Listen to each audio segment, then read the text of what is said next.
A bright flash appeared in the air, and because of this attack, several dragons, being wounded, began to fall down, surrounded by a weak magical aura that remained around them after the attack hit them. This battle took place near the last fortress of humanity in the gloomy city, and explosions and flashes of magical energy appeared in the air every now and then, and bloody dragons, falling to the ground, destroyed the remaining buildings. One of the most powerful attacks, hitting the largest dragon, struck this, and the monster twitched, roared, and the elder, frowning in excitement, said that even the almighty dragon died. The guardian of time Yahello, who came out of the portal, came closer to him and seriously warned that their world can no longer be saved. The elder turned towards him, and Yahello, kneeling before him, exclaimed that he was ready to burn his body and soul with the time dragon in order to open a path to the past for the elder. He asked him not to lose hope and give the new generation a chance to live, and with a determined frown, he also admitted that he believed that the elder would be able to change the future.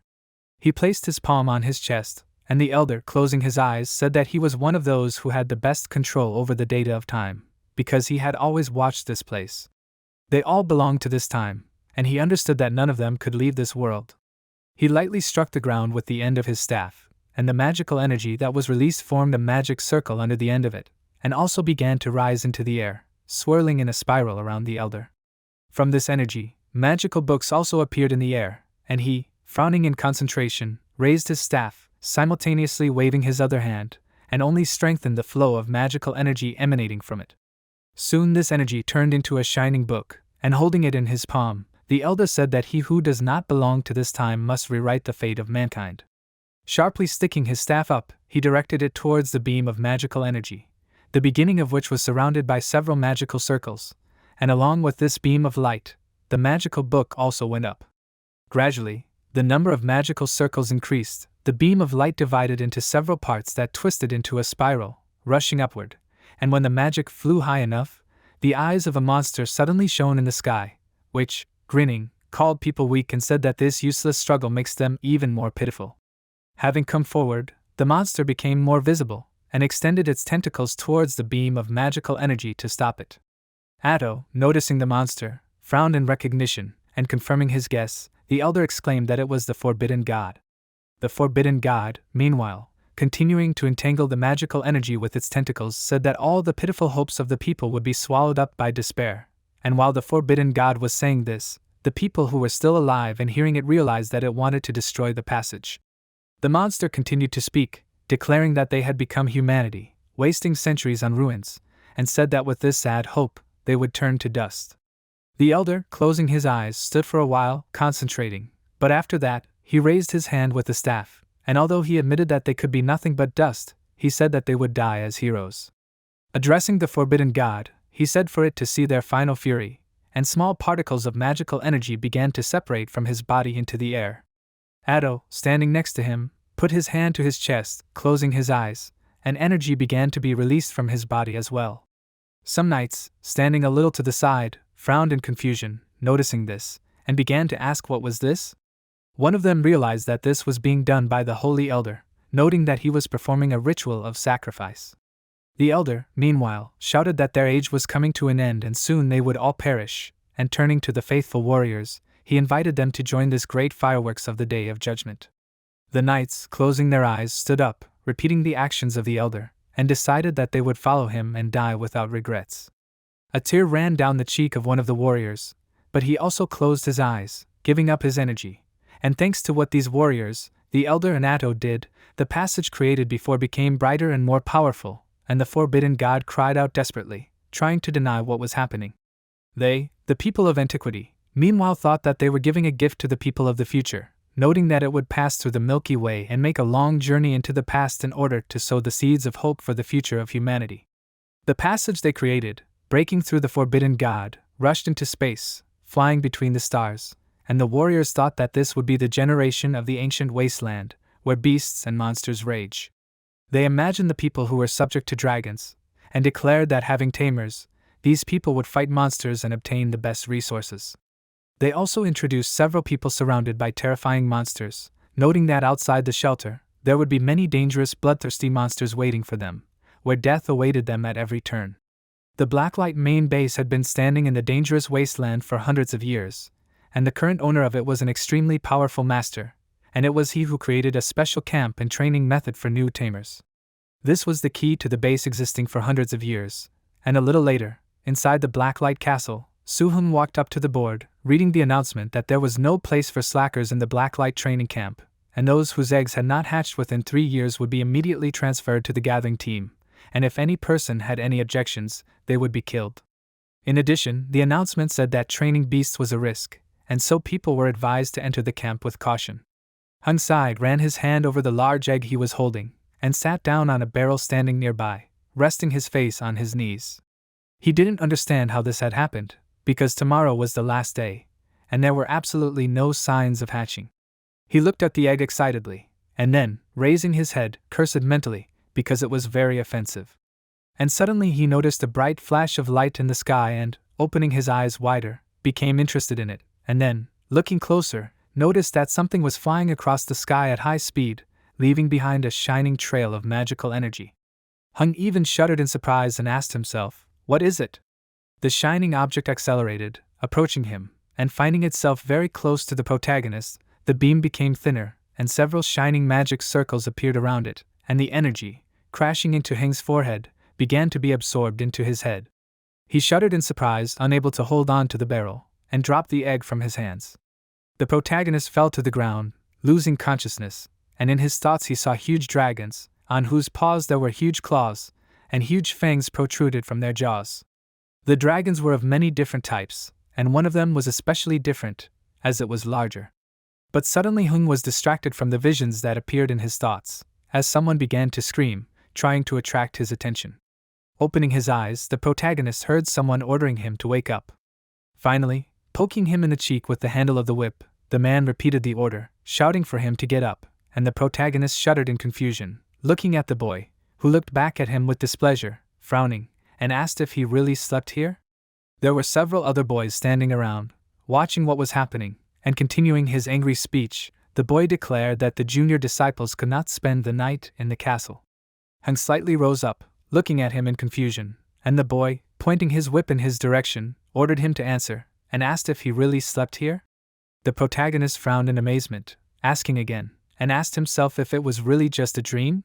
He remembered the dream in which he tamed a huge dragon, and recreating in his mind himself, as well as the image of the monster standing behind him, he put his palm to his forehead and asked himself, did such monsters really exist? Noticing that he did not react to his words, the guy only got angrier and asked, was Hung really talking to himself? He reminded him that he was here and heard everything, and swinging his whip, he asked, did the protagonist really think that he was an idiot? He hit him sharply, and from this, a small wound appeared on Heng's cheek.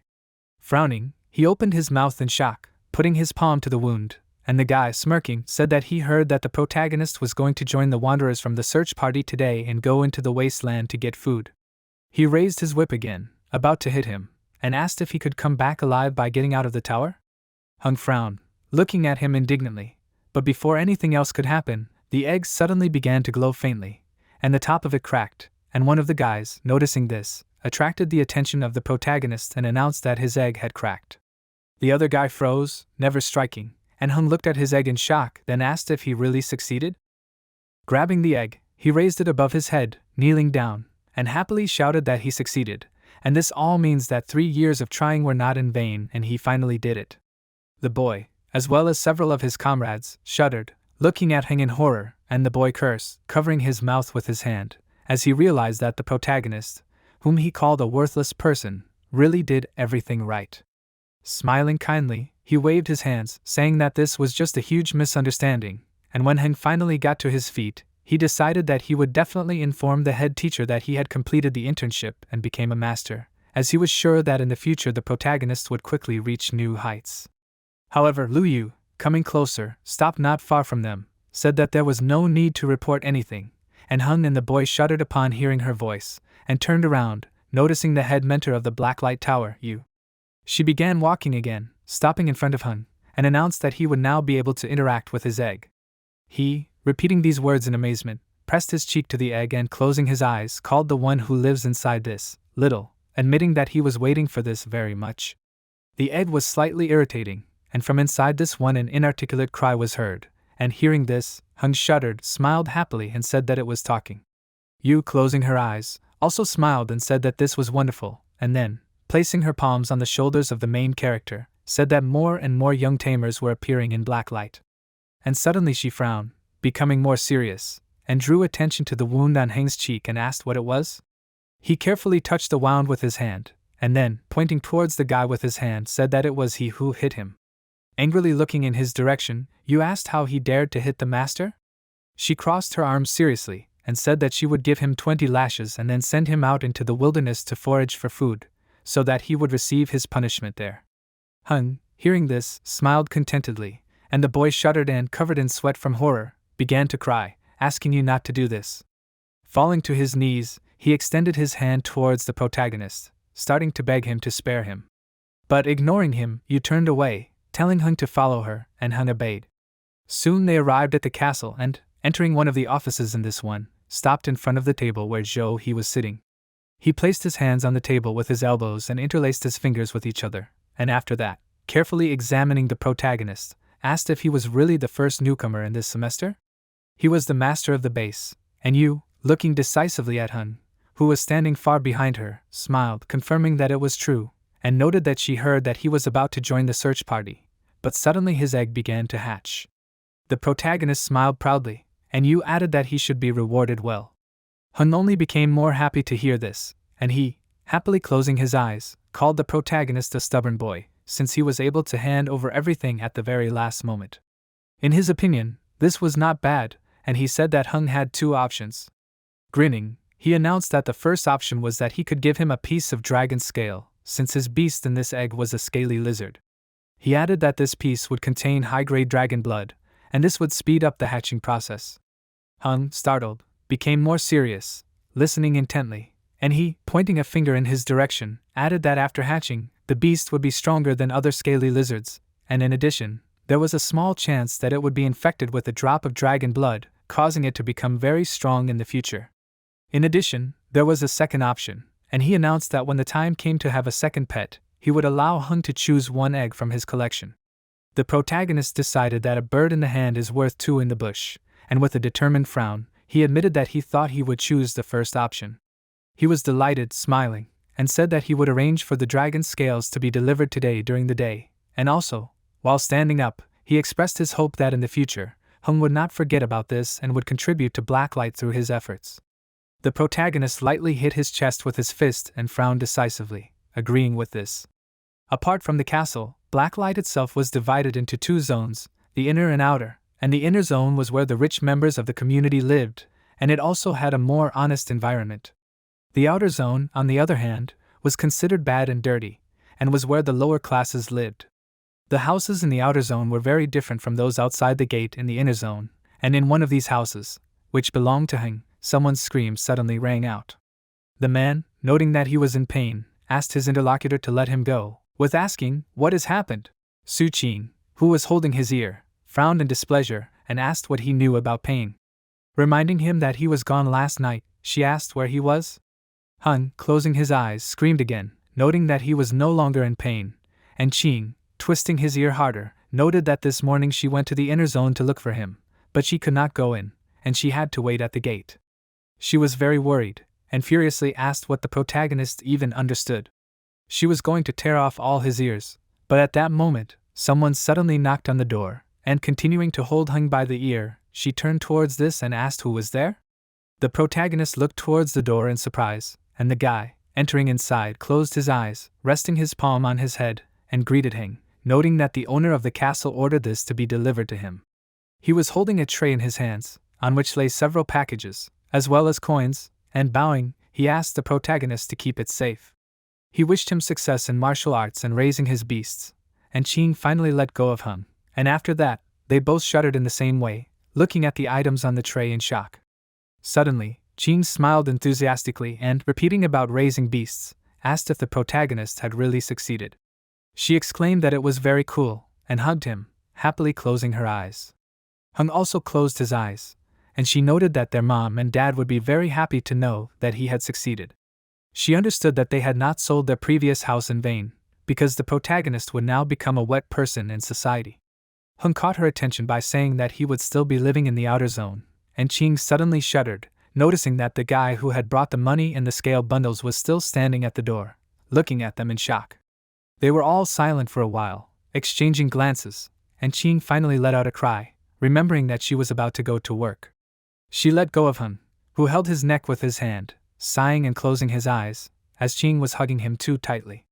As she left the house, she told him to behave, announcing that she was leaving, and she waved goodbye to him with a happy smile, and Hun and the other guy froze, watching her. Soon the door closed, and for a while they just stood there, and Hun, closing his eyes, smiled excitedly. After a while, he placed the tray on the table in front of him, frowned in concentration, unpacked one of the boxes, and poured the scales into his palm, asking if this was really a dragon scale. Suddenly, the scales began to emit magical energy, and Hun frowned in confusion, looking at it in amazement, and the magic suddenly moved to his head, and with a start, the protagonist raised his head, and then opened his eyes wider, and in his mind there appeared an image of a shining book, which opened to the desired page, showing a diagram of how a scaly lizard turned into a dragon lizard using the dragon blood root, dragon scales, and hatching an egg and turning the creature into a dragon. Hun opened his mouth, shocked by what he learned, and with a sigh, he thanked the book for this information, and then closed his eyes, lowering his head. Beads of sweat appeared on his face from the tension, and after that, he concentrated on the fact that the scaly lizard could turn into a dragon. He remembered that an adult dragon lizard was a top-class species that could easily destroy a small city.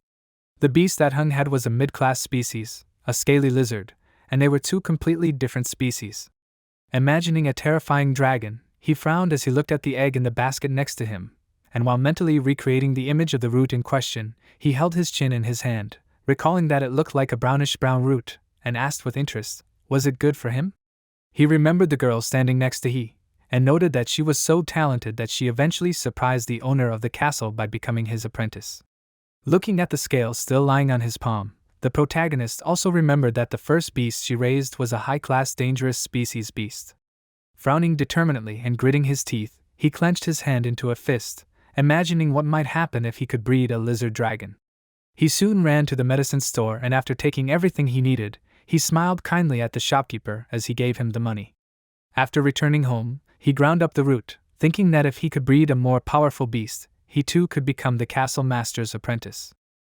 He soon placed the egg in a vessel filled with the ground root, smiling confidently as he watched. Soon after, he drew a magic circle on the ground and used magic to activate it, placing the egg inside, which was still absorbing the ground root. Suddenly, the magical energy spreading from the magic circle began to shine brighter, forming the silhouette of a dragon, and it was so bright that Hing shuddered, squeezing his eyes shut, covering his face with his hand. The dragon's silhouette grew larger and larger, and then it was finally absorbed into the egg, and soon the magic dissipated, and Hun froze, watching the egg in shock, but the next moment he flinched, his mouth wide open, as part of the shell from the very top of the egg flew off. He wondered if the creature inside was still a scaly lizard or if it had already become a dragon lizard. Carelessly frowning, he peered into the egg, and some time later, in the training ground, warriors were training, holding weapons in their hands, fighting. Yu, with her arms crossed over her chest, watched them carefully, tightly pressing her lips and frowning, and suddenly one of the guys, frowning in worry, turned to his partner with whom he was currently fighting, and noticed that Heng's egg had not even hatched yet, and he had not attended training for 4 days. His companion assumed that the protagonist had simply died and laughed, but the boy exclaimed that it was wrong to say that and decided that they should just wait for head teacher Yu to deal with Hun.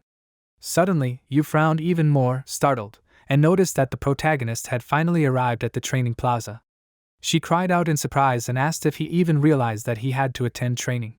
One of the boys frowned in worry, realizing that the protagonist had met his end, and Hun, looking at Yu with a little sadness, said that he had to skip training, but explained that he had a reason for doing so. Smiling, she asked what that reason was. She warned that it would be good if the reason was quite serious, and smiling, Hun turned his head back to see the backpack hanging on his back, and turning to the creature sitting inside, he told it to get out. Lizard, timidly sticking its head out of the backpack, put its paws on the protagonist's shoulder, and then smiled, crying out softly. Everyone who was in the fighting square froze in shock, shuddering when they noticed the dragon, and one of the guys, frowning, said that it was not a scaly lizard. Stuttering, he asked what it was. He called lizard scary, and she threatening clenched her fists, shouting that it was an especially dangerous species of dragon lizard. All the students continued to watch Hung and his pet in amazement, and Yu, stepping aside, said that they should go to the owner of the castle. The protagonist followed her, and soon they came to the office, and he, standing up, slammed his palms on the table, exclaiming that it was indeed a very dangerous species. He asked in amazement, was this the monster that Hung hatched first? He didn't understand what was going on, and pointed his finger at Yu, asking who gave the protagonist this egg. He seriously ordered her to immediately report to the bureau in charge of this, so that they could find this person and fine him 3 months' salary. He didn't understand how they dared to mix a scaly lizard and a dragon lizard to create such an egg, almost depriving this young talent of his future. But suddenly his mood changed, and he smiled as he looked at Hun, noting that as for him, thanks to his work all these years, he had gone through a lot and gained experience. At first, he got a very ordinary scaly lizard egg, and now he already had the most dangerous top-level species, a dragon lizard, in his hands, and this was a great achievement. Besides, despite all his suffering in the past, he was confident that this was just the beginning, and said that Hung would definitely go far. The protagonist smiled, frowning decisively, and put his hand on his chest, promising that he would live up to his expectations. He admitted that he was very glad that they had such a talented and persistent youth in the castle, and suddenly he admitted that he wanted to ask Hung something, and then, pointing his finger in his direction, he asked if he wanted to become his disciple. The protagonist froze, his mouth slightly open in amazement, and asked again, while Lizard, with his eyes closed, rubbed his head against his neck. Yu was also astonished by this proposal and tried to turn to He and say something to him, but fell silent, looking at Hung in amazement, since she did not think that after that genius by Su, he would accept someone else as a disciple. The protagonist, at this point, thought for a moment, but nevertheless exclaimed that he of course really wanted to become his disciple, and confidently frowning, he called him teacher. Lizard smiled, continuing to sit on his shoulder, and he, laughing, agreed with this and stretching out his arms to the sides announced that he would hold a banquet that evening, and all the tamers and their mentors would be there, who, of course, would be free. He proposed to celebrate the appearance of a talented tamer and his disciple, and they celebrated until the evening. Hun and Qing returned home accompanied by his personal guards, being in a carriage, and entering the house, the protagonist told Qing that he was now receiving 100 gold pieces a month for the upkeep of his pet, and asked if she could imagine that this was really so. She suggested in that case that they save up some money and buy back their old house, and also noted that he could then pay for her training. Patting his cheek, she closed her eyes, smiled, and exclaimed that she couldn't earn that much even in 3 years. She was glad that Hun could do it, and he closed his eyes in displeasure and asked her not to pinch him. Soon he walked Qing to her room, telling her to go and rest, as she had to go to work the next day.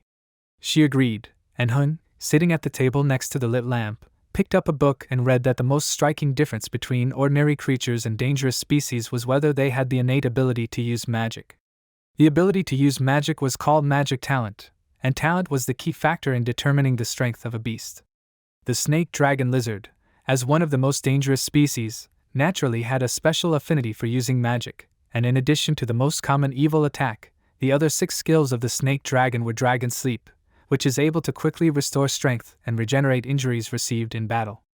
After learning about this, Hung imagined the lizard using it, and read that one of the skills of this is also the lower dragon force, characteristic of most lower dragons, and dragon power. In addition, dragons use the power of the earth, and this was a destructive technique.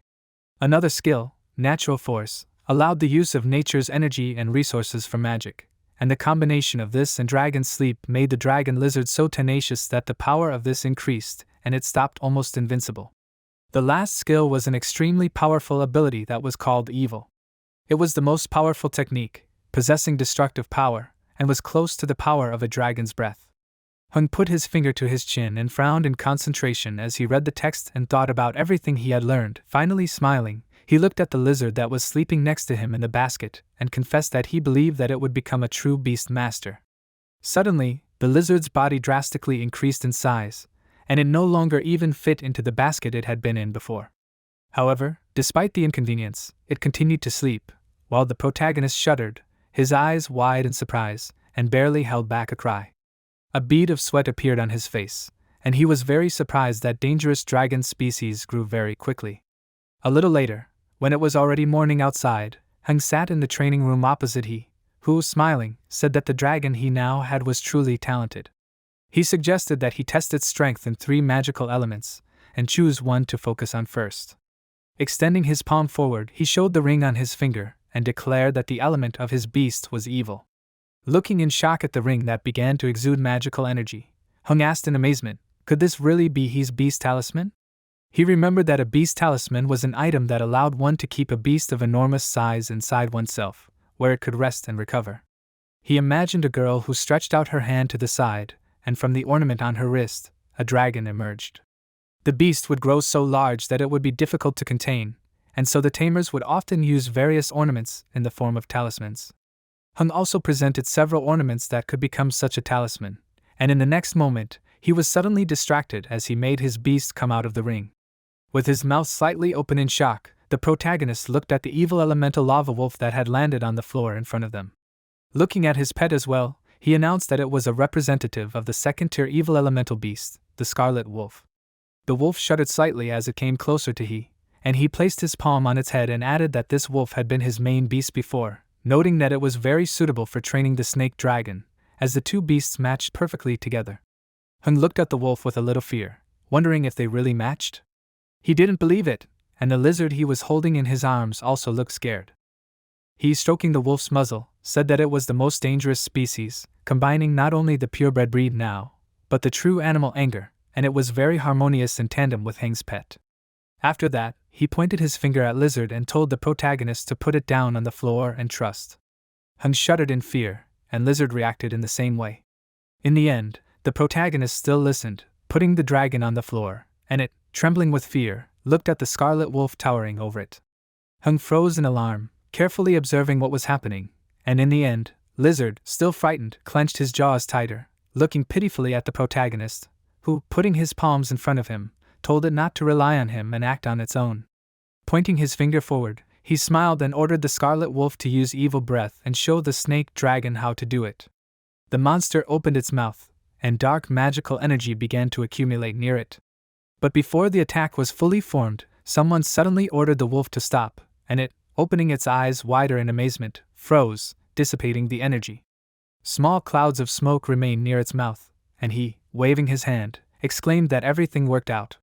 Hum was amazed to hear this, and then frowned in concentration, watching as streams of magical energy appeared around the lizard, and its eyes began to glow menacingly. The lizard frowned, and he looked at it, calling it very clever. Hun, starting to smile, clenched his palms into fists, starting to support his pet and push it into action. The lizard opened its mouth slightly, and the magical energy that had previously simply hovered around it began to contract in order to unite into a single attack in one place. However, when the dragon, closing its eyes, sent an attack forward, only a small cloud of smoke flew out of its mouth, and the protagonist froze, smiling excitedly, but he was pleased, stepping forward a little, and noted that the lizard right now for the first time comprehended the evil element, and explained that this purple smoke is the initial form of the breath of evil thought. After that, he looked at Hun, noting that his dragon really had great talent, and just looking at the first steps of this one can understand that this one has serious potential. The protagonist smiled happily, and he, raising his palm, on which the ring was worn, suggested that the wolf would no longer be useful to Lizard, and when he raised his hand higher, the Scarlet Wolf disappeared, moving into the ring. Lizard, closing his eyes, sighed with relief, and the next moment another monster appeared behind he, which made the dragon shudder, becoming even more frightened. He, meanwhile, smiling enthusiastically, said that the earthen platypus is a trio formed from earth magic, beast essence, and intimidation. He decided that this platypus should play with the dragon, and the dragon, frightened, ran to Hing, clasping his leg with its front paws. The protagonist shuddered, not expecting this, and his pet, trembling, began to cry, desperately screaming. Hung, looking worriedly at he, asked maybe it was not necessary to do this. He of course admitted that this should be decided by he himself, but still wanted to object, and taking his chin with his hand, he admitted that Hung was right. The platypus disappeared, and instead another monster appeared, drooling from its fangs. The monster waved its powerful tail, and he, smiling, shouted that Hung was of course right, suggesting that this would be too easy, so Lizard needed another beast. He said that the creature he had just summoned was one of his strongest beasts, a harmony of fire, stone and evil, namely a dragon.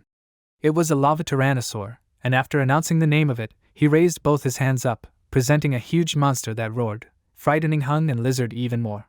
They shuddered, their mouths slightly open and their brows furrowed, and looked at the T-Rex in horror. After that, turning his attention back to the protagonist asked, "Were dragons really rare?" He smiled and said that he was very lucky that he had hatched a dragon first, as it was an incredible stroke of luck. He guessed that without this dragon, Hung would most likely never have gotten a second egg, and added that many tamers wanted to have such a beast, but could not do so. Hearing these words, the protagonist frowned in confusion, looking at Lizard, who was still clinging to his leg. Thoughtfully holding his chin with his hand, he slightly tilted his head, recalling the shining book he had seen, and guessed that the grimoire of ancient dragons was a very serious thing. Looking at Lizard, he asked, "Is it ready?"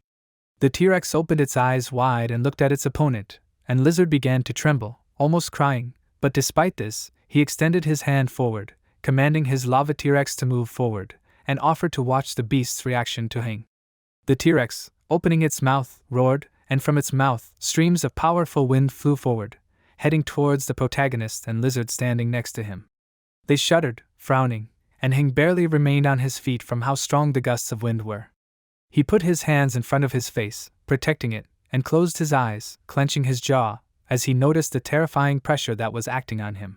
He felt like a tiny boat that was about to capsize from this giant, but suddenly he came closer to him and put his hand on his shoulder, and the protagonist shuddered in surprise, frowning. He pulled him aside and advised him to move away, otherwise he might get hurt. Moving away from the attack radius, the protagonist thought with relief that he was lucky, and then opened his eyes wider, looking at the T-Rex with horror, and thought that it was very strong. He, continuing to watch what was happening, attracted Heng's attention, asking him to look too. He turned his attention to Lizard, who, although he closed his eyes and pursed his lips, still stood in place. Crossing his arms over his chest, he said that it was holding up well, and calling out to his T-Rex, he asked that it strengthen the attack. The Tyrannosaur widened its eyes, and then obeyed and roared even louder, and the waves of air spreading from this became stronger. The dragon continued to stand, although its body jerked back a little, and he suggested to see if Lizard could withstand this attack. The protagonist clenched his hands into fists, clenched his jaws and frowned, looking at his pet with confidence, and he suddenly opened his eyes wider, crying out in amazement, as he noticed that the dragon still stood in place. In addition, waves of magical energy began to spread from its body in different directions, and he was amazed that Lizard, although still very weak, was trying to use the lower power of a dragon against the power of a high-level Tyrannosaur. He smiled and placed his hand on his chin, then said that Lizard had a very high level of magical talent, but he admitted that he didn't know if it could break through the terrifying terror of his Tyrannosaurus. Hung shuddered, smiling confidently, and cried out in admiration, asking if Lizard was really that strong? He confirmed it, surprised that it had happened like this, and then, remembering something, he asked if Hung had already used the scales he had sent him. The protagonist said that he had used them as soon as he received them, and holding his chin with his hand, he suggested that the dragon had absorbed the substance in the scales well, and also noted that it might even have been able to obtain some dragon blood, and this helped Lizard double its talent.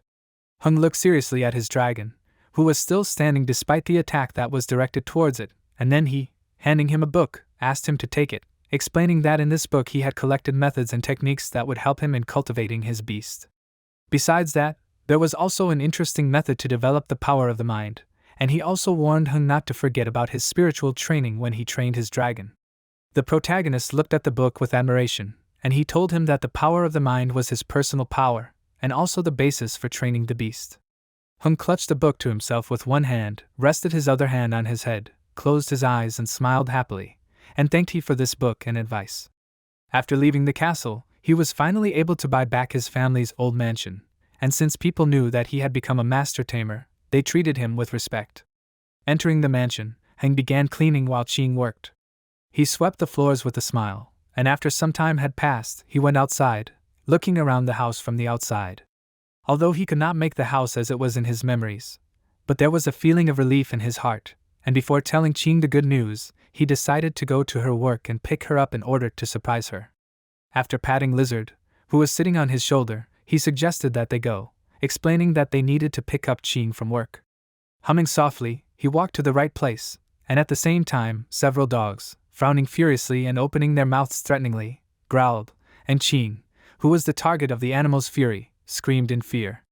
Hung, hearing and recognizing this voice, turned to the side, frowning, and realizing that it was Qing, he ran forward so fast that Lizard even had difficulty holding on to his shoulder.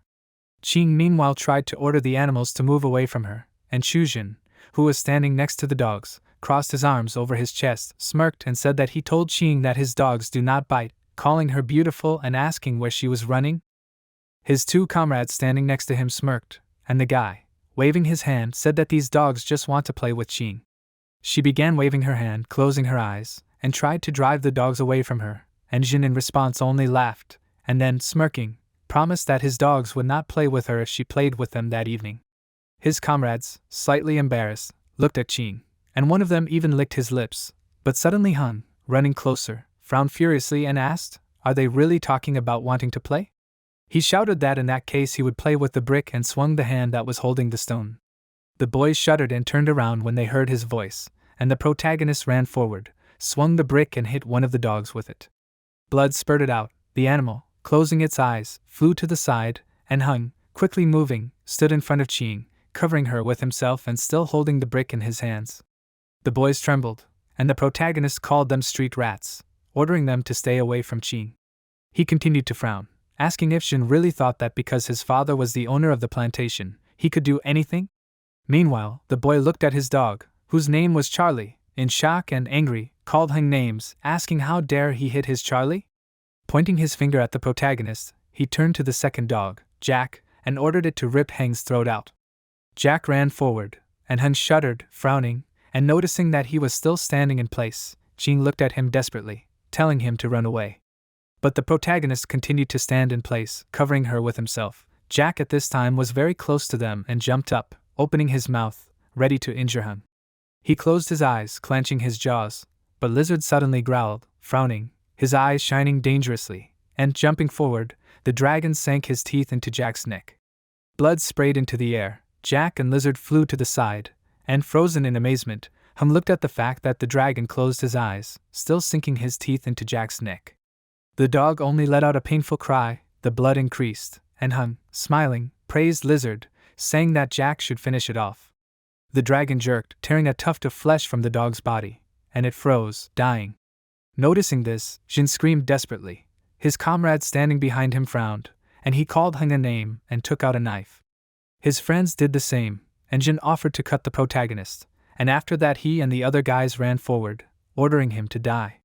Hun shuddered, noticing this, and then, stretching his hand forward, activated the dragon's power, and Lizard, frowning, screamed, and streams of magical energy flew from its mouth in different directions, heading towards the three guys. They froze, trembling, and one of them asked what was going on. One of his friends realized that it was a dragon, and the second suggested that they better get out of here. Suddenly, older men came closer, and Zhang Jun called out to the boys, asking what was going on here. They turned around to look at them, and one of them looked at Jin hopefully, asking him to look at the guards. He asked why they didn't blame it on Qing and Hun. He said that they could ask to be handcuffed, and that would give them time to leave. Jin smirked, putting his hand on his chin, and remembering that he had connections with the police, he agreed to this suggestion, deciding that he would just ask the guards to arrest Hun. Looking at the protagonist, who was still covering Qing with his body, he smirked, imagining what an idiot he would make him look like when he was in a prison cell. Qing's eyes widened as she looked at him in fear, and Jin suddenly felt embarrassed at that look, and thought that when he crippled Hun, he would be meeting Qing right in front of him. Imagining himself grinning as he approached the frightened Qing, he put his hand on his chin, mentally exclaiming that his dogs could not have died in vain.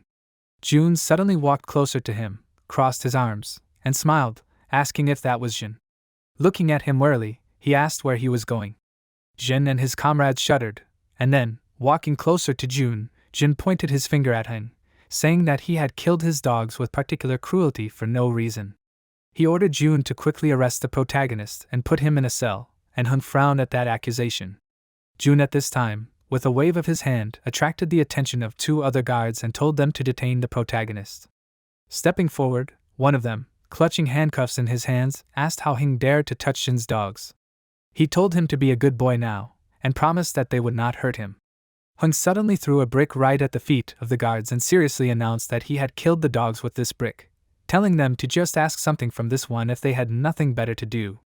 Qing clung to him fearfully, and one of the guards, angry, asked how Hung dared to kill dogs, and in the middle of the street at that. He said that he would definitely like it in the cell, but suddenly the dragon climbed onto the protagonist's shoulder, and noticing this, the guards shuddered, and their rage disappeared. The dragon, on the contrary, frowned angrily, looking at them menacingly, and frowning in fear, the guards simultaneously asked, "Is Hung a tamer?" The protagonist added that there was something else, and taking out an ID, he showed it to the guards, advising them to open their eyes and look at what it was. On the ID it was written there that he was a tamer, and being even more horrified, the guards realized what it was. June also shuddered, while his charges, covered in sweat from excitement, turned towards him, attracting his attention. Sweat appeared on June's face too, and he thought that recently there were rumors in their database about a second disciple of he. He was amazed that this disciple was Hung, and taking out a gun, he fired several times into the air, and asked, "What kind of impudence is this?" Pointing his gun at Jin and his friends, he asked how he had the audacity and arrogance to stage this murder. He ordered his assistants to handcuff them immediately, and if they resisted, he gave permission to shoot them on the spot. Jin asked in amazement, and soon his hands were already cuffed. Not giving up, he got June's attention by shouting in a trembling voice that he was the victim, suggesting that there was some kind of mistake. He said that his father was the owner of the warehouse of Plantation No. 5, and reminded him that his father had done June such a favor, and he was acting like this. Before he could finish speaking, June clenched his jaw and punched him, and the force of the attack even knocked out Jin's tooth. Pointing his finger at the fallen Jin, June turned to his assistants, noting that he tried to escape, so for this he should be beaten with rods. The boys agreed, and began to beat Jin.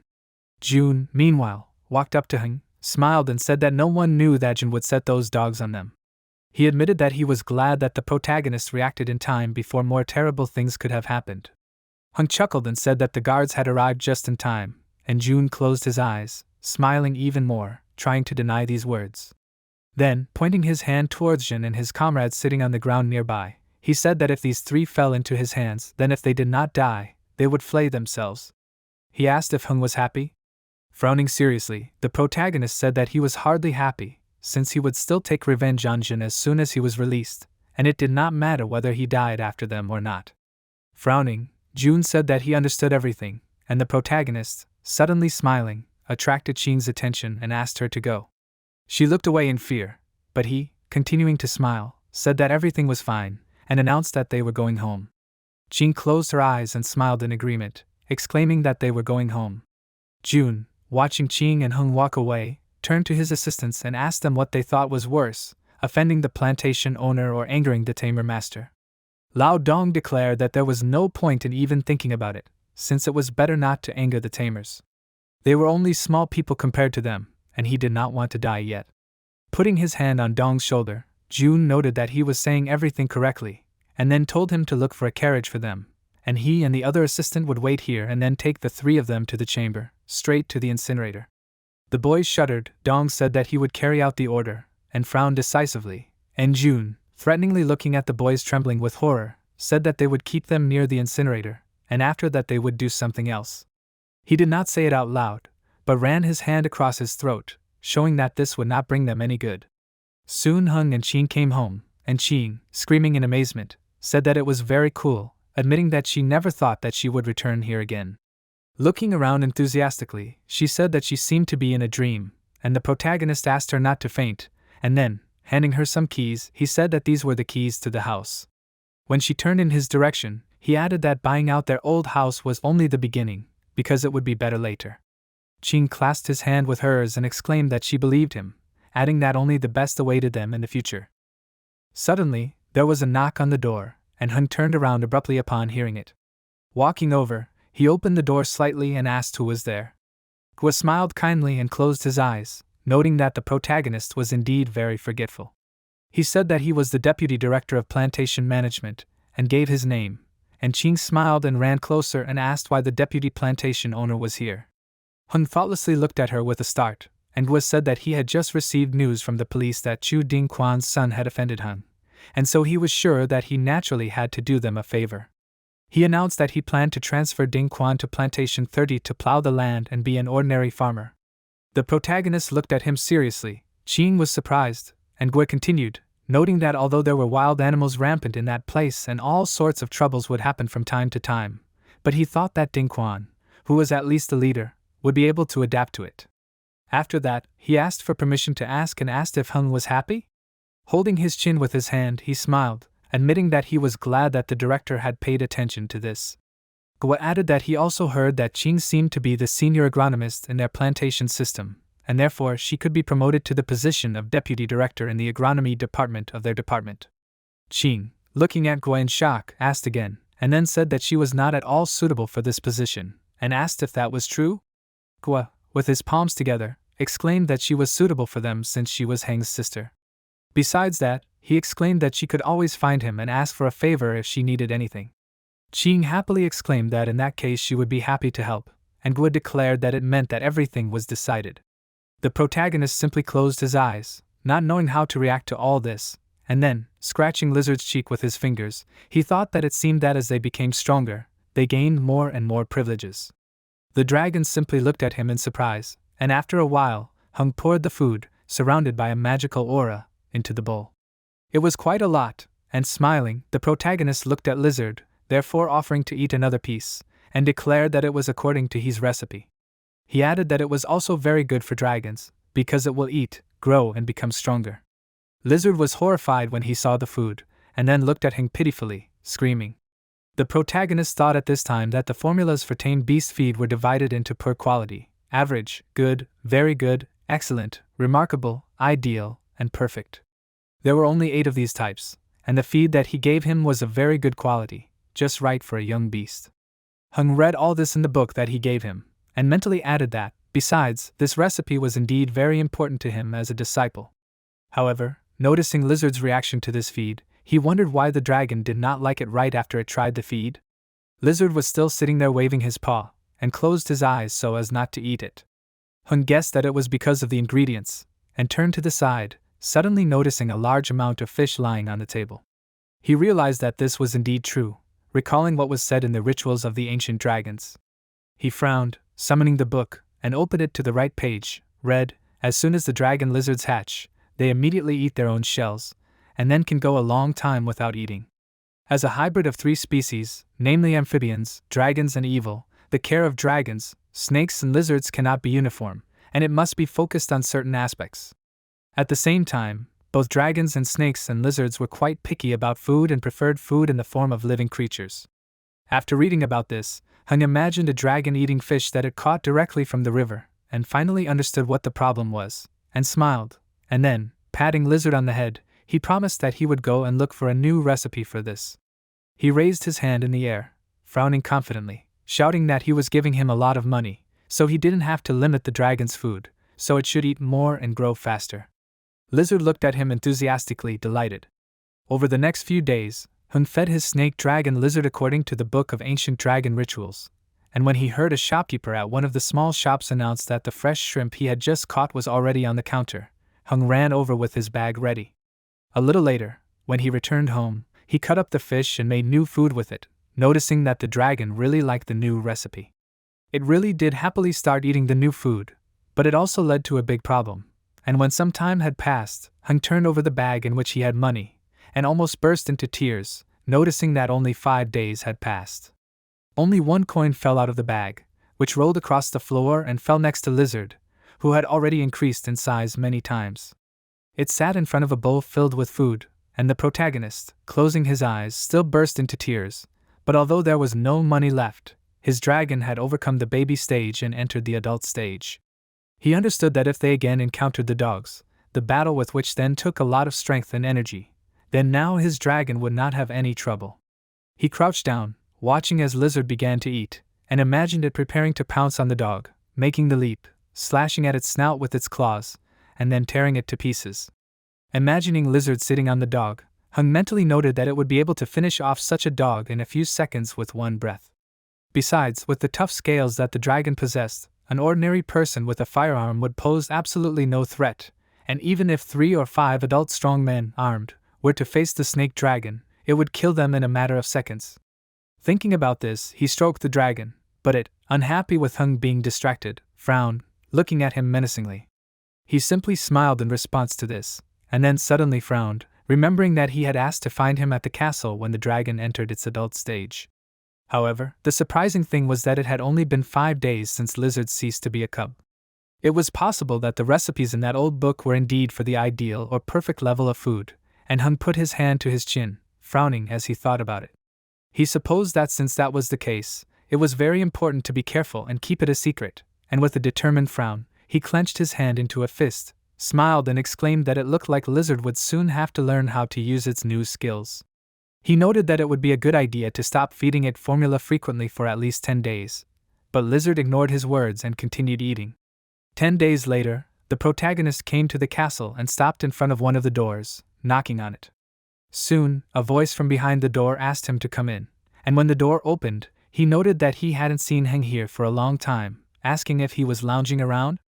The protagonist smiled nervously, closed his eyes, grabbed his hair, and apologized to he, explaining that he was working hard to cultivate the dragon, so he was unable to attend training.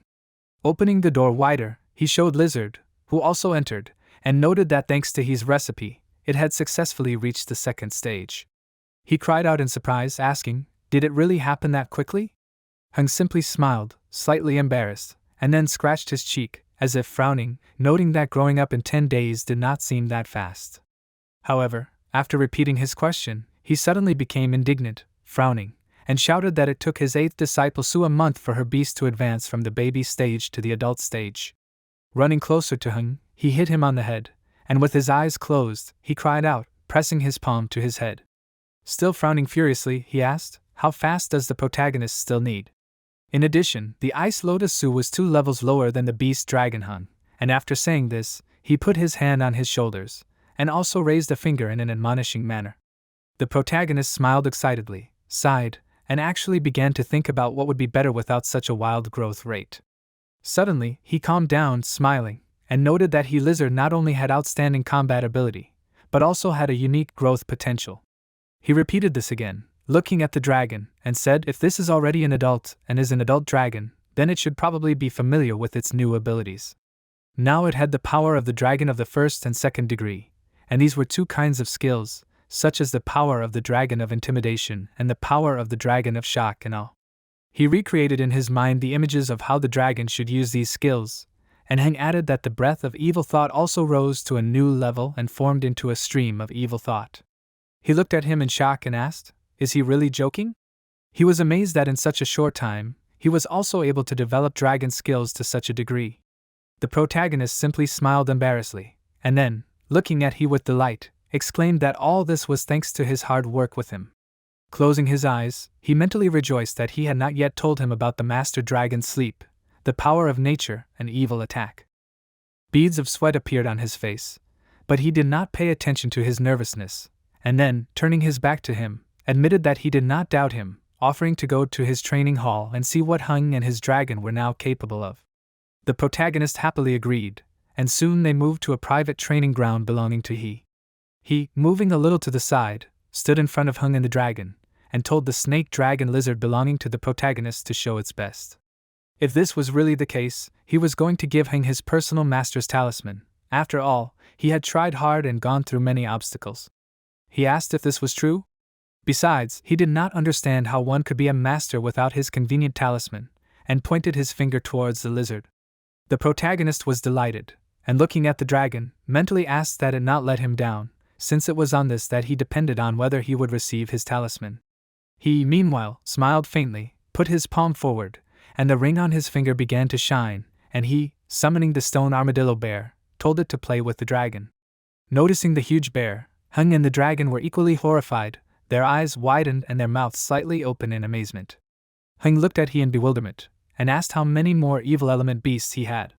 He noticed that every time he trained him, he summoned a different beast, and he, crossing his arms over his chest, laughed, asking Hung not to think about it, since he was sure that he was still too weak. After all, he had only tamed 10 or 20 high-danger class beasts, and only half of these beasts were at the level of the stone bear or lava tyrannosaurus. He pointed his hand towards his pet, and then, returning his attention to Hung, he offered him to show him that he wanted this talisman. The bear stood in a position ready to attack, and he, stretching his hand to the side, asked him to show him everything he was capable of, since the time had come. After all, this was the result of his labors. The bear roared, opening its mouth wide, and a powerful stream of wind appeared because of this, headed towards Heng and Lizard, who were forced to cover their eyes, protecting themselves from it. But suddenly Lizard's eyes shone, the monster frowned, and opened its mouth slightly, and streams of magical energy began to spread from the dragon's body. The protagonist shuddered slightly, frowning in confusion, because he realized that the magic that Lizard was now using was the power of the dragon, which is called the holding barrier. Noticing this too, he smiled, holding his chin with his hand, and said that it was good that the dragon hung at the growth stage could resist a full-fledged individual. Raising his palm, he stopped his bear. The monster dropped to all fours, obediently stopping behind his back. After that, he pointed his hand towards this and said that Hung should now attack this with the help of evil breath. The protagonist froze, holding his hair with his hand when he heard this order. However, very soon he already smiled, grinning confidently, and pointing his finger towards the bear, he offered Lizard to show them their skills, and ordered that it use a stream of evil thoughts. The monster readily opened its mouth, and next to it a cloud of magical energy appeared, from which streams of other magic began to spread. Having concentrated the required amount of magical energy, the dragon directed the attack forward, and a cloud of magical energy flew at high speed towards the shocked frozen bear. However, when the attack flew into the bear, it did not cause any damage to it, and the monster was even surprised, raising his gaze in order to focus on the place where the resulting rather weak attack flew. He, crossing his arms over his chest, smiled, asking, "Did Lizard really not eat enough porridge?" He exclaimed that this small ball of magical energy was nothing more than a tickle for the bear, and upon hearing this, the protagonist grinned, and then, confidently frowning, ordered the snake dragon to use the stream of evil thoughts, the pearl of evil. He stretched out his palm forward, and Lizard frowned, and then sent several attacks at once towards the bear. These attacks, flying one after another to the bear's head, were already causing it unpleasant sensations, and the monster frowned, and the next moment several stone chips bounced off the body of this one, forming a wound. The bear growled, feeling this, rose on its hind legs, and he even got a little scared, shuddering when he noticed this. Very soon he smiled, returning his attention to the protagonist, and praised him, admitting that he did not think that he had studied the evil breath technique so well and would use it in an attack. He noticed that he used a cluster of dark energy, and was able to create a real series of shots, as if bullets. The bear, having calmed down a little, sank down, pressing one of his paws to the place on his head where the attacks fired by Lizard flew. He meanwhile also paid attention to the fact that the dragon made a series of very accurate attacks, and said that it was not bad. Hung, with his hand on his hair, closed his eyes, smiling, noted that he was overpraising him. In his mind, he noted that there was actually another technique of the evil pearl that attacked so precisely that the opponent could not dodge, but attacks of this level could not penetrate the armor of the stone bear. He, smiling, summed up, declaring that he was satisfied with Heng's attacks, and holding out the palm of his hand on which the ring lay, he declared that this talisman ring now belonged to Heng, and although it could not accommodate as many beasts as his ring itself, however, this ring still contained 5 monsters. There was enough space to accommodate 5 beasts, and if Heng's tame beasts were to squeeze a little, then even 10 would fit. Taking the ring, the protagonist happily thanked he, but he warned that it was too early to rejoice, because although he had developed dragon technique and magic control quite well, his combat experience was 0. Real battles were the best way to increase this experience, and he said that he had decided to send Heng to the northern defense section, where he would have a great opportunity to fight dangerous types of beasts. He introduced this section and placed his hand on the protagonist's shoulder, explaining that in 3 days he should report to the military staff and inform them, and someone there would give him an assignment. He frowned upon hearing this, and his mouth opened excitedly. He remembered that behind the high walls of Blacklight, there were 4 defensive lines that guarded the entire base.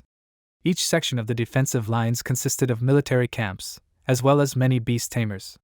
Heng imagined a man riding a dragon, as well as several warriors using weapons, as the tamers worked together with specially trained military personnel with firearms. The southern and northern borders were the most dangerous, as battles with dangerous beasts occurred here almost every day. Most of the materials in the city related to dangerous beasts were also the results of the hunts of the 4 major guns. He imagined the monster he had killed, and within 3 days, he had collected his advance payment for the next month of tamer benefits, which amounted to a whopping 250,000 yuan. Arriving at the office where he was to receive the money, he closed his eyes, smiled excitedly, and grabbed his hair when the girl, also a little excited, placed several bags filled with coins on the table in front of her. Heng spent most of the money he received on buying ingredients for lizard food, and he also spent 3 whole days preparing these ingredients into formulas in order to preserve the food as long as possible. Soon, there was quite a large pile of feed in front of him, and a little later, after an agreement with the military headquarters of the outer fortress, Heng went to the northern border, Outpost 7, as a member of the team.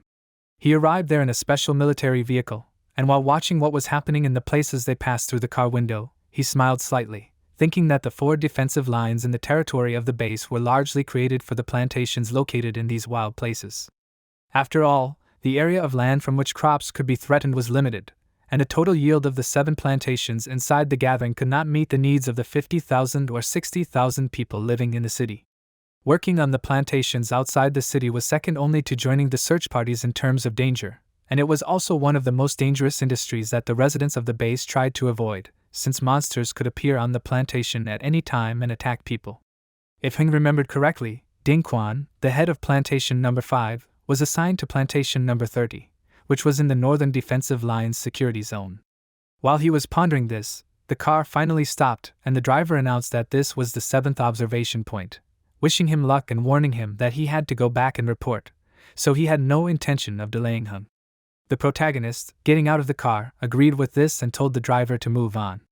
Xiao Huang, noticing Heng, shuddered in shock, asking if this newbie was actually brought in by the chief of staff himself. A one, standing nearby, asked if Huang hadn't heard that this was a master tamer. He pointed out that his luggage was literally stuffed with rations for the tamed beasts, and Huang frowned in confusion and asked if a one was serious. He didn't understand what he was expecting in that case, and offered to go help Heng. He agreed, frowning decisively, and together they ran up to the protagonist, shouting his name and getting his attention. He shuddered, not expecting something like that, and they, immediately taking a few bags, began to smile, asking how he could carry his things by himself. They asked him to let them do it for him, and Heng, frowning in confusion, asked why they should do that. Huang, pointing his finger at himself, smiled, giving his last name, and also telling him what Heng could call him. He anticipated his question about why he would do that, and announced that from now on, the safety of Point 7 depended only on the protagonist.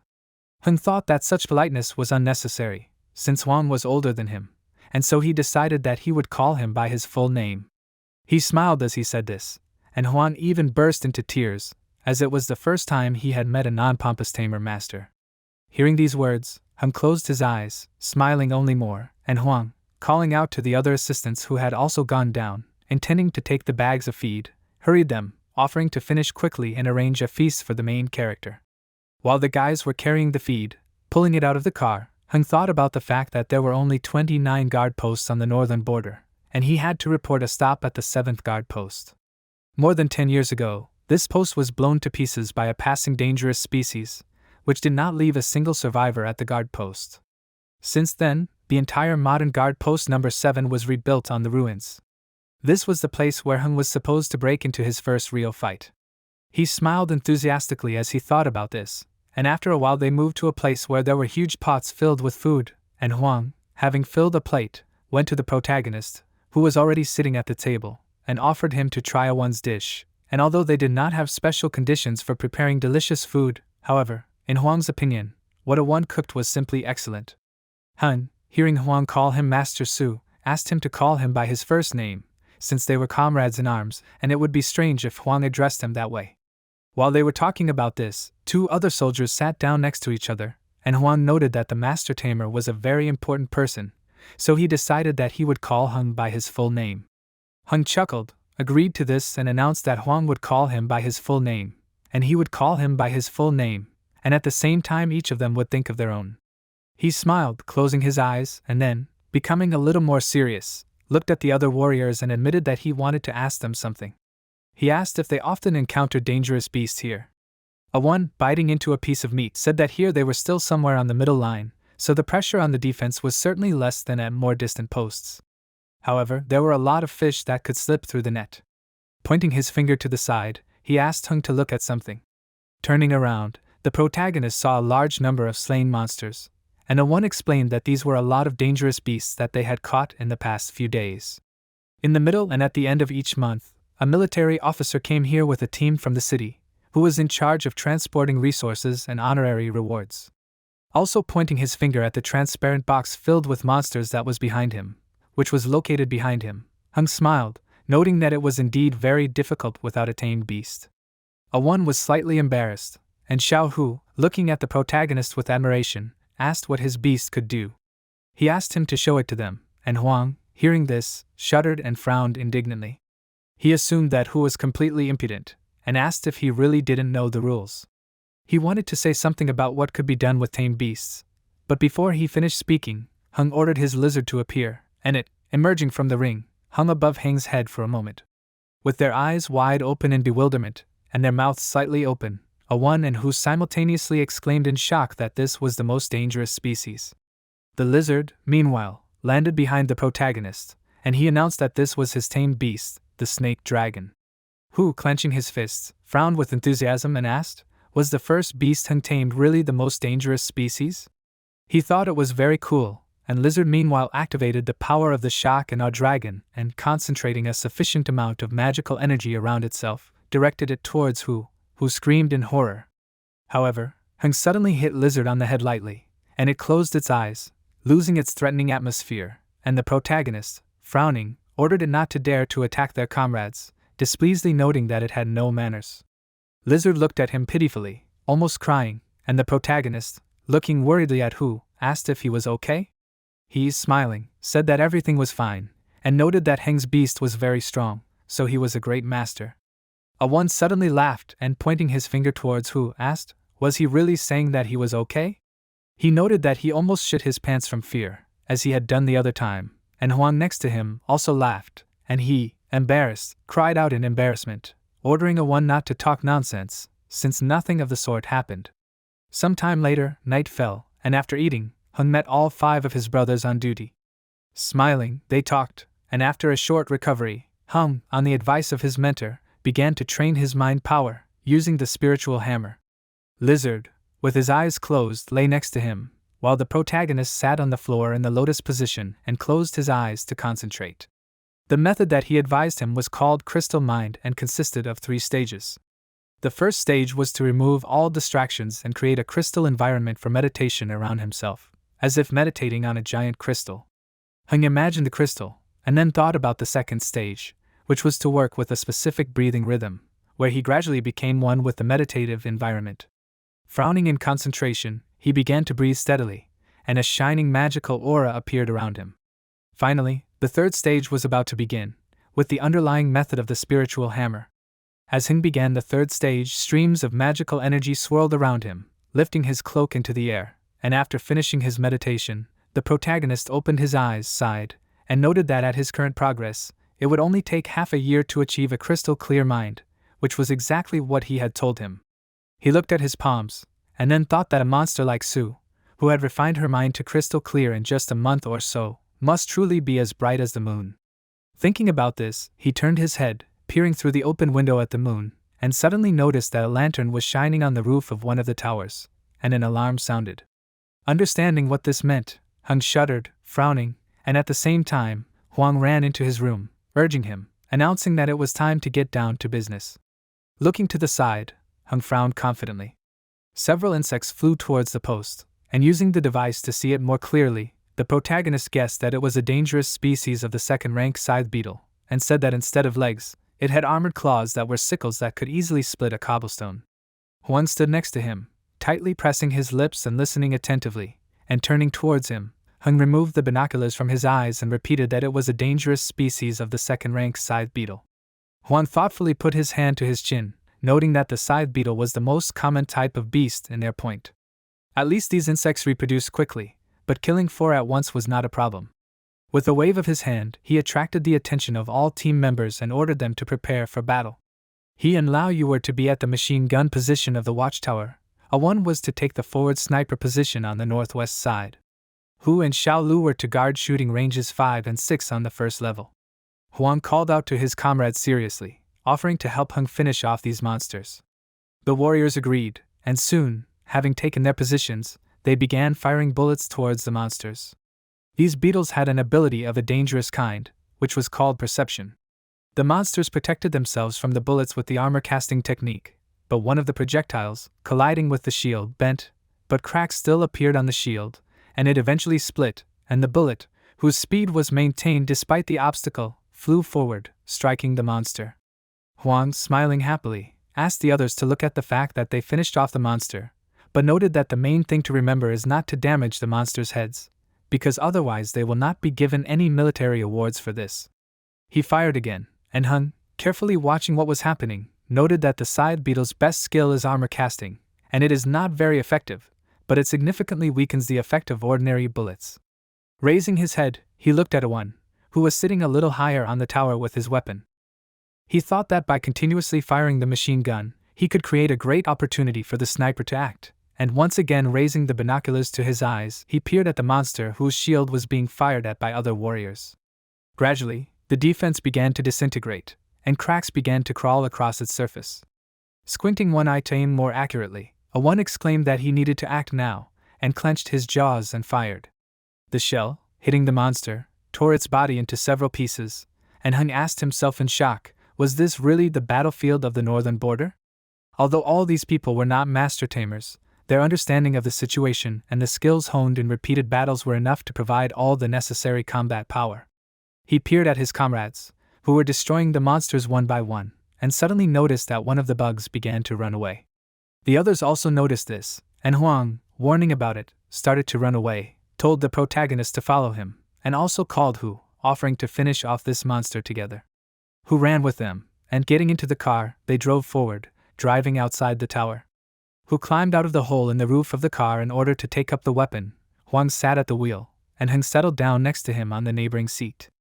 They caught up with the beetle quite quickly, and driving around it from the side, stopped in front of it. The beetle shuddered, frozen in surprise, and when the car stopped, the protagonist got out of it, and then walked a little further forward, pressing his lips tighter and looking intently at the monster. Huang told Hu to watch the inner boundary, since everyone there was gilded, so they needed to be on their guard. Hu, frowning, began to carry out the order, declaring that he understood everything. Stopping in front of the monster, the protagonist looked at it for a while, and then extended his hand forward, on which he wore a ring, and suggested that they first look at what would happen to the monster after the evil attack. He smiled, and when magical energy began to shine around him, Lizard appeared in front of him, rising into the air with the help of wings, and activated an evil attack. Streams of magical energy began to gather around it, and the beetle shuddered in fear, noticing this. The monster closed itself with armor, but the attack that Lizard launched broke through it, and the dragon itself, taking advantage of this, attacked, colliding with the monster and pushing it far back. The beetle flew to the side, and Lizard immediately activated magical energy, directing it forward. Having fallen to the ground, the monster tried to rise, crying out restlessly, and Hung thought that the armor that the monster was using really worked so well that it reflected his attack and received almost no damage. He frowned seriously and commanded Lizard to use the evil thought stream, the evil pearl, and the dragon frowned in concentration, and then opened its mouth, sending several charges of concentrated magical energy towards the beetle. The beetle closed itself with a shield, and the attacks, flying into it, caused damage to it, but the shield stood, and Heng, holding his chin with his hand, noticed that the monster had very thick skin. The monster, meanwhile, raised its front paws up, removing its defense, and Lizard took advantage of this, and Heng, stretching out his hand forward, commanded it to use shock and awe. It strengthened the magical energy around itself, opened its mouth, directing the attack towards the beetle, and the monster trembled, frozen in place, and the protagonist, clenching his palm into a fist, said that the power of the dragon would tear this monster apart. The lizard growled, frowning, and a stream of magical energy flew forward, injuring the monster. The beetle turned and began to run away, and noticing this, Hung exclaimed that this would not happen, and commanded the lizard to activate the power of the earth. It slammed its paw on the ground, activating a different kind of magic, and sharp stone spikes began to rise along the ground from this towards the beetle, which, having reached the beetle, pierced its body. The monster twitched and then died, and Hu and Huang, who were sitting in the car, froze in shock, smiling. Sweating slightly from excitement, Hu noted that Hung did not need their help, and Huang admitted that he was covered in goosebumps, amazed by the sight they saw. Some time later, when they had already returned to the tower, Hu began to emotionally recount what they had seen, and announced that at one point he heard Heng shout out an incantation of the power of the earth. He asked if the others knew what happened after that. Immediately, he said that spears pierced the beetle from right under the ground, like an ordinary pumpkin, and everyone else who listened to this screamed in shock, calling Hung cool. Huang, placing his hand on the protagonist's shoulder, smiled, admitting that he had previously thought that he, like all sweaty newbies, simply decided to strike it rich, but it turned out that he himself was a real nugget.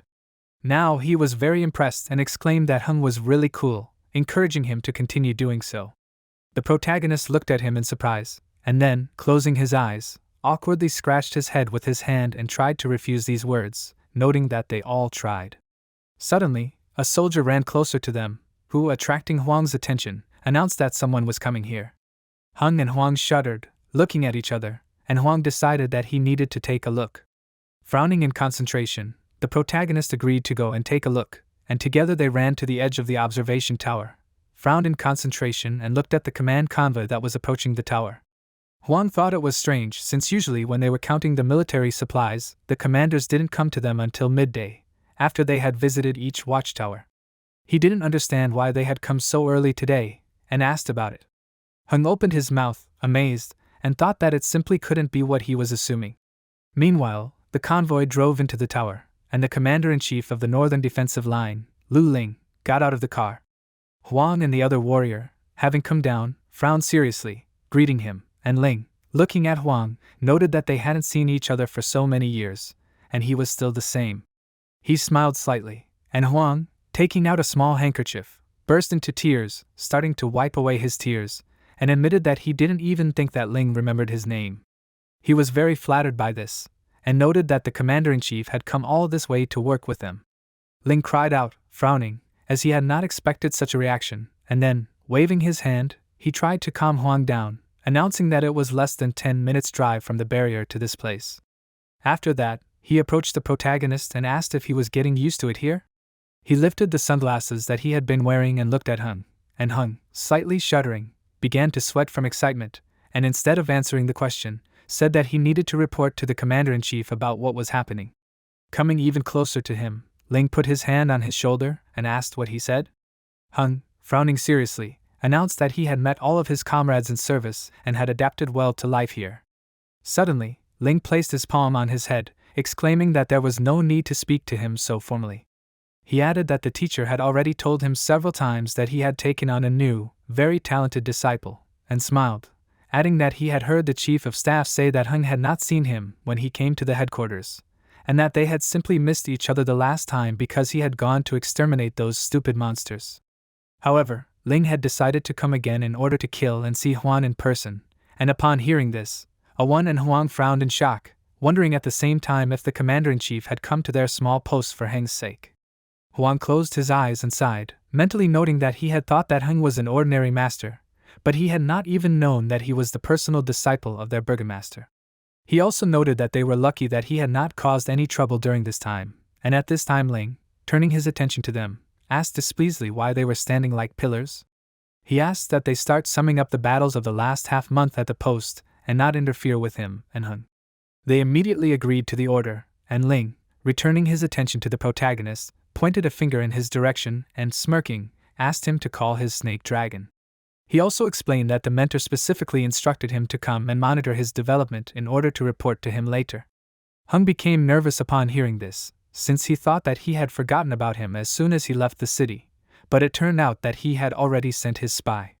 Still, he obeyed and, waving his hand, told the snake dragon to come out. Lizard appeared above him, surrounded by magical energy, and Ling raised his head, froze in shock and looked at the dragon, crying out in amazement. He opened his mouth slightly, and the cigarette he had been clenching with his teeth fell out, while Lizard landed on the ground, raising small clouds of dust. Still amazed, Ling called out to the protagonist and asked if his dragon hadn't hatched a little less than a month ago. Hing stroked Lizard, who narrowed his eyes in pleasure, and then said that his dragon had grown very quickly since it learned to use dragon magic. He pretended to be a fool and did not understand anything, and touched his cheek with his finger, asking if something was wrong. Ling, sweating from excitement, smiled, exclaiming that everything was fine, and noted that his pet had grown even more in its time. Suddenly he became more serious and frowned, rolling his knuckles with his fingers, and said that the mentor asked him to find out how well Hung had honed his dragon's fighting skills. He also had his own tame dragon, so he was going to let it test Heng's dragon. The protagonist became slightly nervous, and Ling raised his hand, activated his ring, and told the dragon to come out and have fun with his opponent. He had a horned earth dragon, and when he shouted out the name of it, the monster appeared behind him and roared menacingly. Ling thoughtfully put his hand to his chin, noting that the horned earth dragon was a dangerous species with 2 bloodlines, earth and dragon, and the same racial rank as the snake dragon lizard. The horned earth dragon was bred by him to the level of a full-fledged dangerous species, and thanks to its thick skin and horns, it was able to resist second-rank beasts at the end of its growth for a short period of time. Hung and Lizard were excited when they saw the enemy, and Ling, winking, added that he had one of the main advantages, and the next moment his dragon was very close to the protagonist's dragon, and it trembled, closing its eyes, and then looked pitifully at Hung. Noticing the state of Lizard, he stroked it, and squinting, it barely held back tears, and Hung, excitedly looking at Ling, asked him to tell his dragon to be softer, because it could simply trample Lizard. Ling asked again in bewilderment, and then laughed, asking him not to worry, since his dragon knew the measure and would not harm Lizard. Saying this, he smiled relaxedly so that the protagonist would not doubt his words, and Hung confidently frowned, agreed, suggesting that Ling act in this case. He pointed his hand forward and addressed his horned dragon, noting that the snake dragon had not yet woken up and suggested waking it up with a small earthquake. The horned dragon struck the ground with its paw, and cracks began to spread in different directions from this, and fragments of earth began to fly into the air. Hung screamed, barely standing on his feet, and frowned, and then suddenly shuddered, opening his eyes wide, and noticed that Ling was hanging in the air, realizing that it was levitation. This was the advantage of being able to control spiritual power after training the power of the mind, but the protagonist was distracted from this, as he realized that now was not the time to think about it. He frowned in concentration and turned to Lizard, commanding it to use an evil attack and dodge the attacks. The dragon, placing its paws on his shoulders, began to rise into the air, and Hung carefully looked at the enemy. When they rose higher above the ground, Hung waved his hand, commanding Lizard to use an evil pearl against this horned dragon.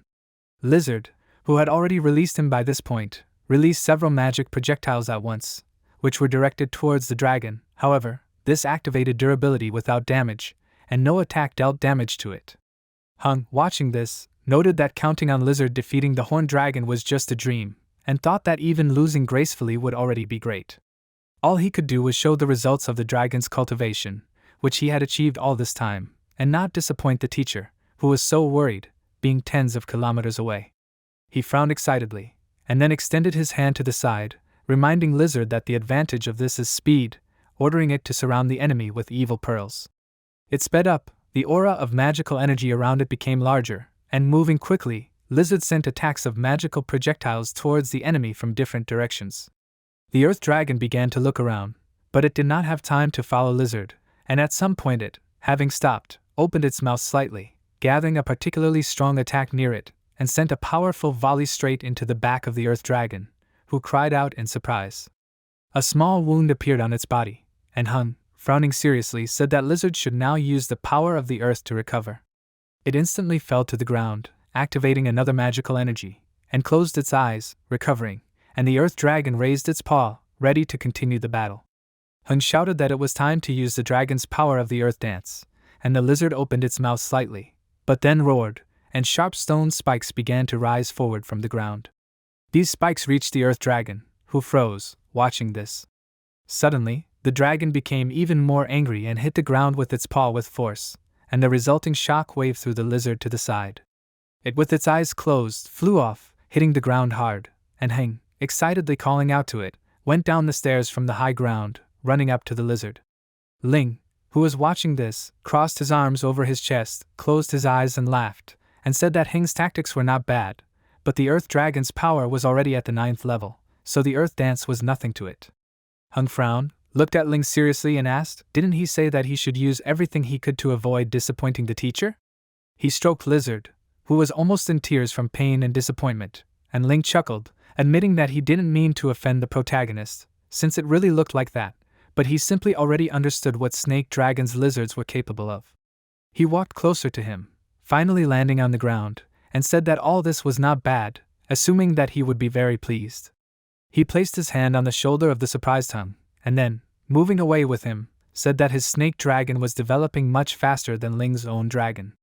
He also noted that he really took in a very talented young disciple. As they walked away, the Earth Dragon also placed his hand on Lizard's back in order to calm it down a little. Soon after the Commander-in-Chief left, winter came and it was very cold at the guard post. The walls were not as high and strong as those at the base, which could shelter from the winter cold, so the soldiers were shivering from the cold even lying in special sleeping bags fully clothed.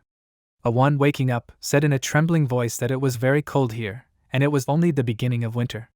He was shaking violently, clenching his jaw, and, hearing his indignation, his comrade lying next to him said that in that case one should become a master tamer, since he had a spiritual cover and was warm.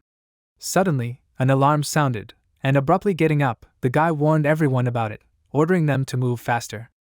Everyone began to get up, and Huang, running into the room, said that guard post number 3 in the northern part called, saying that a group of dangerous species had attacked plantation number 25. Everyone shuddered, and Huang, waving his hand, attracted the attention of Hung and Hu, announcing that they would now go in response to a call from the third post, and Yu and Awan were to guard the house. Waving his hand, he beckoned his comrades to follow him, and everyone, agreeing with the order, immediately stood up, starting to carry it out. Soon they were already in the car, and Huang said that according to Captain Li, the situation was really serious now, since almost the entire 25th plantation was completely captured. More than 20 individuals of the dangerous species and about 5 individuals of the less dangerous species had entered the territory.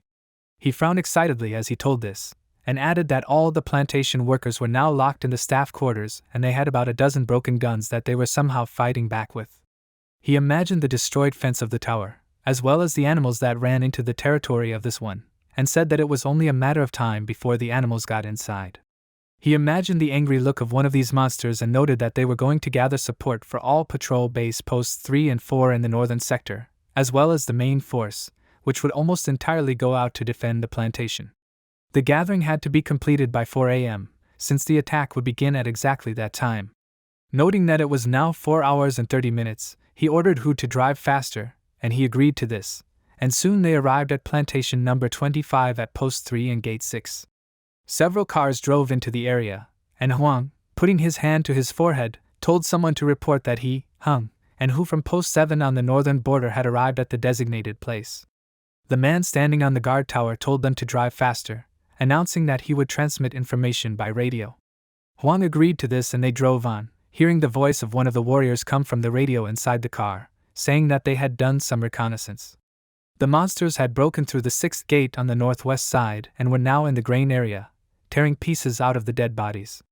All the survivors had been moved to the staff room and were now defending themselves, strengthening the defense. The cars continued to drive, gathering in one place, and the man said that all the fighting squads and all the vehicles were to line up in a spear shape, and the 2 armored vehicles would be used as the tips of the spears, directly attacking and firing at the dormitory mission in the plantation.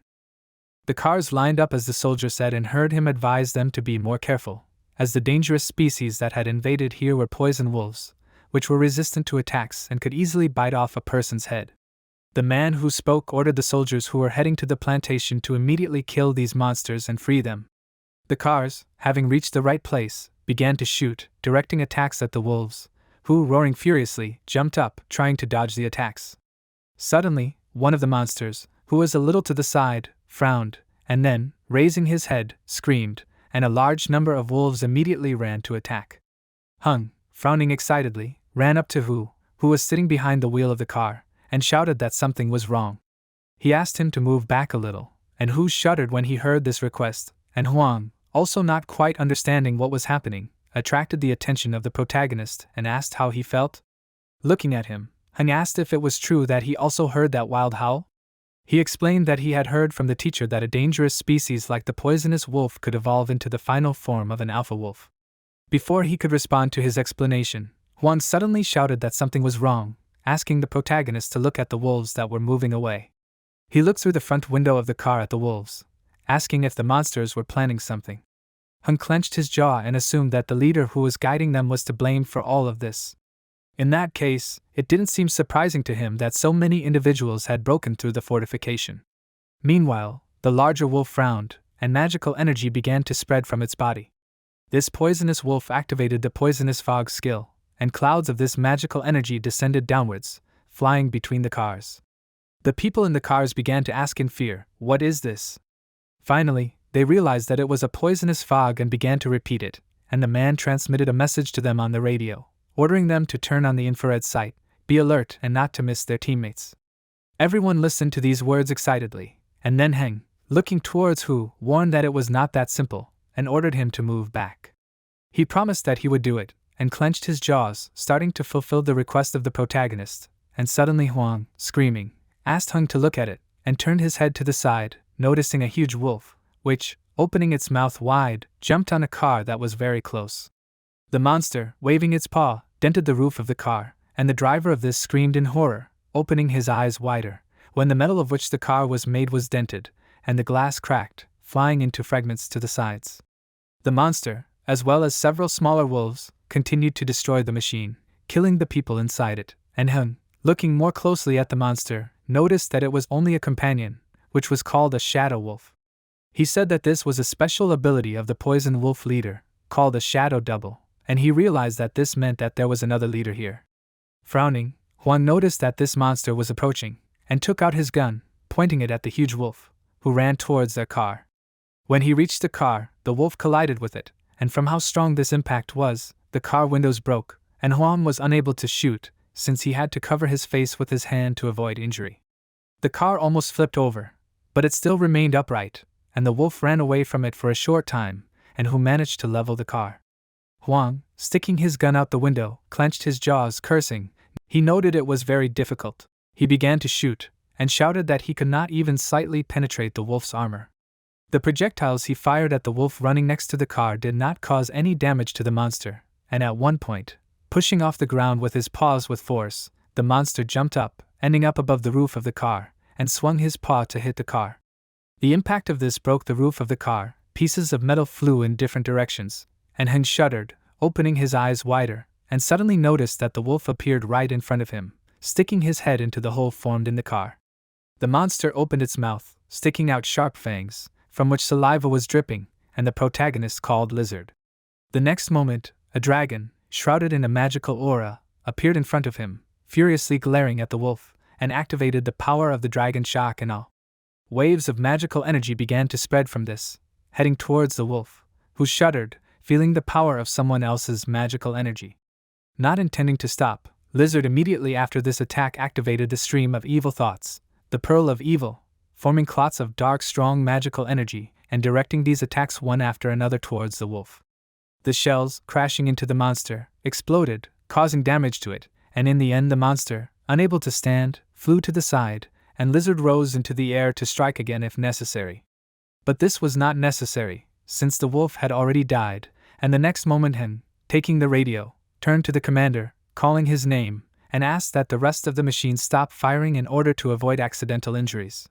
He promised that he would deal with the leader of the poisonous wolves, and frowned in concentration, and the captain, watching him through binoculars, thought that all this was not surprising, because he was his disciple, and he already had such strength, although they were in the training stage. Taking the radio, he ordered everyone to stop firing to support the number 10 military vehicle in the northern area, and then, turning to Heng, he shouted that the leader of the poisonous wolves would be his responsibility, and they would take care of the other details so as not to interfere with his battle. Heng agreed to this and jumped off the destroyed vehicle, and the dragon flew after him. Soon, he, Wang, and Hu ran forward, and one of them cursed, drawing attention to the fact that the fog was very thick. This person was wondering where the leader was, and suddenly Huang, drawing Heng's attention, asked him to look at something that was off to the side. He turned around, and the protagonist, startled, also looked in the direction he pointed, and the next moment, he frowned, opening his eyes wider, as he saw a huge wolf that began to destroy the armored vehicle. Because it was hitting the car, explosions were happening, and one of the guys inside the car started begging for someone to help him. He was desperate and couldn't do anything, and the wolf raised its paw to attack him again, but it didn't have time to do so, because Heng, running towards the monster, ordered it to move away from the guy, and also shouted for Lizard to activate it with an angry attack. The dragon flew forward, opening its mouth wide, and very soon it was already next to the wolf, clinging to its neck with its fangs. Blood spurted out of the monster's mouth. It, unable to stay on its feet, fell on its back, screaming. However, the wolf quickly came to its senses and, growling, stood up, approaching the guy from behind. Meanwhile, He, not noticing the monster, thanked Hung, exclaiming that he saved him. He closed his eyes, smiling and laughing, admitting that he already thought he was going to die. However, the protagonist, who saw the monster behind the guy, ran forward, ordering him not to stand still, but to run. The guy looked at him in confusion, but before he started running, suddenly the sharp part of the tail pierced his body, and the guy's eyes widened in amazement. Hung froze, his mouth slightly open in shock, and the monster pulled the sharp part of its tail out of the guy's body. The warrior fell to the ground, blood appeared on his clothes, and Hung and the dragon looked at their dead comrade in horror. However, the protagonist quickly distracted himself from these emotions and, calling the wolf a name, he turned to Lizard, ordering it to use Earth Dance. He frowned deeply as he looked at his opponent, and Lizard slammed its paw down on the ground with force, causing cracks to spread out in different directions, and sharp stone spikes to rise up. Lizard spread its wings wider as it looked at its opponent, and the wolf frowned and activated the poisonous wolf's ability, which was called Sinister Strike. Just as the stone spikes, growing larger, reached the place where the wolf had been standing, the wolf used its ability to jump to the side, avoiding the attack. Noticing that this was a great opportunity, Hung called out to Hu and told him to shoot at the monster. Hu and Huang, who were hiding behind some rubble a little to the side, took aim, shouting that they understood, and began shooting. The bullets flying out of their guns flew towards the wolf at high speed, and it, noticing the attack from the other side, flinched, and then activated the attack again, quickly and jumping in different directions in order to avoid being injured by the bullets. However, when the monster once again tried to jump to the side, Lizard, blocking this path, flew into the monster's neck, opening its mouth wider, and the wolf was unable to stay on its feet and also unable to dodge this attack, and the dragon sank its teeth into the neck of this one, frowning seriously.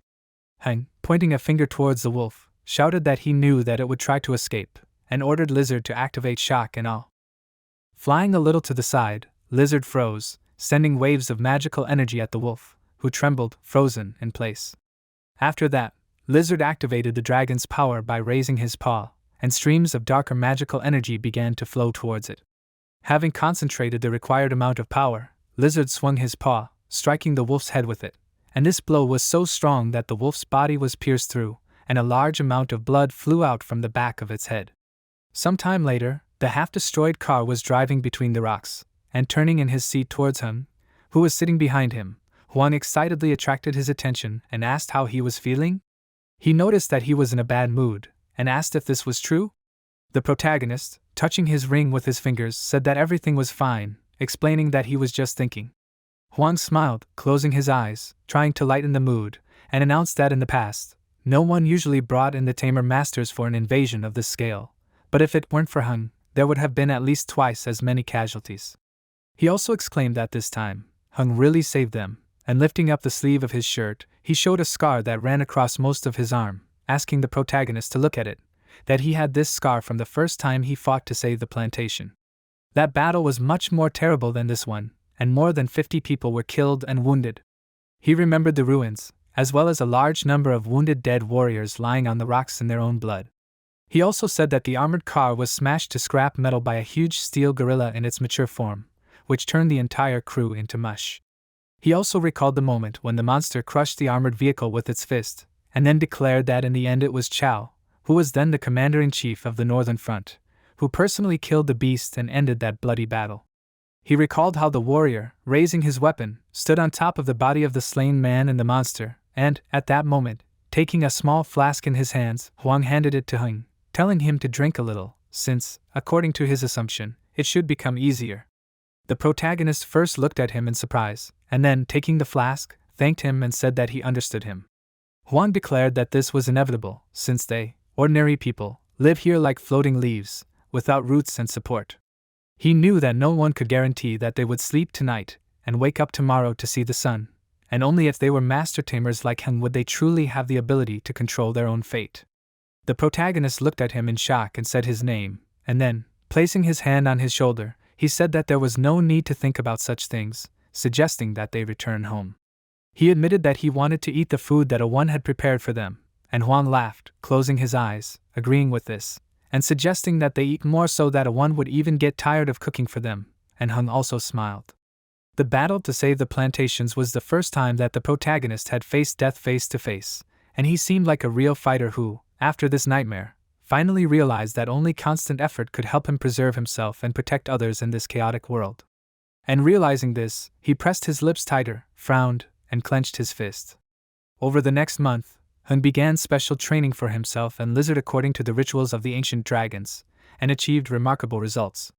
During one such training, he stretched out his hand with a concentrated frown, and Lizard, opening its mouth wide, flew in the direction Hung pointed. Not only did Lizard grow in size, its mastery of these three elements increased by 100 times, it learned new skills, improved it, and also strengthened the effect.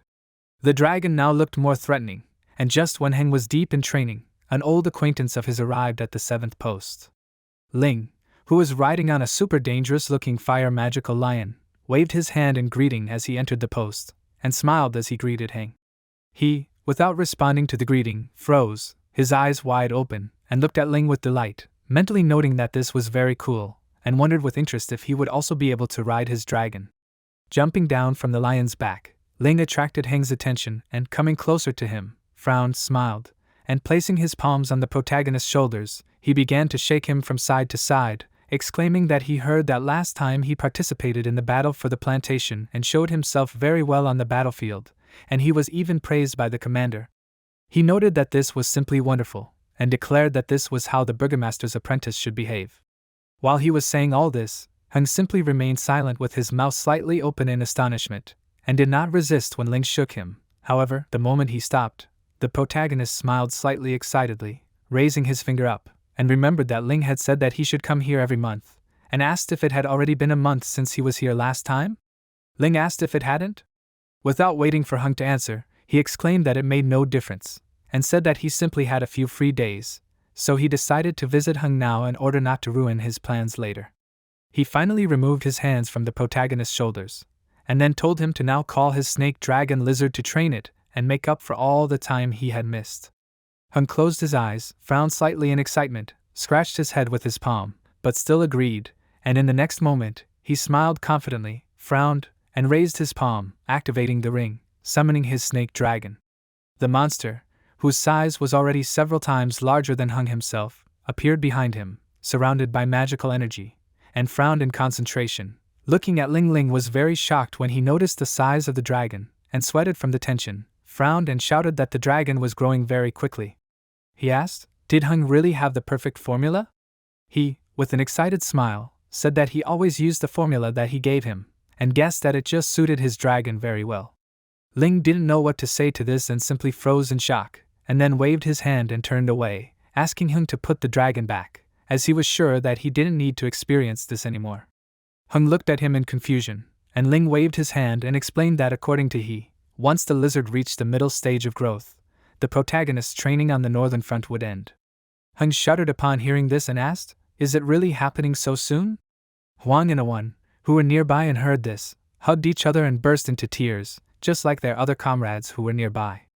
Hung shuddered and looked at them in confusion, sweating from excitement, and Huang, wiping away his tears with a handkerchief, tried to calm down and exclaimed that they couldn't empty the protagonist so quickly. Awan closed his eyes and added that they wouldn't be able to sleep anymore if he left, and Heng asked with a smile if they were serious about that. He suggested that in that case, he should ask Lizard to sit with him, and hearing this, Huang suddenly calmed down and asked why Heng was telling him that. Pointing his finger at Awan, he declared that he was the one who said all that, and hearing this accusation, Awan flinched, frowning indignantly, and then asked so what if he couldn't sleep. The protagonist laughed and said that now they wouldn't be able to get away or run away, but would run around before going to bed with his little lizard. The next day, in Blacklight's training room, Heng fell to the floor and screamed, noting that he couldn't do it anymore. Lin Fu smiled as he looked at the small watch in his palm and thought that the protagonist was a good man to have lasted this long. This meant that he had truly not been lazy this month, just as he had said. Fu was his chief steward, the castle master's assistant, and his loyal servant. He had once been his father's servant, and he was also an expert in the field of spiritual cultivation of the mind and a professional in coin processing. Soon, Fu bowed slightly and closed his eyes as he approached and congratulated him on taking on a good disciple. Although Heng was not as talented as his first sister, he was still very persistent and had used the spiritual hammer method this month, laying a good foundation for their training. He crossed his arms and looked at Heng with a smile, admitting that he did not think that his internship would end so quickly, that is, in just 1 month. However, he supposed that it was still a difficult experience, and an exciting event for the protagonist. Hung awkwardly held his hair with his hand, smiled with his eyes closed, and said that he worked hard. Thinking back to when he was meditating, he thought that the growth and spiritual development of the lizard was so vividly felt through cultivation and training, and it was much better than when he sat for 3 years waiting for even the slightest progress from his egg, experiencing failure after failure. Thinking back to the moments in his past, he asked himself, could such an experience be called difficult?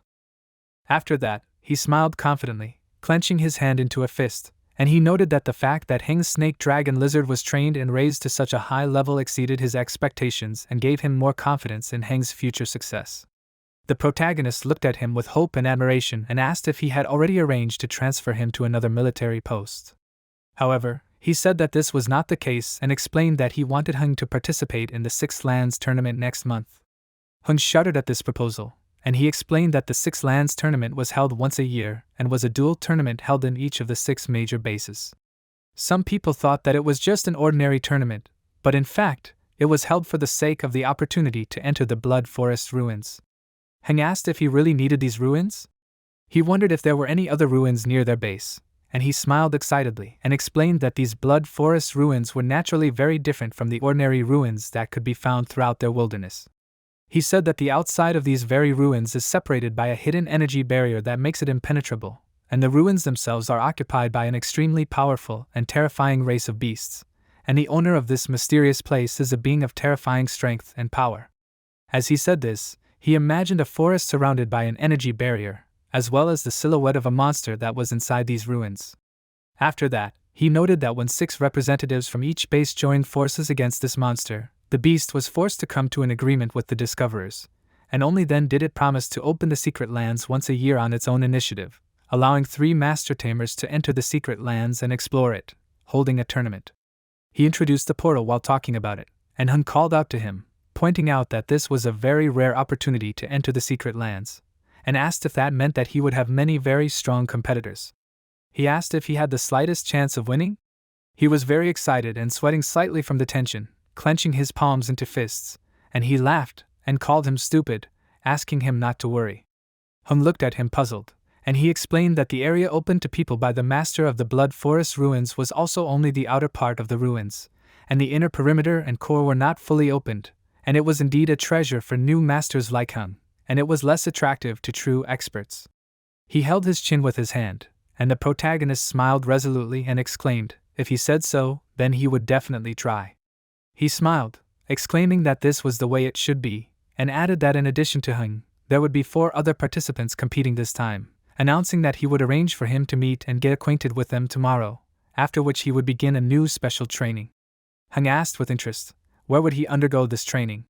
He winked, and announced that he would undergo it in the Grizzly Forest, and upon hearing this, the protagonist asked again, startled, and frowned with excitement.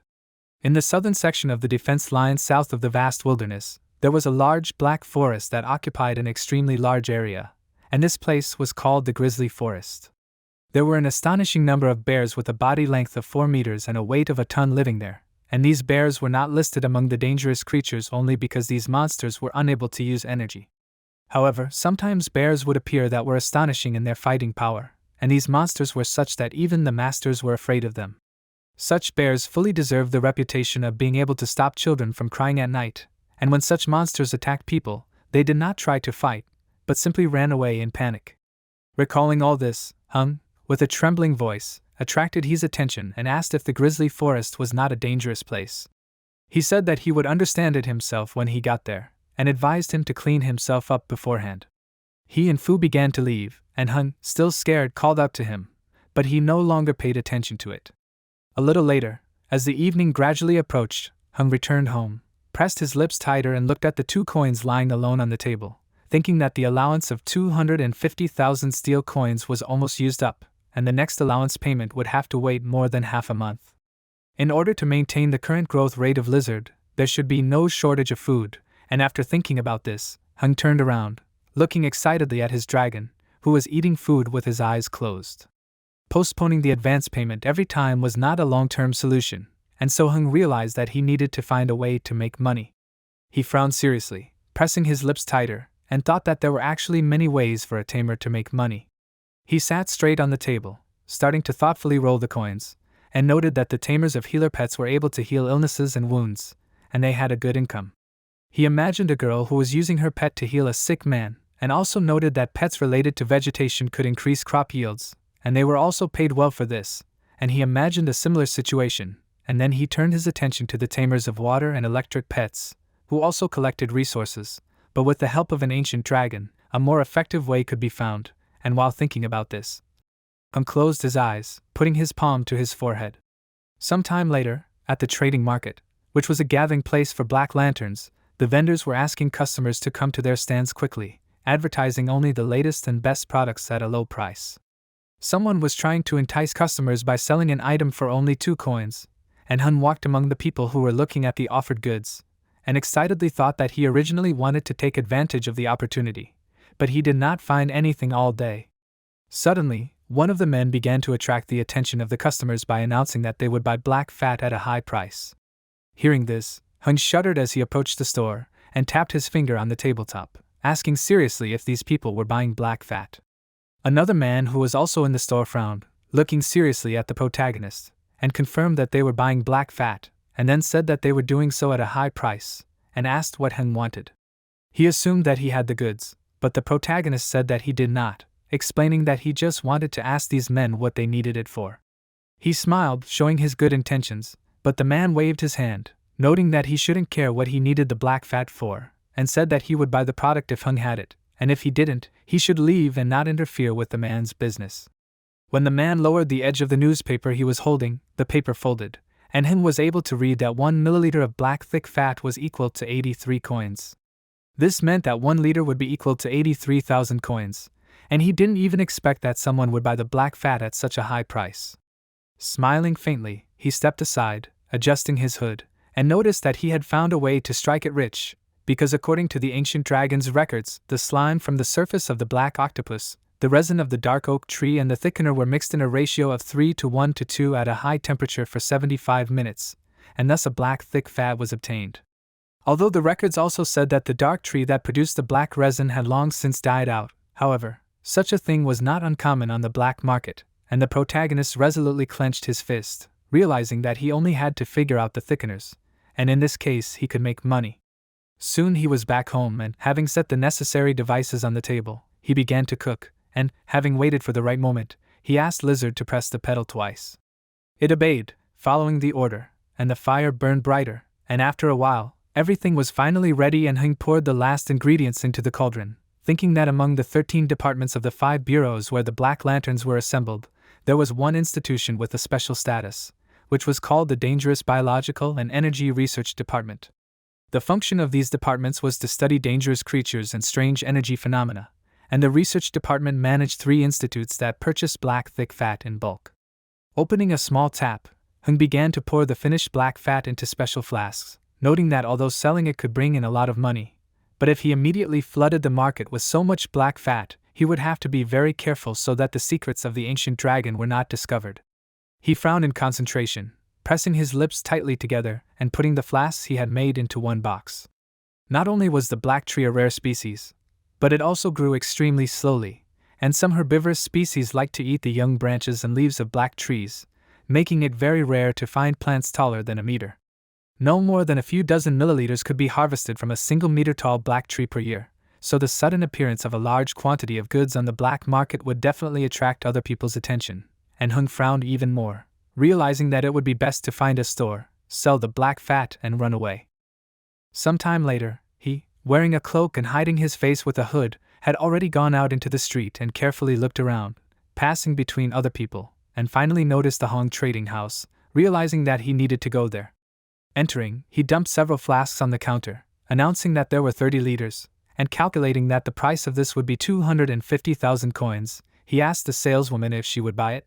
The woman shuddered, noticing the flasks, and smiling excitedly, she exclaimed that of course she would buy it, and asked where Hung got so much from. He, taking out a dagger, leaned sharply towards her, pressing the blade of the knife to her throat, and seriously said that she had better not ask about it. The woman, looking at the weapon with horror, promised that she would not do this, and soon Hung had already left the store, slamming the door behind him, and throwing a few coins in his palm. He noted that this money cannot be spent now, but it is better to go to the fortress and exchange a small amount of ingredients, and also wait until everything calms down. At the same time, he was going to meet his teammates, and headed towards the castle. Around this time, in the castle, Wang Sun said that he knew Hung, saying that they had participated in special training together. He was an average person with no taming talents, so no one could even imagine that the castle master himself would pay attention to him and take him as a disciple. He assumed that it was luck. Sun was a tamer and participated in special training with the protagonist, and was also the first among all the participants to successfully hatch an egg. His controlled beast was an adult mid-danger level mountain lion.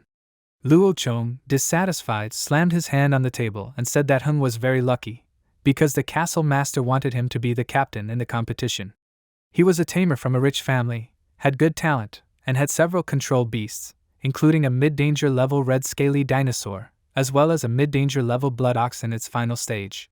Reina came closer and said that last year Lu Han was the captain. Even though he only ranked 4th and couldn't enter the secret room, he was still very strong, and before him Su was the captain, and she became the champion in the 6th competition.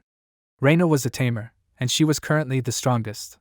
She also had several beasts under her control, namely the iron magic trees of the middle danger level, as well as the sleeping butterflies of the middle danger level. Lane Yusin smiled and asked, "Is there anyone among them who doubts the master's decision?"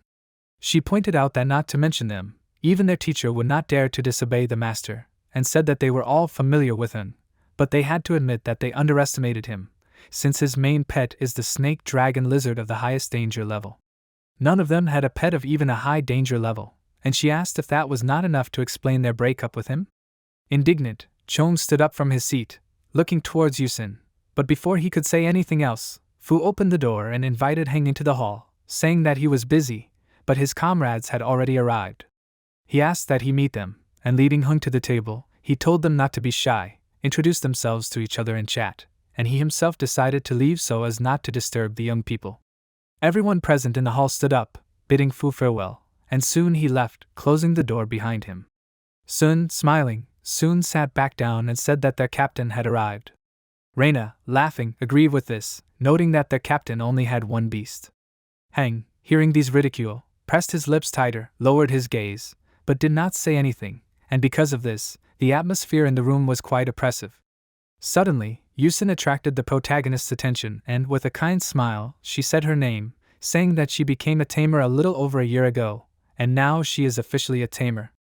Currently, she only had 2 pets, namely, a mid-danger level flower ghost tiger and a mid-danger level electric swallow. She stood up from her seat, stretching out her palm towards Hen, and he, also saying his name, said that he became a tamer 2 months ago, and now he is officially a tamer. He only had one pet, namely, a snake dragon, which is a top danger level lizard.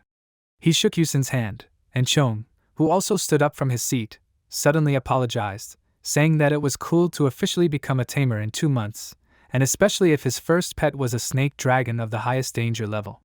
Hung looked at him, and admitted that Chong was right, because Hung himself was much better than him. Chong got angry when he heard this, and clenched his jaw, asking if the protagonist was really saying that he was stronger than him. He offered to test it, and stretched out his hand forward, calling out a red-scaled dinosaur. The monster appeared in front of him, turning over several chairs and a table, and placing his palm on the monster's back. Chong looked at Hung and asked if he was really scared. The protagonist grabbed his chin with his hand, clenched his teeth, and thought that compared to this huge monster, the snake dragon lizard really has little chance of winning. However, according to the ancient laws of the dragon, in competitions, if a person cannot crush the opponent, then he must kill himself against the wall. Relaxing a little, he looked at Chong and admitted that his pet's cultivation was quite good, but it seemed that it was not a species of the highest danger level. Shrugging his shoulders, he asked, "Does Chong not have the same?" Yusin laughed with her hand over her mouth, and Chong furiously shouted Heng's name, but before he could do anything else, Reina came closer to him, stretching out her palm in front of him, saying that this meeting was arranged by the master of the castle, and advised him to think about the consequences. Chong flinched, frowning in displeasure, and Hung, smiling, told them not to worry, since the owner of the castle would not scold them. However, because Chong summoned the beast directly into the castle, he did not know what the garrison would do to him, and crossed his arms over his chest, smirking. Chong only cried out in displeasure, putting away his pet, and then, looking furiously at the protagonist, he said that he had better not face him in the competition in a month. Hung looked at him seriously, admitting that he did not even have the desire to unite in order to fight for the honor of the Black Lanterns. Turning around, he opened the door, leaving the room, and admitted that it would be better if he did not offend such teammates. He slammed the doors behind him with a bang, and frowning in displeasure, Chong asked, "What was that?" Sun smiled and told him not to worry, noting that they would have another chance to deal with the main man. Hung meanwhile climbed the stairs, remembering that he said that they would go to the grizzly forest tomorrow. These disgruntled comrades, as far as he could tell, were also part of his test for him, and the protagonist was a little worried about this. He realized that he needed to take full advantage of this special training, and decided that once he returned, he would become a captain. After climbing to the very top, he sat on the edge of the fence, thinking. The next morning, some people approached Heng's house, one of whom knocked on the door and announced that he was the head of the Black Lantern Guards, Zhang Qing, who would be accompanying him on a special training in the grizzly forest. Hearing this, Heng asked Qing and his comrades to come in, and after entering, Qing spread a map on the table, telling him that this was where their black fire was located. Heng, looking intently at the map, listened attentively to the information, and Qing, pointing to one of the places on the map, said that this small settlement near the Himalayan bear forest was called the Iron Village. The distance to the Iron Village was only about 150 kilometers, but only half of the way was on a repaired road, so in fact, the route was quite winding. In addition, they could encounter troubles along the way, and therefore, most likely, the road to the desired place should have taken 1 or 2 days. The protagonist, frowning, put his hand to his chin, agreeing with this information, and Cheng, smiling, asked if he had any questions. Hun said that he had no questions and said that he was ready to go. Soon the car was already driving along the desired road, and the protagonist, continuing to study the map, thought that the black fire was in the Grey Desert, just like the Iron Village and the Grizzly Forest. It was a vast area with dozens of large settlements, as well as many smaller settlements and nomad camps. After a while, they stopped near a tower, and Qing asked Heng to wait for a while he himself was going to go and report their arrival to the tea house, since they were going to rest there in the evening. The protagonist happily agreed to this, and the next moment, using a walkie-talkie, Cha-Nam, who was sitting at the top of the watchtower, contacted Qing, announcing that the deputy mayor of the tea house was speaking to them, and asking if they were a team from the Black Lantern. Qing, also taking the walkie-talkie, said that he was the commander of the 5th Tactical Group of the bodyguards of the 1st and 3rd Squads of the Black Lantern, gave his name, and seriously explained that they needed to enter the city in order to rest and recuperate. Cha-Nam asked him to say the last password, and taking a small piece of paper, Qing read out a combination of numbers and letters, which was the password. Soon the gate opened and Cha-Nam came out of the tower with 2 warriors and praised Qing for his good work. Qing smiled when he saw Cha-Nam and noted that he was in a good mood. He also said that he had brought a dear guest with him this time, and asked him to arrange a good place for them to stay. Cha-Nam asked him to rely on him and asked them to enter, pointing his hand towards the entrance. Soon they were already inside the castle, and pointing to the large chests, someone said that these were items for taming animals, prepared especially for him.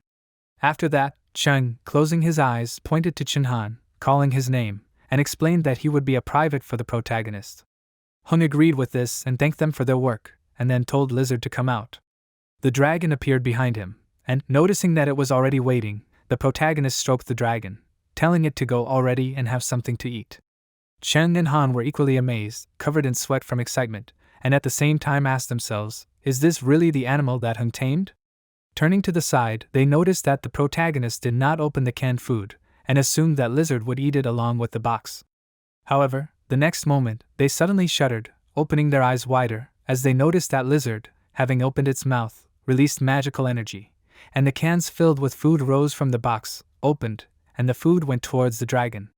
Lizard raised its head to more conveniently eat the food falling into its mouth, and having taken enough food, it slightly narrowed its eyes, looking at Chang and Han who were watching this, who, noticing this looked at each other and excitedly asked themselves if it was true that Lizard despised them.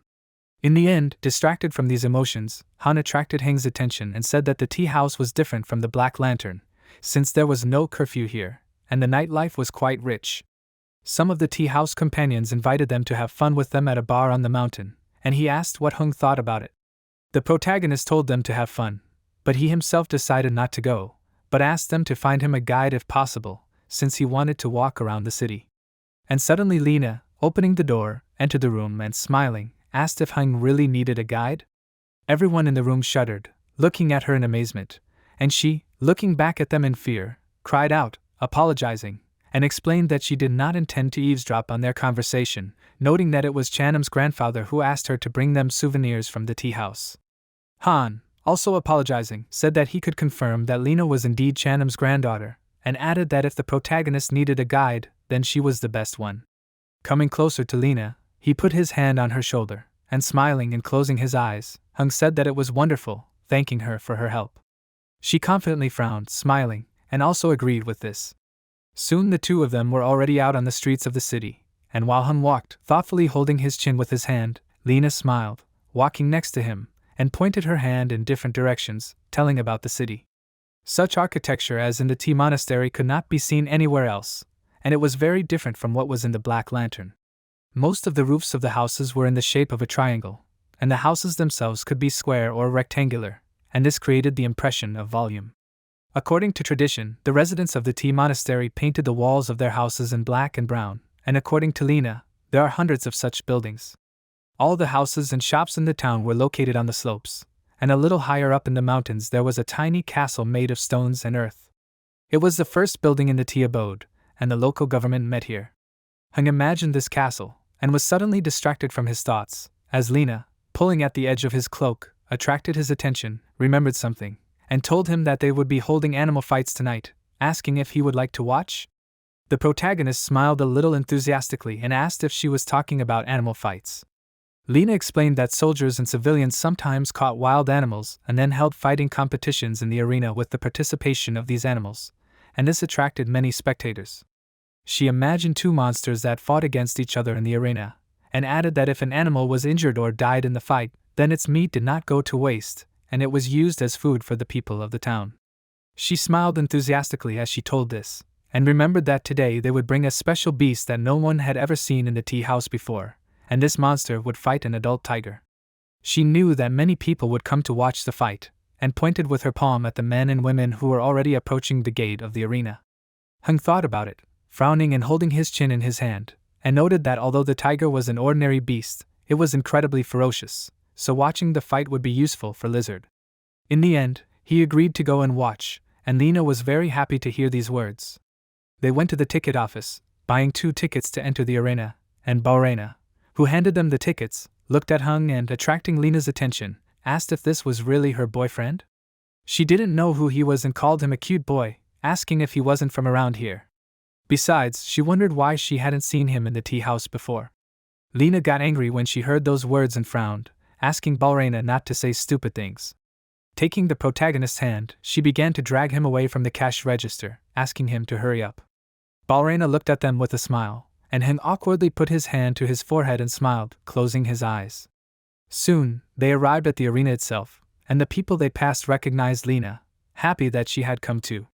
Someone gave up their seat for her, intending to sit somewhere else, and Lena thanked the person with a welcoming wave and closing her eyes, but said that it would be inconvenient for her to take that seat today, so she decided that she would take advantage of the offer next time. Hung looked at her with a smile, thinking that she was a celebrity here.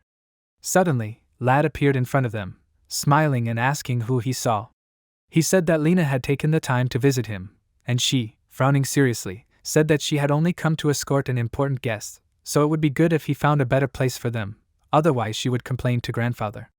Hung smiled excitedly at this seriousness, and Lad looked at the protagonist and asked if this was really the young man. He smiled, nodded and placed his hand on Lena's head, and Lad, noticing Hang's hand, opened his eyes wide, startled, because he noticed the ring of the Lord on his finger. He realized that it was better not to quarrel with such a person, and greeting him, invited him to the arena of the tea monastery. The main character greeted him, and very soon several guys blew a horn, and the girl host, coming out into the arena, attracted the attention of the spectators, announcing that their animal fights would begin right now. She was glad to see everyone and greeted everyone here, raising her hand to the side. The spectators in the stands rejoiced, shouting, and the girl, pointing her hand towards the cage located to the side of her, said, as everyone expected, the city guard brought a tiger from the jungle, whose body length was more than 3 meters and weighed more than 600 kilograms. The huge tiger was really behind bars and roared, frowning furiously. One of the guys, seeing this, assumed that this tiger was in excellent fighting shape and was eager to start the fight. His companion sitting next to him looked at the arena with enthusiasm, saying that the traps created by the Ase trapper were the most powerful weapons in the tea house. One of the guys frowned in displeasure, asking when the fight would start already. Lena also joined in the shouting, waving her hand, wishing everyone good luck. Hung simply stood next to her, holding a cup of hot drink in his hands, and watched her, and at that moment, the host, frowning in concentration, asked the audience to be patient and allow them to introduce today's participant. Pointing her hand to the side, she said that this was the second fighter. She admitted that she had never seen such a strange arena, and expressed her hope that this captured beast would surprise everyone. One of the assistants threw forward a small metal box, the sides of which were a grid, and when the box fell to the ground, the top lid of it flew to the side, and from it stuck out its head a small monster, who practically cried and froze, disoriented. At that very moment, the doors of the cage in which the tiger was sitting opened, and the animal, coming forward, focused on its opponent, who, shuddering, cried, noticing the tiger.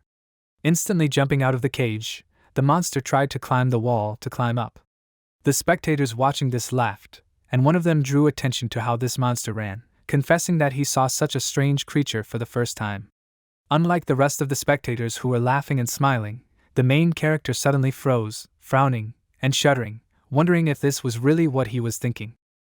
At this point, the tiger growled, preparing to start the fight, and jumped into the air, heading towards the small beast to attack it, and in response to this action, the monster, crying only harder, could only scream and try to run away. The monster pressed itself against the bars of the closed cage in fear, trying to escape somewhere, and closed its eyes in despair. However, when the tiger ran closer to it, the beast jumped away at high speed.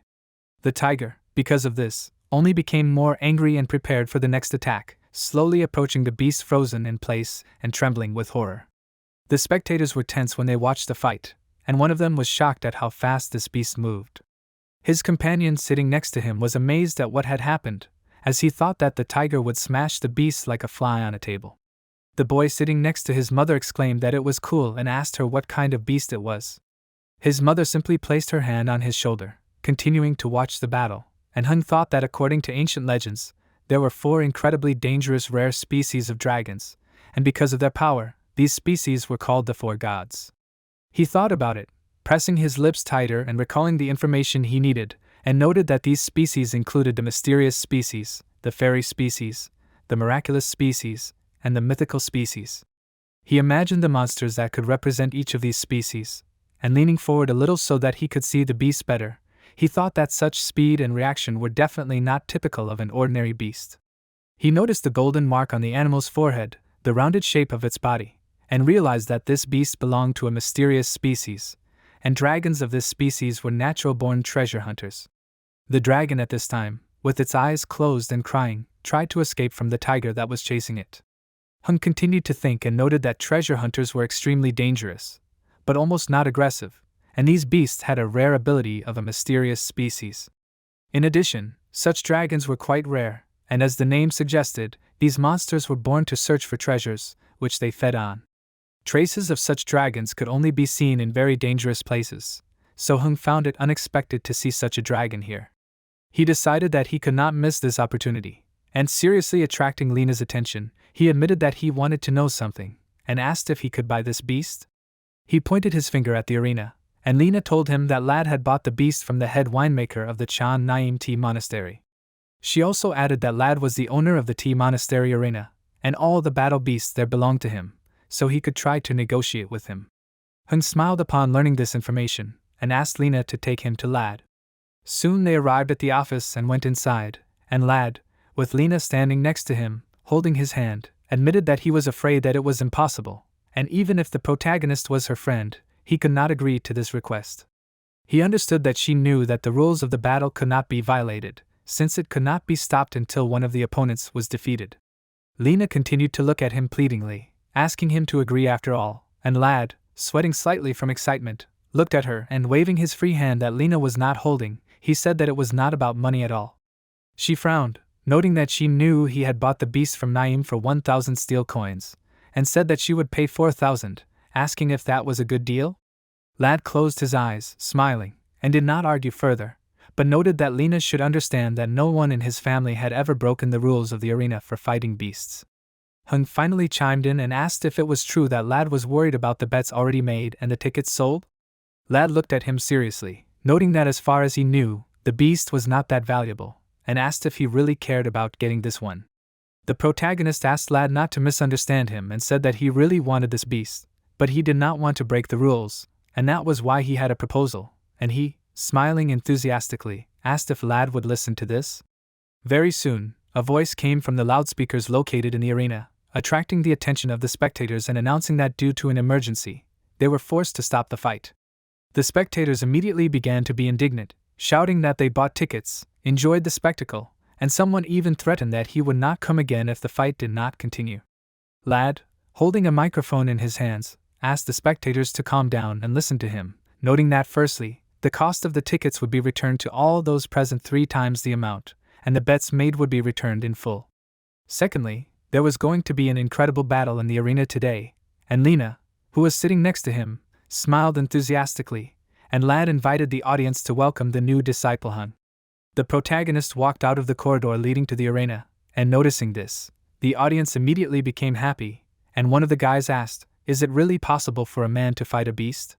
He tried to remember how many years had passed since the last such battle, and his comrade, who was sitting next to him, was amazed at what Lad was able to do. The tiger, noticing the new opponent, growled furiously, narrowed his eyes, and looked at Heng, and then ran forward, ready to attack him. The protagonist stood still, not moving, and the audience became worried, assuming that Heng was about to die. The mother closed her child's eyes, excitedly watching what was happening in the arena, and Lena, also worried, clenched her fists, shouting that Heng would definitely win. He remained calm and smirking, extended his palm, ordering his snake microphone to come out. Lizard, wrapped in magical energy, appeared in front of him, threateningly opening its mouth, and noticing a new opponent, the tiger froze, frightened, and slightly pressed itself to the ground, trembling, and the spectators only rejoiced even more, realizing that Heng is the master, and noticing that he has a dangerous type of dragon. Many were delighted with what they saw, since the last time they saw the master was in the tea monastery 3 months ago, and now they understood that they came here today for a reason. Lena greeted Heng with her arms raised in joy, and Heng, hearing her cry, smiled, looked in her direction, and made an approving gesture with his finger. While Lena watched him with admiration, Lad froze, his eyes wide in amazement, and noticed that the protagonist was so young, and already controlled the most dangerous creatures. Taking out a small handkerchief, he wiped the sweat that appeared on his face and smiled excitedly, glad that he was polite enough to Heng. After that, he thoughtfully and smilingly looked at Lena, who began waving her arms again, and assumed that this time she had a new friend. Lizard, meanwhile, appeared next to Heng, spreading its wings wide, showing its power, and the protagonist himself ordered it to attack. Lizard opened his mouth slightly, and streams of magical energy began to gather next to it, gradually heading towards the tiger, who, shuddering, sat down, cried and trembled, opening his mouth wide in horror. Closing his eyes, the tiger suddenly found a tablet on which he admitted his guilt and mistake, and asked that no one kill him. It held the tablet in front of him, trembling only more, and then, not feeling any attack, the tiger shuddered, opening his eyes wide, and looked with surprise at the fact that Heng and Lizard's attention was not directed at this, but at the other dragon, who began to run from side to side, closing his eyes in despair. The tiger looked at the other dragon in bewilderment, and Heng, holding his chin with his hand, drew attention to the speed and rapidity of this one's reaction, assuming that this is due to his physical form, and noted that it is not for nothing that this dragon is called a mysterious creature. He urged Lizard to attack the dragon and extended his palm forward, frowning in concentration. Lizard flew forward, and the other dragon, noticing this, first froze, shuddering, and then began to run faster, crying in terror. Heng, smirking, told Lizard to use the second stage of acceleration power, and Lizard also accelerated, looking intently at the enemy in front of him. Clouds appeared in the air around it, and Lizard only flew forward faster, stretching out its paws in order to be able to grab the dragon. The distance between the two dragons was closing, and the monster screamed in terror, continuing to run. Having caught up with it, Lizard tried to strike, but the monster managed to dodge and jump to the side, avoiding this attack. Heng did not give up and, clenching his fist, activated the dragon's power of the second level strike. A huge amount of magical energy appeared around Lizard, which began to twist around it in a spiral, rising high into the air above the arena. The spectators froze, opening their mouths, and admitted that they were very scared. Many were amazed at the power of the ruler, and someone noted that if the beast Hung met in a fight with a detachment of soldiers, there would be nothing left of the soldiers. The dragon, also frightened by Lizard's attack, cried, screaming pitifully, and Lizard stretched out his paw to it, and this time the dragon did not run away, since it could not move. Lizard, despite its threatening appearance, carefully lifted the dragon, and Hun, stopping next to it, asked, "Can it really not run away?" The dragon screamed again, and then doomedly closed its eyes, lowering its head. Soon, in the office of the owner of the beast fighting arena, Lad, in front of whom Hung and Lena were standing, admitted that it was amazing, calling the protagonist a lord. It was the first time he saw such a young person tame fierce beasts, and Hung tried to refuse this praise, smiled, apologizing for his tactlessness, and asked how Lad managed to catch such a fast animal. He placed his palm on the small cage in which the dragon was sitting, and Lad, closing his eyes, also pointed his finger at the animal, asking if Hung really meant this. He explained that for the Black Lantern, the tea monastery was not only an important supply point in the south, but also a major supplier of wine products, and it was due to the skill of their residents in winemaking that the tea monastery attracted the attention of the Black Lantern, after which it was accepted as a vassal. The one who caught this beast was an old winemaker from the monastery, whose name was Naim. Lad remembered someone saying that this beast had gotten into the wine cellar and ruined several barrels that were meant for the head of the Black Lantern. He imagined the dragon, having overturned a barrel from which wine began to spill, starting to run away, as an angry Naim noticed this disgrace. For a week, Naim and his apprentices did nothing about the dragon, but one day the winemaker, having already lost all hope that everything would resolve itself, found a drunk and peacefully sleeping beast in a barrel. He imagined Naim, frowning furiously, approaching the barrel on the edge of which the sleeping beast hung, and frowned. Telling this, Lad smiled, pointing with his palms at the cage, and said that after this incident Naim sold the beast to him. Slightly worried, Hun said that despite its own mysterious power, the beast was so stupid that it got drunk, and therefore it was no wonder that it was caught.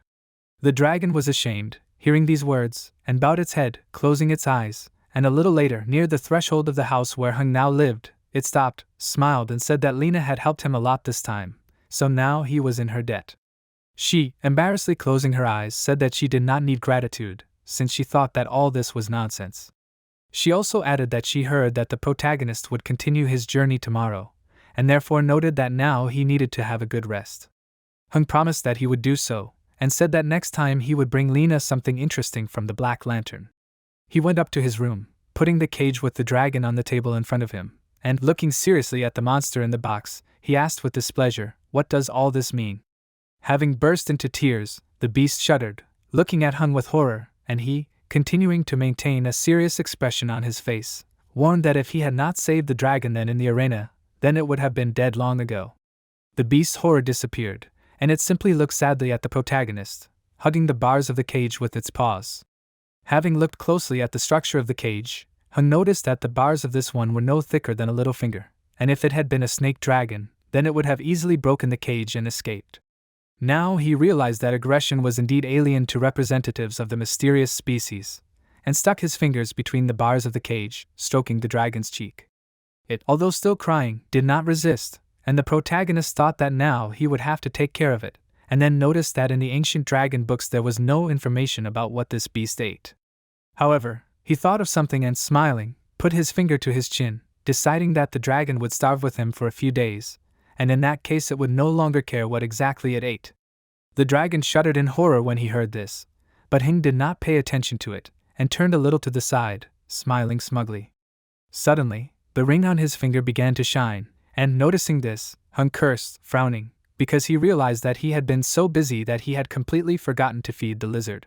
Stepping aside a little, he picked up one of the boxes filled with cans of food and, inhaling from the effort, put the box on the table near the cage where the dragon was sitting.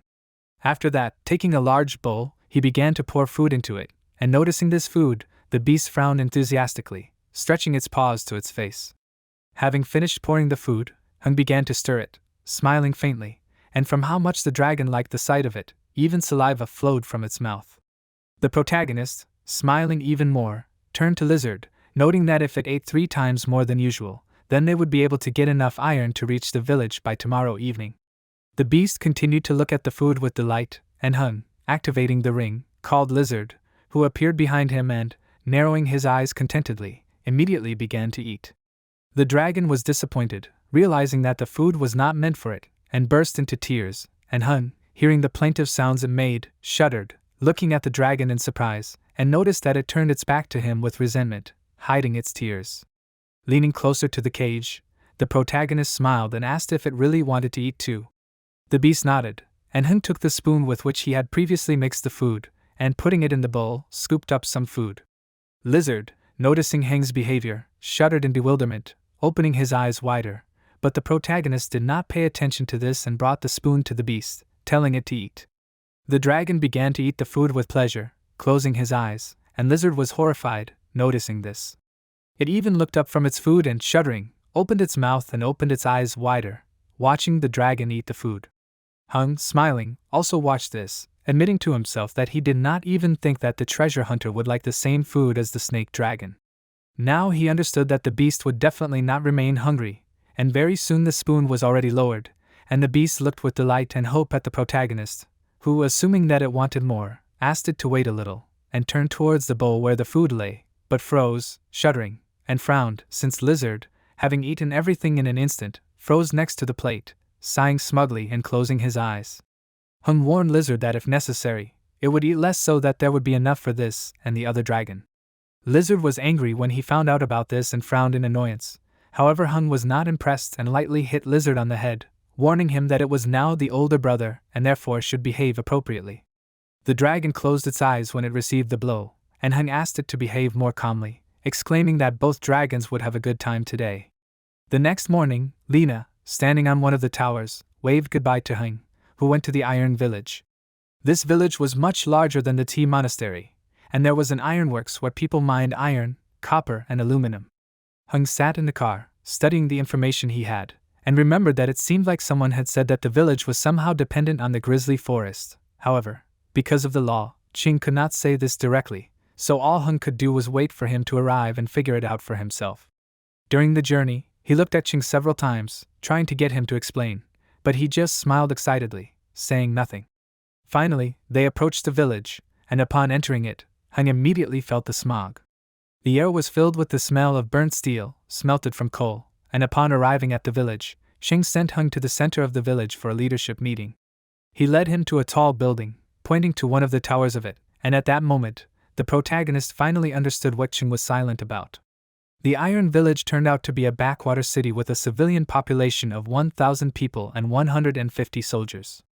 On paper, it was an independent settlement in the Grey Desert, but in reality it was subordinate to the Black Lantern and supplied it with metal and agricultural products. However, there was something more important, because the minerals here were mined in the Grizzly Forest, which was an impossible dream for ordinary people, and the reason why the Iron Village could freely mine the minerals from this place shocked him, because the forest turned out to be his property, or more accurately, his pet's territory. Thinking about this, the protagonist imagined he, whose silhouette towered over the forest, and noted that he was even able to control all the bears in the forest to some extent with his pet. Soon, he went up to the conference room of the committee management, and drank wine with Chang and another man. While the men were talking, he walked over to the window and looked out into it, thinking. He sighed, noting that he had assumed that he was unusually strong, but he did not think that he was this strong. According to the management committee, there were 4 overlords in the Grizzly Forest at the moment, and the strongest of these overlords was the old Black Lantern fighter, the so-called professional commander, but the other 3 overlords were not so simple either, because their strength level was higher than that of an experienced fighter.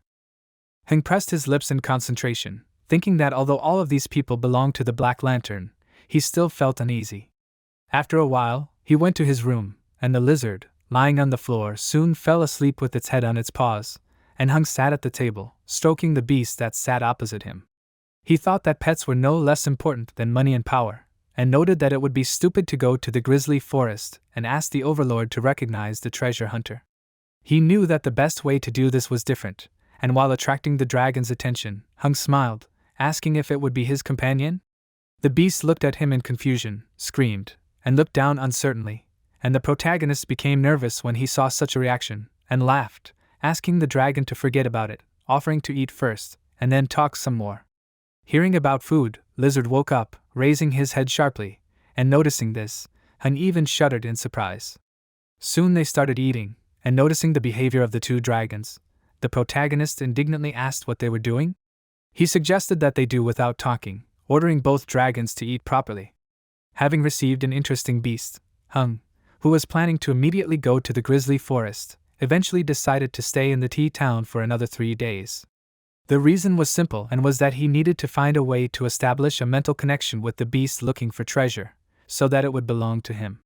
Hung imagined a dragon surrounded by a magic circle and positioned next to the ring. However, it was not as easy as it seemed at first glance, and every time Hung tried to establish a mental connection, he was repelled by the beast's consciousness.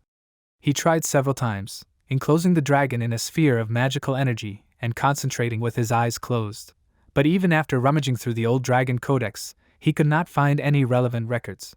Therefore, Hung came up with one stupid way and, sharply raising his hand forward, he addressed the animal sitting in the backpack behind his back and asked, "Isn't this a treasure hunter?"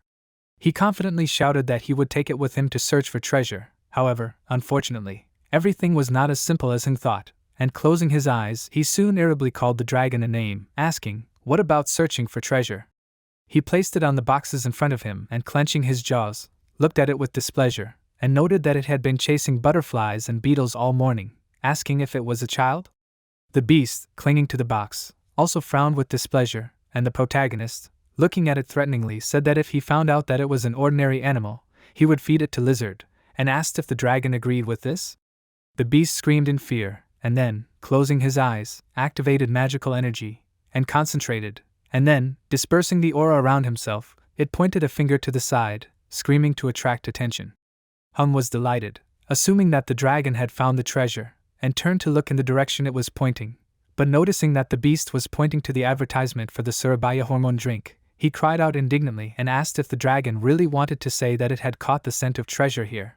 He looked at it with disbelief, and the beast, closing its eyes, nodded confidently, crying out. The protagonist put his hand on his chin, thinking, and noticed that this time magical energy was seething in the dragon's body. He grinned faintly, and then suddenly said that he did not want to go to that place, since it could be another setup, and so he decided to go home and feed the lizard. He picked up the dragon in his arms, starting to move away, and it cried out in protest, closed its eyes and began waving its hand, pointing to the side. Hung assumed that the beast wanted to go there, and also thought that there was a treasure there. The beast confirmed this, and Hung asked why he should help it get this treasure. The dragon shuddered in bewilderment, looking at the protagonist, and then looked down pitifully, almost crying. Hung suddenly added that he liked to do good deeds, but said that the beast should promise him one thing. The dragon screamed, raising its head and listening to him, and imagining a collar and a whip, it only became more upset, and Hung, laughing, asked if the beast was really worried about this. Closing his eyes, he said that this was just a mental connection, not submission, and the beast looked at him in bewilderment, and then, frowning decisively, screamed, putting forward a paw clenched into a fist. Hung in response lightly hit the beast's fist with his fist, declaring that they had agreed. Soon they walked towards the desired establishment, and Hung thought that without the foundation of affection, it was impossible to establish a mental connection overnight, and if he simply offered it to the dragon, it would refuse. However, establishing a mental connection when the beast did not resist changed everything radically, and the protagonist was happy about it. At the same time, in the establishment, opening a special bottle for mixing, the bartender placed a filled glass in front of the girl and said that this was their signature drink that she ordered. The girl smiled, pleased with this, and soon Hung entered the establishment, opening the door. The guy greeted him, asking if he would like to drink their signature drink hormone? But the protagonist said that he just came to look around, and the bartender looked at him in confusion, and then frowned in anger, asking himself, did Hung really come to the pub in the middle of the day just to look around? He looked suspicious to him, and leaning towards the guards, he warned that he was seeing the protagonist for the first time, assuming that he could be a foreign mercenary or a relative of one of the soldiers. He ordered the guards to watch Hung, and in the meantime, he went to a stone standing a little to the side inside the building, and asked if this was a treasure. The beast screamed, pointing its paw towards it, and Hung, squinting his eyes in displeasure, looked at the dragon and asked if this was a treasure hunter or a garbage collector. The beast indignantly closed its eyes, and the stone suddenly began to mutate, and the shape of it completely changed. Noticing this, Hung shuddered, slightly embarrassed, and mentally exclaimed that this could not be what the old dragon code said. However, he realized that it was a shape-shifting stone, and noted that the dragon beast transformation path was full of difficulties and unnecessary, and the demand for evolutionary materials was even higher. Transformation stones were the main material needed to transform a very strong dragon species on the dragon transformation path. He put up a huge monster, and admitted to himself that he never thought that he would ever encounter something he had never dreamed of. Stroking the dragon sitting on his shoulder, he thanked it in his mind, asking if it was true that this was a real treasure-hunting mage. He even cried with happiness, and suddenly the bartender, coming closer to him, displeasedly attracted his attention and asked why he was standing. He was wondering if Hung was a guest or a troublemaker, and upon hearing his voice, the protagonist startled, turning his attention to him, and then smiled, turning towards the bartender, and warning that he wanted to buy this stone. He asked how much it cost. The dragon on his shoulder also smiled, and the bartender startled, surprised by such a request. Frowning in confusion, he asked, did Hung really want to buy this piece of stone?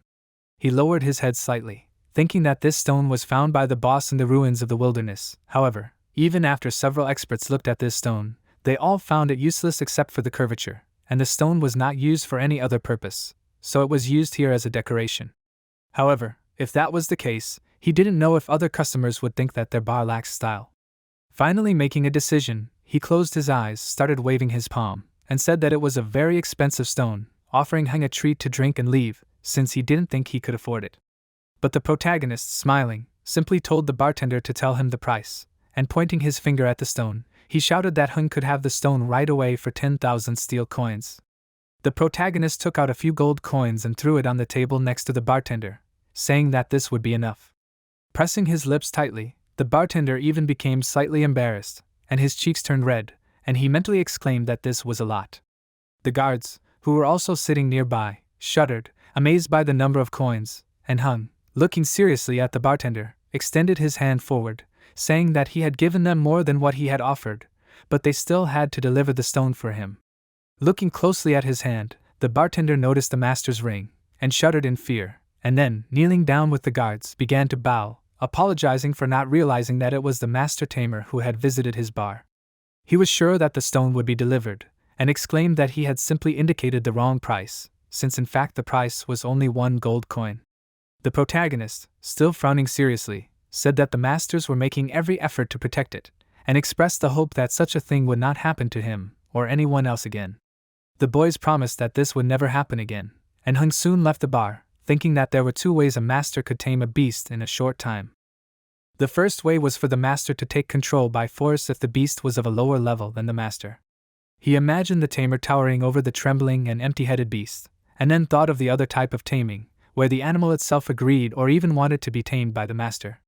He imagined this type of connection as well, and noted that at this point, the beast looking for treasure fell into the second category. He smiled, looking at how it happily embraced the treasure it had found. For 3 days, the protagonist racked his brains over how to tame the new beast, and they went on a treasure hunt in the tea house and ate all sorts of delicious food. Hung even acted as the beast's mother and told the beast a bedtime story, lying next to it in bed. Of course, it was not that simple, and Hung used a trick and deceived the beast, saying that after finding these treasures, it could collect all of them in one place. Now the dragon treated it like an angel, and couldn't wait for Hung to take it to himself. The beast looked at the protagonist with sincere admiration, but Hung trained it like a dog, training in the training ground in the backyard of Hung's house. In order to speed up its dependence on himself, the protagonist also trained the speed of the treasure-seeking beast, and every day he set aside time to train the beast in the training ground in the backyard of the management committee building, so that the lizard could train the treasure-seeking beast. The lizard, roaring furiously, flew, trying to catch up with the beast, who ran away with his eyes closed in fear. The lizard was still faster than the beast, and frowning in concentration, it once again caught up with the dragon, pressing it to the ground with its paw. The monster burst into tears, unable to do anything, and the protagonist held his chin with his hand, watching what was happening, and when the beast was being mistreated, he, like an angel, intervened and stopped Lizard's violence. Once again, he stretched out his hand forward, ordering it to stop, and Lizard looked at him in bewilderment, shuddering, while Hung, frowning, seriously ordered it to let go of the treasure hunter, asking why it was mocking it again. He was unhappy that the dragon could not calm down, and Lizard, covered in sweat from excitement, still looked at him uncertainly, since he himself just recently told it to chase the beast. However, Lizard finally raised his paw, and the beast, jumping to its feet, ran forward, and the rescue of the treasure hunter from the dragon's claws caused the beast to grow a storm of trust and gratitude towards Hang. Still crying, the beast ran up to him, screaming desperately, and smiling. The protagonist asked that it not cry, but calm down, and promising that he would accept it and listen to it. Lizard, standing a little to the side, narrowed his eyes, looking at them sadly, but thanks to Hang's actions, his plan came to fruition. Some time later, they arrived at the edge of the grizzly forest by car, and eventually the car stopped, and Chin, getting out of the car with him and Han, said, "If the protagonist crosses this river, he will cross the outer boundary of the grizzly forest and reach the inner boundary, and there will be a person who will pick him up." Hung smiled and frowned decisively, thanking Ching for this information, but before he could walk across the bridge over the river, suddenly a huge monster ran forward and jumped up, jumping from one bank to the other, and Chang and Hun, noticing this, flinched, and the tiger landed on the ground in front of them.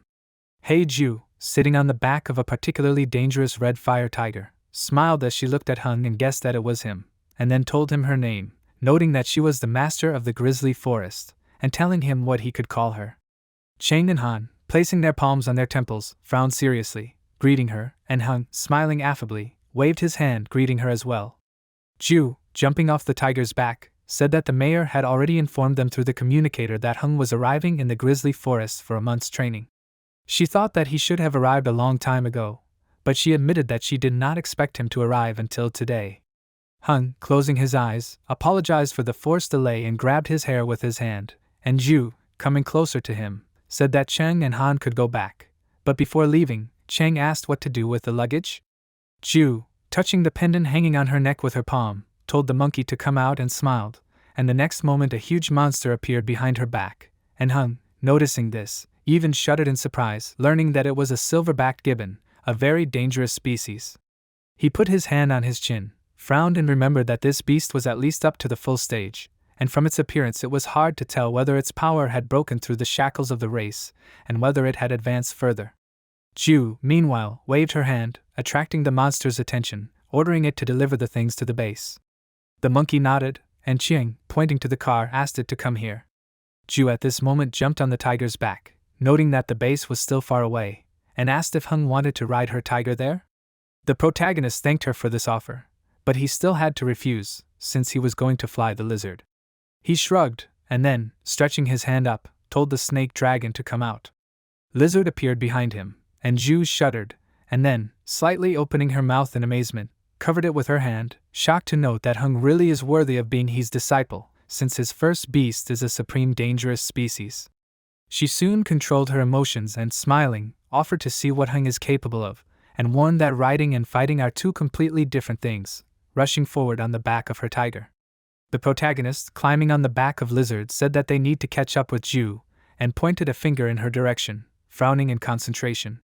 Lizard's eyes shone, it frowned in concentration, and then began to emit magical energy from itself, and noticing the aura that appeared around, Hung was horrified, shuddering, and asked what Lizard was going to do. The next moment, the lizard ran forward so fast that the protagonist could hardly stay on its back and closed his eyes, clenching his jaws. He screamed, and the lizard, spreading its wings, rose into the air, and Heng admitted that Ju was right in asking the lizard to stop and not hurry so much.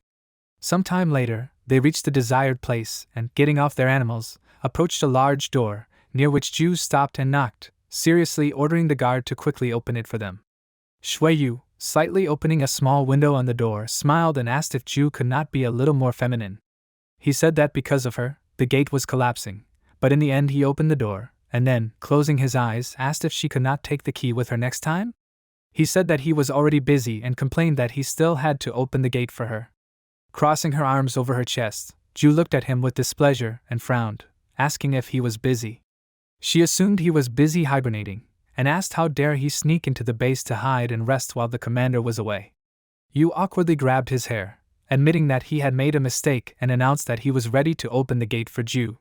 She did not respond, but simply hit him on the head, and Yu screamed, closing his eyes, tears forming in the corners. Ju, meanwhile, pointed to the side, ordering him to go and take care of Heng's luggage and accommodation.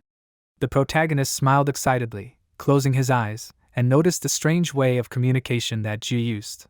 He was not able to think about it for long, as she told him that currently only she and Yu were in the grizzly forest at the base, and noted that initially there were several sergeants in the squad who did menial work, but later these sergeants could not stand the harsh conditions and applied for transfer.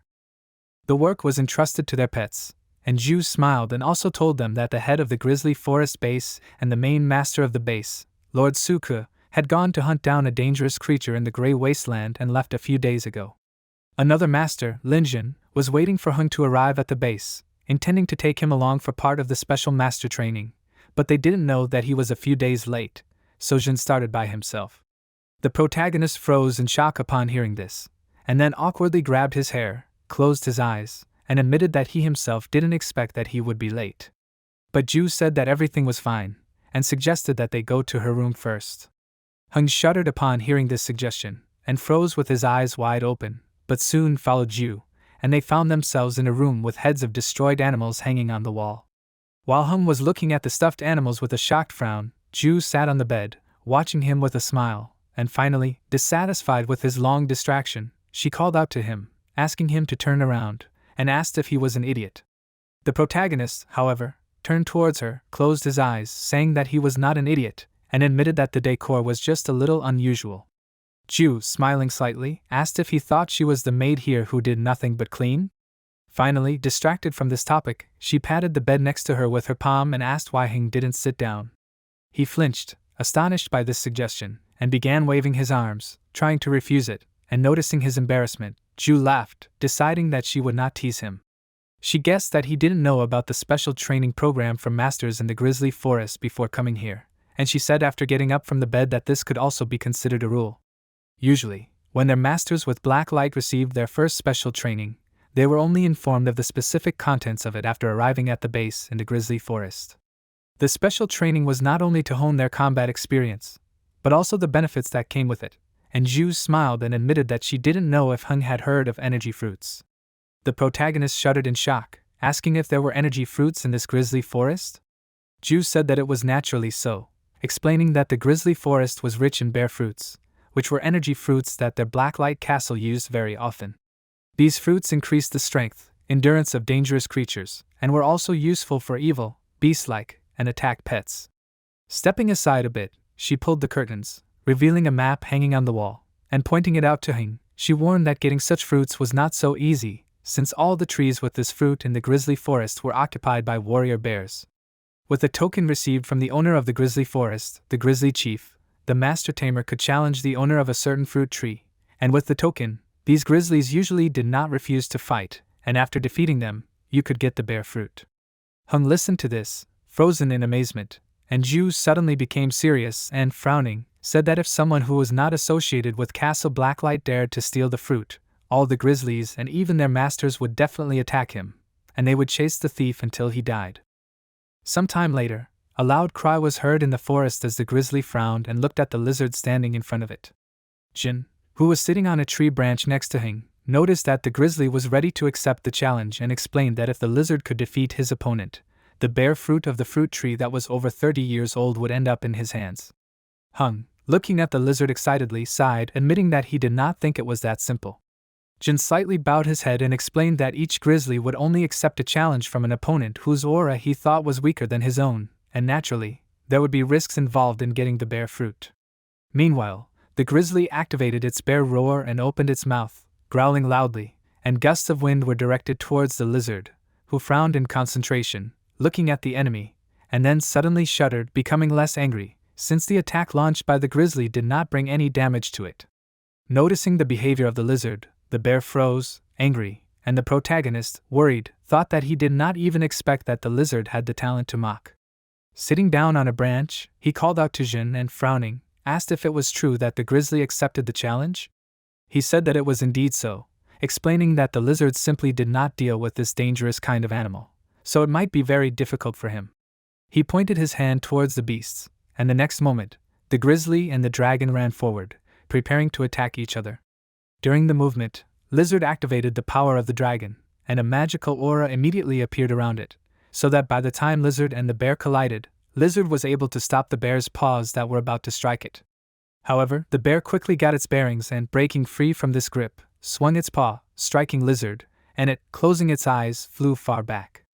The grizzly, taking advantage of the fact that Lizard fell, came closer, hanging over it, and Lizard flinched, and noticing this, Jin frowned, crying out, as he realized that Lizard was in danger. He stood up, intending to go to its aid. However, Hung, stretching out his hand in front of him, stopped him and asked him to wait a little, as he thought Lizard needed to gain experience. He smiled confidently, and Lizard, frowning, activated suppression, which caused the bear to freeze, trembling, and Lizard managed to get up. Very soon, the grizzly had already escaped the effect of the magic of this, but by the time it struck, Lizard had recovered and managed to jump to the side, avoiding the attack. The bear looked after it furiously, and Lizard, changing the direction of movement, raised his paw, activating the power of the dragon of strengthening. Jumping back, the dragon rose into the air, putting forward a paw, which was surrounded by magical energy due to strengthening, and struck with it, which caused several deep scratches on the bear's shoulder. Without stopping, Lizard flew to the side, and the bear looked after it furiously, and Jin, who was watching the fight, relaxed, noticing that Hung had trained Lizard well, and this one had already developed an instinct to strike after strike. It was a rare thing, but the desire to break through the grizzly's defense was not enough, as strength was also needed. The protagonist admitted that the grizzly's defense was truly incredible, and Jin explained that this was the effect of the bear fruit, reminding that if Lizard won, he would receive this. Hung, in order to encourage Lizard, began to shout, telling it to attack, and the dragon became slightly nervous, and the bear at this time, taking advantage of the pause in the battle, activated beast healing, and the wound on its shoulder was healed. Noticing this, Lizard frowned, activating the breath of evil thoughts, the bomb of evil thoughts, and opened its mouth, concentrating a cloud of magical energy near it. Lizard rose into the air, directed this projectile towards the grizzly, and when the magic collided with the bear's body, an explosion occurred, dust and smoke rose into the air, due to which nothing could be seen for a while. However, when the dust cleared, Lizard and the others noticed that there was not a single scratch on the bear, and the tree behind this one was damaged. The bear picked up one of the fallen tree parts, and raised it above his head, using it as a weapon. Swinging, the grizzly threw this thick branch forward, and without stopping, also threw several more parts. Noticing this, Lizard shuddered, and began to jump to the side, dodging attacks, and the broken trees thrown by the grizzly, meanwhile, stood in front of him in a dense wall, not allowing him to pass, and Lizard shuddered, and then, sweating from the strain, turned, doomly looking at the grizzly, who came closer to him and growled threateningly. Jin let out a startled cry, noticing that the bear had grown even larger, and explained that this was a natural skill, a berserker attack, realizing that this grizzly had initially pretended that it was weak. Still frowning excitedly, he looked at him, telling him that this technique was not something that every bear could master, and after using it, one could instantly increase one's own strength and defense. He understood that the current Lizard was unable to defeat an opponent of such strength, so he said that it was time to end this test. Hung was silent for a while, thinking, and then said that up until now, he had not received any calls for help from the Lizard in the spiritual world, and so he believed in it and clenched his fist, watching the battle unwaveringly.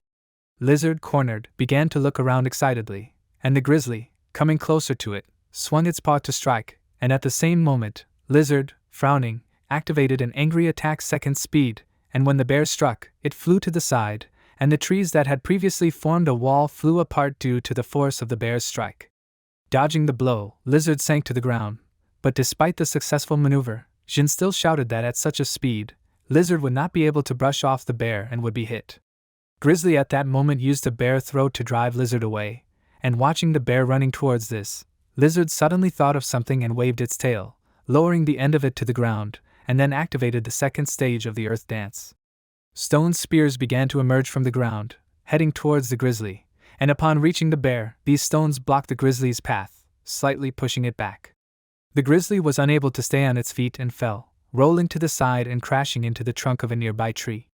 Lizard smiled contentedly, noticing this, and closing his eyes, walked closer to the defeated bear, and Jin, smiling enthusiastically, called the bear stupid, asking why Lizard did not defeat it earlier. Hung said that it was just luck and began to wave his palm, and Jin suddenly noticed that he was hanging on a tree branch, holding on with one hand, and apologized to him, admitting that he forgot that he did not have enough spiritual energy to stay in the air right now. He brought his fingers to his mouth and whistled, calling for a flying pet blood-tailed black-billed hawk. The hawk appeared in the air, flying closer to the protagonist, and placing its paws on his shoulders. The monster flew into the air, gently lowering him to the ground. Hum was surprised, and after the hawk flew away, Jin, landing next to the protagonist, confidently said that he was his best disciple, suggesting that he had done a good job with the snake dragon in today's battle. He extended his hand forward, commanding the Lotus Hatter to come out, and the Lotus Hatter, which was a grass-type medicinal animal that rooted in the soil to absorb nutrients, appeared in front of him, shrouded in magical energy. He explained that one of the rules for summoning a grizzly in the forest was that after the battle was over, the bear's wounds had to be healed, otherwise they would be attacked by the bears. Lotus began to heal the bear at this time, and Hun, smiling, grabbed his hair with his hand, thanking Jin for helping. He crossed his arms over his chest, declaring that it was easy, and the grizzly, whose wounds were healed, opened his eyes slightly, noticing the smiling lizard and the Hatter's lotus in front of him. Abruptly jumping to his feet, the grizzly frowned angrily, but suddenly Jin appeared in front of it, and, holding out his palm forward, warned that if it wanted to fight again, this one would have to add another fruit. The bear froze, continuing to frown, but less furiously, and in the end, just sighing, the grizzly walked away, hanging his head in disappointment. Hun, watching this, pointed his finger to the side, noticing that it just walked away, and he asked, "Where is the fruit?" Jin smiled, and then told him to follow him, promising that in that case he would see everything. Together they followed the bear and soon found themselves near the desired tree, and noticing this, Lizard came closer to it together with the grizzly, who, carefully taking one of the fruits with his teeth, tore it off the tree and, closing his eyes, laid it on the ground. The lizard frowned at the drool-covered fruit and froze, sweating from disgust, but nevertheless approached the fruit, although he did not take it in his teeth, but began to roll it with his paws. Grizzly, watching this, laughed, and Jin, some time later, when he noticed that Lizard, who had nevertheless taken the fruit in his teeth, came out from behind the trees, noted that Jews should have mentioned to him that each grizzly bear guarding the territory will have a small tree growing that bears fruit, and asked if this was true. He explained that right in the center of the bear's den is the main treasure of this forest, and when Lizard came closer, it, squinting its eyes, spat out the fruit, throwing it into the hands of Hun, who was surprised, asking if this was really a bear fruit. It turned out to be less than he thought, and then, distracted from his surprise, the protagonist looked at Jin and asked how to use it. He explained that the pet simply needed to eat it, telling that after collecting the mysterious energy contained in the fruits, after a few minutes, it begins to evaporate, and the sooner Lizard ate it, the better, especially since they do not have special items for preserving the fruit. He even envied Hun a little, who at that moment, approaching Lizard, waved his hand towards the fruit, telling it to eat. Lizard screamed, looking at the fruit with horror, and froze, squinting his eyes and covered in sweat from excitement, when he remembered how the grizzly gave this fruit to it. Clenching his jaws tighter, Lizard turned away, frowning, and noticing this, Hun indignantly asked, "What kind of nonsense is this?" He didn't like the expression on Lizard's face, and exclaimed that it was a good thing. Finally guessing what could be the reason for Lizard's behavior, Hun turned to Jin and asked if he had any water. Jin smiled mockingly and asked if the protagonist was going to cut up the fruit later. They washed the fruit after all and threw it to Lizard. The protagonist closed his eyes in a bit of annoyance, and told it to eat. Lizard caught the fruit in midair and chewed it, and Jin put his hand on his chin and told Hun to get ready, suggesting that Lizard absorb the bear fruit here and said that they would leave after it absorbed the energy of the bear fruit. He explained that otherwise it would cause a lot of energy loss, and Hun scratched his head in confusion and asked if that was really the case. Jin extended his palm forward and ordered the lion and python to come out, and Hun looked in surprise at the mature dangerous species rock-web python and the mature dangerous species king of beasts lion that appeared. Jin ordered the pets to guard the area, and the protagonist froze, excitedly watching as the python and lion began to move a little to the side to carry out the order, and then thought that it would take a little more effort to absorb the bear fruit. Looking towards Jin, he smiled, thanking him for his help and protection, and he waved his hand and said that he was always ready to help him, explaining that the fruit cannot be preserved in any way, so after collecting it, it usually needs to be taken and digested in the dense forest before returning to the base. Focusing on the lizard that had laid down on the ground in the middle of the magic circle that had appeared, as well as the lion and python that had started to walk around, ready to fend off any danger, Jin then continued to explain, noting that if one did not have a strong enough companion animal, it was best to stay in hidden and safe places such as caves or trees. He also noted that after a few times, Hung would get used to it, and the lizard suddenly frowned, and noticing this, Hung attracted Jin's attention, wanting to say something, but guessing what he wanted to say, Jin explained that the mysterious energy of the fruit would transform the body and cells of living beings at an extraordinary speed, so that the body would be able to produce a stress response, and in the end, this is how the effect of the fruit is revealed. He frowned seriously as he said this, so that Hung would not doubt his words, and Lizard suddenly stood up, its body began to change, and it raised its head and roared. It had been 13 days since Lizard ate the first bear fruit, and in these 13 days, the dragon had not only grown in size, but had also approached the beginning of adulthood, and in strength, endurance, and physical ability, it was no weaker than a late-stage snake dragon, and in terms of cultivation, it even surpassed a late-stage snake dragon. After all, in the past 10 days, it had eaten 8 or 9 bear fruits. Lizard was born with the talent of mockery and provocation, and its success in fighting grizzlies was such that even Jin was shocked and ashamed. He frowned in amazement when, after another battle, Lizard extended his fist forward with a smile, and Hun, also smiling happily, lightly hit the lizard's paw with his fist. In 13 days, Lizard had fought almost 10 grizzlies that had occupied the bear fruit trees, and the winning percentage of this one was almost 70%, except for the first day, when Lizard took a risk and defeated that stupid bear. The reason for the high success rate after that was the hero standing behind the scenes, namely, the beast seeking treasure. During another journey deep in the forest, Hung patted the beast on the head, and soon it, frowning in concentration, pointed a finger of its paw forward, choosing the bear. Almost all the bears that Lizard had challenged were chosen by this beast, and Jin had only been able to collect 1 bear fruit during this time. The treasure-seeking beast was the real reason why the lizard was able to collect so many fruits, and this was a secret that Jin couldn't guess yet. At this moment, the protagonist, riding the lizard, went into the forest again, and it suddenly screamed, and holding his chin with his hand, Hung asked, did it say that it sensed that bear from the first day that knew the berserker attack technique again? The lizard nodded, and Hung suggested going to meet it, and with a jump, the lizard flew, heading towards the right place. Hiding behind the bushes, Hung slightly parted the branches, wondering to himself, was this really a battle again? He looked at the monster that jumped on the bear, clinging to its body with its fangs, and learned that it was an armored wolf, a dangerous mid-level species that usually lived in dark caves and mines. The forest was a foreign area for this, and Hung realized that in this case, this wolf must be a pet. The man in charge of it admitted that he underestimated the bear, and noted that the armored wolf was not an opponent for this, and then, stretching out his hand forward, ordered the heavily armored wolf to come out and finish off this bear. Hung shuddered, paying attention to the man, and mentally repeated the name of the heavily armored wolf, recalling that this was the evolution of the armored wolf, which had virtually no weak points in the first echelon of the most dangerous species. It was comparable to a weak dangerous species of the highest level, and was much stronger than the fire tiger Ju. The wolf, surrounded by magical energy, almost immediately after appearing, went on the attack, and when it passed by the bushes where Hung and Lizard were sitting, the protagonist noted that looking at the body of this wolf, one can understand that the level of this is perfect, and the beast itself is very strong. The wolf, pushing off the ground, began to run and crashed head-on into the grizzly, throwing it aside. Blood splashed out of the grizzly's mouth, and the bear itself fell into the nearby water.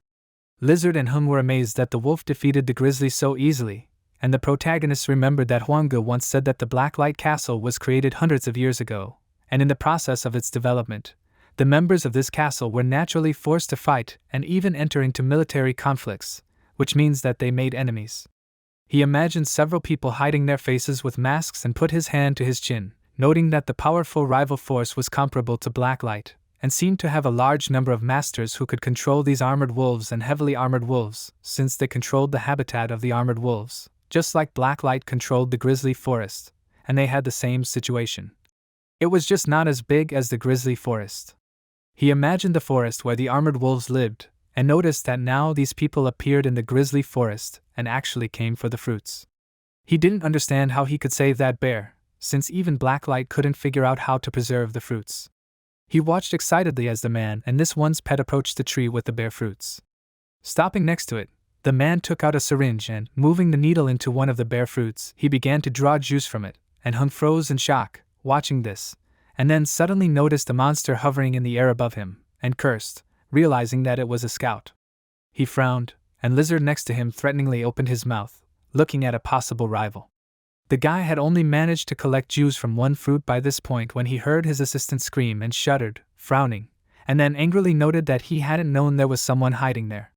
He didn't understand what kind of nonsense it was, and hiding the syringe in the bag hanging on his belt, he offered his wolf to look at who was there and jumped on the wolf's back. The wolf ran through the forest in big leaps, and a few minutes later Hung appeared in his field of vision, sitting on the back of the running lizard.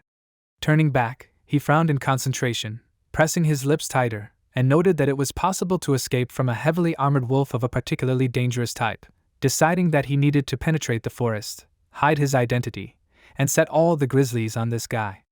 But he took out the radio that was hanging in the bag on his belt and announced that he had found the poacher, asking for someone to send reinforcements.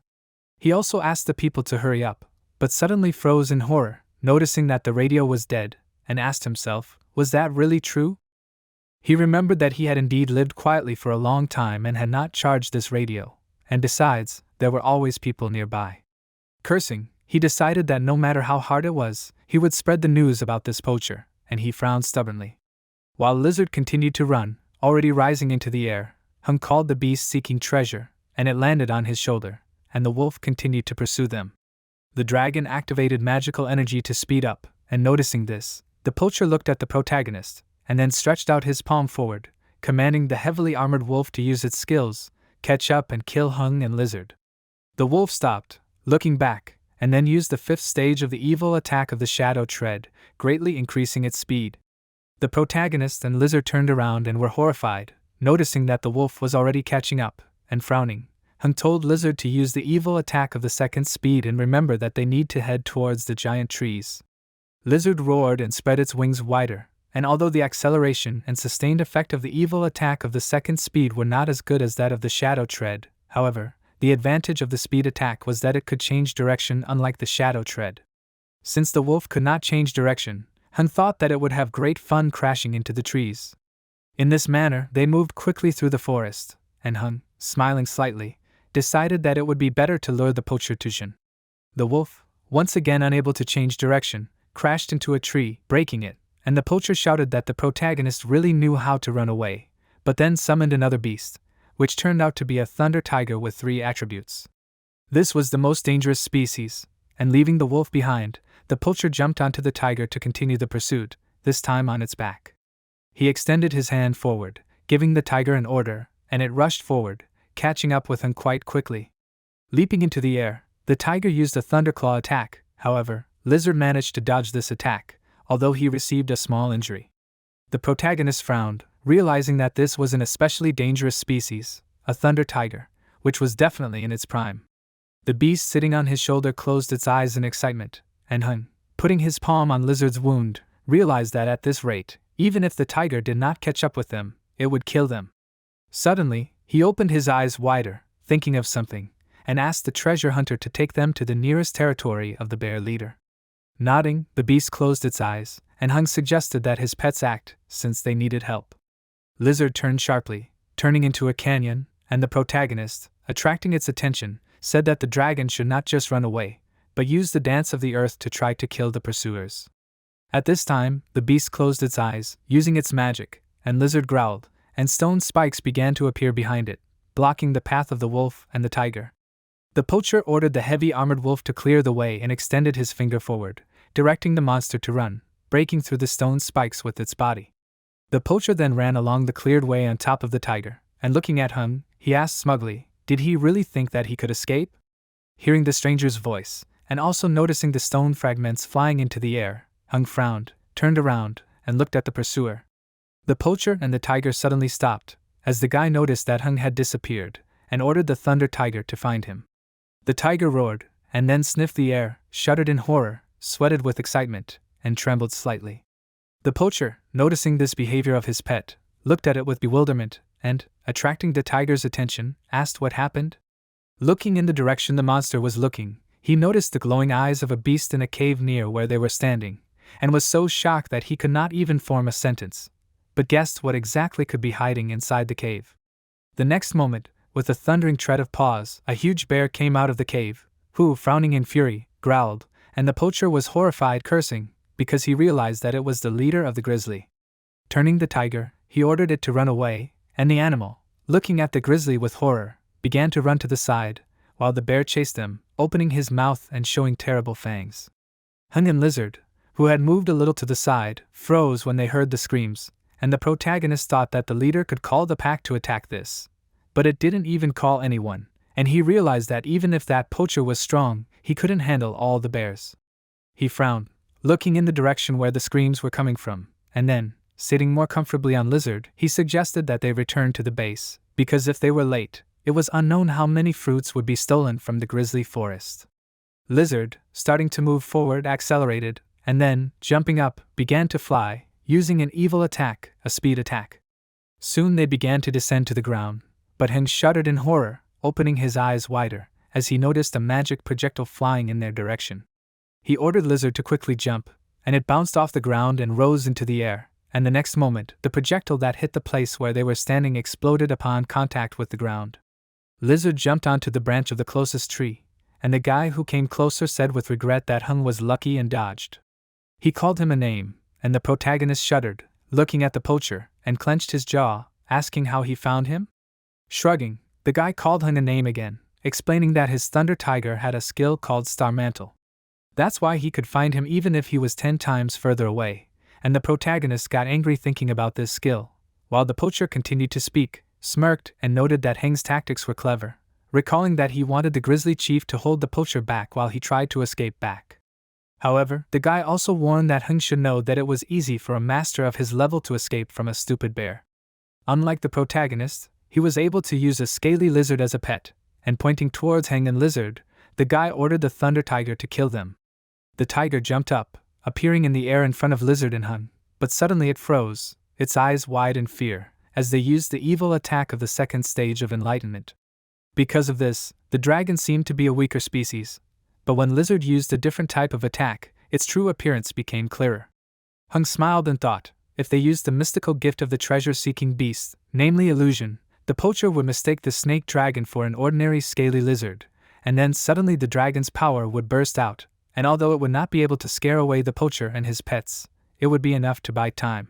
He mentally imagined the outline of his plan, and then was glad that he had managed to make a smoke screen from the waste from the secretion of black fat, and now it came in handy. Clenching his jaw, he frowned, swung the hand in which he was clutching a small bomb, and when he threw it, and the bomb collided with an obstacle, it exploded, blocking the view of everything with a bright flash of light and smoke. Some time later, when the smoke gradually cleared, the poacher, who had been squinting, opened one eye, noticing that Lizard was already flying away. Hung, stretching out his hand, shouted that they should leave, noting that this was their last chance. Lizard activated magical energy to speed up, and the poacher, suddenly smiling, asked if the protagonist really wanted to escape again. He offered to see how he could do it, and ordered the Thunder Tiger to chase him and use its technique to strengthen it. The lizard had fallen to the ground by this time, starting to run, and the tiger was rushing after it, and the poacher added that it would first kill Hung and then his useless pet. The protagonist shuddered in horror when he heard this order, and the tiger suddenly caught up with them, jumping up, raising its paws to strike, and the poacher on its back smiled smugly, anticipating victory, and Hung cursed, frowning. Suddenly, the ring on his finger began to shine, activating a 6-tier technique called Fire Shield, and noticing the magical energy released, the protagonist raised his hand in bewilderment, looking at the ring in surprise, and the shield that appeared stopped the tiger's paw, and the energy of this threw the monster and the poacher aside. Hung, who was crying, turned to he in his mind, asking if he couldn't have told him earlier that the ring could be used as a defense. He had been on the verge of death many times before, yet the ring only worked now, and while he was thinking about this, the poacher stood up, surprised that Heng had sealed this ability, which was usually only possessed by the highest dangerous species at the mature stage, into the ring. This ring was first class even among strong masters, and even this guy didn't have one, so he was curious about who Hung was, and frowned as he looked at him. The protagonist didn't answer this question, and simply began to lightly hit the frozen lizard on the head, asking what was waiting for him. He asked it to run away, but the dragon continued to stand still, and the poacher, hearing Heng's words, was indignant that it was still running away, and shouted that he did not care who he was, ordering him not to even think about reporting what had happened. Stretching out his palm, he waited for the ring on his finger to shine, ordering the white mountain lion to come out. The monster appeared in front of him, and Hung, closing his eyes, cried, screaming, and asked how many beasts this poacher had. He was sure that it was wrong to mock a man like that, and the poacher, smirking, called him names, shouting that he did not care who his master was, and promised that he would kill him today.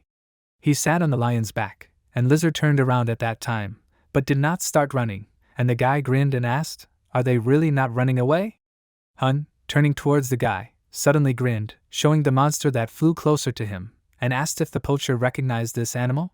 Realizing that it was a green hummingbird, the poacher shuddered, shouting that it was the pet of the scout Jin, and sweated with horror, opening his eyes wider.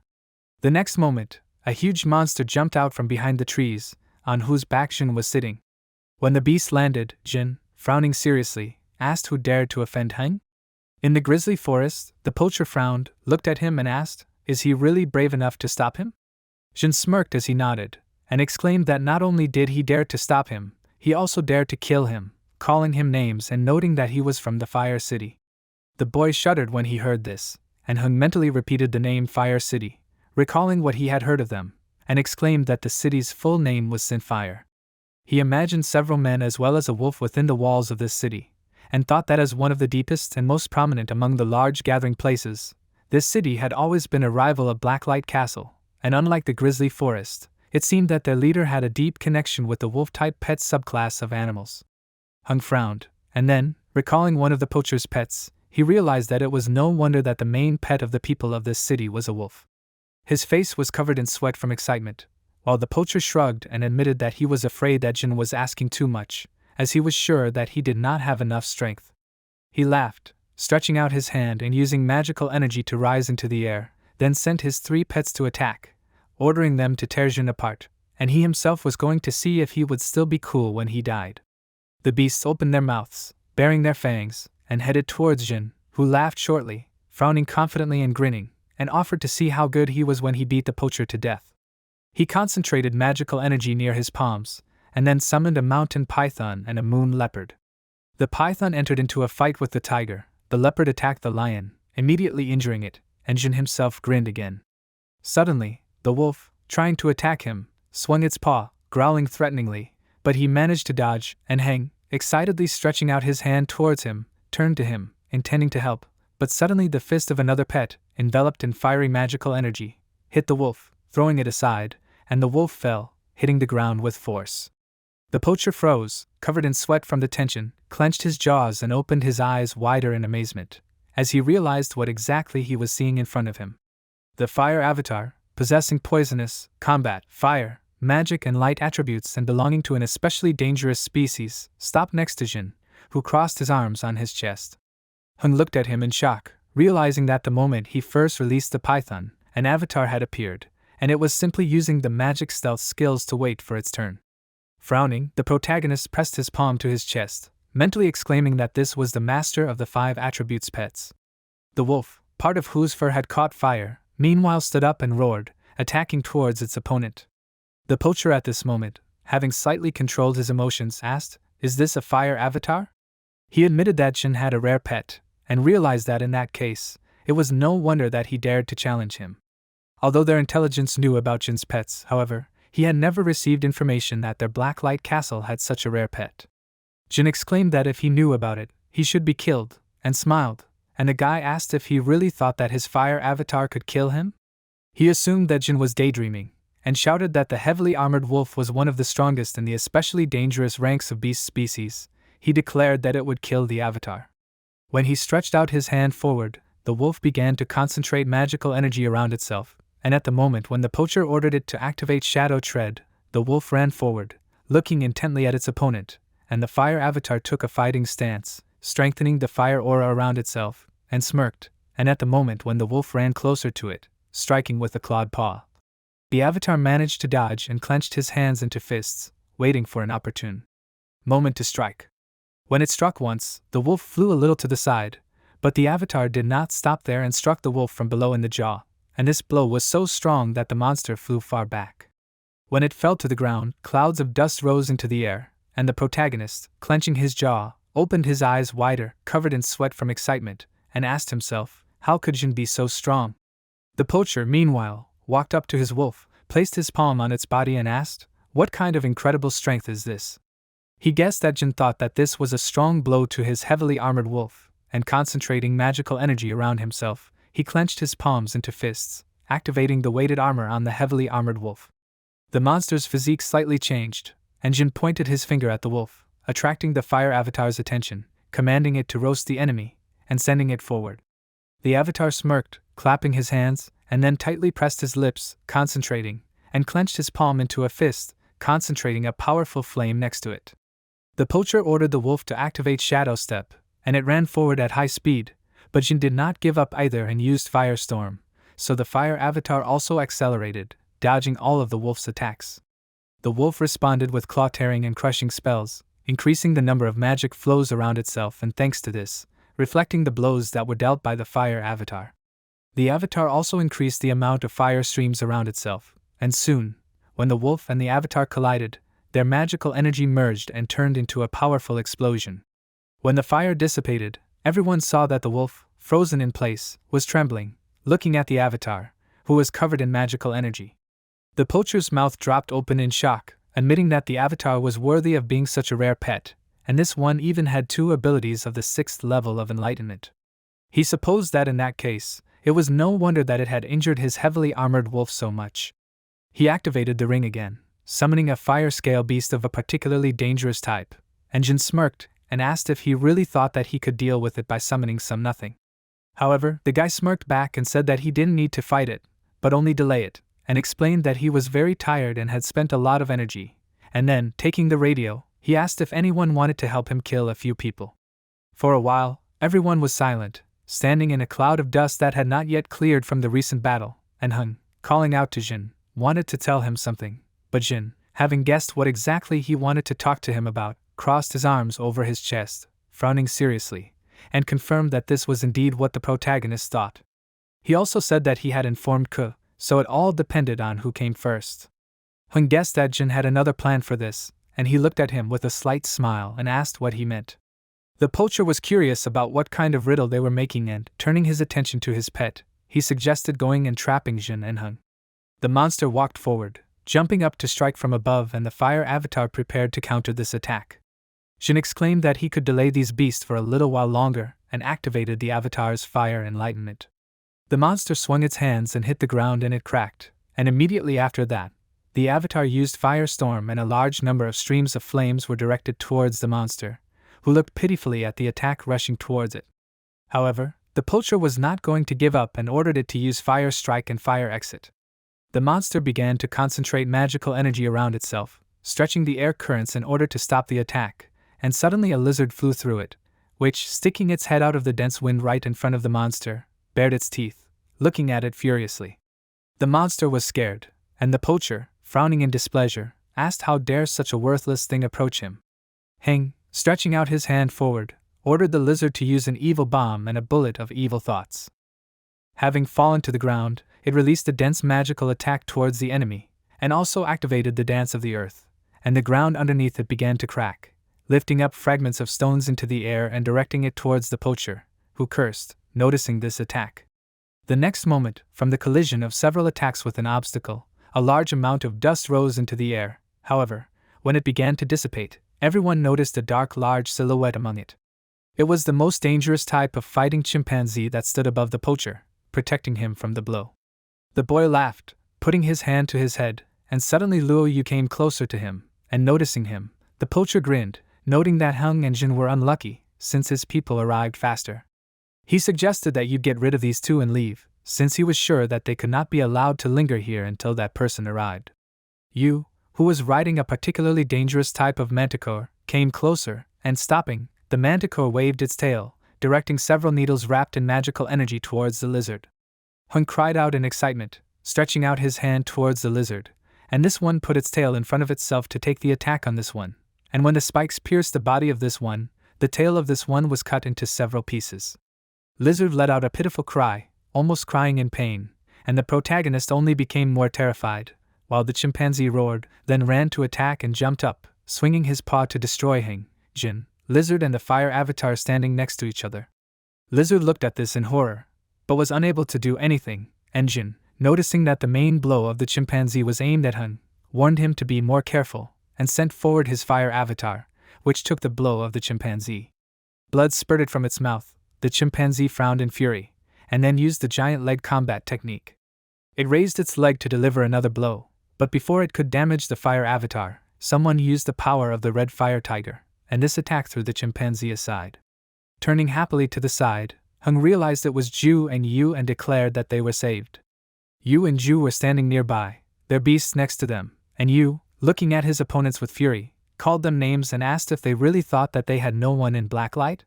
Ju, standing next to him, simply frowned, and Yu, looking at him, asked if he shouldn't be in the city? He didn't understand how he got here so quickly, and he, clasping his hands together, smirked, noting that if he wasn't here, then they, the bastards from the City of Fire, would have gotten what they wanted.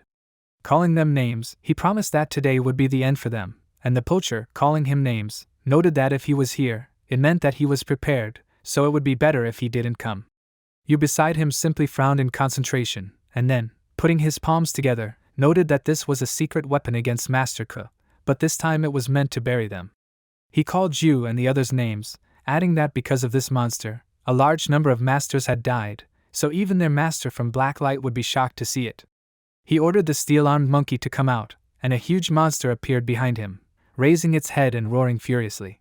Streams of magical energy began to flow towards it, swirling in a spiral, and Ju said in shock that it was a very dangerous, and also a mature specimen.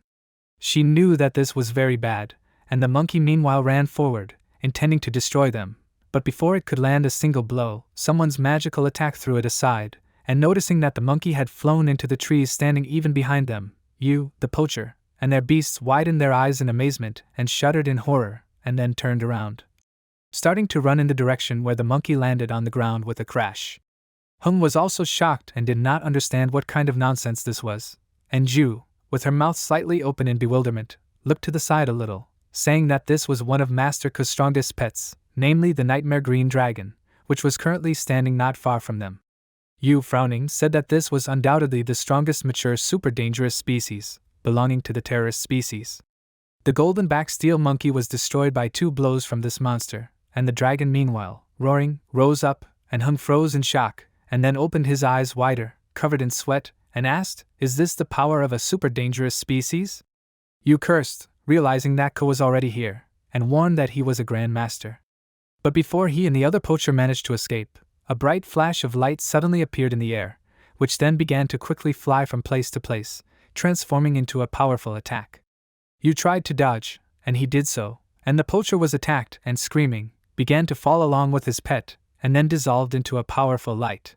Yu took advantage of this and began to run away, and Ke, who had come closer, standing on the head of another monster, stopped his pet next to Hung and the others, and then smiled, admitting that he did not expect that these guys would sneak into the grizzly forest while he was gone. He exclaimed that the protagonist and the others had done a good job, and Hung and Ju, raising their heads, simply froze, their mouths slightly open in shock, and were unable to say anything. Ke suddenly shuddered, turning to the side, and saw that Jin, kneeling down, was sitting next to the severed head of his python, his head bowed in sorrow. Yu sat down next to him, comfortingly placing his palm on his back, but both of them remained silent, and in the end Ke seriously asked who did this? Hung answered him, frowning, shouting that it was the manticore of that vile man from Sapphire City. Ke thought for a while and then said that they should return to the base and rest, and Ju expressed her agreement with the order and frowned in concentration, and Ke, turning his dragon, began to walk away, declaring that he would act on his own from now on. At this time, Yu and his other comrades gathered in the forest, talking, and he cursed, noting that the plan was correct, but one little rascal had ruined it. Someone noticed that Lei Ge, Lin Tu, Ma Jing had not arrived, so most likely they were killed by Ke. Another guy, frowning, clenched his fist, shouting that it was because of these stupid scouts that they had such problems, and decided that they should be killed. They did not even know that Yu and Hung were in the grizzly forest, and they could only evade those two, namely Yu and Jin. Another bandit, raising his hand, said that it was too late now, since Ke caught them in the act. The mission had failed, and he decided that it would be better to inform their comrades first so that they could prepare. He assumed that Blacklight's men were so cowardly that they would chase them for revenge anyway. 2 of the team members raised their hands in agreement, and then, turning to Yu, the boy asked what about him? He crossed his arms over his chest, telling them not to fool him and to decide for themselves. But before the poachers could make a final decision, the ground beneath their feet suddenly shook, causing the frightened birds to fly into the air, and the poachers, startled, asked what was going on. Suddenly, from behind the trees, the silhouette of Ke, riding a dragon, appeared, and recognizing him, the girl screamed in horror, her eyes widening. Her comrades frowned, and eventually they all decided to run away, turning around and heading deeper into the forest. Some time later, the enemy pets were piled up in a grisly forest base, and Ke, who was at the table with the rest of the team, said that this time most of the invaders had been destroyed by them, and there were still 2 poachers who did not need to be chased. Ju closed her eyes, frowning, and noted that it would be dangerous if they caught them by surprise. Ke said that he had inspected all the areas, and this time the damage was not too serious. Of the hundreds of bare fruit trees in the grisly forest, only a few dozen had been collected, which was less than 1/10 of the total fruit. As he spoke, he checked the documents in his hands and added that about 100 bears had died, which could be considered a heavy loss for the entire grisly pack. The chieftain of the bear warriors who owned the grisly forest would be furious when he learned of this, and Ke knew that it would be so, and added that the rest was not in their power, for the people of Blacklight would take revenge, and the poachers would answer to the chieftain of the bears. With a wave of his hand, he pointed it towards Jin, noting that his loss was not small, and announced that he would report this to Blacklight and try to make up for it by giving him an unusually skilled and dangerous young pet. What seemed to Ju and Yu, he said that their timely support was also considered a merit, and promised that he would report it, and the castle master himself would decide how to reward them. They smiled, and Yu was glad that he was not asked why he was in the grisly forest.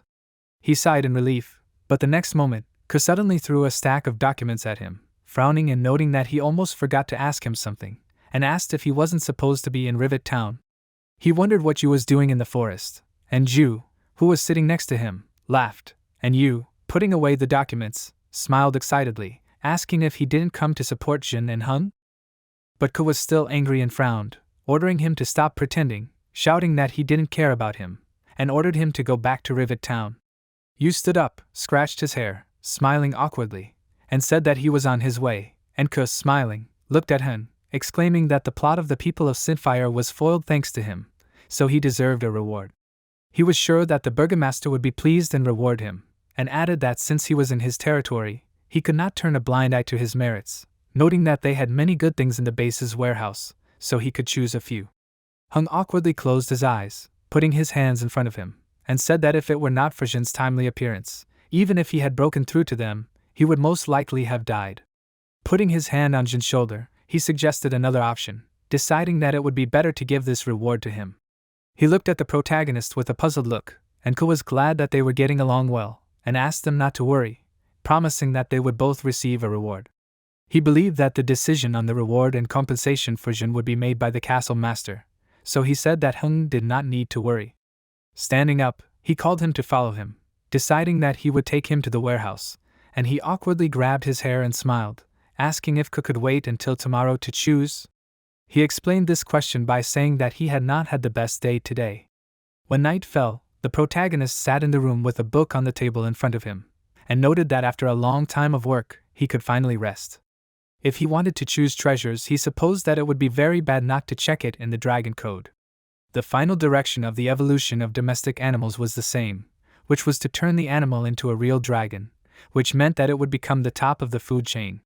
While Hung was recalling this, Lizard lay on the floor nearby, asleep, and the beasts looking for treasures settled down on the table nearby, and the protagonist, looking at this, said that turning into a dragon was fraught with many dangers, and in order for it to happen with a probability of 1 in a million, countless treasures and materials were needed.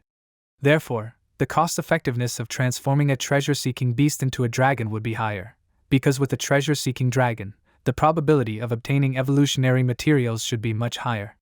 He closed his eyes, smiled and stroked the beast, and then said, like the snake dragon, the treasure seeker has several ways to transform into a dragon, but compared to the dozens of ways for the snake dragon to transform into a true dragon, the treasure-seeking beast had far fewer transformations into a dragon, namely only 9.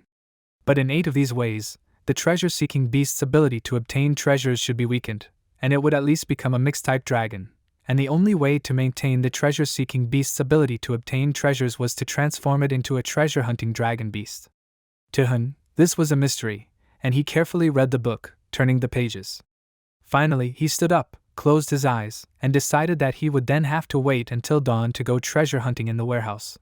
When morning came in the grizzly forest base, the protagonist went outside, approaching Ju, asked if he could go to the warehouse. Ju, who was cleaning her tiger's fur, smiled, noting that Ke had asked him to tell him that yesterday evening, one of their forward observation posts accidentally discovered traces of a supply convoy from Sapphire, and without delay, Ke had already gone to destroy the convoy yesterday evening. Because the protagonist had not gone yesterday, he would now have to wait for his reward until Ke returned. Hearing her words, Hung froze, thinking, and then suddenly shuddered, turning to the side, and calling out to Lizard. He admitted that he had suddenly come up with a great idea. Lizard shuddered, fearfully pressing his head to the ground, but then straightened up, looking at Hung in confusion, who smirked but did not explain anything. In the end, the two of them ran towards the exit of the base, and Ju, watching them, put her hand to her chin, worriedly noting that the protagonist had been acting strange all day. Meanwhile, Hung and Lizard reached the forest, and Hung thought that Ju washing the red flame tiger reminded him of the fact that the bears in the grizzly forest were not taken care of, let alone given special food, and after the invasion of poachers this time, the bears in the grizzly forest also suffered great losses. The ancient dragon codex had just the right recipe for bear fighters, and besides, Hung could use the beast to find treasures in order to find the right bear. As he continued to run forward, he suddenly asked who said that in order to get the bear fruit, you have to fight? He suggested that Lizard make the most of the last days in the grizzly forest and take another step forward.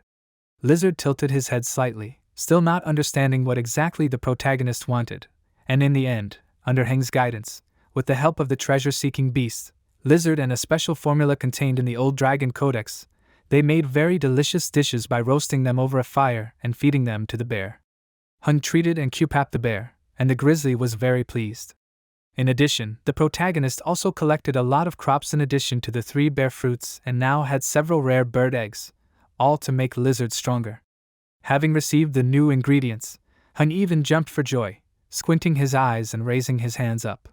It wasn't until the evening that some changes occurred, and the bear glared at Lizard, used the 4th level bear roar energy technique, and swung its paw, ready to fight. Hung opened his mouth slightly, watching this, and then attracted Lizard's attention, noting that the bear said that their recipe was very delicious, and that was why it rewarded the dragon with a fight, so the protagonist said it would work. The bear then charged, and the Lizard frowned in displeasure, while the bear jumped up, activating the beast energy technique, the rupture claw. It was about to attack the Lizard, and it, swinging its tail, was about to use its own attack, but Heng noticed with horror that the Lizard's severed tail had not yet recovered, so nothing happened. The bear crashed into the dragon, and it closed its eyes in pain, and the grizzly, grabbing it by the neck, loomed over the Lizard, and Heng, noticing the sad state of it, ordered it to give in, warning that they would not fight anymore, since it was still wounded.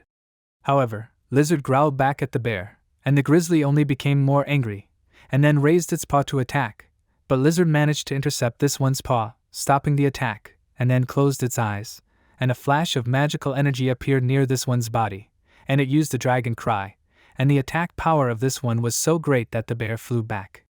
The protagonist cried out in joy, asking if this was a new technique. The grizzly, scared, began to run away, and Lizard sat up, wagging its tail happily, and smiled, narrowing its eyes, and Hung asked in amazement, did this really open the ability of the 4th level? Coming closer to this one, he stroked it, and Lizard closed its eyes happily, and Hung, smiling, admitted that he did not think that this, after all, it seems talented in the power of a dragon. He couldn't believe that Lizard had the power of the 4th level, and this one suddenly began to change, and scales fell off this one's body. Heng removed his hand from this one's head, frowned in confusion as he looked at this one, and then turned to this one in shock. But before he could say anything, an aura of magical energy suddenly appeared around Lizard, and the bandage that was previously wrapped around this one's tail disappeared, the tail was restored, and when the magic gradually began to dissipate, Hung realized that Lizard had reached the late stage of growth. He looked at this one in amazement, and then, hugging this one, he was happy that Lizard was finally at the late stage of growth. This one closed his eyes contentedly, smiling, and soon in the forest, the grizzly Ke, who was standing next to the smiling Ju, asked in amazement, Lizard had already grown to the late stage of growth. Jumping off his horse, he asked, is she telling the truth? Ju admitted that it was true, noting that she herself couldn't believe it, and she added that Jin was checking on Lizard. Ke asked if they were at the training grounds. She confirmed that they were, and soon Ke returned to the base in the grizzly forest, calling out Heng's name. Jin, noticing him, smiled and asked if he had returned. Ke noted that it took a little time to take care of the supply convoy, and also added that he heard that Heng's snake dragon had grown to the late growth stage, and Jin confirmed that it was quite up to the standards of the late growth stage. Ke admitted that it was amazing how far the protagonist had advanced, and added that he was just hoping for him to get a little stronger, and thought it would be great if his pet entered the late growth stage. In his opinion, it was truly incredible, since in a month, the snake dragon's strength should have increased significantly in order to handle the competition. He didn't even know that Heng had exceeded the plan, and he noted that it was not bad, exclaiming that this was how the guys from Blacklight should work. He came closer, putting his hand on his shoulder, and then, drawing Jin's attention to himself, he asked him to make arrangements with the protagonist and go to Rivet Town in the morning, and also ordered someone to send him back to Blacklight Castle, because he had already finished his special training. After that, he returned his attention to Hun, saying that he would now take him to the warehouse to choose something. The protagonist, looking at him excitedly, reminded him that he had just returned from a long journey, and said that it was not too late to take a break and get down to business tomorrow.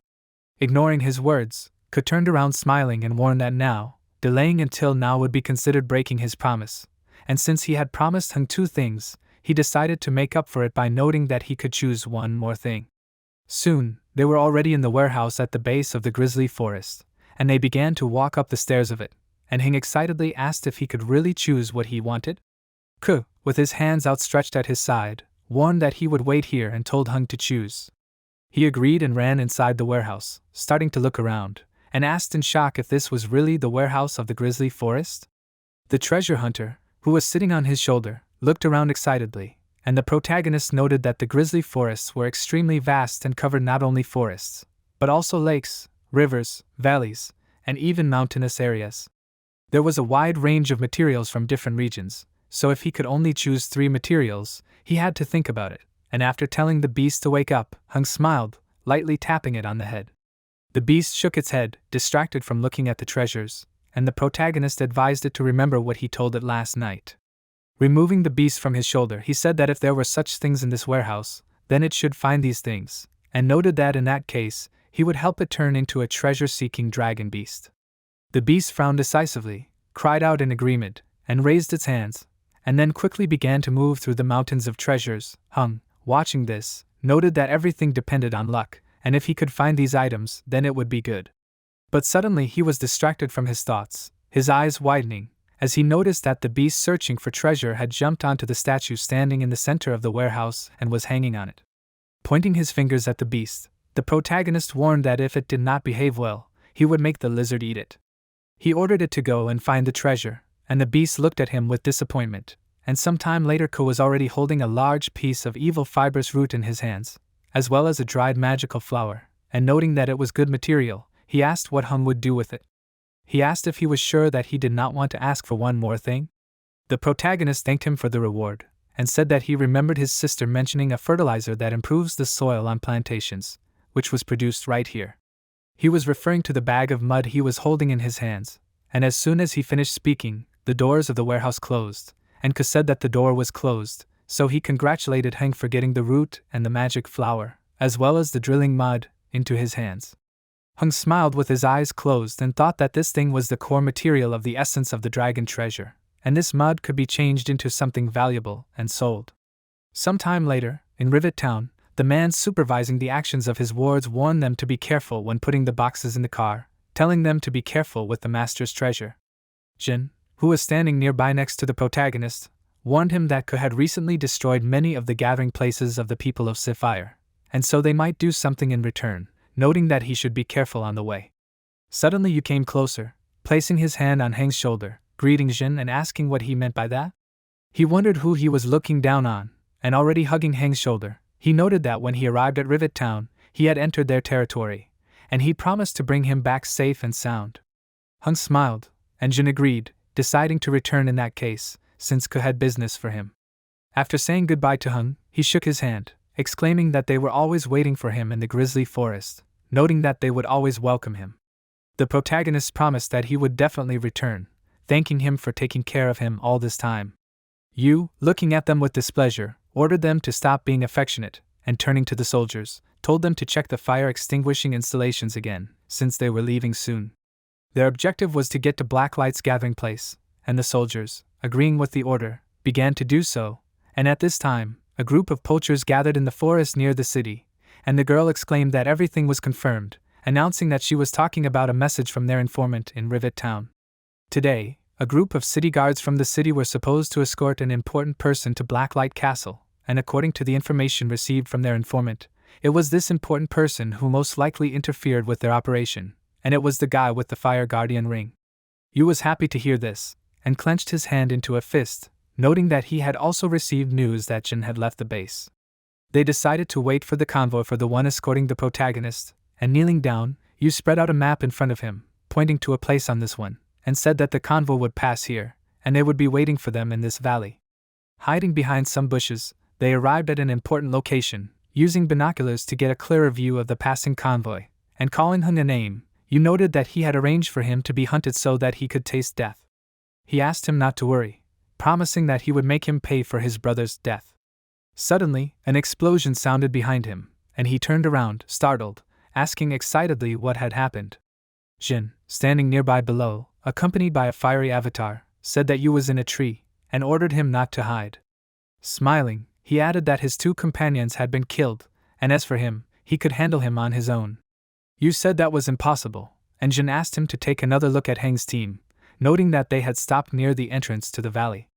Yu scowled and shouted that it was disgusting, asking how dare they use this information as bait. He was about to take matters into his own hands, and laughing, Ke, who rode closer on his pet, threw Yu's two dead comrades to the ground, noting that Yu was not as brave as he was in the forest. He added that he himself was only here to protect their master from Blacklight, and noted that this was why Yu was being targeted. He told Jin to take action, and he shouted that he understood, and his fire avatar immediately began preparing a magical attack, and Ke, pointing a finger at Yu, told Jin to avenge his pet. The convoy soon continued on its way, and Hun, watching what was happening a little to the side, noted that judging by the level of damage, it must be a particularly dangerous species.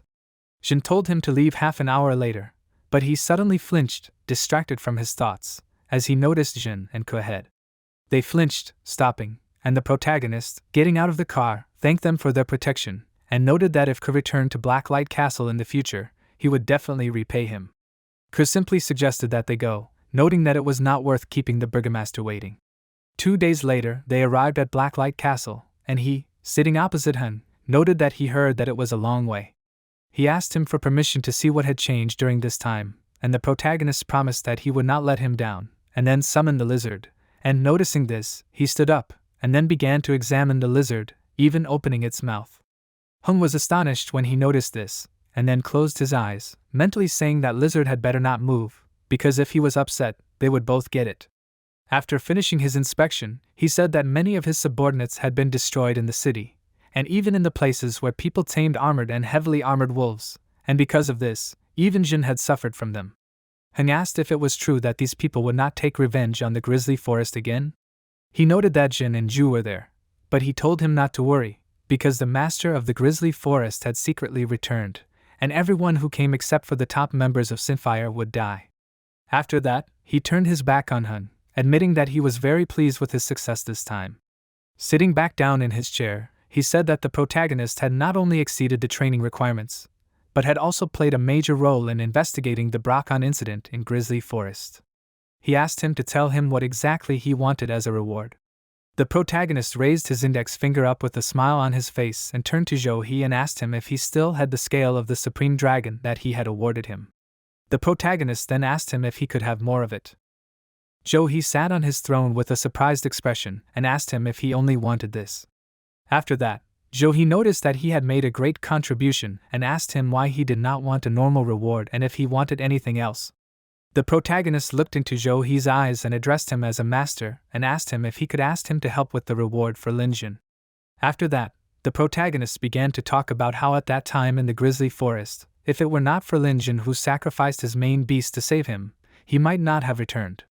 Zhou touched the wooden cover of his throne with his finger and spoke to Linjin, after which Zhou said that he was indeed a good candidate and his spiritual cultivation had reached its peak. Then Zhou said that the matter was that after the Chinese New Year ended, he would send him a young green flame tiger, since it was not in vain that he saved his life. The protagonist thought with a smile on his face that this was a green flame tiger, and it was a dangerous species. In addition, the protagonist understood that teacher Liu had won, after which the protagonist mentally turned to Lin Jin, thinking that he had been blessed. He noticed with a smile on his face that in addition to this, he had prepared a villa for him in the inner fort, so he advised him to use this time to go to his sister's home and arrange for him to move there, since the Six Lands tournament would soon begin, after which he recommended that he not be distracted from business. The protagonist quickly bowed, thanking He for this. After that, the protagonist shouted that he would live up to his expectations.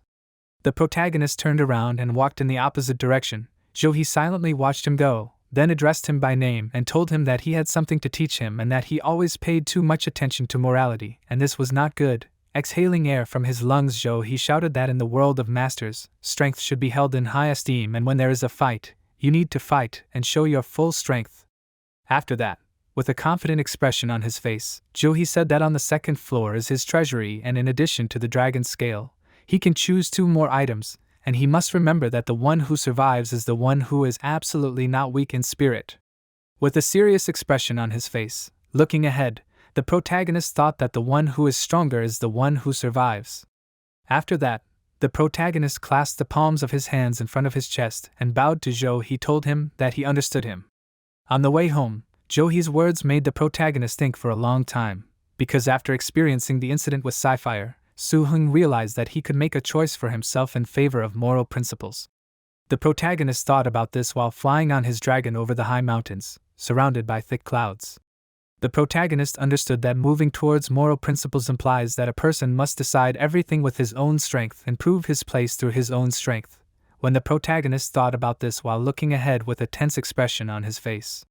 Some time after that, approaching the house, Suhun heard loud laughter coming from inside the house and a voice saying that at one time Suhun had been there for so long. The protagonist, looking at the house, asked himself, who is his sister talking to again? After that, opening the front door, Suhun turned to his sister, but soon his eyes widened in surprise. His sister rushed into his arms and tightly squeezing his torso, joyfully shouting that he had finally returned. Because his sister rushed at him, Suhun lost his footing and fell to the ground. Lying on the stone paving stones, he stroked her head while his sister complained to him, saying that she heard from the guards that he was attacked on the road. When the protagonist realized his head, he looked behind his sister with a surprised expression on his face, and saw that there were 2 girls inside the house. The protagonist, with a confused expression on his face, looking at these girls, turned to his sister and asked her this. His sister, with a smile on her face, pointed her finger behind her back and explained to him that these were her colleagues from the General Services Department of the Plantation Management and the Materials Processing Department of the Resource Management Bureau. After that, she pointed her finger at one of the girls and said that her name was Lin Mengwan and the second girl's name was Jean Meili. The protagonist's sister told him that they were all her close friends. The protagonist, with a smile on his face and red cheeks, began to greet them in a friendly manner by waving his hand. After that, Suhun turned to his sister and asked her if she wanted to. The sister turned around abruptly and poked her finger at the protagonist's head, insulting him about their parents. After that, she said that he should fight for his life. His sister, with an irritated expression on her face, shouted that he needed to start a family and a business, and that he needed a better life. After that, she continued to tell him that she had selected for him the best girls with an excellent figure who also knew how to cook and clean. After that, crossing her arms over her chest and exhaling heavily, the sister told him that a hard worker like him was constantly away from home and therefore, as she assumed, he was looking for a person who could do all this. The protagonist, with a confused expression on his face, turned to his sister and told her that he was a little tired and would like to go back to his room and take a nap. After that, he asked her if it was okay if he didn't eat. The sister started to yell at him expressively, soon after which the protagonist sat at the table with the girls. Although Suhun refused to go on this blind date, he could not go against his sister's wishes. So the entire dinner passed in an awkward atmosphere. The 4 of them sat at the table with an abundance of various foods. Soon after, the protagonist showed the girls his treasure-seeking beast, which made the girls look at it with extreme interest. Only when the protagonist took out this treasure-seeking beast, he was able to attract the attention of 3 girls, and the treasure-seeking beast made them all laugh as it tried hard. After the dinner ended, Suhun with Lin Mengwan and Jean Meili walked down the street while Su Qing stood at the front door of the house and asked the protagonist to take them home, after which she asked him, "Okay?" The protagonist answered her affirmatively and said that he understood her. When they were walking down the street, Jean Meili addressed Suhun as a lord and noted that he did not need to see them off since they lived not far away. After that, Jean Meili raised her index finger up with a smile on her face and said that they needed to cross the road and they would be almost home. Lin Mengwan confirmed these words by telling him not to worry. After that, she told him that they had a good time today, and she did not know that he was so formal. The protagonist listened to what she was telling him with a sad expression on his face. But suddenly his face distorted with tension, he frowned and looked ahead warily. Immediately after that, he abruptly stretched out his hand to the side, shielding the girls from what was in front of him. They saw that from around the corner of one of the buildings, a dark monster with a wide open mouth was coming out. It was a huge rat with brightly glowing eyes, and this rat with a mad muzzle looked at the girls and the protagonist in rage. Jean Meili asked with a worried expression, "Is this a rat?" After that, Jean Meili wondered how something like this could get in here. The protagonist stepped forward in front of the girls and explained to them that this was an adult low-level dangerous species that was a ferocious rat. Lin Mengwan, standing behind the protagonist with a worried expression, asked, "Could a rat really become that big?" At that moment, the rat headed towards the protagonist and the girls, opening its mouth wide. The protagonist clenched his jaw and suggested that perhaps this rat had mutated after accidentally eating the corpse of some animal, after which the protagonist said that storm rats live in packs. So he asked the girls not to come closer. A moment later, the asphalt in front of them began to break into pieces and new rats began to crawl out of the holes that appeared in the asphalt and hissed menacingly, heading towards the protagonist and the girls. Suddenly, the protagonist opened his eyes wide and noticed the vapors coming from the basket that Jean Meili was holding. The protagonist looked at the basket and realized that it was definitely chicken, because chicken is the rat's favorite food. After that, the protagonist put his hand in front of him and turned to his snake dragon and asked him to come out. A moment later, the lizard spread his wings wide and rose into the air above Suhun and the girls and looked at the rats with his brightly shining eyes. After that, the lizard with a menacing expression on his face rushed after the rats, who were incredibly scared of the lizard and soon after began to run away in fear along the streets. The protagonist, looking at this, shouted, "Forward!" After that, turning to the rats, he asked, "Do the rats really think that they can escape from the snake dragon?" After that, the protagonist directed his open palm forward, exuding energy from his palm, and the lizard with an aggressive expression on his face headed after the fleeing rats. The rats made frightened sounds and tried to run away, but the lizard quickly caught up with these snake dragon with its claws and tore their bodies into many pieces, causing abundant bloody splashes. The protagonist said with a smile on his face that an adult low-level dangerous species, that is, an assault rat, which the lizard dragon would have had to seriously face 2 months ago, was able to kill these rats today as easily as he would kill a chicken. Soon after these events, several men noisily approached Suhun. One of the guys clutching a sniper rifle in his hands looked ahead in surprise and asked, "Are they already dead?" After that, this guy said that 4 ferocious rats were killed in a matter of seconds, and this is worthy of a master tamer. The bodies of the wounded rats lay in the center of the street, while a huge snake dragon hovered over the protagonist's head.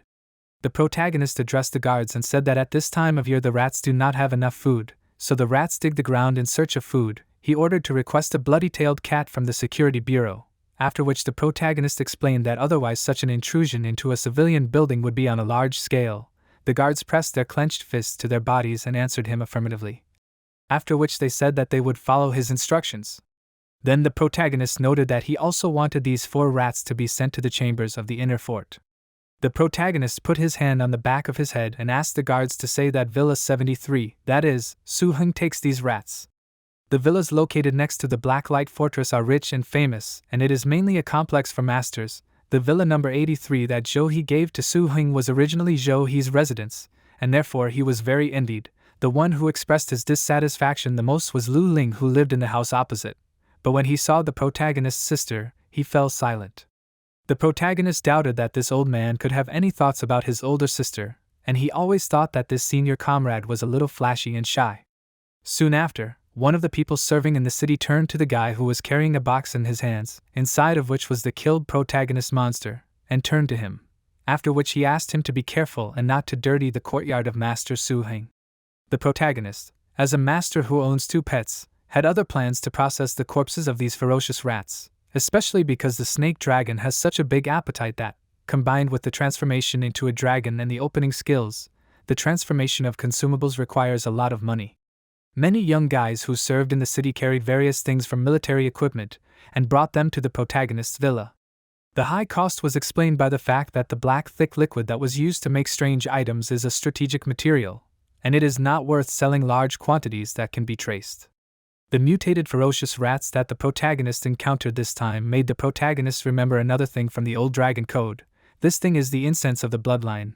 This is a kind of perfume, and the principle of this perfume is that it is able to imitate the illusion of a blood connection between the owner and his pet. It also provides the ability to briefly immerse the pet and the owner in itself to speed up the creation of mental connections. The protagonist carefully examined the liquid inside the vessel that he held in his hands. Even for those people who have not yet become a master of taming, this will also speed up the establishment of a spiritual connection with a young animal that is still in the egg, and the incense of the bloodline will become a hot commodity.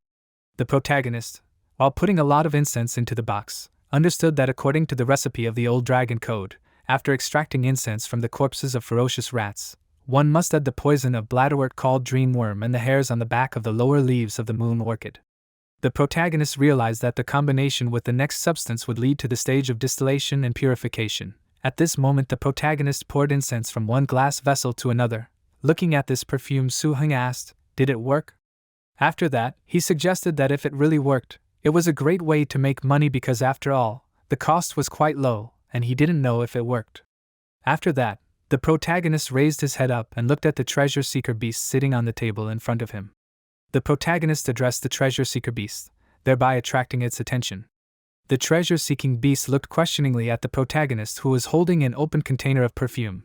At this moment the scent of the perfume began to spread throughout the room. The treasure-seeking beast's face distorted because under the influence of the bloodline incense, the protagonist and the treasure-seeking beast simultaneously entered an illusion. In this illusion, the protagonist seemed to have become the old father of the treasure-seeking beast, that is, an adult treasure-seeking beast who, after the birth of the treasure-seeking beast's cub, took it with him to search for treasures every day and found a huge mountain of treasures, and the treasure-seeking beast was moved to the point of numbness. After the illusion dissipated, Suhun with a tense expression began to press his palm to his forehead, making painful wheezing sounds. After that, the main character, with the movement of his hands, waving the scent of perfume in the air, decided that this was a very strange thing and he would better hurry to turn the treasure-seeker beast into a dragon, since tomorrow he was going to the teacher's treasury.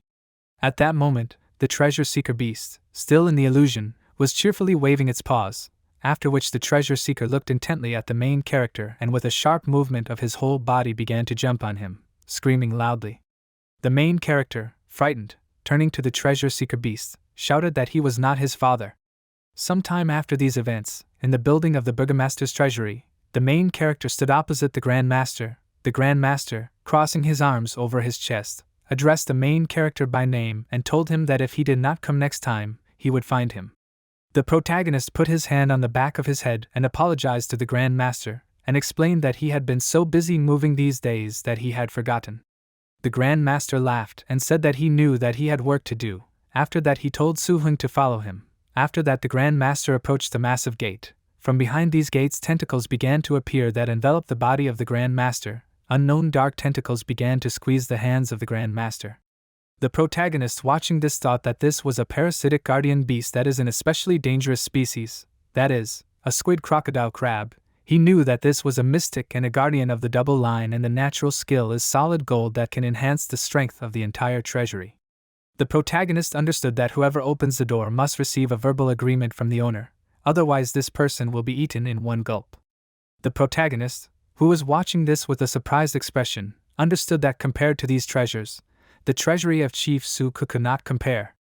Soon after these thoughts, the Grand Master was able to open this gate. He turned to Suhun with a smile on his face and pointed his palm towards the open doors, telling him that the second floor of the treasury was also considered a reserve, and he had been watching the master of the fortress for many years and for the first time saw him promise a low-ranking master to take 3 items at a time. After that, the Grand Master addressed the protagonist by name and asked him not to let the burgomaster down. The protagonist, looking at the Grand Master with a smile on his face, pressed his fist to his chest and answered him affirmatively, after which he thanked him for his concern. The protagonist said he understood that unlike the cluttered storage of the treasures of Mr. Suku, the treasury of the second floor of Blacklight is a huge and complex place inside which it seemed like a huge library inside which all the treasures were neatly arranged. The main character was among many different cells with artifacts. On top of the treasures there is a box that looks like glass, which also glows. The main character with an interested expression looked at the things that surrounded him and understood that there is no such thing as letting down the burgomaster, and this is just a hint for him not to take more, but he is not a fool. The protagonist looked closely at the huge eye with tentacles that was levitating in the air. This hovering eye was a dangerous species called the Evil Eye Monitor. Looking at this, the protagonist understood that this substance had a racial energy skill called a flash of light and shadow, and if you look at it, everything can be seen even more clearly than on an X-ray. In addition, the protagonist understood that the entire treasury, he had no idea how much longer the world of safety existed. Inside this, after that, the protagonist stretched out his hand in front of him and looked at the ring that was on his finger. After that, the protagonist said, "Treasure hunter." He said that this time he would have to look for treasures through the seal. After that, turning to the treasure seeker beast, the protagonist said that the beast should lead him to the dragon's scales and 2 materials that are needed to transform into a dragon. At this time, the treasure seeker beast made a displeased expression on its face, characteristic sounds of this while inside the ring. With the help of the treasure-seeking beast, the protagonist managed to find scales from the hidden treasure as well as 100 grams of spirit essence, but strangely enough, the floating secret stone was nowhere to be found. Soon after the unsuccessful search, the treasure-seeking beast, while inside the ring, began to scream loudly, raising its paw high in the air. The protagonist replied to the treasure-seeking beast that it was not there, and that it was definitely not a floating secret stone. Some time after that, the protagonist stood in the corridor with a wooden box on the floor between him and the Grand Master. The Grand Master pointed his finger at the wooden box and said that this was a high-grade dragon scale and this was spirit essence. After that, the Grand Master, clutching the stone in his hand, asked Suhun, why did he need this stone? The protagonist, hiding his gaze, said that he was missing 1 brick at home. The Grand Master threw the stone into the box and asked Suhun not to make him laugh. After that he said that this brick contained a secret levitation stone. But the secret floating stone was a treasure that could only be found on the 3rd floor, and he had a very attentive eye. The protagonist understood that it was not his eye, but he was just very good at searching for treasure, and besides, he could find treasures in the ceiling. At that moment the protagonist looked at the Grand Master with a nervous smile on his face. Soon after these events the protagonist sat on the sofa with a book in his hands while the treasure-seeking beast sat on the sofa next to him. The protagonist looked at the book that was lying on his feet and said that now all the materials needed to conduct the dragon transformation ceremony had been collected and the words of the dragon transformation ceremony had been prepared. The protagonist was looking at a book that depicted a treasure seeker with wings. When the protagonist saw these images, a smile appeared on his face, and the treasure seeker with an apple in its paws looked at him questioningly. The protagonist, looking at the pictures in the book that was in his hands, was surprised to notice that the treasure seeker would look like something like a snake dragon. But after that he asked, is it really that simple and crude? Then the protagonist grabbed the treasure seeker by the collar and carried it to the side. He put the treasure seeker beast on the table surrounded by artifacts obtained from the treasures and said that now they would begin the ceremony of turning into a dragon. In total, the Lord of Blacklight Castle Zhou he has 9 disciples and the protagonist is the youngest disciple. 8 brothers and sisters Suhun occupy important positions in Blacklight Castle, and it can be said that they are the core and foundation of Blacklight Castle, and they are also very strong masters, real masters. A meeting was planned, however. It was originally between Bai Su Su and the elder sister Chu Na, and they are going to meet Lu Ling to discuss the hunting guard. The 3rd brother took this opportunity for Suhun to meet the 2 elder sisters, and hence all the thoughtlessness that occurred from the very beginning. In a luxurious room on the carpet there were 2 sofas and 1 chair. Suhun was sitting on the chair holding a teapot in his hands, and next to him on the sofas were Chu Na, Bai Su Su and Lu Ling. They were all sitting around the table located in the middle. The protagonist poured drinks from a teapot into cups with a friendly smile on his face. Chu Na turned to Bai Su Su and told her that she heard that the master intended her to create the 8th hunting guard. After that Chu Na asked her, has she already gathered everyone into the guard? Bai Su Su holding a cup of tea in her hands answered Chu Na and said that almost everyone is already there, but she is still picking the last member. The protagonist looked at Bai Su Su who said these words in surprise and mentally repeated, hunting guard. Soon after that Chu Na drinking a drink from a cup addressed Suhun as a junior and asked him, does he not know about them? The hunting guard is a special unit of Blacklight Castle, and not only the Blacklight settlement but also other settlements usually form a hunting guard. The hunting guard hunts down young specimens of all possible dangerous creatures in the vast wild lands, and also searching and collecting various materials and treasures is their main goal. Chu Na began to tell that the hunting guard consists of 4 warriors and 12 escorts, and in the territory of the Blacklight meeting there are 7 existing guards. Chu Na, with a smile on her face, told that in Blacklight, the eggs of beasts brought by the guards are used to select masters, and therefore it is a very important organization. Then Chu Na clasped her hands between her thighs and turned to Bai Su Su and offered to introduce her to a good newbie. After that, Chu Na began to tell her that there was a girl named Reina who became a master 2 years ago, and she has a mature specimen of ironwood and a mature sleeping butterfly. Bai Su Su listened to what Chu Na was telling her with a surprised expression, while Chu Na continued to say that all of these belong to the dangerous mid-level species with good direct combat power. And then Chu Na noticed that in addition to this, Reina recently had a young especially dangerous species of blood lion. Putting an open palm in front of her, Chu Na stated, saying that this girl has great potential. The protagonist, who was attentively listening to what Chu Na was telling, asked himself, Reina? Then he began to mentally question, ironwood and sleeping butterfly? The protagonist asked himself, isn't this his teammate from the tournament of the 6 lands? Then the protagonist remembered what she said about the blood lion, and thought that it seemed like they were all constantly working very hard. Bai Su Su held a cup of tea in her hands and said that she still couldn't figure out who she should take, and it would be hard for her to distract a newbie to recruit him into the guard.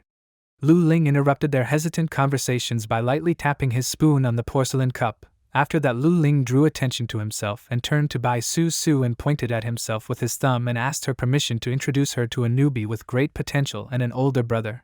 After that, Lu Ling said that he definitely meets her needs. Bai Su Su answered him affirmatively, agreeing with his words. Lu Ling abruptly put his hand in front of himself and pointed his finger at the protagonist and then shouted, "Here!" Bai Su Su looked at this in surprise and said that it seemed to her that this was her junior comrade. After that, Bai Su Su asked Lu Ling to tell us who the newbie was. The protagonist asked them again with wide eyes, puzzled. Chu Na addressed Lu Ling as the 3rd brother and asked him to stop, then noticed that Suhun had only become a master a few months ago. Then she asked him, he doesn't want to send someone else to such a dangerous place. Bai Su Su asked again with a surprised expression, then assumed that he was saying that the newbie was the younger brother. Then she asked if that was true. Lu Ling, with a confident expression, said that it was true, and he recommended their super newbie, that is, the younger brother named Suhun. Then, putting his cup on the table, Lu Ling turned to Bai Su Su and explained to her that he was not putting on a show and that he had only been a master for 3 months. Besides, he only had 1 pet. However, he noticed that it was a very dangerous species. Putting his hand on the shoulder of the confused protagonist, Lu Ling continued to say that the snake dragon that the protagonist had a month or so ago, by the time he dealt with the Northern Defense Section, this snake dragon was already in mid-growth. Then, laughing, Lu Ling remarked that after he was in the grizzly forest, perhaps. The protagonist, with a nervous smile on his face and beads of sweat running down his cheeks, listened to what Lu Ling was saying.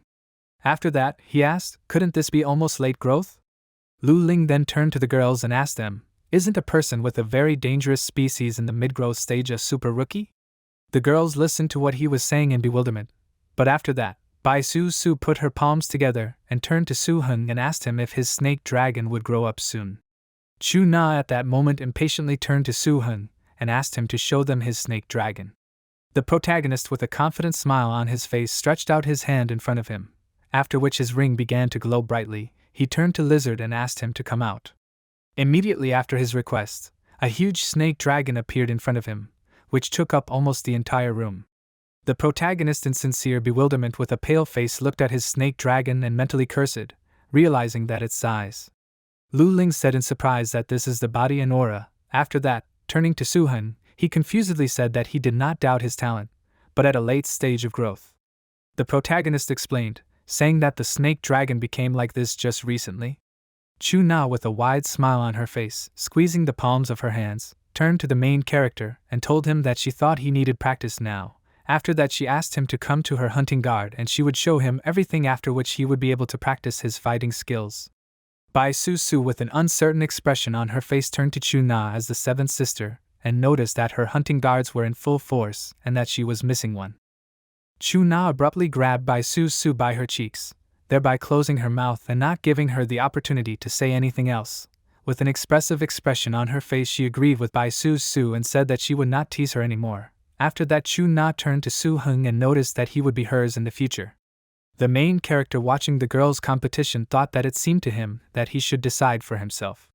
Suddenly there was a knocking sound on the door. Lu Ling turned towards the door in surprise and asked, "Are there so many customers today?" Soon after, a man named Tim entered the room. The protagonist looked at Tim and realized that this was a man who was the son of Father Jolly, who was also in the pharmacy where the protagonist was trying to sell the bloodline incense. In order to cope with the Six Lands tournament, the protagonist planned to sell everything and raise the snake dragon to a new level as quickly as possible because the bloodline incense was a new drug that had never appeared in Blacklight and the price of it reached 100,000 per bottle. So sales could not be opened and the protagonist could only send the medicine to the pharmacy for free. But the result would not be very good. So he did nothing, but today Tim mysteriously came to Suhun and said that he wanted to buy a large amount of incense. Soon after these events, Father Tim clasped his hands in front of his chest and respectfully turned to Suhun and told him that this time he wanted to buy more than 10 bottles of bloodline incense from him. The protagonist, holding a large box with many incense in his hand, replied that he had been selling samples for 10 days and he was asking for 10 bottles. The protagonist noticed that this was a bit strange, after which he noticed that he would not be able to pay for it. The shopkeeper noticed that he was mistaken, after which he said that he would pay in cash and, generally speaking, he wanted to buy as much as possible. Tim, holding out a wooden object to Suhun that he had been holding in his hands before, said that on this card there was 1,000,000 prepared by his father to pay for the bottles. The protagonist looked ahead in surprise and asked himself, why did everything suddenly work out so well? In the store owned by Tim's father, the owner of the store, with a smile on his face holding in his hands many bottles that Suhun gave him, said that in this case they clearly decided on the payment and the goods. After that, holding in his hands many different cards, the owner of the store turned to Suhun and said that the next time he had something new, he asked Suhun not to be shy about contacting him. Soon after that, the main character with the cards received from the owner of the store went towards the front door and agreed with the words of the owner of the store, after which he waved his hand and thanked them for this. As soon as Suhun came out of the store, the owner of the store looked at his son angrily with a frown. Then the owner of the store sharply hit Tim on the head, ordering him not to act like a fool. Then the owner of the store, with a furious expression, ordered him to start helping. Tim, with a painful expression on his face holding his bruised head, turned to his father and asked him why he told Suhun that one of his bottles was sold. After that, Tim pointed out that it was obvious that he simply asked him to put the bottle under the counter. The father listened to him with his arms crossed over his chest while Tim continued to talk about how they had so many goods that they would be in a stalemate if they couldn't sell it. The owner of the store pointed his finger at his son, calling him a worthless person, and then shouted that he was still too young. After that, the owner of the store, with a thoughtful expression on his face, began to reason that if we don't talk about new masters, even veteran masters will use this to tame new pets. Then he said that once this became known, the demand for this product would exceed the supply. Tim, with a wide smile on his face, turned to his father and noted that he was not a master and he did not know if this would work. The father again looked menacingly at his son, after which several sounds of blows were heard. The owner of the store, enraged, shouted at his son, shouting that he was disgracing him. Then he asked him if he knew who this Suhun was. The owner of the store began to expressively speak about how he was a genius student of the burgomaster, and also a supreme master, and he was able to produce this incense. While Tim, with a bruised head, sat under the counter with tears in his eyes, his father screamed that they should establish relations with a person like him. Then the father, filled with rage, asked his son how it is possible to conduct business focusing only on the near future. Tim, frightened, turned to his father and then noticed that he was just talking. He suggested that his father just talk and then asked him, can't they talk so that he doesn't hit him? Sometime after these events, Liu stood in front of 5 masters. These masters were the protagonists, Wang Sun, Luo Chong, Reina and Lin Yusin, who were standing in front of several combat vehicles. Lu Yu put her hand in front of her, solemnly said that in this tournament, the honor of Blacklight is at stake, and for them personally, this is a great opportunity. Lu Yu loudly said that if they can get a good rating, their career path will be even wider. The protagonists listened attentively to what Lu Yu was telling them, while Lu Yu reminded them not to forget that they are a team.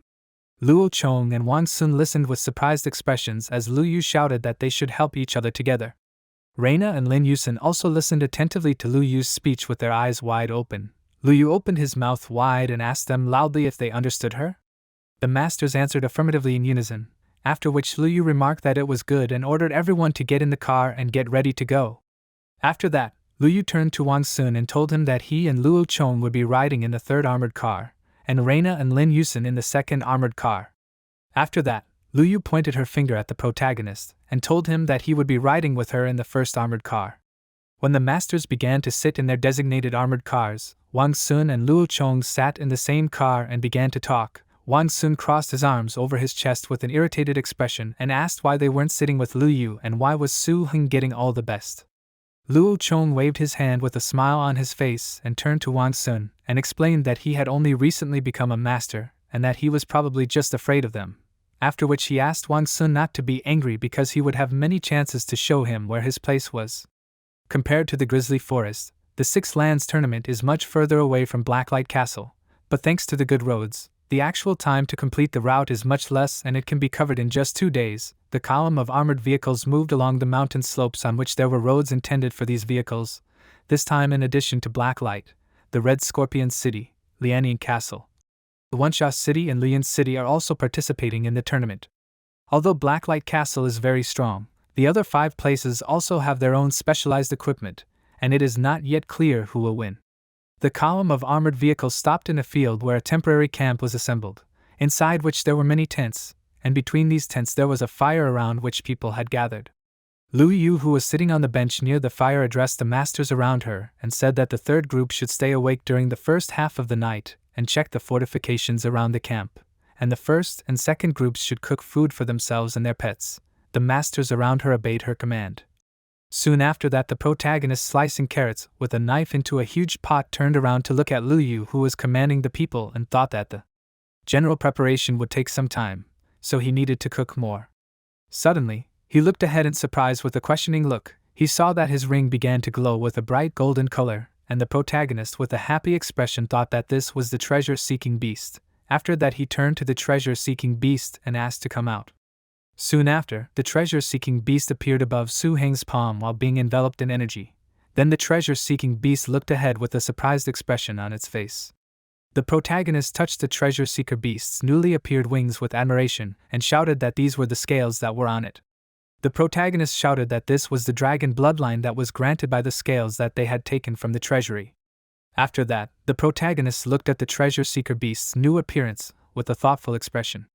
The protagonist asked out loud if the treasure-seeker beast had gained the ability to fly after swallowing the secret floating stone. After this assumption, the protagonist abruptly spread his arms out to the sides, leaving the treasure-seeker beast in the air, causing it to look ahead with an incredibly surprised expression on its face. The protagonist abruptly hugged the treasure-seeker beast and, holding it close, shouted that he was incredibly lucky. Soon after, Lu Yu loudly clapped her hands to attract attention and ordered everyone to feed their pets first and keep these in good condition for the tournament. After that, Lu Yu turned to Wang Sun and Luo Chong, who were next to her, and asked them where Su Heng was. Luo Chong asked her again, "Su Heng?" After that, he irritably cut carrots into a large pot and shouted that he summoned his beast and was talking to it. After that, Luo Chong continued to say that he was an ordinary person with a scaly beast with mixed blood. The protagonist, along with the treasure-seeking beast, turned to Luo Chong, who said this. The treasure-seeking beast had an indignant face and looked defiantly at Luo Chong. After that, the treasure-seeking beast began to rebel, menacingly looking at Luo Chong, who insulted him. The protagonist knew that the scaly beasts were a collective term for dangerous creatures such as various scaly beasts, as well as scaly beasts and fire scaly beasts, and so on, that were born with scales. The protagonist also knew that regarding the mixed-blood scaly beasts, they were the offspring of scaly beasts and other dangerous creatures, and usually all mixed-blood beasts were very weak. The protagonist looked at Luo Chong with a calm expression and thought that they only needed to give a reason to make a noise. At that moment, he was calming the indignant treasure-seeking beast by stroking its head. Wang Sun leaned his hand on his thigh and looked at the protagonist and asked him, "Isn't it true that a mixed-blood beast is the same as its owner?" After that, Wang Sun shouted that a great battle awaited them and it would start soon, and he didn't even know how to feed the pet in time. After that, Wang Sun started to laugh defiantly at Suhun.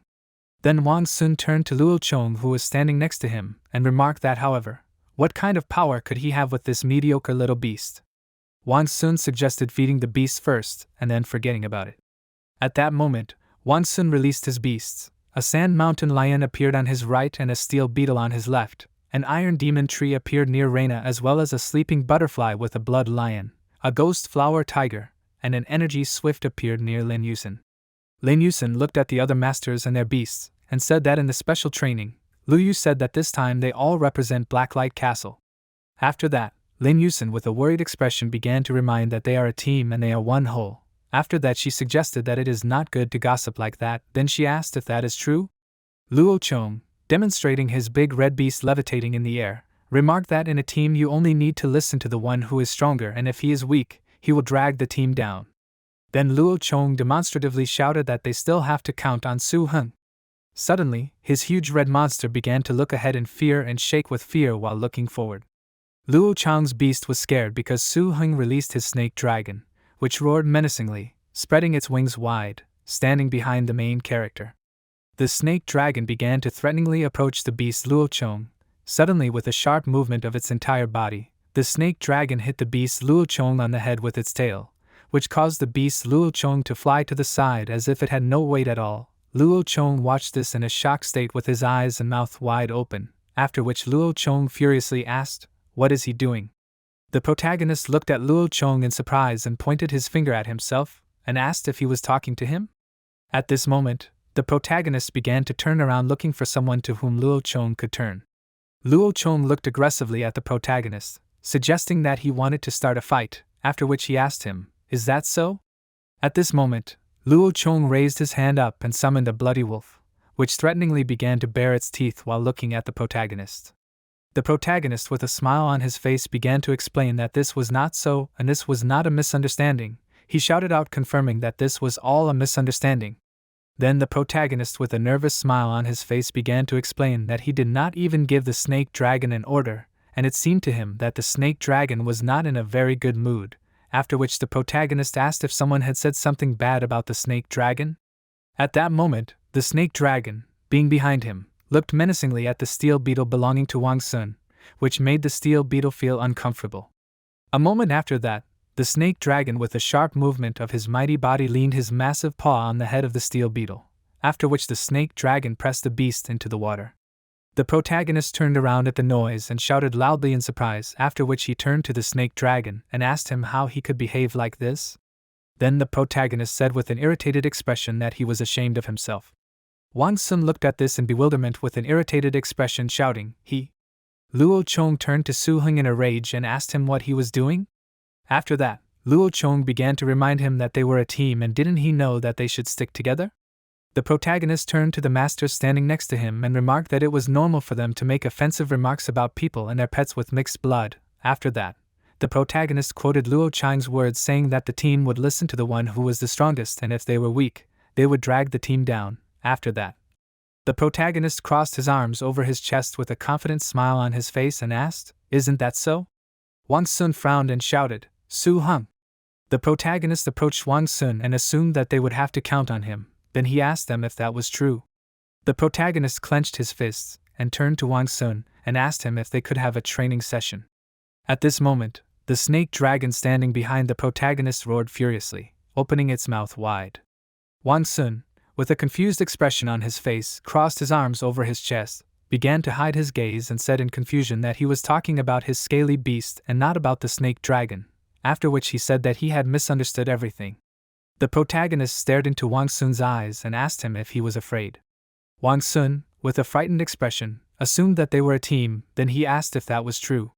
The protagonist, with an ominous smile on his face, shouted that if he did not want to be alone, then let him be with Luo Chong. After that, the protagonist began to say that they could choose 4 opponents for the snake dragon. Lu Yu, who was present at the brawl all this time, looking at the protagonist, began to think that Suhun was a good person in the training camp, and she did not know that he had such a strong side. She decided that it was interesting for her. Soon after, the protagonist, along with his snake dragon, stood in front of Wang Sun and Luo Chong, next to whom were 4 of their beasts. The protagonist, with a confident smile on his face, told them that he would not mock them, and then suggested that they begin. Wang Sun cursed loudly, noting that he considered himself the elder and was advising the younger. Soon after, a sharp voice ordered them to fight. The beasts began to surround the protagonist and his snake dragon from all sides. The protagonist, with a confident smile on his face, looking ahead, said that a simple and effective tactic, but so naive in the face of absolute power. Turning to his snake dragon, the protagonist asked him to do this, but warned him to be careful, otherwise he would kill the others. The blood wolf roared furiously and charged, opening its mouth wide with many sharp teeth. But a moment later, the huge blood wolf was thrown a long way to the side by a sharp strike from the snake dragon. Wang Sun and Luo Chong looked at the blood wolf's defeat in bewilderment, with their eyes and mouths wide open and beads of sweat running down their faces. The steel beetle stared ahead with its brightly shining eyes wide open. Shortly after, the sand mountain lion belonging to Wang Sun opened its mouth threateningly and began to roar loudly, jumping to attack the snake dragon. But the snake dragon used its ability called Dragon/Force to counterattack the sand mountain lion. Then, attacking the steel beetle, the snake dragon used its evil attack with the ability of speed and began to tear the metal chitin of the beetle with its sharp claws. The snake dragon roared menacingly as it trampled its opponents into the ground. Lin Yusin and Reina watched in bewilderment, asking themselves when did it become so strong? Sometime after this total defeat, Suhun and Luo Chong were sitting on one bench, and Reina, Lin Yusin and Wang Sun were on another bench. They were sitting near a fire where food was being heated in a cast iron pot. Luo Chong, with a helpful expression on his face holding a packed box in his hands, turned to Suhun and asked him if he wanted it. After that, Luo Chong said that it was a great thing called dried snow yak. The protagonist looked at the box that Luo Chong was holding in his hands and asked, "Is it salted?" After that, the protagonist said that the spotted silver fish he gave last time was too big. Luo Chong helpfully told Suhun that it was not salty, and he was careless last time. Then he asked Suhun to try it first, and if it seemed salty to him, then he would wash it again with clean water. After that, Luo Chong said that he guaranteed that it would not be salty. Wang Sun, Lin Yusin and Reina looked at the main character serving Luo Chong in bewilderment. Reina looked at this with a surprised expression, raised her hand to her face and noticed that this was an incredible talent. Then she asked why they didn't realize this before. Lin Yusin looked at Wang Sun with a smile on her face and asked him what he thought about this. Wang Sun suddenly put his palm in front of him and asked her again, then immediately answered that he did not know. The protagonist watched Luo Chong humming a tune while stirring the dish in a cast iron pot and thought that the concept of complete superiority of power is common among the wild nature, but for people like Luo Chong, it is a rarity. After that, chewing a piece of meat, the protagonist turned away and thought that at least they were on the same team, so he would not pay attention to it. Sometime after these events, several armored vehicles were moving through the forest among many trees whose foliage was painted orange. The place where the tournament of the 6 lands was held was called the Valley of Red Maples because of the red maples growing there. The main building of the tournament was built of a special stone, durable and self-healing, was erected by the joint efforts of the 6 main centers, and despite the high cost, this stone did not require maintenance, and no one lived here except during the beginning of the tournament. The judging panel of the duel tournament of the 6 lands included leading masters from Blacklight Castle, as well as the city of Red Scorpion, the city of Lingyun, Lianing Castle, Proudly Chaotic Sand and the city of Liyun. Therefore, each judge has a professional level or higher, and these judges serve on one side of the game and on the other, representing the voice of their gathering place. Soon, the armored vehicles, having traveled a long way, stopped at a building similar to a large arena. The protagonist and Lu Yu got out of one armored car, soon after which Suhun looked ahead with a surprised expression. He saw people standing by armored cars that were not like those that belonged to Blacklight. Lu Yu, seeing Su Heng's surprised look, told him that they were Red Scorpion Castle and they were on good terms with them. Soon after, a loud female voice shouted out Lu Yu's name. It was a girl who crossed her arms over her chest and said that she did not know that she was leading the team this year. Lu Yu, with a friendly smile on her face, spread her arms wide apart and addressed the girl as Ji Fei and told her that they had not seen each other for a long time, after which Lu Yu noted that she did not know that they, that is, the guys from Red Scorpion Castle, would arrive first. Ji Fei, with a wide smile on her face, replied that of course they did so since they needed to arrive first to drink their honey drink. Lu Yu addressed Ji Fei and told her that she missed her and that she herself would be bored drinking this. Suddenly, a loud sound caused surprise in Lu Yu, the protagonist, and Ji Fei. Ji Fei, with an angry expression on her face, clenching her jaw and frowning, turned towards the sound. This loud, irritating sound came from the direction of the arriving car. The angry Ji Fei ran towards the noisy armored car, and as soon as she approached it, she raised her foot high and kicked the metal armored wall of the car with her heel. Soon, the doors of this car opened and a man came out from inside this armored car, put his open palms in front of him, and then loudly shouted a name, Ji-Fei. It was a man named Iron Man who with a smile on his face asked Ji-Fei, what happened? Iron Man was the leader of Lin Yun City. Next to Iron Man stood a young man with a calm expression who was a member from Lin Yun City named Wang Yi. Iron Man walked up to the armored car that Ji-Fei had just kicked and touched the damaged door with his hand with a worried expression, asked her why she was kicking such a thing. Ji-Fei furiously asked him in response, who told him to honk the horn? After that, Ji-Fei leaned her hands on her hips and addressed Iron Man, shouted that he was too noisy. Iron Man put his hand on the back of his head and confusedly began to make excuses, saying that he just honked the horn to say hello to everyone. After that, Iron Man put his palms out in front of him and told her that she could blame him and he could drink later. Ji-Fei, still angry at him, assumed that he was probably joking. After that, she screamed that he would not get a sip of the Blacklight honey drink. Iron Man turned to Ji-Fei with a smile on his face and asked her to listen to him. At this moment, Wang Yi's attention was attracted by something that was happening to the side of him. Wang Yi carefully looked at Liu Yu and the protagonist. Looking at Suhun, Wang Yi asked himself, is the guy next to the leader also with Liu Yu? At this moment, the protagonist was also surprised to watch the verbal altercation between Ji-Fei and Iron Man. Sometime after these events, when night fell, people did not sleep well all night since new columns of armored cars were constantly arriving. But fortunately everyone got there, and the next day, after clarifying the traditional rules and swearing in the judges, the Six Lands Duel Tournament was officially opened. The opening process looked like a ceremonial event where many participants stood in front of the person behind the podium who loudly notified everyone. The Six Lands House has a relatively fair scoring system and 30 people meet each other 5 times by lot, with only 1 point added for a win and 1 point deducted for a loss. The 8 people with the highest scores will advance to the final 8 when the finals begin. At the duel registration desk, the protagonist was sitting opposite the girl working at the event. Ji-Fei was standing next to the protagonist, and the protagonist was holding a piece of paper in his hands. Ji-Fei explained to Suhun that according to the tournament rules, each participant can only register 2 beasts, after which she asked him not to try to cheat the system because of this rule. The protagonist listened to her, then looked at the piece of paper in his hands with a thoughtful expression and thought that the snake dragon is good, but the treasure hunter is also good, and it is better not to show the treasure-seeking beast so as not to be in demand. The protagonist picked up a fountain pen and began to write on paper. The guy standing behind him with a smirk on his face said that he could not believe that such a non-entity still existed in such a big place like Blacklight. After that, the guy ridiculed Suhun and asked him how dare he bring a mixed-blood beast to the tournament. In the Red Maple Valley Duel Arena, Iron Man held a microphone in his hands and addressed the people sitting in the stands and shouted that in the first qualifying round of the individual competition, each player can change their animal no more than once. After that, Iron Man loudly said that if the animal loses the will to fight, or is no longer able to fight, then this animal loses. Then Iron Man raised his hand high and shouted that the 2 sides, that is, Blacklight Castle and a player named Suhun and Yunhua from Liyun Castle, will now fight in the arena. After that, Iron Man stretched out his hand up and ordered the battle to begin. The protagonist stood in the arena opposite Yunhua with a confident smile on his face, next to whom was a large beast. Yunhua demonstratively clenching his palm into a fist turned to Suhun and ordered him to show him his beasts, after which Yunhua called Suhun cannon fodder of Blacklight Castle. When Yunhua said this, behind him was a dangerous type of beast called a cloud leopard.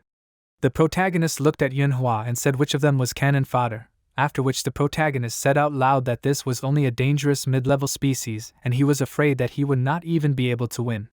Yunhua, with a confident grin on his face, crossing his arms over his chest, asked Suhun not to worry. After that, Yunhua said that even if he was just a beast with bloody scales, he would not mock him. Yunhua suggested that he maintain friendly relations, after which he noted that even if he was stronger than him, he should have the courage to fight. At that moment, the cloud leopard behind Yunhua opened its mouth wide and showed huge and sharp fangs.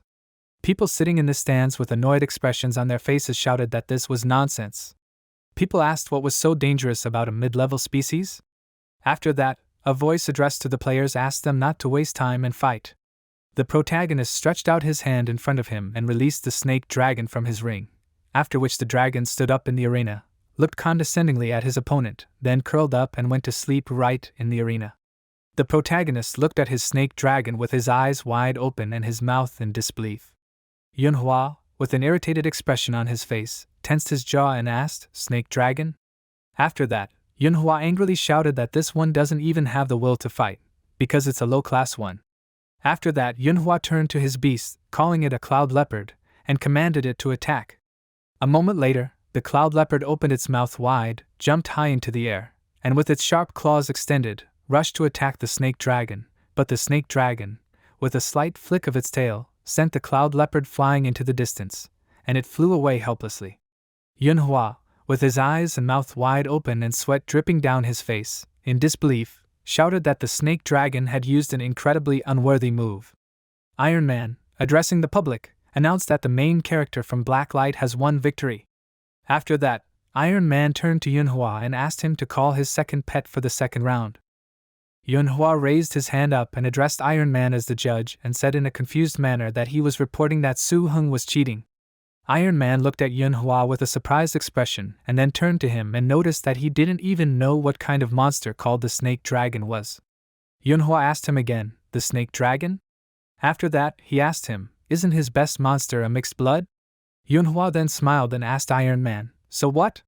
Yunhua noticed that he had not given up yet. Soon after, Yunhua released his second beast that did not look like any natural creature. This sinister thing with many horns as well as sharp claws and large fangs also rushed to attack the snake dragon. However, after the characteristic whipping sound of the blow, this beast was thrown aside and then hit the wall, and fell near the already defeated cloud leopard.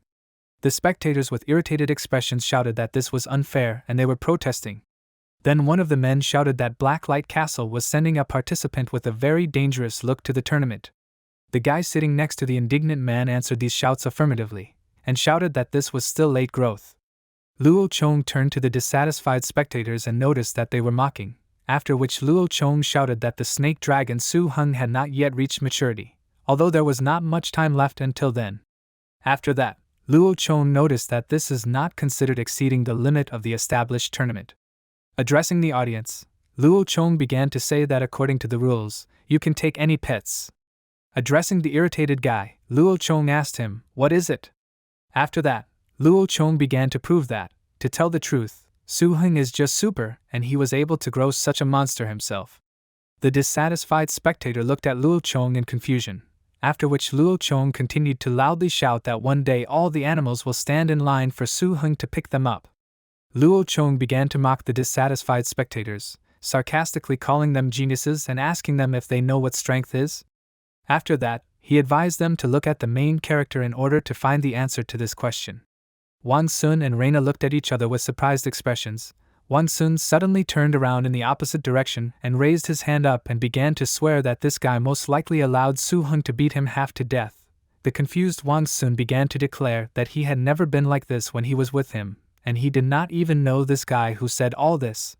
The first round of the duel tournament of the Six Lands was essentially a clash of cannon fodder from all walks of life. There were also real masters like Suhun who were able to defeat an opponent with one move, and naturally there were those who created the illusion of weakness and watched everything that was happening. In addition to Su Heng's complete victory over his opponent, there were also people from Blacklight who fought. The distinctive feature is that Wang Sun also distinguished himself this time, and his opponent was a guy and his pets with similar strength. These two sides fought in the arena for more than 20 minutes before the fight ended. Reina, Wang Sun, Luo Chong, Lin Yusin and Lei Na were able to score one win and one loss, and only in the fourth match did the protagonist encounter the participant Wang Yi. Wang Yi stood next to his big black and furious beast with a confident grin on his face. Wang Yi is among the top 8 favorites with 2 mature developed dangerous species. Wang Yi and the protagonist have 3 wins each. And according to the experience of previous years, usually only a full 5-point winning streak is enough to confidently enter the last 8, so this match is so important for both of them. The fight between the snake dragon and the Wang Yi beast began extremely active. Both beasts struck each other many times. The protagonists watched this fight with a tense expression and thought that this steel energy, which is the innate skill of this beast. The protagonist understood that the beast Wang Yi, which was a black tiger with a steel claw, used the steel energy technique at a critical moment to strengthen its defense and stop the bleeding at the same time. The protagonist, who was closely watching the ongoing battle, understood that he wanted to use the damage-to-damage exchange technique to engage in hand-to-hand combat with the snake dragon. With a tense expression on his face, looking at Wang Yi, Suhun told himself that he would not succumb to these provocations. After that, the protagonist expressively addressed his beast and then commanded, "Energy Earth Cannon." The snake dragon who heard this order was surrounded by energy with its mouth wide open. The protagonist who was watching this understood that high-speed movement and shooting due to the use of the increased restorative power of the Earth system and the strengthening of evil-thinking bullets. After that, the protagonist began to reason that although it cannot kill, it is quite difficult to do so, and this is a new attack of the snake dragon after it entered the late stage of growth. While the protagonist was reasoning about tactics, he began to release many dense balls towards the black tiger. These many projectiles directed towards the black tiger provoked voluminous clouds of smoke, due to which the black tiger disappeared from sight. When the smoke cleared, it turned out that the black tiger was able to defend itself from these energy projectiles by forming a small dense ice cliff in front of itself. There was absolute silence in the arena of the Red Maple Valley, which occurred due to the battle between the snake dragon and the black tiger. The spectators, in bewilderment with worried expressions on their faces, shouted that fortunately the referee made it in time, otherwise something could have happened. Another guy who was watching this with wide eyes in disbelief confirmed the other guy's fears and noticed that this was an incredibly dangerous moment. Iron Man extended his hand to the side of the protagonist, notifying the audience that the first victory in this round was the victory of the protagonist from Blacklight Castle. Wani stared at the protagonist and reasoned that after this fight, the snake dragon should have expended a lot of energy, and the second beast that Suhun possessed was a beast with mixed blood, and this beast should not have much combat power. Wani reasoned that it was unlikely that Suhun could do this in such a short time, and he would hardly be able to train a very dangerous species to a late stage of growth, and at the same time take care of another pet. After that, Wani raised his hand up and concentrated energy around his palm, addressed his two-tailed steel beast, and ordered it to come out. Soon after Wani's command, a huge beast appeared in the arena, which was a representative of a dangerous species called the double-tailed steel beast. This beast was an evil mass of muscles with a massive body and many sharp claws. The protagonist looked at the double-tailed steel beast in surprise and said to the snake dragon that the snake dragon should first use an evil thought bomb to test the defense of the double-tailed steel beast and slowly restore its strength. The snake dragon spread its wings wide, rose high into the air, and began to direct many brightly glowing projectiles from its mouth towards the double-tailed steel beast. Wani, with a confident grin on his face, turned to the double-tailed steel beast and shouted that this was his true strength, and he would not lose. After that, holding out an open palm in front of him, Wani shouted a command, "The power of steel is a double saw." After this command, the double-tailed steel beast opened its mouth wide and began to roar furiously. The double-tailed steel beast used a fourth-level enlightenment called double saw and then began to swing its massive tail in different directions. One of the spectators shouted that this was a strong and scary fourth-level skill, and this was no longer a beginner's fight. The guy sitting next to this spectator noticed that now it was the end for the pet protagonist. Luo Chong irritably asked these spectators, "What are they talking about?"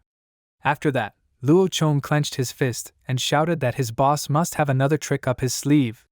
Luo Chong clenched his fist so hard that his hand began to shake while Luo Chong shouted that he must win. With a sly expression, Wani stretched out his hand in front of him and ordered an attack. After this order, the two-tailed steel beast furiously rushed to attack using its massive tail, and raising its huge paws with large sharp claws into the air. The snake dragon began to retreat, flying back, but several powerful and sharp blows from the two-tailed steel beast overtook the body of the snake dragon, which soon caused the snake dragon to be in a lying position on the concrete surface of the arena, while the two-tailed steel beast pressed the head of the snake dragon into this concrete. The protagonist, with a tense and worried expression on his face, frowning and clenching his jaw, watching the ongoing battle, said that almost nothing works against the defense of the two-tailed steel beast, and only an evil beam is able to break through the defense of this monster, after which the protagonist cursed loudly. Wani turned to Suhun and advised him to surrender. After that, Wani shouted that he should not do this since he is good enough to be in the top 3. After that, Wani, with a smile on his face, said that if they continue to fight like this, it will only get worse. The protagonist agreed with him and said that he had to admit his defeat. Wani, with a bored expression, stretched out his hand in front of him and began to exude thick red energy from his palm, shouting that he was finished. After that, Wani turned to the two-tailed steel beast and ordered it to use the double saw. The two-tailed steel beast, in a state of rage, activated its two tails, which began to work like gasoline saws. At this time, in parallel with the attack with saws, the steel beast pressed the body of the snake dragon into the ground. The snake dragon began to dig its sharp claws into the stone, soon after which massive earthen needles began to sprout from the ground and lift up the body of the confused two-tailed steel beast. The snake dragon, acting on the ground, provoked this unexpected attack, due to which the snake dragon was able to free itself from the influence of the two-tailed steel beast. Wani, who was watching this counterattack, noticed that it was useless and impossible to break through the defense with this level of attack. The protagonist, with the snake dragon standing behind him and a confident smile on his face, asked Wani, what if there were more of them? Soon after, the snake dragon provoked another powerful stream of earth spikes, directing it towards the two-tailed steel beast. Raising its mouth high, the snake dragon began to exude dense energy that was directed in different directions. At this moment, in parallel with the dense energy, the movement of the earth spread, subsequently provoking solid earth spikes that appeared from under the ground. The spectators, bewildered by this battle, shouted that this was incredible and the terrain had completely changed. The snake dragon stood tensely surrounded by the changed terrain of the arena and actively restoring its breath, exhaling thick steam from its mouth. The two-tailed steel beast also actively inhaled oxygen and exhaled rings of steam from its mouth. Wani understood that this was not beneficial for him since the situation was such that he had little time left, and the snake dragon could use the power of the earth at any time to restore strength. Wani tensely understood that he needed to win. Quickly! After that, Wani stretched out his hand in front of him and ordered the two-tailed steel beast to attack with spikes. The two-tailed steel beast, hearing the command of its master, put its paw in front of itself and directed many sharp spikes towards the snake dragon. The dragon spread its wings and began to try to dodge these many sharp spikes. Wani shouted that this was a great chance, after which he ordered to use the tailed sniper of the steel rift. After this command, 5 huge spikes began to grow from the body of the two-tailed steel beast and began to rise up after the snake dragon that had flown into the air. These huge spikes began to pierce the body of the snake dragon, causing the bewildered snake dragon to make loud, painful sounds. Wani, filled with rage and with reddened eyes, clutched the energy in his hand and ordered to throw the snake dragon. Having listened to this command, the two-tailed steel beast, who by this time had managed to completely envelop the body of the snake dragon with its long spikes that had grown out of its body, swung and threw the snake dragon to the side with great effort, causing many large stone fragments to fly in different directions. The snake dragon that landed after this throw firmly stood up and straightened up, spreading its paws and wings wide. A huge hammer-like object appeared in the air. Dense energy began to spread from the snake dragon's body as it reached the 4th level of enlightenment and obtained the mighty dragon's war hammer. Wani, perplexed, with a tense expression, loudly screamed, "No!" The huge war hammer struck the solid ice rock protecting the two-tailed steel beast with great force, causing the steel beast to look at the crumbling defense with its mouth wide open in bewilderment. Iron Man hurriedly raised his hand up, announced that the second victory in this round went to Suhun. With the victory of the protagonist, a list of 5 consecutive winners directly entering the quarterfinals appeared. The protagonist joyfully stood with his clenched fist raised up, while behind him, the snake dragon stood menacingly with its wings wide open. Blacklight Castle as well as Lianing Castle, Luyun City, Red Scorpion City and Chaos Sand City, 1 person from each gathering place. All of these participants are from different gathering places. However, unfortunately, Wani from Luyun was knocked out of the arena by Suhun with the Dragon Warhammer. At this moment, a shocked Wani looked on as the body of his two-tailed steel monster was pressed into the rocky bedrock of the arena by the Snake Dragon Warhammer.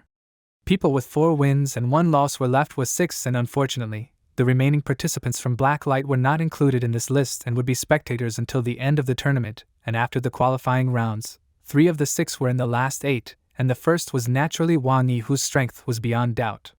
In the end, the top 8 players were determined and it remained to wait for tomorrow's battle. The format of the final battles was to knock out their opponent, and the finalists meet one after another while the winner moves on and the loser is eliminated from the competition. Once again, the protagonist was very lucky and was chosen first by lot. He looked at the piece of paper with a happy expression on his face on which his turn was written. He got the weakest of the 8, that is, a participant named Li Fei. The remaining participants looked attentively at the distribution board where the names of the participants who would fight in this stage were written. When it was time for the first battle, Li Fei, who was standing in the arena in confusion opposite the protagonist near his beast, that is, a huge bear on whose body there were abrasions from a recent fight, addressed Suhun as a master and told him that he was giving up. The protagonist also addressed Li Fei as a master and asked for his forgiveness, after which he wished him to get well and said that he would look forward to their next meeting. The spectators shouted expressively and loudly, asking what kind of nonsense was going on here. After that, one of the spectators shouted that in less than 20 seconds, both beasts were knocked out. Another spectator shouted that it was obvious because the difference in class was too big. The other people who were watching the fight were filled with excitement and chanted that it was awesome. Luo Chong raised his clenched fist in the air with a happy expression and noticed that this fight was over in 20 seconds, and it was unbelievable. After that, Luo Chong started bragging to the person sitting in the stands opposite him. Luo Chong turned to Huahong and asked him if he had seen what kind of comrade he had. After that, Luo Chong turned to him and shouted that he would defeat him too. Huahong looked at Luo Chong, who was sitting opposite him with an irritated expression and through clenched teeth with an irritated expression, and his arms crossed over his chest, calling him a loser. After that, Huahong turned his gaze to the protagonist who was in the arena with his snake dragon on his back. Iron Man held one hand behind his back and the other hand held the microphone near his mouth and announced that Lu Lan and Qindinghuan would be facing off in their second battle today. Lu Lan had a dangerous species beast called the red polar wolf that was staring ahead with an angry expression with its mouth wide open, and she also had another particularly dangerous species beast called the wind flow falcon. Qindinghuan had a dangerous species golden mantis beast and a particularly dangerous species fire scale beast. The battle between Lu Lan and Qindinghuan was undoubtedly fierce, and the beautiful pale green feathers of the wind flow falcon were split by the fierce golden mantis, and only with the help of the powerful 3-tier wind energy was the wind flow falcon able to defeat its opponent. In the second battle, the windstream falcon did not have time to use up most of the fire beast's physical strength, after which it quickly lost the battle and Qindinghuan sent his strongest pet, that is, the red polar wolf, to the arena. Initially, the red polar wolf could not cope with the fire scaly beast. But this time the rivalry was really crushing, and Lu Lan's unsuccessful exit from the tournament also meant that they were officially eliminated from the fight for a place in the ruins of the Blood Forest. The third battle of the day was the battle between Ji Meiyu of the Red Scorpion City and Lianing Bao of Lianing.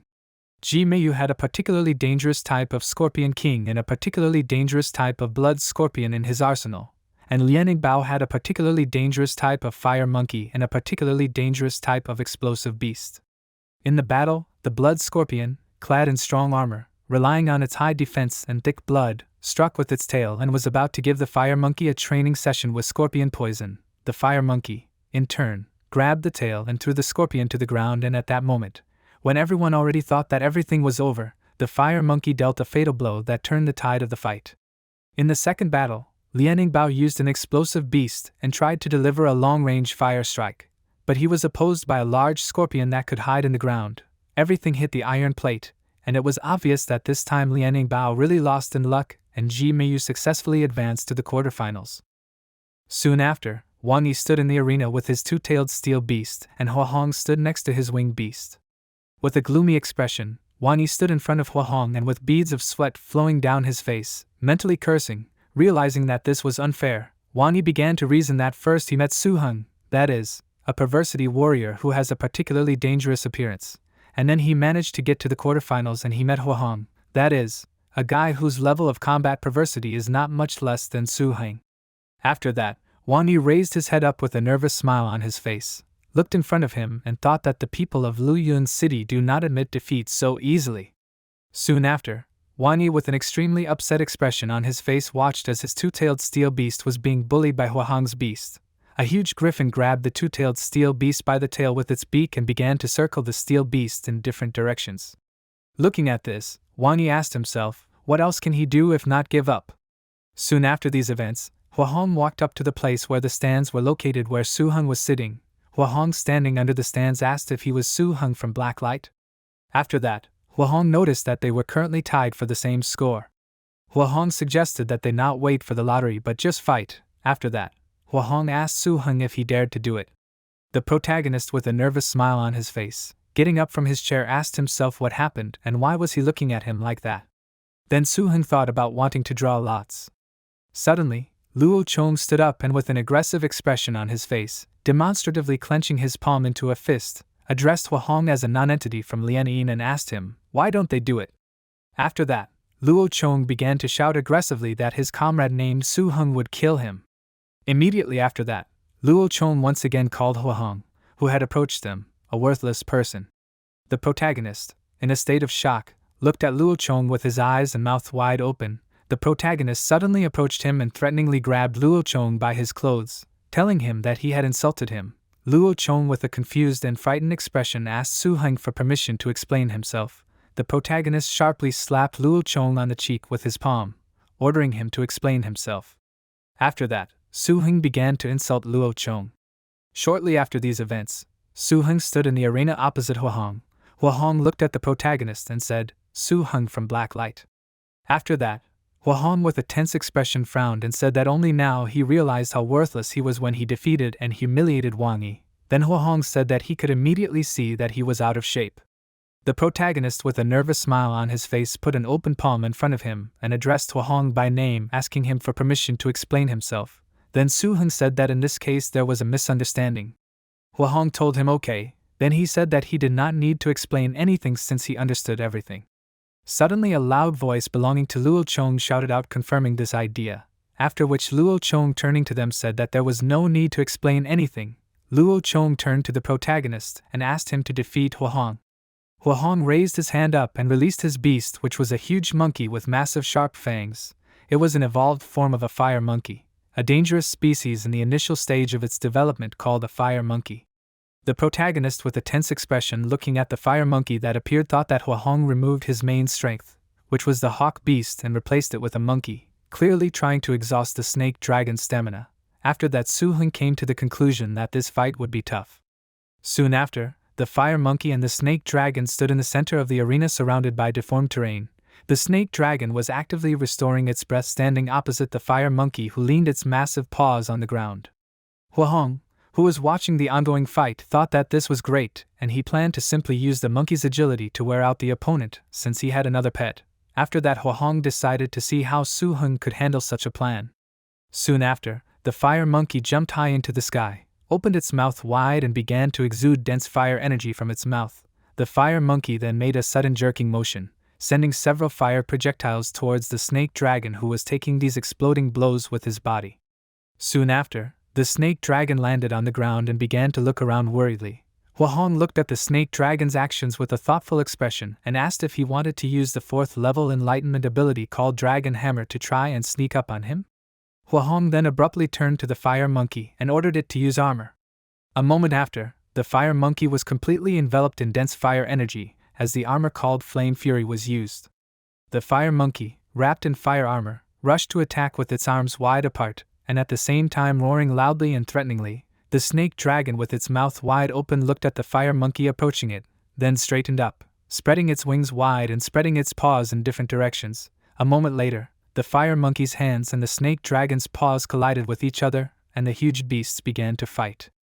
Huahong, with a grin on his face, shouted that he knew that he was going to use the hammer in order to win. Then he asked if he thought that he was Wang Yi. Then Huahong turned to his fire monkey and ordered him to use the mad monkey's head strike. After this command, the fire monkey's eyes began to glow bright red. The fire monkey began to pull its head back with a tense body. Huahong, with a smile on his face, watching the fight, shouted that the strongest defense is the head, and the strongest attack is the head. After that, Huahong shouted out that he couldn't use the dragon hammer. The protagonist turned to Huahong, who was bragging in front of him, and asked him, "What's the point?" Then Suhun asked him, who told him that the evil attack was the dragon's warhammer? Huahong, in sincere bewilderment, loudly asked him again, shouting, "What?" The protagonist, with a sly and confident smile on his face, raised his index finger up and explained that Huahong said that this was a modified technique of the snake dragon, which was called the compressed evil beam. At that moment, the snake dragon, who was fighting with the fire monkey, opened its mouth wide. Instantly, many dazzling energy sparks were concentrated inside the snake dragon's mouth. Huahong turned to his fire monkey with a worried expression and ordered him to run away with a negative answer. But the fire monkey did not have time to obey its master and was thrown a huge distance to the side by an incredibly powerful energy beam. A powerful beam of dense concentrated evil energy pierced the body of the fire monkey through and through, causing a huge bloody hole to appear in the middle of the mighty monkey's body.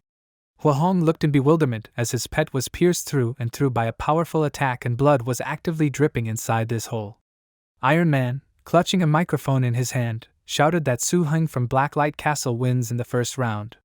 Huahong, surrounded by magical energy, said, "Okay, After that, releasing the beast, the lion hawk Hwahong shouted that this time he will not miss anything. The main character, looking in front of him, reasoned that it is unfair to the snake dragon to limit the field and consider it a defeat.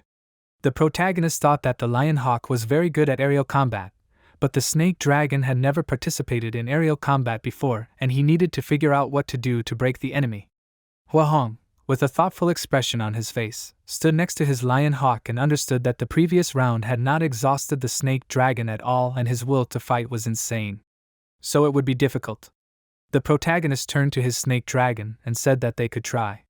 However, suddenly a loud scream announced that they, that is, Blacklight, were inferior. The protagonist and Luo Chong looked in bewilderment at the speaker Lu Yu, who raised her hand up and introduced herself by saying that she was the leader of the Blacklight team and that she had the authority to make this decision on behalf of the players. Luo Chong, with his eyes and mouth wide open, listened to what Lu Yu was saying in sincere bewilderment.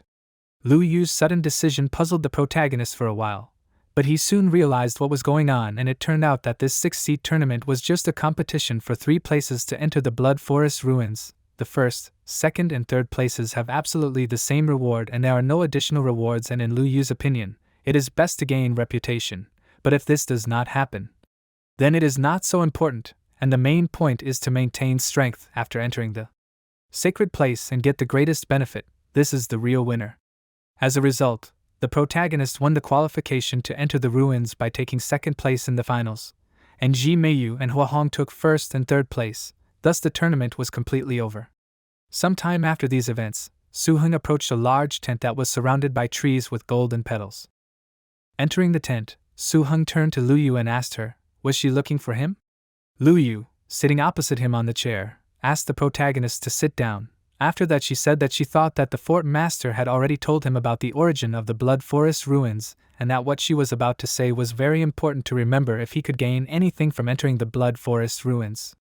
The protagonist told her that he understood her, and he was listening to her. After his answer, Lu Yu began to tell him that she should have told him about this before the tournament began.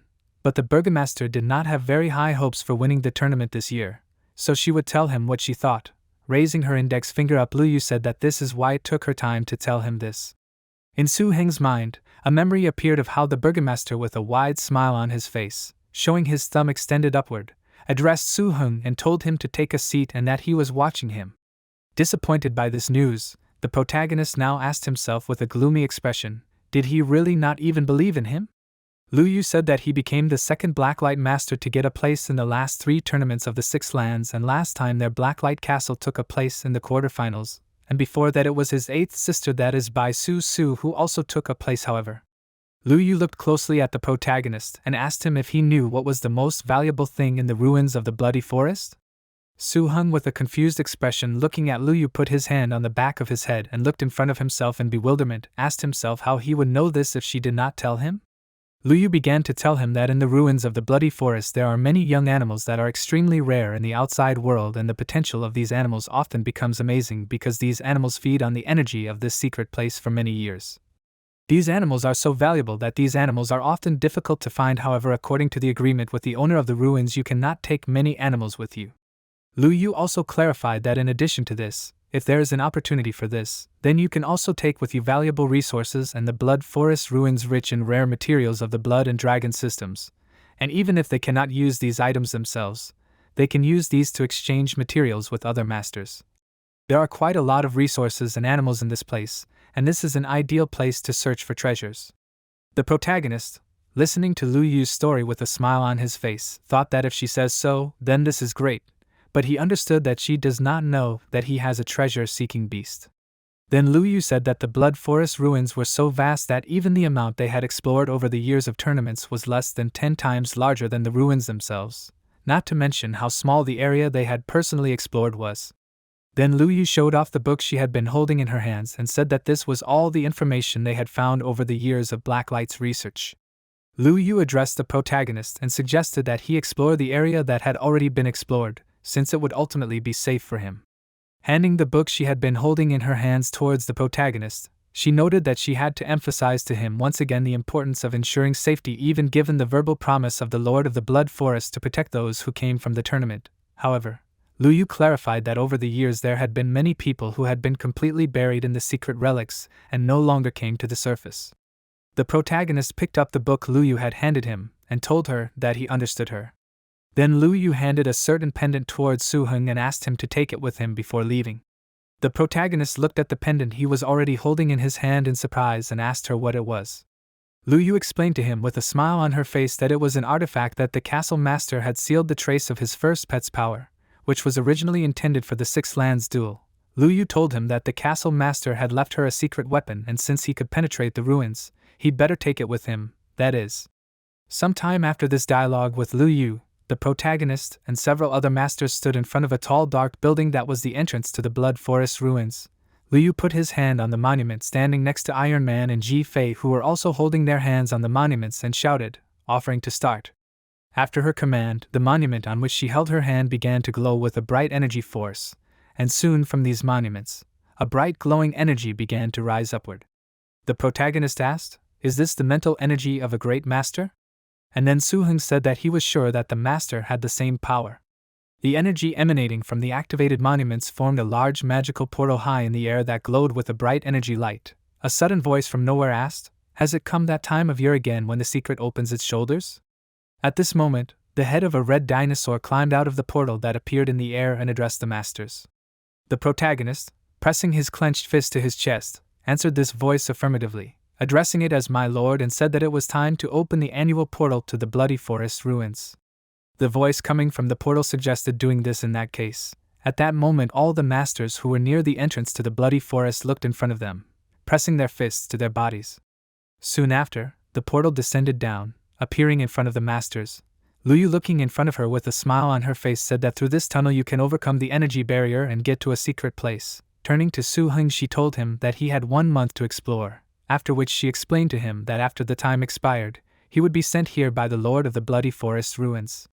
The protagonist, with Ji Meiyu and Huahong walking behind him, headed towards the portal. Soon after that, he and Huahong entered the brightly glowing golden portal, and when they found themselves in a new space, a red dinosaur approached them and said that the Lord had sent him after them and then he would brand them with his scent, but he warned them that unless they attacked first, the creatures in the forest would not attack them. Then the red dinosaur noted that if they had the courage to enter the inner zone of the Great Blood Circle, even his scent would not help since the creatures in this zone were not below his level. After that, the red dinosaur warned people not to be too greedy. After this warning, the brightly glowing portal dissolved into thin air, and soon after, Suhun, Huahong and Ji Meiyu were thrown onto a rock formation elevated above the abyss. Ji Meiyu laughed lying on the rocky parity, and Huahong sat with an angry expression on his face. The protagonist looked in front of him at the huge red dinosaur called the Bloody Tyrannosaurus Rex. Ji Meiyu looked at the Rex and shouted that it was a bloody Tyrannosaurus. After that, she noticed that he had come for them. Turning to the guys, she asked them what they would do. Suddenly, the bloody Tyrannosaurus opened its mouth wide and began to pour a copious stream of its own saliva on the masters. The angry masters looked in front of them with anger, being completely soaked in the saliva of the Tyrannosaurus. The protagonist sarcastically thought that this was a very unique ceremony. Rex addressed the guys and said that everything was done and the Lord's task was completed. After that he informed them that they could do their research, and in a month he would track them down and bring them back with their things. Saying this, Rex turned around and walked in the opposite direction. Ji Meiyu, who was soaking wet, said that there should be signs at each of the gathering places. After that she asked why they didn't split up and explore everything on their own. At that moment, Huahong stared at Ji Meiyu, who was saying these words with his cheeks flushed. Soon after that he smiled and said that it was a good idea. At Ji Meiyu's suggestion, the three of them split up and went to the places that had been previously explored in their respective gathering places. However, in fact, since yesterday evening when the protagonist met Lu Yu, he had been thinking about how to hide his second beast. However, a good image was never found, and today, after hearing Ji Meiyu's suggestion, Suhun agreed to get away from them and not show his second beast. The protagonist stood near the picturesque waterfall near the snake dragon while the treasure-seeking beast crawled forward towards the waterfall. The protagonist addressed the treasure-seeking beast as a treasure hunter and asked him if he was sure that this thing grew in this place. The treasure-seeking beast flew up to the protagonist and began to address him questioningly and irritably. The protagonist repeatedly answered him in the negative, and then asked how he could not believe him. Then Suhun held a book in his hands and asked the treasure-seeking beast to move on. After that, Suhun turned to the book he was holding in his hands, and while reading what was written there, he mentally recited that these plants love the shade but need dry conditions. The protagonist looked ahead in confusion and came to the conclusion that, however, this place has nothing to do with dryness.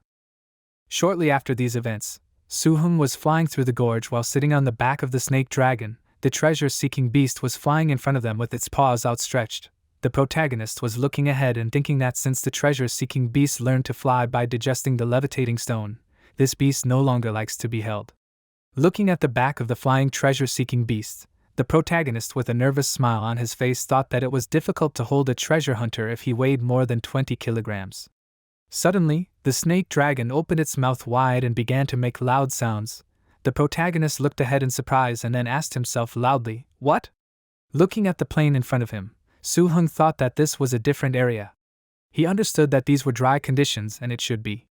By this time, they were able to fly to a small pond in the stone desert. Looking at the treasure-seeking beast, the protagonist realized that the treasure hunter was guiding them, and soon after, the treasure-seeking beast pointed its finger to the side and looked at the protagonist. The protagonist looked at the treasure-seeking beast with wide open eyes and asked, "Did you find it?" Sometime after that, Suhun looked at the flower that was surrounded by purple energy and thought that in the old Blacklight documents, it was called a shedding grass. But this thing in the old Dragon Codex has such a loud name as a scaly transformation grass, considering the information from the book. Suhun came to the conclusion that this is a miracle born from the scales of a dragon after this dragon fell into a specific environment where it was for thousands of years. The protagonist also learned that the plant allows individuals with a weak dragon lineage to take it and get a chance to transform into a type of dragon called Yahello. Looking at the plants, the main character reasoned that the older the plant, the higher the probability of turning into Yahello. After that, he started listing green, white, purple, dark purple. The protagonist came to the conclusion that this plant changes color once every 10 years and adds a leaf every 7 years.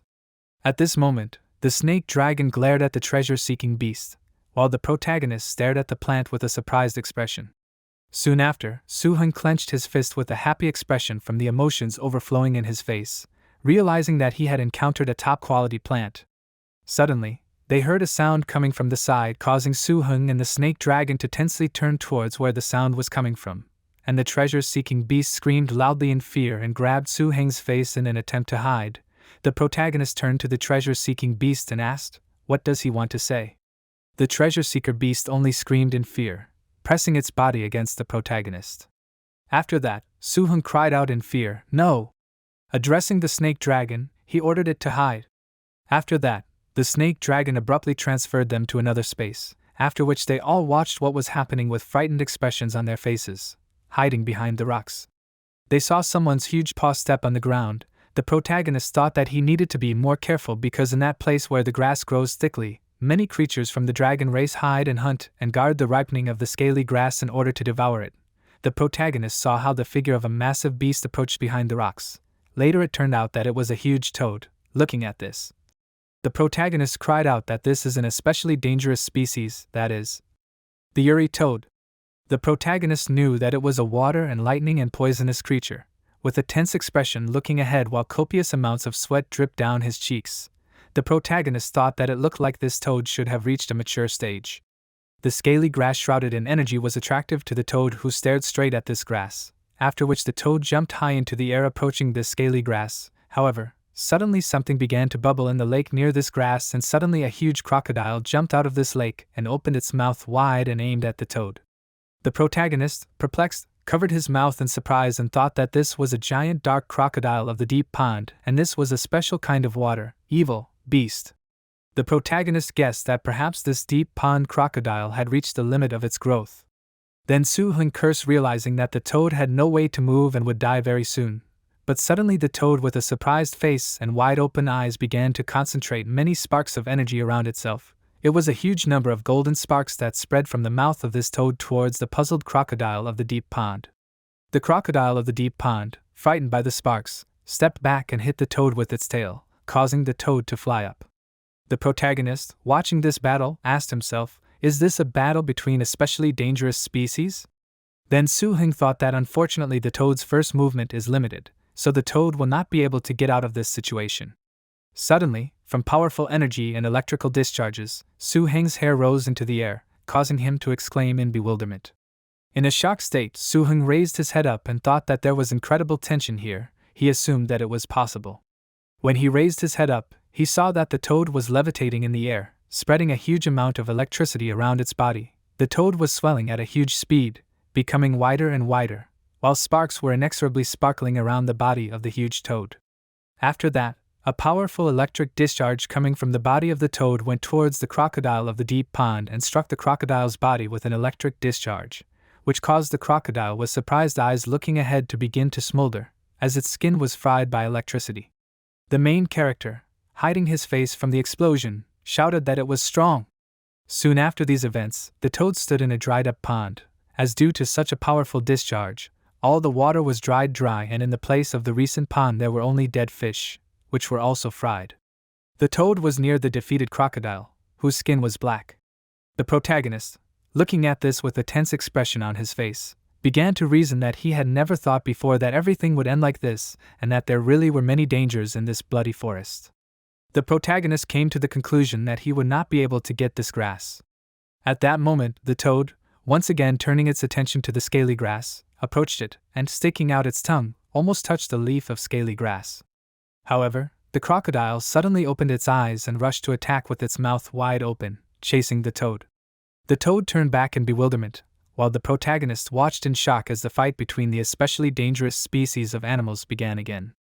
The toad began to hastily retreat from the attacking crocodile that was chasing this toad. However, the toad failed to escape and the crocodile, furiously clinging to the toad's hind leg, tore off this leg, provoking abundant bloody splashes from the bitten-off leg. The main character watching this hiding behind the rocks thought that this is a cool crocodile that was able to get out of the dying state, and now this crocodile can kill the toad. Then Suhun was surprised to think about what a battle between especially dangerous species could be. The crippled toad with a missing paw was trying to run away from the crocodile in fear, which was also being wounded and was catching up with this toad. The main character with a surprised expression on his face looking at the animals thought, and said with a smile on his face that these animals had disappeared. After that Suhun went to the scaly grass and grabbed it, and began to pull the grass out of the stones while the snake dragon and the treasure-seeking beast were watching what was happening with interest. When the main character pulled out the scaly grass, then going to put it in a bag, he said that at first he only dreamed of getting it, but now while no one is there, he must take this plant. After that, Suhun laughed loudly with a happy expression and ran forward, asking his beast to run as far as possible. At this time, a crocodile from the deep lake was devouring a killed toad, tearing the soft flesh with its sharp fangs. The crocodile grabbed the toad's paw with its powerful jaws, tearing it away from the main body. A strong aroma coming from the torn scaly grass penetrated the forests, soon after which this aroma was smelled by the crocodile, who turned in surprise in the direction from which the crocodile could smell this smell. At this moment, the protagonist and the treasure-seeker beast, being on the back of the snake dragon, were actively moving through the forest. The treasure-seeker beast looked with interest at the bag inside which was scaly grass, seeing how a thick aroma spread from this grass. After that, a loud and powerful explosion was heard in the space that was behind them. Immediately after that, the treasure-seeking beast began to scream loudly in fear. The main character turned back and noticed that this was incomprehensible and they had walked several dozen kilometers. Then he asked why the crocodile was chasing them. However, the treasure-seeking beast could not calm down, and with a terrified face actively pointed his finger in the direction from which the loud noise was coming. After that, Suhun shouted that this was not surprising because the plant smelled. At that moment, the main character watched as the enchanted snake dragon actively inhaled the vapors emanating from the plant. The main character, putting his hand on his forehead, came to the conclusion that he underestimated the attractive smell of this plant for dragon creatures. Then Suhun turned to the snake dragon and asked him to open his mouth. The snake dragon looked with appetite at the protagonist who was bringing the scaly grass to his mouth. When the snake dragon swallowed this grass, he raised his happy face high up, opened his mouth and accelerated many times, actively rushing forward, thereby provoking a loud cry from Suhun and the treasure-seeker beast. With a nervous smile on his face, looking ahead, actively holding on to the back of the snake dragon, the protagonist loudly asked, "Does this thing have some kind of accelerating effect?" After that, Suhun felt something behind him. When it turned around, he saw a crying treasure-seeker beast who looked incredibly sad. Looking at this in surprise, Suhun despaired and thought that he forgot that the treasure hunter, after turning into a dragon, also became a dragon. With an awkward smile on his face, Suhun turned to the treasure-seeking beast and began to talk about how he did a great job in this treasure hunt and how he thought he was the strongest beast.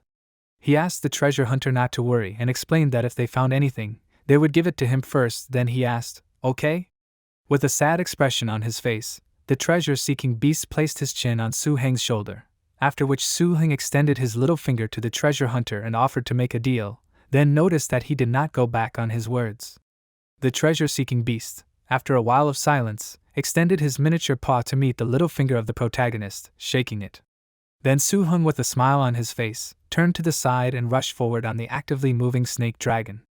However, suddenly the snake dragon stopped abruptly, resting its paw on the ground. The protagonist, in bewilderment with his eyes wide open in surprise, began to shout loudly, raising his hands up. The protagonist, with a tense expression on his face, held tightly to the actively moving snake dragon. Suddenly Suhun turned his attention to the scales of the snake dragon, which were enveloped in bright concentrated energy. Soon several parts of the dense skin began to separate from the body of the snake dragon. The protagonist put his hand to the resulting wound on the back of the snake dragon. Together with the contact of the protagonist's palm and the body of the snake dragon, it began to glow with bright energy. Pushing off from the ledge, the snake dragon jumped into the air and began to soar in the sky, after which it abruptly fell from the cliff onto the rough ground between the trees. Rising to his feet, and the protagonist swore and held the head of the unconscious snake dragon in his hands, he swore loudly, shouting that the energy of the plant had begun to act, and it was unknown what other beasts would come to this smell. The protagonist, opening a bag with various items, began to say that he did not know how long it would take the snake dragon to come to his senses and they had to do something. He took out a vessel with an elixir from his inventory and raising it into the air, shouting, "Exactly." The protagonist noticed that they should not move the snake dragon into the ring, and would have to watch it at night. When the brightly shining full moon illuminated the forest, Suhun held the head of the snake dragon in his hands. For the snake dragon that was unconscious, Suhun assembled a small tent of foliage and covered the body of the snake dragon with dry grass. Holding the head of the wounded snake dragon in his arms, Suhun looked ahead with a worried expression and said that the more dangerous the species, the stronger this one would be. The protagonist understood that each evolution of an animal is accompanied by ever greater danger and pain, and one day the development becomes limited by its own lineage, at which time the masters will have to make a difficult decision about changing their main pet, and those pets that cannot go in time with the master's progress will be. Frowning his brows and looking ahead, Suhun understood that then the pet no longer helps and becomes a hindrance, after which the protagonist began to reason that the masters will also be able to take their use of stronger and more perfect pets. And even such a strong master as Zhou He faced such a choice. The main character remembered that even his weakest pet, which was the scarlet wolf, is among the strongest among the pets, and of course, based on emotions or a voluntary break in the mental connection with the tamed animal, this will cause great mental and spiritual trauma to the master, and that is why the masters do not abandon these pets, and do not leave them to their fate. The main character hugged the head of the snake dragon with his hands and put his chin on its body, thinking that instead of this, the animals are placed in a certain place and artificially fed until the end of life, and he will do everything in his power to help it develop. After that, the main character holding the snake dragon with his hand turned to it and shouted that he did not want to part with it. The main character turned closely to the snake dragon and promised that he would do everything possible. When the morning came, Suhun pointed his finger at the treasure beast levitating in the air next to him and said that this was a deal, and this deal was one time. The treasure beast demonstratively clenched its small paw into a fist and then struck Suhun on the cheek, causing Suhun to be crushed by this. The protagonist irritably turned to the treasure beast and asked him how dare he use such force. After this, the protagonist sternly looked at the treasure beast, showed his fist, and shouted that now he was finished.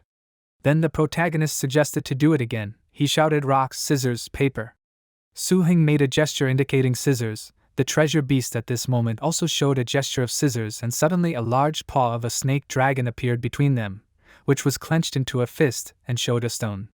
The protagonist and the treasure seeker beast turned around in confusion to look at the snake dragon sitting next to them. A moment later, when they realized it, they rushed to embrace the snake dragon with happy expressions on their faces, shouting cheerfully that it had returned. Soon after, the snake dragon's eyes began to glow bright red. The snake dragon stood up on its hind legs, straightened up and spread its wings wide in different directions. Then the snake dragon put its massive paws in front of itself and began to roar menacingly while its renewed skin glistened, reflecting the sunlight. Soon after these events, When the snake dragon was lying on the ground, Suhun, holding a ribbon in his hands, turned around looking at the snake dragon and with a happy expression on his face shouted that it was now 6 meters long, and this was a sign of maturity. The snake dragon extended its massive paw and touched Suhung's forehead with its claw. The protagonist looked at it in surprise, soon after which Suhun fell unconscious. Thanks to the power of the scaly grass, the snake dragon is very close to maturity and will soon show its perfect form, and the plant allowed the snake dragon to understand a new skill called dragon sleep. At this moment Suhun suddenly fell asleep and the snake dragon held his body on its paws. The skill called dragon sleep can not only be used on the snake dragon itself, this skill can help other beasts, and even Suhun quickly recover from injuries and physical abilities while they are sleeping. Seeing Suhun, who has not slept all night, the snake dragon hoped that he would be able to get a good night's sleep. But there was something that both of them did not expect, and this was that they were both very mentally tired and the dragon code had also changed dramatically, in which new information appeared. The book called the Dragon Code was supplemented with new sheets, and this book was glowing with bright energy of golden color. The protagonist holding this book in his hands read the contents while the snake dragon on whose back he was sitting walked forward. The protagonist looking at the sheets of the book said that before the restrictions of the snake dragon's bloodline had always been a problem that he tried not to think about. However, due to the new information revealed in the Dragon Code, the protagonist with a smile on his face looked inside the Dragon Code and said that if the lizard line is chosen as the main line, then there are 23 paths of evolution of the snake dragon along which it can move to the snake species.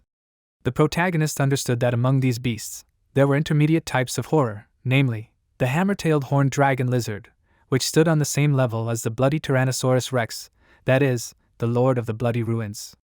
The protagonist thought that the hammer-tailed dragon lizard was known for its huge hammer tail, which looked like a siege hammer, and the destructive power of which was comparable to the power of the main gun of a heavy tank.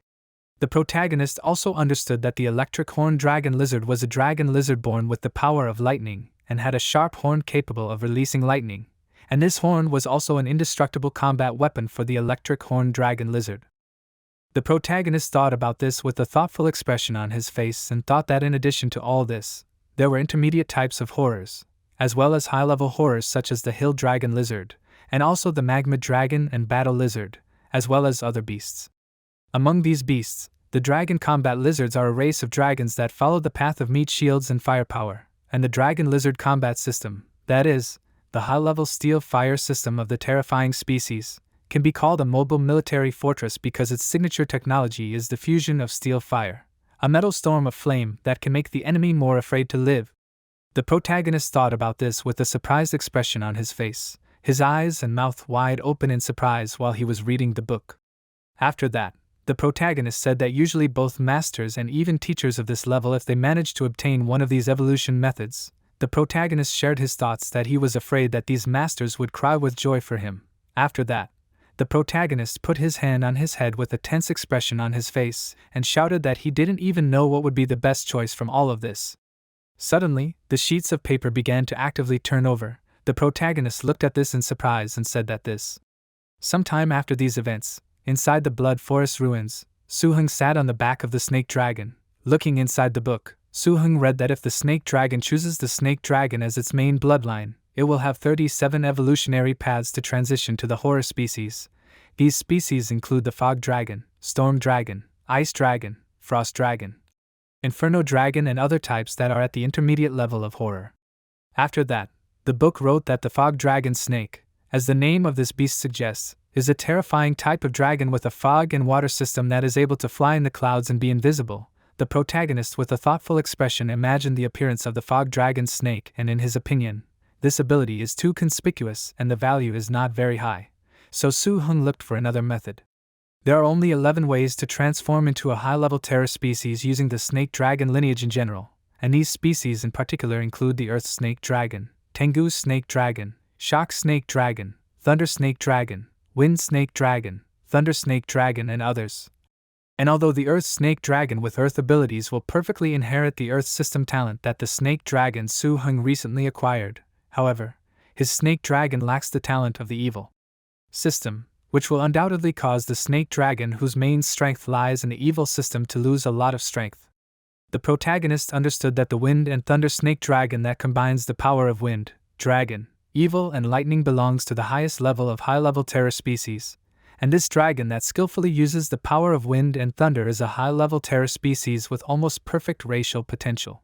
Looking carefully at the book, Suhun thought that although the battle dragon was strong, this dragon was very bulky, and it seemed that the wind thunder snake dragon was the perfect choice for his snake dragon. The protagonist understood that the defense mechanisms of the Earth system had been discarded in favor of more powerful flying abilities and attacks.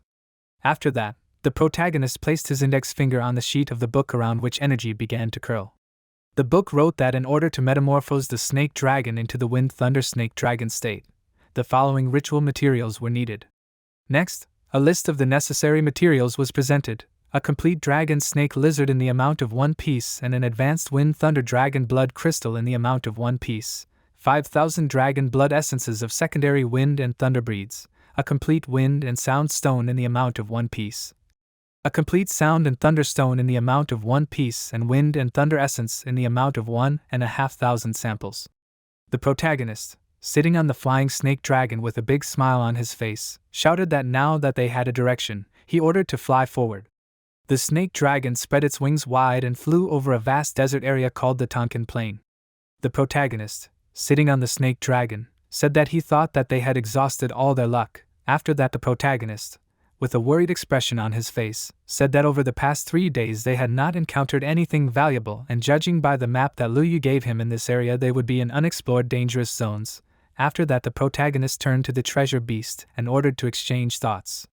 After this order, Su Heng's eyes began to glow a bright golden color. After the treasure-seeking beast became a dragon, it had a new feature, and this feature was that with the help of the energy of the mind, the treasure-seeking beast could share the images that it explored in Su Heng's eyes.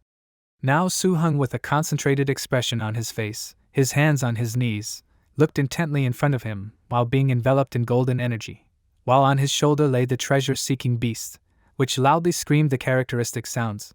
Suddenly Su Heng concentrated his gaze on what was happening below them. Looking in that direction, he loudly asked, "What?" He saw 2 beasts chasing a frightened tree running away from these beasts. Looking at this, Su Heng said that judging by the state of these beasts, these should be 2 dragon beasts called Harbingers of Flame that grew in a magical aura, and these dragon beasts are chasing. The protagonist, with a surprised expression, looked at the frightened tree and asked, "Should this be a tree?" Then the protagonist asked again, "A tree that can walk?" The dragon beasts opened their mouths wide and caught up with the frightened tree. Looking at this, Su Heng thought that there was something wrong with this tree, and it seemed to him that he had seen it somewhere before. After these thoughts, Su Heng began to actively flip through the book, putting it on his lap. Soon Su Heng, with a wide smile on his face, shouted out that he had found this tree that absorbs energy. According to the old dragon code, the energy-absorbing tree is considered rare and almost extinct, and the word extinct here certainly conveys the rarity of this creature, and such a level of evaluation is unique to the old dragon dictionary because energy-absorbing trees are not a species of this world and came from the external void, and most trees spend their lives in the boundless darkness of the void where these trees grow, absorbing all sorts of energy in the void, and the lives of these trees are incomparably longer. At the beginning of their life, these trees still float in the outer void as seeds until it is absorbed by enough void energy in the void energy tidal wave to germinate again, after which it undergoes a very long and tedious process of further development until it is completely destroyed and the family form. As for the energy-absorbing trees that appeared in this world, all of these trees were outer void seeds that fell to the ground following the void cracks in the secret land, and this is another reason why the trees are rare, which is that these do not have the ability to reproduce. The protagonist clutched a book in his hands and said that the tree's ability to absorb energy can accelerate the transformation into a wind and thunder snake dragon.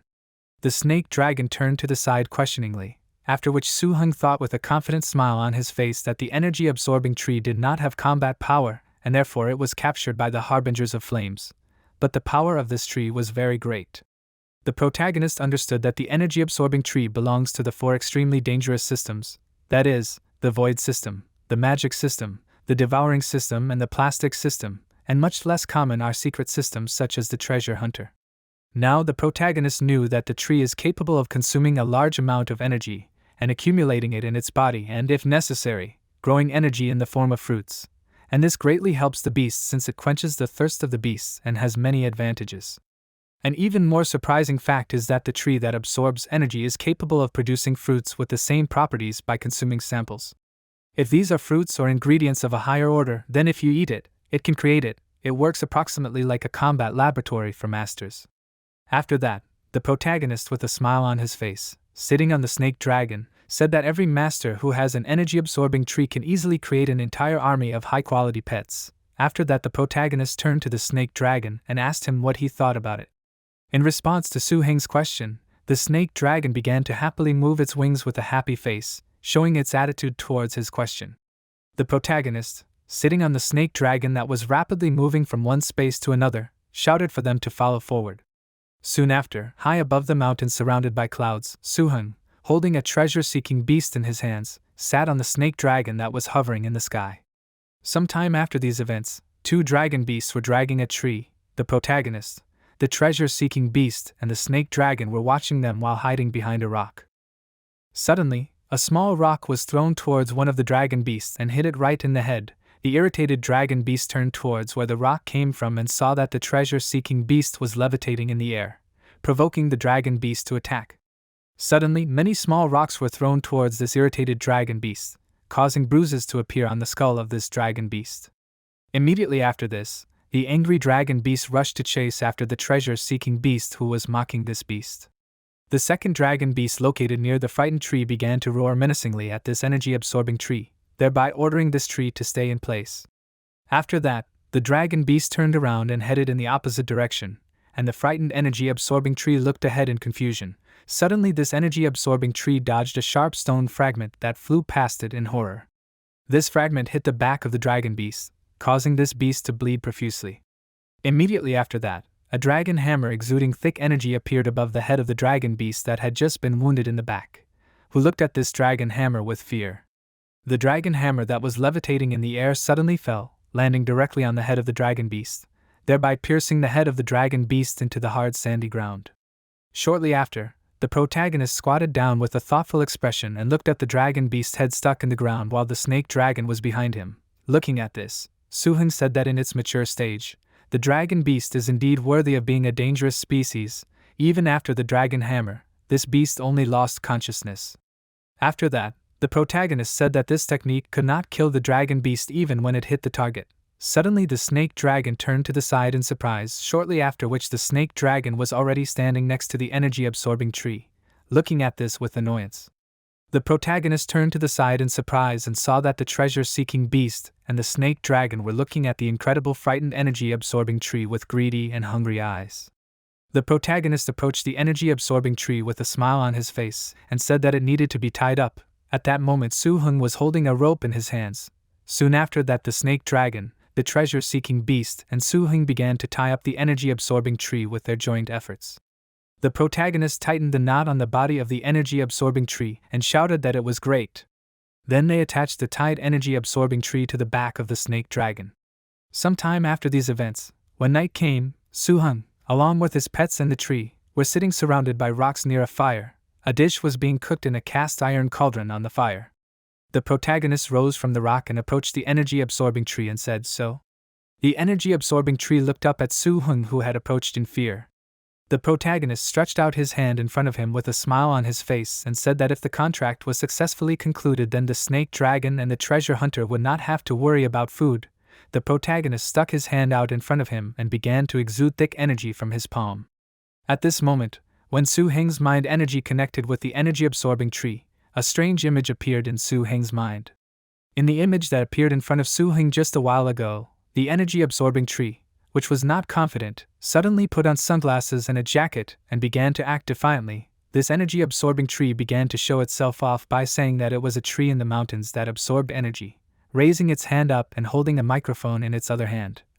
The tree addressed the sun and said that it grew up happy and carefree and walked around, and when it was looking for a new place to live, it became the target of an attack and was caught red-handed. After that, the energy-absorbing tree began to talk about how it was panicked, scared and helpless. The protagonist looked at it in bewilderment and asked, "Is the energy-absorbing tree so hipster?" Then the protagonist picked up a bag of supplies for his pets and began to pour food on the ground. The protagonist turned to the energy-absorbing tree and asked it to eat it, explaining that this is high-quality treasure hunter food and if it likes it, the tree can eat the food and the snake dragon. The treasure hunter and the snake dragon watched in bewilderment as Suhun shared their food with the energy-absorbing tree. Then the protagonist pointed his finger at the food poured out on the ground and asked the energy-absorbing tree, "Is it delicious?" After that, the protagonist explained that if the energy-absorbing tree is his pet, it will get everything it needs. The protagonist then asked, "Is this okay?" The energy-absorbing tree turned away and said that it was giving a negative answer. The protagonist frowned and turned to his pets and pointed his finger at the energy-absorbing tree and told them that they would not have dinner because the energy-absorbing tree had eaten everything. The angry snake dragon and treasure-seeking beast stared at the frightened energy-absorbing tree. Soon after, a fight began, or rather a beating of the energy-absorbing tree by the treasure-seeking beast and the snake dragon. The protagonist turned away and covered his ears so as not to hear the sounds of the fight. While drinking a drink from a bottle, Suhun thought that he was not sure if this would work. Then the protagonist opened his eyes wider in surprise and lowered his hand into the bag and shouted, "Exactly." Suhun then said that he brought the incense bloodline. The protagonist was surprised that he forgot about it. The protagonist gave the energy-absorbing tree the bloodline incense. Suhun and the energy-absorbing tree simultaneously fell into the illusion created by the bloodline incense, and Suhun felt as if he had turned into a mature energy-absorbing tree floating in the void. In Suhun's mind, he began to imagine that he was a massive tree levitating in a magical space. One day, Suhun came across a multicolored seed that turned out to be with the energy-absorbing tree. Stretching out his hands to the seed, Suhun, that is, the large tree, decided to take root on the void meteorite and take care of this seed as a father, and the energy-absorbing tree considered him family.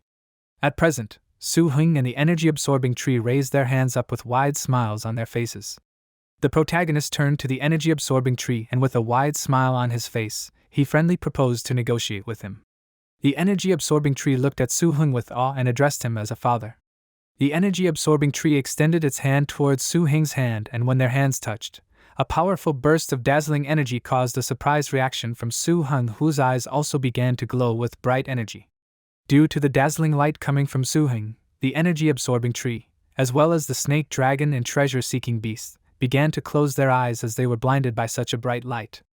The protagonist, with brightly shining eyes and a smile on his face, looked at his palms and said that this energy-absorbing tree also seemed to be approaching the end of the growth phase, and the return of mental energy from this contract was so great that he was able to achieve the point where light appeared in his eyes. The color of the eyes is the stage of spiritual cultivation at which one can produce visions, and at this stage, the master has also completely stabilized the level of spiritual cultivation. At this point, the reputation of the beggar genius Suhun has been raised. Soon after these events, Suhun looked at the energy-absorbing tree with a thoughtful expression and asked, could it reproduce the food it had just eaten with the current strength it possessed? The energy-absorbing tree also looked at Suhun thoughtfully in response, then began to shake violently, dropping fruits. The protagonist picked up a few fruits in his hands, and the treasure-seeking beast appeared behind Suhun, looking at these fruits with a greedy and hungry look. After which the treasure-seeking beast pounced on the energy-absorbing tree and began to uncontrollably gnaw at the fruits that grew on the branch of the energy-absorbing tree. The main character holding the fruit in his hand shouted that it was excellent, after which he noticed that it was a great investment. At this moment, the snake dragon stuck out its tongue and greedily looked at the fruits that grew on the branch of the energy-absorbing tree. The energy-absorbing tree took Suhun's hand with its wooden hand and pressed it to its body, after which Suhun began to see how the tree, wearing sunglasses and a jacket again, began to say that this year the tree was 1,200 years old and copying food is easy, but it is tasteless. The energy-absorbing tree began to demonstratively say that the energy fruits of the ruins of the bloody forest can also do this. The protagonist listened to what the energy tree was saying with bore expression. But suddenly the energy-absorbing tree plucked a fruit from its branch and turned to Suhun and asked him to take it. Explaining that it was useful, the protagonist looked with admiration at the fruit that the energy-absorbing tree was holding in its hand. Soon after these events, Suhun, sitting on a rock and holding a fruit in his hand, addressed a pet standing next to him and said that this is a fruit that has a steel color and another fruit that is light blue in color, similar to ice cream. With a smile on his face, looking at the book, Suhun said that everything is correct and everything is written in the same way in Liu Yu's manual, and in the old code. Raising the steel fruit in front of him, Suhun began to say that the iron bone marrow fruit looks like a round iron ball that visually has nothing to do with energy fruits. But Suhun noticed that this is a real energy fruit. Then the main character, with a thoughtful expression on his face, began to reason that according to the Blacklight records, in the ruins of the Bloody Forest there is a huge forest with these fruits. However, in this forest of iron-bone fruits, there is a very dangerous species of steel-armored rhinoceroses called hammerhorn that reach enormous sizes, and because of these armored rhinoceroses, it is not so easy for an ordinary person to get these fruits. Then the protagonist threw the steel fruit to the snake dragon and noticed that now that they had the energy absorption tree, Suhun asked, "Isn't it the same as carrying around the entire ruins of the blood forest?" The snake dragon clutched the steel fruit in its mouth with a happy face while Suhun, who was watching him, continued to say that the greatest effect of using the iron bone fruit is that after taking this fruit, a film as strong as steel is formed on the surface of the animal's skin, and in the case of scaly creatures, the durability is greatly increased. Looking around and carefully looking at the snake dragon's skin, Suhun noticed that nothing had changed. Then the protagonist turned to the energy absorption tree and noticed that he seemed to think that it would have to make more of these fruits. After this remark, the energy absorbing tree began to shake its body vigorously. The protagonist turned to the treasure-seeking beast and asked if it wanted to play a game. The treasure-seeker beast, sitting on Suhung's shoulder, asked him inquiringly, after which Suhun demonstratively threw the steel fruit towards the snake dragon and asked him to throw these. The snake dragon caught the fruits with its mouth, while the exhausted energy-absorbing tree looked ahead with an incredibly tired face. The protagonist put his hand on the back of his head and looked at the snake dragon glowing with energy, and said that the iron bone fruit was really effective. After that, the snake dragon spread its wings wide and rose on its hind legs and began to roar threateningly, demonstratively striking with its sharp claws. The protagonist carefully examined the tail of the snake dragon, which was illuminated by the acquired energy, and thought that it had changed a lot and its defense was at the level of a mature individual. After that, the protagonist took the book in his hands again and began to talk about how, unexpectedly for everyone, the snake dragon was the first to reach the level of maturity in terms of defense. After that, the protagonist asked if a tree could become a dragon. Suddenly, Suhun shouted with a wide smile on his face that it was true. The protagonist began to shout cheerfully that the energy-absorbing tree could turn into a dragon. The energy-absorbing tree looked at Suhun with a surprised expression on its face. The highest terrifying species is the energy-absorbing tree shield dragon, and it is a guardian beast that can transform the absorbed energy into a huge shield. The highest terrifying species capable of creating dragon blades and attacking beasts from the tree transforms the absorbed energy into indestructible energy blades. Looking at the book, Suhun put his hand on the back of his head and said that although compared to the first two directions, the third direction of turning into a real dragon does not have much defense. However, Suhun suggested that apparently the third is the best direction for him. At this moment, Suhun looked at the picture in the book, which showed the highest terrifying kind of energy-absorbing tree called the wood dragon, which is a secondary beast and looks like a dragon that has obtained two attributes. The steel fruits that were absorbed gradually doubled the fruit production efficiency, and also have the energy consumption.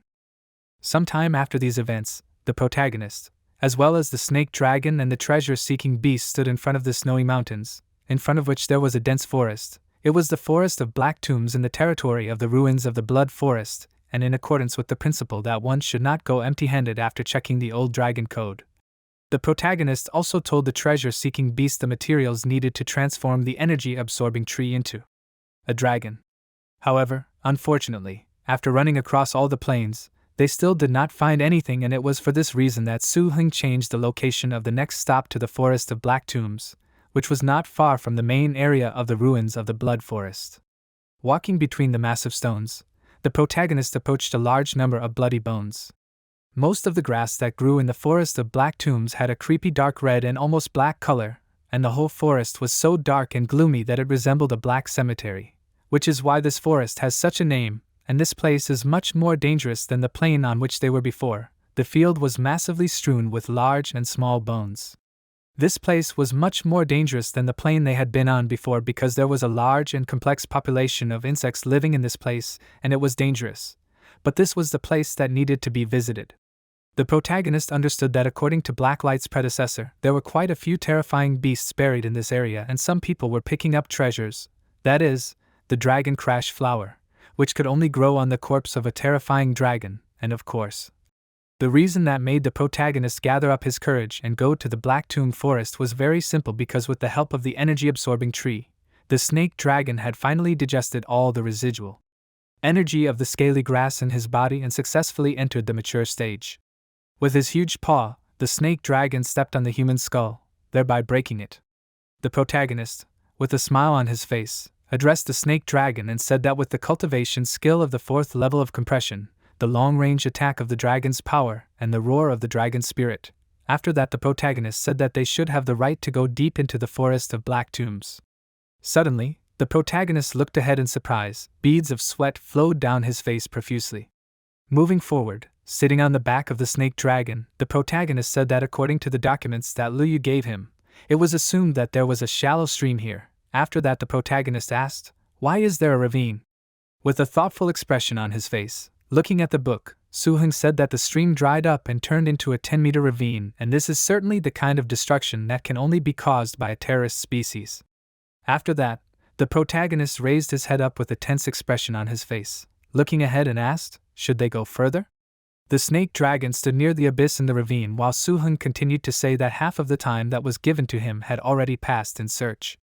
After that, the main character confidently looking ahead suggested to go, and then warned his pets that they would be more careful. Immediately after that, the snake dragon pushed off the ground, jumped up and spread its wings wide and flew. Behind them on the slope of this cliff was a gravestone. Some time after these events, the snake dragon furiously beat its massive paws a long snake right on the head of it.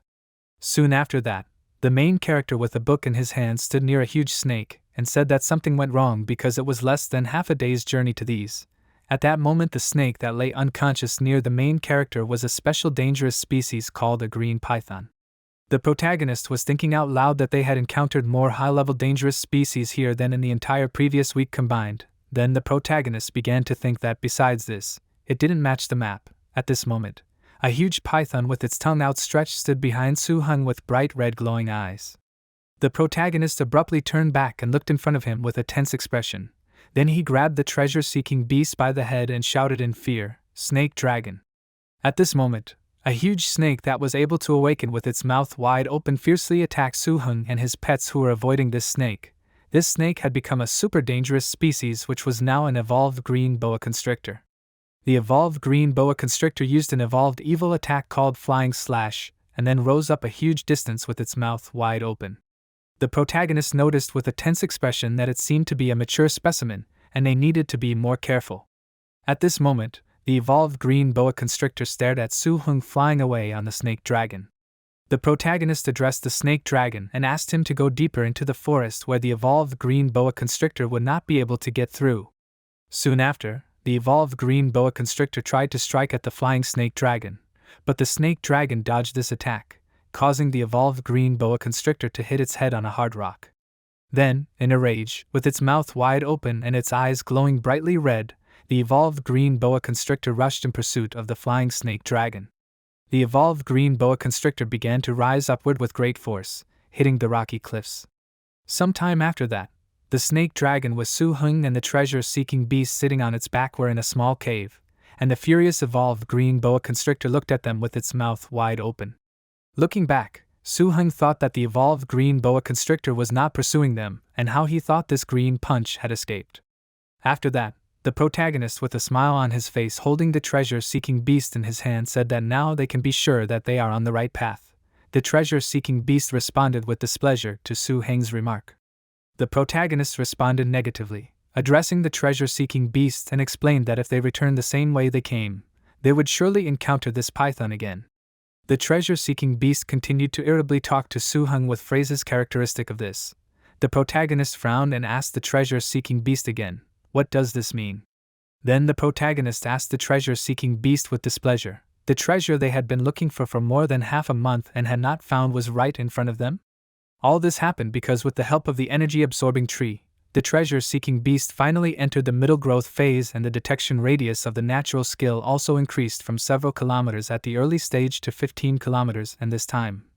The treasure that the treasure-seeking beast perceived was only 10 kilometers away from them, and although this path seemed short, after all it was only 10 kilometers. However, the closer Suhun got, the stronger his heart beat in fear because in the direction that the treasure-seeking beast pointed out, with each kilometer, a shocking pressure was felt and the protagonist felt as if a ferocious beast was constantly roaring in his ears.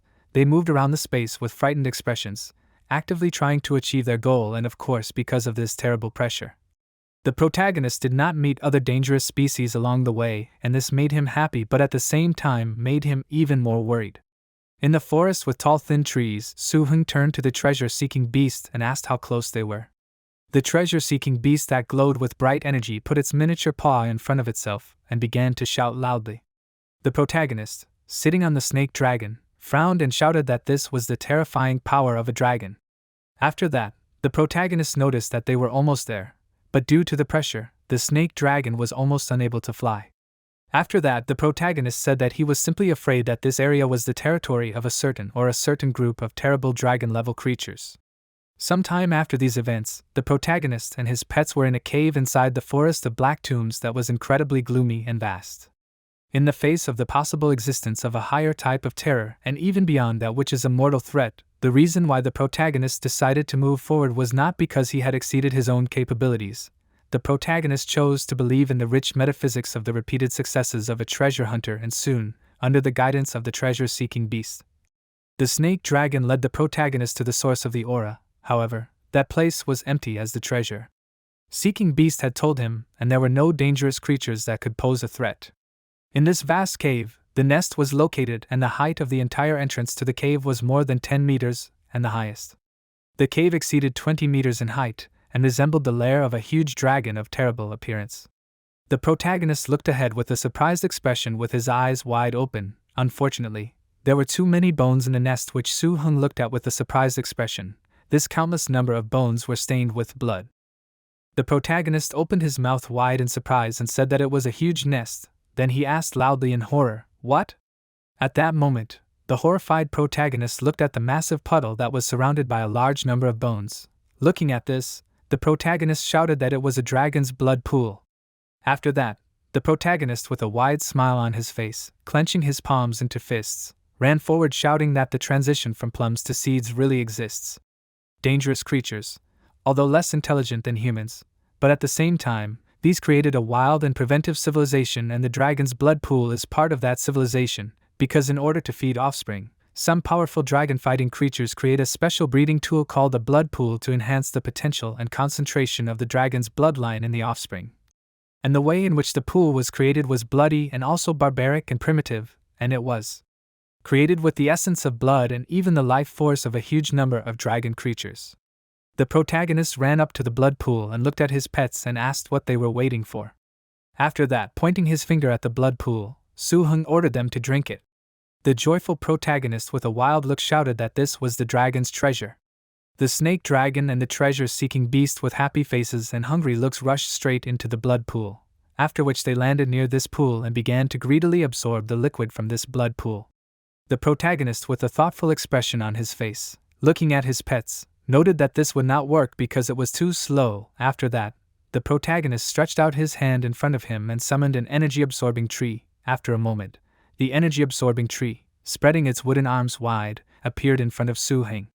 The tree looked ahead in surprise and then said, "The tree is developing absorption." Raising its wooden hands high, the energy-absorbing tree began to actively grow. On the upper branches of the energy-absorbing tree, leaf buds began to appear abundantly, from which dense vegetation instantly grew, and also from the entire body of the energy-absorbing tree, many new branches began to grow. Brightly glowing fruits soon appeared on the newly formed branches of the energy-absorbing tree. The energy-absorbing tree, which had already blossomed in an instant, placed its new wooden branches inside the bloody pool and then began to actively absorb the liquid. Soon after that, all the liquid from the bloody pool was completely absorbed into the overgrown energy-absorbing tree. The main character, with a nervous smile on his face, asked in surprise, "Was this a raid or takeover?" After that, the treasure-seeker beast, with an admiring expression on his face and glowing eyes, looked ahead and then rushed at the crystals that were at the bottom of the bloody pool, clasping these with his paws. The protagonist looked at these crystals with a surprised expression and shouted that this was the blood and bone marrow of a dragon, and there was an incredible amount of it. The protagonist understood that according to the old dragon code, the blood and bone marrow of a dragon are not innate, and most likely these are accompanied by a blood pool and dragon springs, forming a kind of treasure after birth. And to create such a treasure, the life force and blood essence of a dragon descendant of a level not lower than horror is required, and in terms of rarity, the bone marrow is inferior to the crystals of the dragon bloodline necessary to transform the snake dragon. into a dragon. However, at the bottom of the pool, even in a shallow layer, there was dragon bone marrow, and Suhun was afraid that there were almost hundreds of large and small pieces there. Suhun was also afraid that the number of dragon descendants who died would not be limited to 5. While the energy-absorbing tree stood in the middle of the empty blood pool with its brows furrowed, the protagonist looked at this and thought that he was afraid that in order to condense such an amount of dragon bone marrow, at least 10 or more dragon descendants with the level of vitality and blood essence of the horror type would be needed, with a tense expression on his face, looking in front of him. The protagonist understood that this was not something to joke about. Then the protagonist loudly commanded, informing his pets that they should get out of here.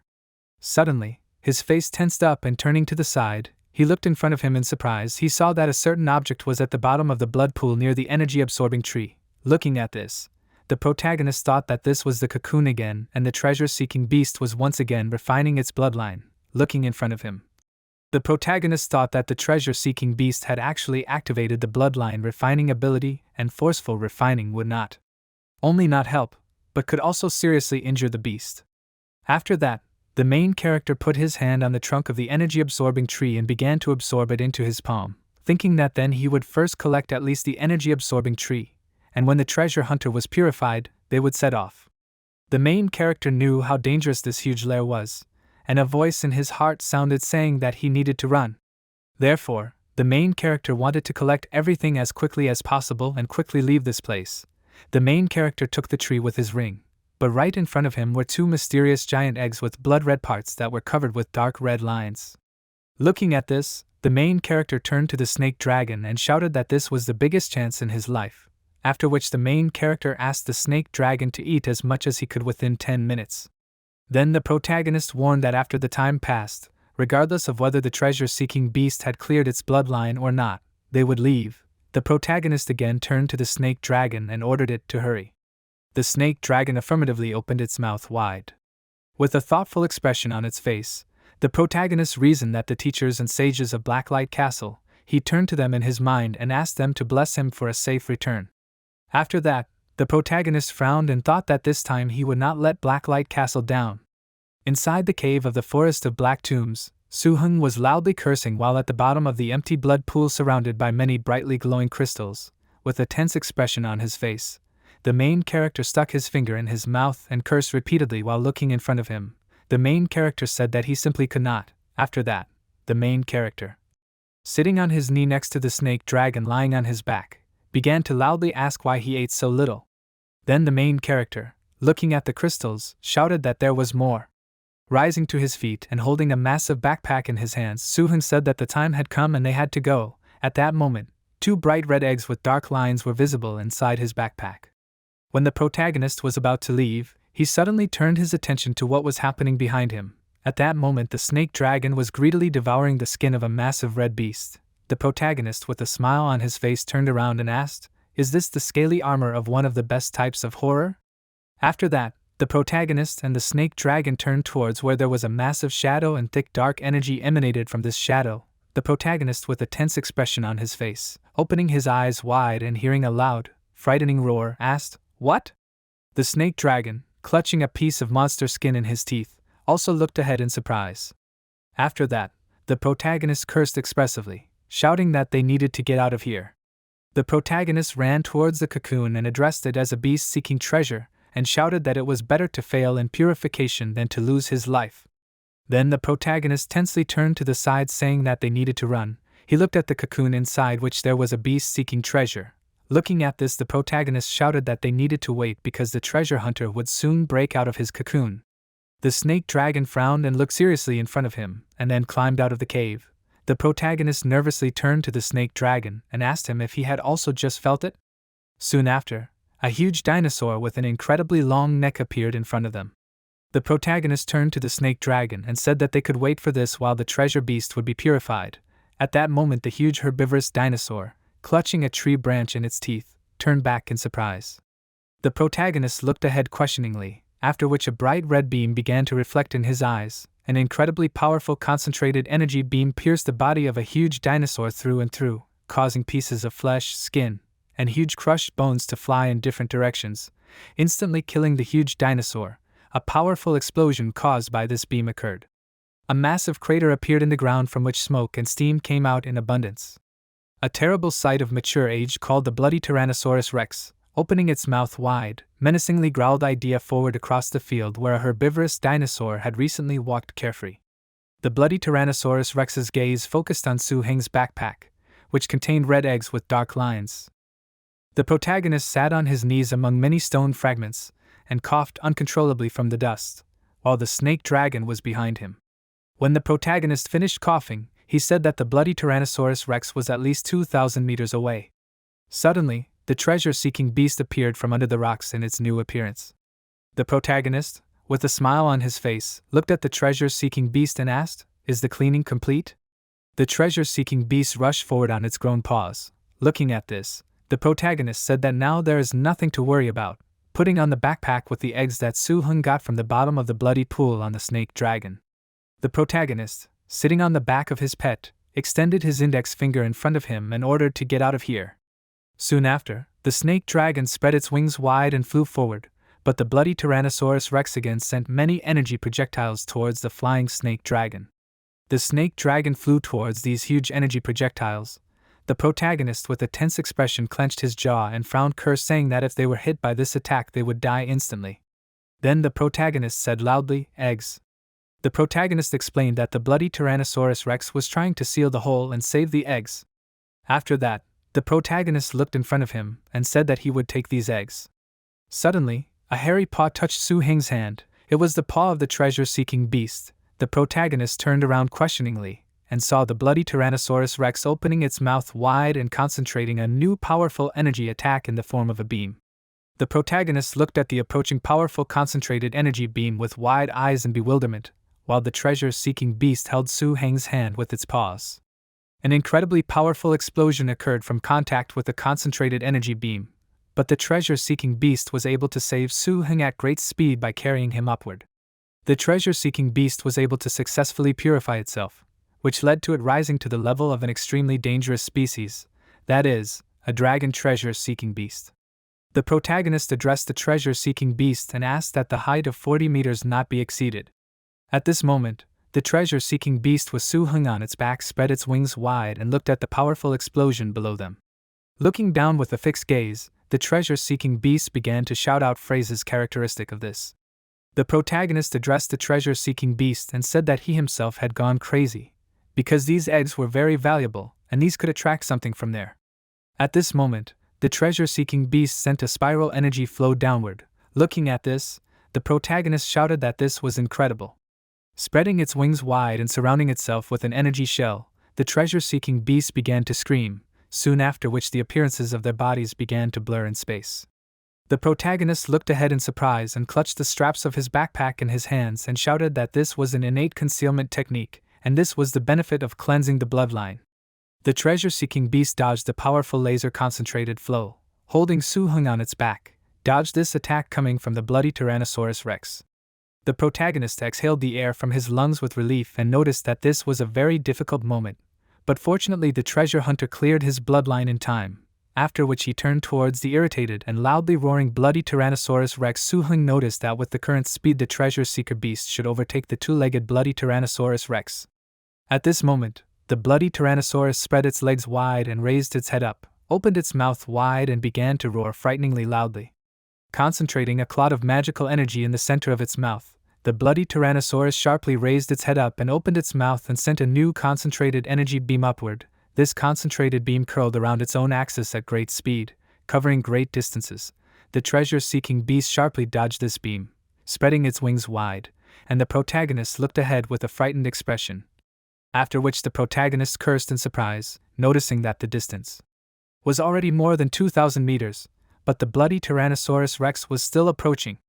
Then the protagonist turned back in bewilderment, and saw that many new energy beams were appearing behind him at a great distance. These beams were provoked by the bloody Tyrannosaurus Rex, who used his natural technique called Bloody Hell. The treasure-seeking beast and Suhun watched as a huge number of energy projectiles approached them. The protagonist sharply turned to the treasure-seeking beast and ordered it to be more careful. The treasure-seeking beast let out a loud cry of its characteristic sounds, and then used its natural technique called God's Speed, and by using this natural technique, the treasure-seeking beast was able to dodge a huge number of projectiles aimed at them, covering large distances at incredible speeds.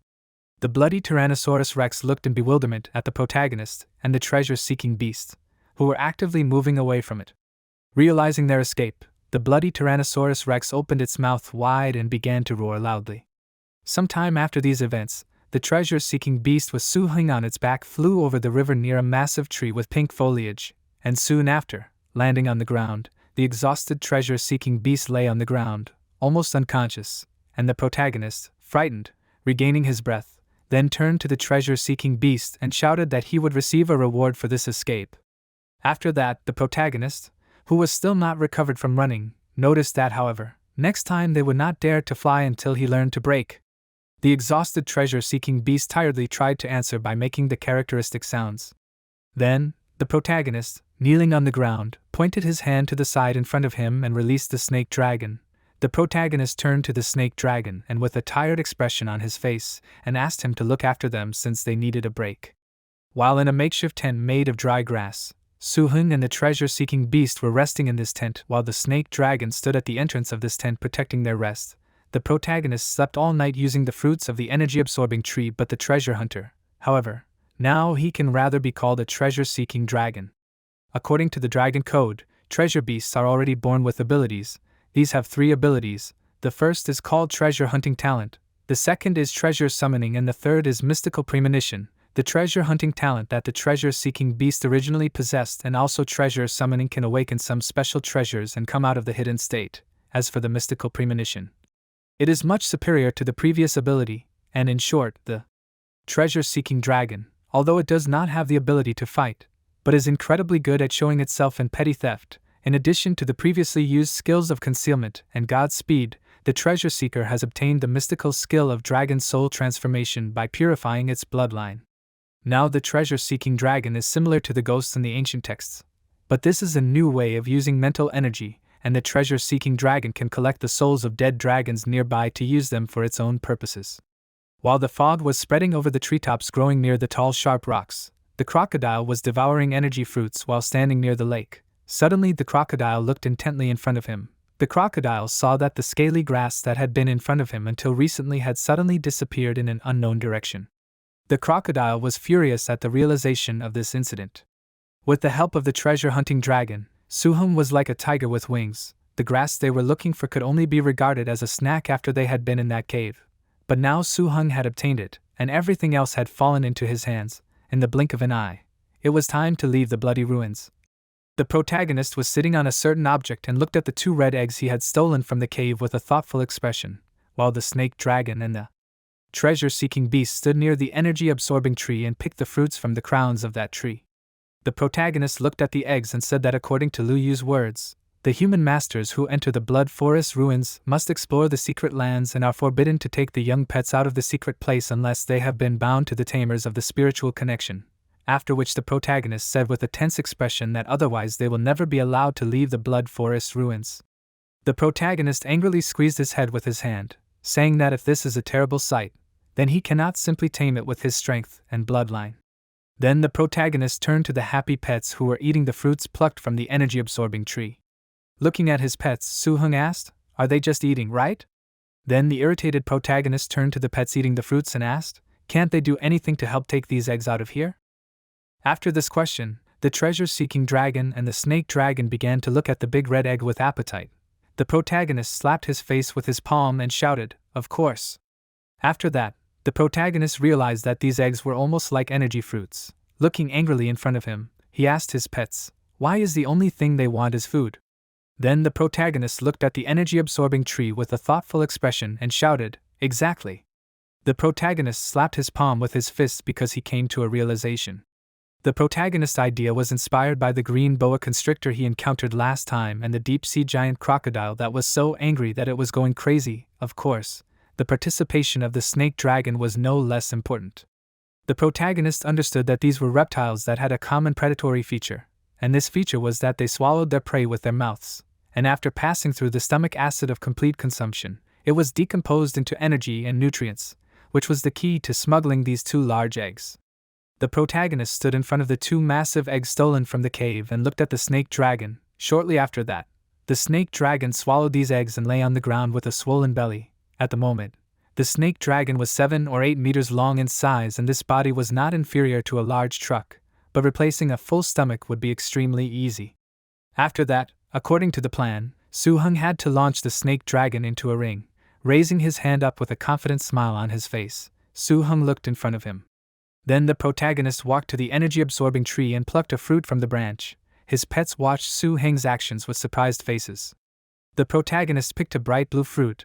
This frozen blue fillet fruit is another key to the success of the plan, because the gastric juice of the snake dragon is terrifying and even steel can be split and digested, which means that the eggshell is susceptible to the gastric juice of the snake dragon, and if enough time passes, however, the juice of the frozen jelly fruit, together with the previously found dragon bone marrow, can form a protective layer on the outside of the eggs, perfectly solving this problem. The protagonist with a confident expression reasoned that if it weren't for the fact that the energy-absorbing tree had copied all the energy fruits from the Blood Forest ruins over the past 10 years or so, then this plan really wouldn't have worked. The protagonist squeezed the frozen blue jelly fruit in his hand, squeezing out the juice from it. This juice fell on the shell of the massive red eggs. The juice from the frozen jelly fruit is an excellent coating even if it is not processed, and although many call it an excellent remedy, few people use it directly because it is too much of a luxury. With a sly expression, the protagonist turned to the energy-absorbing tree and thought about what now. The protagonist put his hands in front of him with a crazy look and began to approach the incredibly frightened energy-absorbing tree, saying that now he needs the tree's help. Moments later, the leaves and fruits of the frozen jelly fruit scattered in all directions. Soon Suhun was holding a wicker basket in his hands with a big smile on his face, which was filled to the brim with frozen jelly fruits. The exhausted tree was shaking due to the energy spent on growing these fruits. The snake dragon and the treasure-seeking dragon were looking at this tree with worried faces, while the happy protagonist was approaching the eggs. Soon after, the protagonist began to squeeze the frozen jelly fruits onto the shells of these eggs. The protagonist was simultaneously talking about how with the frozen fruit and the coating of the unique mushroom from the ruins of the Bloody Forest, he would be able to escape with these 2 eggs. As the protagonist was talking about this, he sprinkled the shells of the eggs with the coating of the unique mushroom. Then, looking at the brightly shining eggs, the protagonist crossed his arms over his chest and shouted that this is great. The snake dragon licked his lips with appetite while looking ahead. The protagonist turned to the snake dragon and took the eggs in his hands and extended them to the snake dragon, offering to swallow these, but after that the protagonist asked him not to bite these eggs too hard, since it would be bad if he broke these. The protagonist threw the eggs up, after which the snake dragon instantly swallowed these.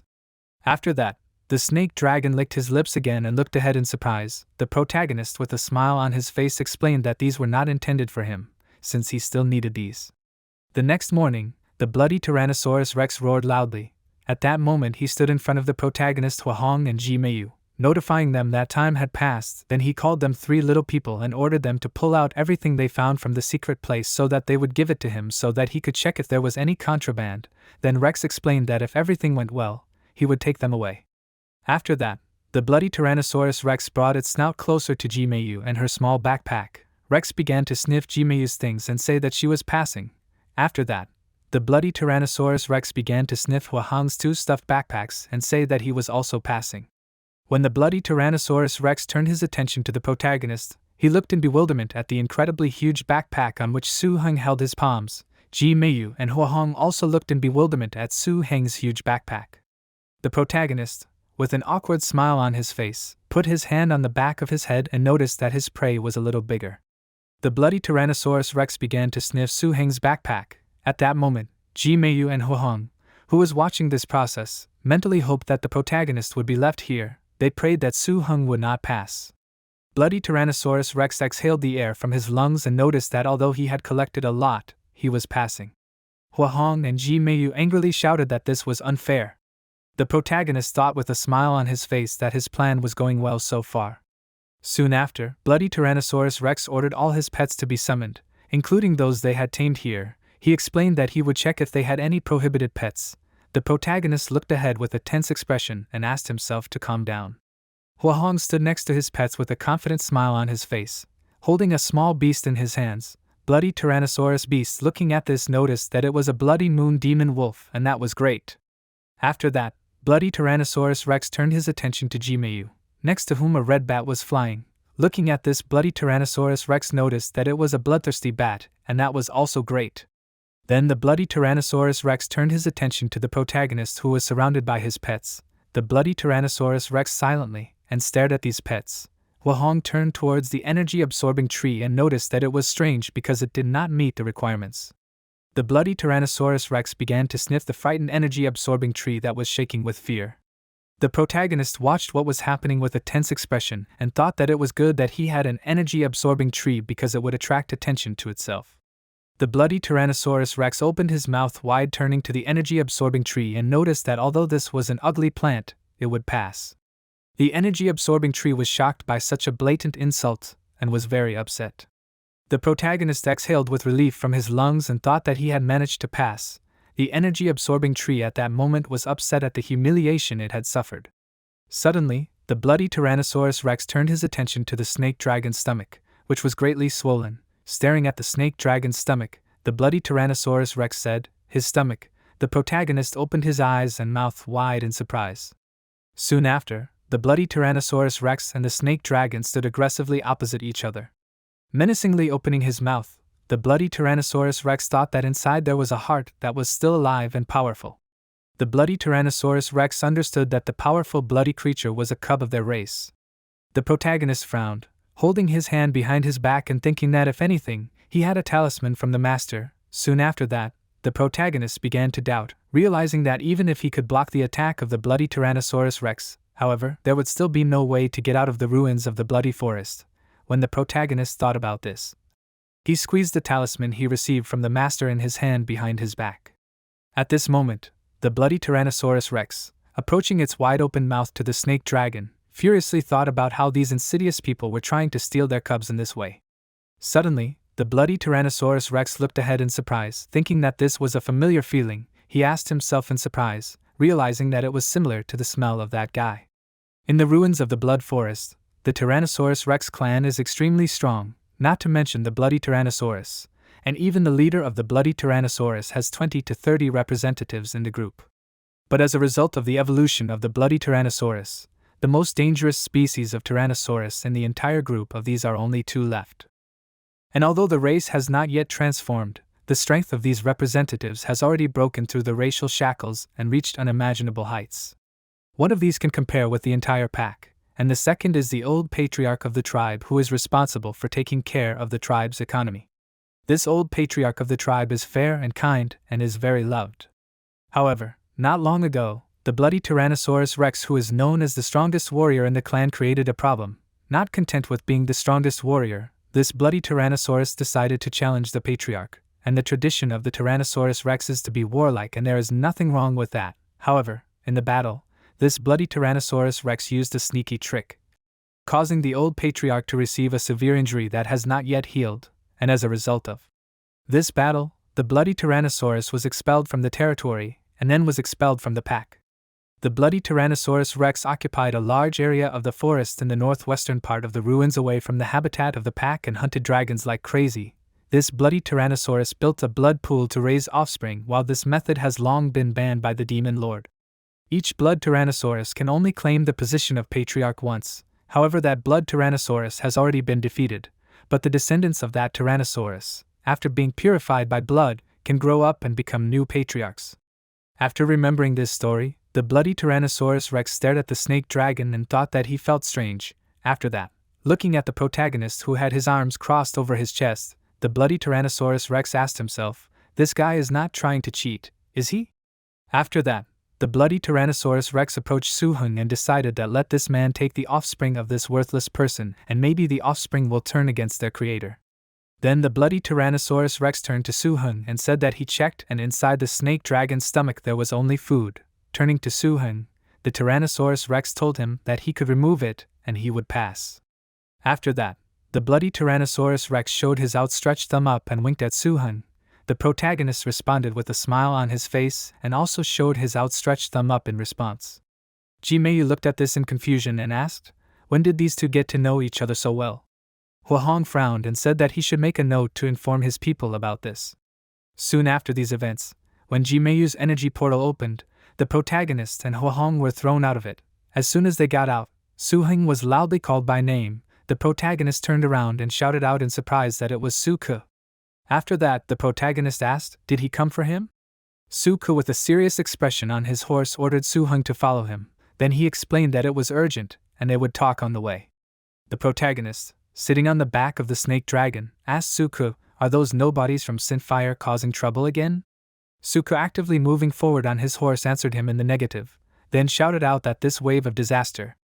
After hearing this, the protagonist's face distorted. He looked ahead with a tense expression, clenching his jaw and frowning, and although he had never encountered a catastrophe wave in his short 18-year life, but the people from Blacklight, with their memories and rumors about the catastrophe wave passed down from generation to generation, gave him a superficial idea of the catastrophe wave, and in short, the catastrophe wave is an offensive formed by a dangerous species, that is, a type of terror, and these dangerous creatures, driven by various reasons, attacked human settlements in a wave. The protagonist understood that if the troops did not die or were not defeated, then the offensive did not stop, which generated a wave, and the last catastrophe wave in Blacklight occurred more than 30 years ago, and in that war, not only the former head of Blacklight died in the wave, then Blacklight lost almost all the masters of the professional level and the Blacklight fortress practically disappeared. Teacher Suhun Zhou, he was also threatened in this battle by uniting the resistance of all the remaining masters and armies. He managed to escape the disaster, and ultimately, thanks to his merits and unrivaled personal authority and strength, he was elected to the throne of the head of the castle. Suhun, who was riding a horse, addressed Suhun saying that there was no reason to worry, and this was a medium-sized wave and it was not at all like the mega disaster 30 years ago. Suhun explained to him that this time the head of the castle brought with him almost 10 strong Blacklight masters, including his elder brother named Chao Nian. Suhun told the protagonist that they were going to search for the source of the wave in order to once and for all solve the problem of its occurrence, and prevent the emergence of an even greater war, and all these masters would leave their cities. After that, Suhun turned to Suhun and said that this is what led to the fact that due to the small number of masters, the cities became vulnerable. But without giving the order to retreat the troops located on the 4 defensive lines, the leader led his unit to search for the source of the wave. Approaching the fortress, Suhun said that now that all the Blacklight troops converged on the defensive wall of the Blacklight gathering place, the withdrawal of troops from the 4 main lines of defense will be a sadness for the food grown with such difficulty on the plantations in the safe zone. The protagonist began to mentally repeat the word plantation, after which he asked himself with a worried expression, will it not be dangerous for his older sister? After that, the protagonist confidently turned to Suhun and offered to return to the plantations. Suhun asked the protagonist to go with him if he had already been called by the head of the Blacklight masters. He explained that they would gather in Chan Naim to prepare for the meeting. The protagonist loudly answered Suhun's words affirmatively. The journey from the Bloody Forest to Chan Naim would take no more than 2 days. The protagonist on the snake dragon and Suhun on his horse walked along a narrow rocky road.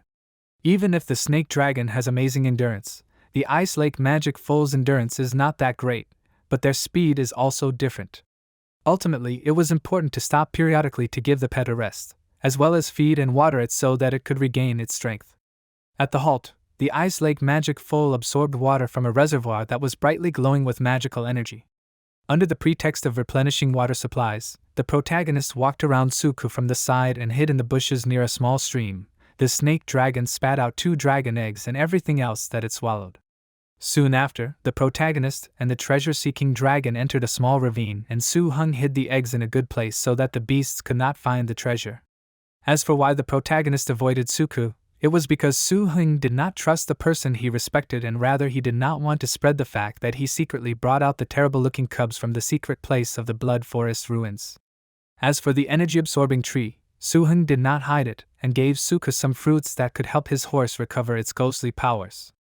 At that time, Suhun thanked him and gave him some advice while they were resting, and of course Suhun was not so stupid as to let the energy-absorbing tree bear energy fruits right in front of Suhun. Sometime after these events, when the crescent moon brightly illuminated Chan Naim, there were several armored vehicles in front of the walls. The protagonist looked ahead with a surprised expression and said that it looked like Chan Naim had turned into a military city. Soon after, 2 young men who were on the wall with smiles on their faces turned to Suhun and addressed the other soldiers, notifying them that it was Suhun's boss and ordering them to open quickly. The massive wooden gate opened and Suhun and Suhun headed towards the open gate. Suhun turned around with a smile on his face and asked Suhun to come inside. As they approached the gate, Suheng's face suddenly stiffened, he frowned and noticed that it was strange, and then asked what that smell was. After that, the protagonist turned around and with a surprised expression said that it was that smell. When he turned around, he saw a huge space that was covered with cloth and on top of that were many huge pieces of raw meat. Looking at this, the protagonist shouted, "So much raw meat!" Suku explained to him that the cellar was in first place before the troops moved. The protagonist then told him that beasts must eat specially made food to unleash their strength, but it was just raw meat. Suku went ahead and explained to Suhun that he would see when the time came, after which Suku suggested that he go and explained that there were people waiting for them.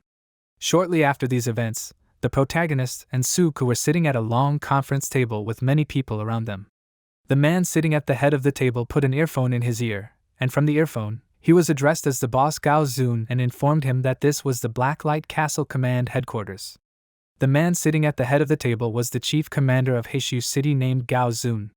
The Blacklight Castle Command Headquarters then began to explain that according to the previous agreement with the Burgomaster, external support for this operation was under his sole responsibility. Shuiyu turned to Suhun with a smile on his face and explained to him that this was Gao Zun, who was a professional level tamer. Then Shuiyu told Suhun that he was the former director of operations for Blacklight and was now the chief master of Heishu City. The protagonist looked at Shuiyu in surprise and asked him again, "Heishu City?" Smiling, Shuiyu told Suhun that in the center of Heishu City there was the only mine for extracting energy crystals among the many Blacklight cities. However, Shuiyu then noticed that this was one of the reasons why Blacklight Castle had stood for several centuries.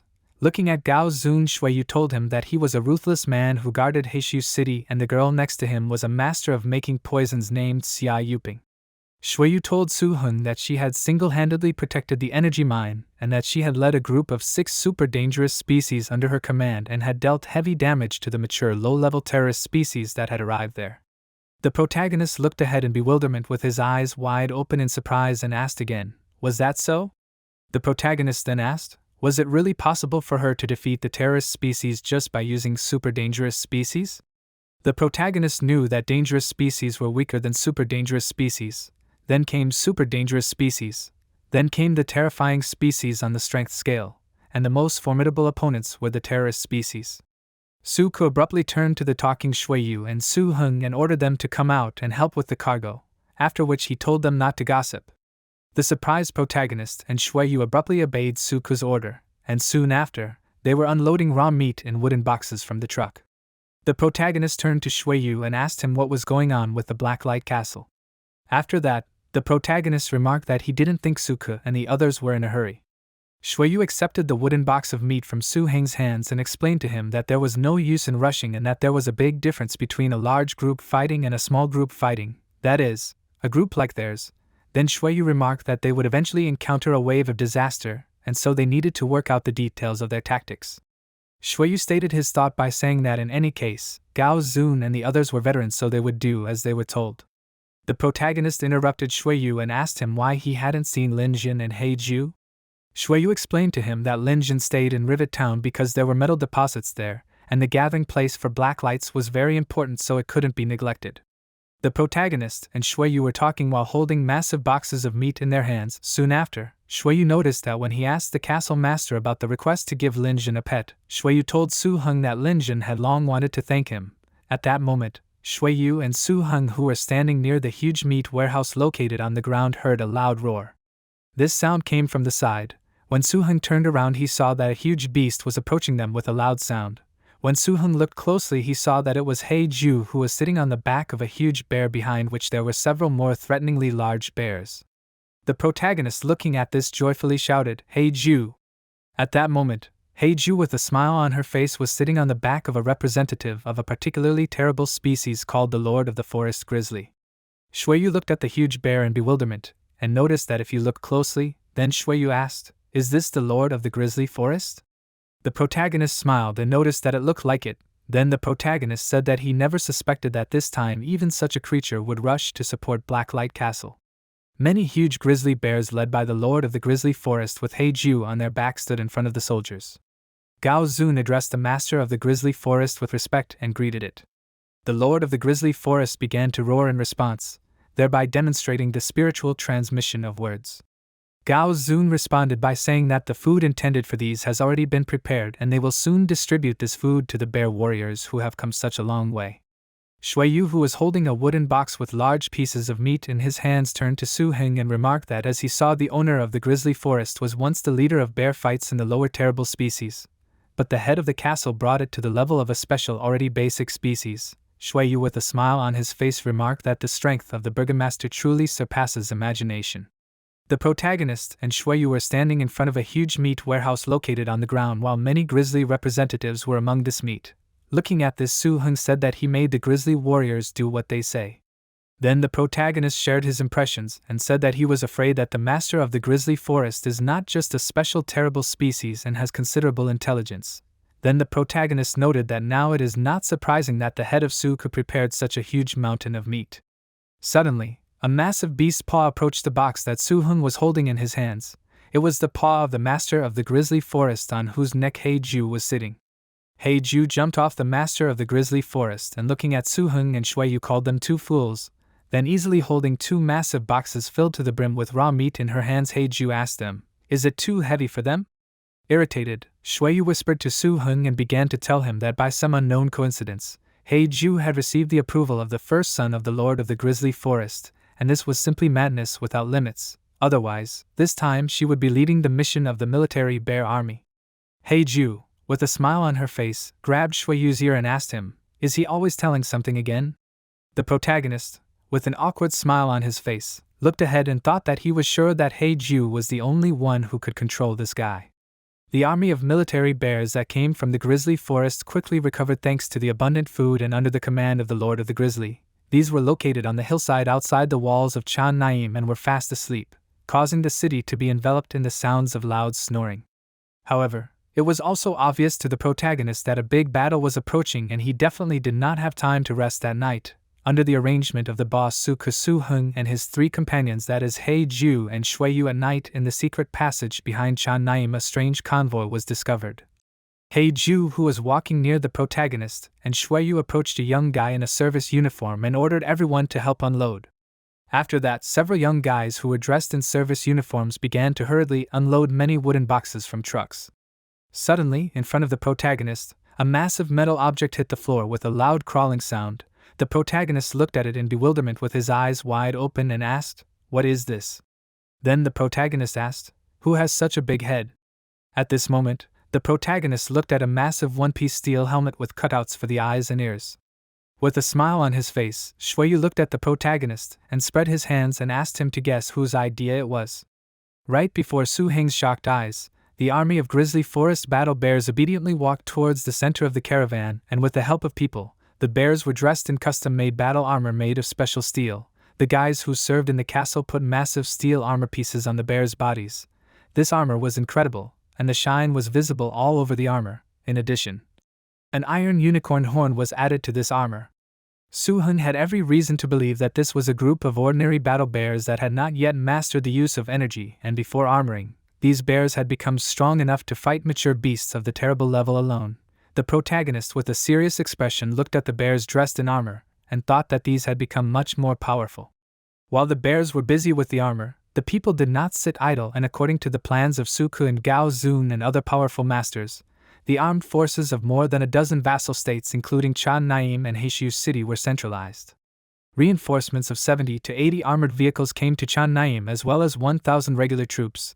These 70 or 80 armored vehicles, each with a full battle group of 5 people, is a force of about 400 people, and by the end of the day, Gao Zun and the others counted about 2,000 people who came to Chan Naim to support them. Gao Zun sat in the armored vehicle leaning out of the hatch and demonstratively raised his clenched fist up, shouting that today they responded to the call of the castle master, and reinforcements from all sides were mobilized and will be sent straight to Blacklight Castle to lift the siege of the castle. At this moment, Gao Zun addressed a large army of armed soldiers who stood at attention in front of the commander Gao Zun, who addressed them. Gao Zun solemnly shouted that a wave of disaster was approaching them and their homes were in danger, so they must protect their land. Then Gao Zun addressed the soldiers and ordered them to fight to the death and protect their home. Many young men and adults, clutching automatic rifles in their hands with confident expressions on their faces, seriously shouted that they would fight to the death and protect their home. Then, sharply pointing his hand towards Gao Zun, He ordered them to move forward. At this moment, inside the armored vehicle, the protagonist was sitting opposite a man who was holding a brightly glowing tablet in his hands. This man introduced himself by saying that he was Weya and he was the temporary commander of the 2nd Tactical Unit of the 4th Brigade, putting his palm to his temple. Weya introduced himself by saying that he was also his comrade in arms for the rest of the operation and he was glad that he was here. After that, Weya tapped on the screen of his tablet where the plan was displayed and said that they would follow the commander's plan. After that, Weya said that Gao Zun, Suku and their deputy Xia Yuping had formed a high-ranking group of fighters to deal with especially dangerous areas on the battlefield, and within this group, all forces were divided into 4 tactical brigades. When Weya was talking about this, he showed the screen of his tablet to Suhun, who was sitting opposite him. Continuing to say that he was currently the accompanying master in the 4th Tactical Brigade, namely, in the 200th Tactical Squad, and their main task was to help the 4th Tactical Brigade destroy as many surviving forces of the disaster wave as possible. The protagonist holding the tablet with the plan in his hands thought that compared to the 100th Tactical Squad Suku, who led the main attack of the Mechanical Corps, his task is much simpler. The protagonist understood that Su could put him in the safest position, and according to the battle plan, the 4th Tactical Brigade, because it was the weakest and had the least firepower, and also because it was not yet fully formed. The protagonist closed his eyes with a smile on his face, realizing this, after which he looked at the tablet screen again and thought that it also had the lightest combat load among the 4 tactical brigades, and the task was simply to help and deal with the remaining enemies. The protagonist decided to hope that the operation would be successful. Compared to human intelligence, the dangerous creatures of the disaster wave are mainly guided by instincts, or to be more correct, instincts aimed at fighting, and this biological instinct is no less significant than human tactical command. Castle Master Zhou, he leads a significant number of high-class warriors to the source of the wave, trying to get rid of these once and for all. Blacklight Castle also took the form of an integrated defense held on the walls. At that time, the entire Blacklight Castle was under siege by dangerous creatures. Only after the reinforcements set out did the fighting bears of the Grizzly Forest set out, and according to the battle plan, the Legion called the fighting bears should not have entered the battle at the same time as the 2,000 fighters under the command of Gao Zun.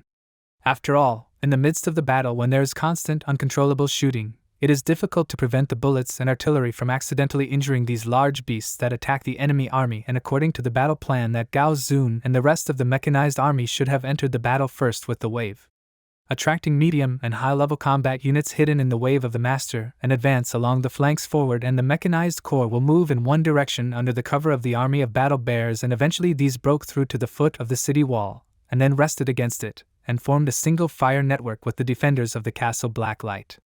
Sitting in the armored car, Weya said that in order to implement this plan of action they must reach Blacklight before dawn. Weya, demonstrating the screen of the tablet, Suhun said that this is necessary in order to prevent the increase of the wave of disaster. After that, the protagonist, with a thoughtful expression on his face, putting his hand to his chin, said that the distance from Chan Naim to Blacklight Castle is not small, and if they want to get there before dawn, they will have to cross the danger zone. Suddenly, the armored car they were in stopped abruptly, causing Suhun and Weya, with painful expressions on their faces, to hit the walls of this car. Binoculars came out of the roof of the armored car, and looking through the lenses of these binoculars, the observer saw that in the distance there was a huge figure of an anthropomorphic creature that was brightly glowing red. This creature was a representative of a terrible species called a fire doll. The protagonist, looking through the binoculars in bewilderment with a surprised expression on his face, opening his eyes and mouth wide, thought that at this level of pressure, dangerous species should have escaped, and with a professional master, this is no longer a danger zone. The protagonist saw that in the forest opposite the armored car there was a huge bear with its mouth wide open opposite the fire doll. The protagonist looked at this huge bear and thought that it was a subspecies of horror called the ghost-faced moon bear, and Suhun was watching a battle between horror species up close for the first time in his life. The protagonist thought that it would be right to watch it properly. The furious ghost-faced moon bear roared loudly as he looked at the fire doll, who had a wide, crazy smile on his face. When the ghost-faced moon bear saw the wide smile on the fire doll's face, he looked at it in surprise. Soon after, the fire doll raised its palms up and began to concentrate clots of red energy in front of itself. Then, the fire doll changed its natural skill called Death Fire, and sent a brightly glowing energy clot towards the ghost-faced moon bear. When this energy-charged projectile approached the shaking bear, a powerful explosion was heard. The protagonist, who was perplexed, thought that it was terrifying, but the bear could not recover from the terrifying skills of the fire doll until it died. The surprised protagonist thought that this was exactly what he expected, because it was a high-level type of horror that was a mixture of ghost, spectrum, alien and psychic energy, and it could kill an enemy of one type with one blow. Gao Zun's strength was supposedly stronger than the protagonist imagined, and he also gained confidence thanks to the fire doll that served as a powerful deterrent, and one army after another crossed the border without incident. However, in order to prevent the pressure of the doll from affecting ordinary soldiers, the fire doll was sent by Gao Zun at a distance of 1,000 meters from the army. The Thunder Hammer rhinoceros horn is not as sharp as a normal rhinoceros. However, the horn of this Thunder Hammer rhinoceros has excellent destructive power, and each strike is not only accompanied by a powerful kinetic force, but also causes lightning damage.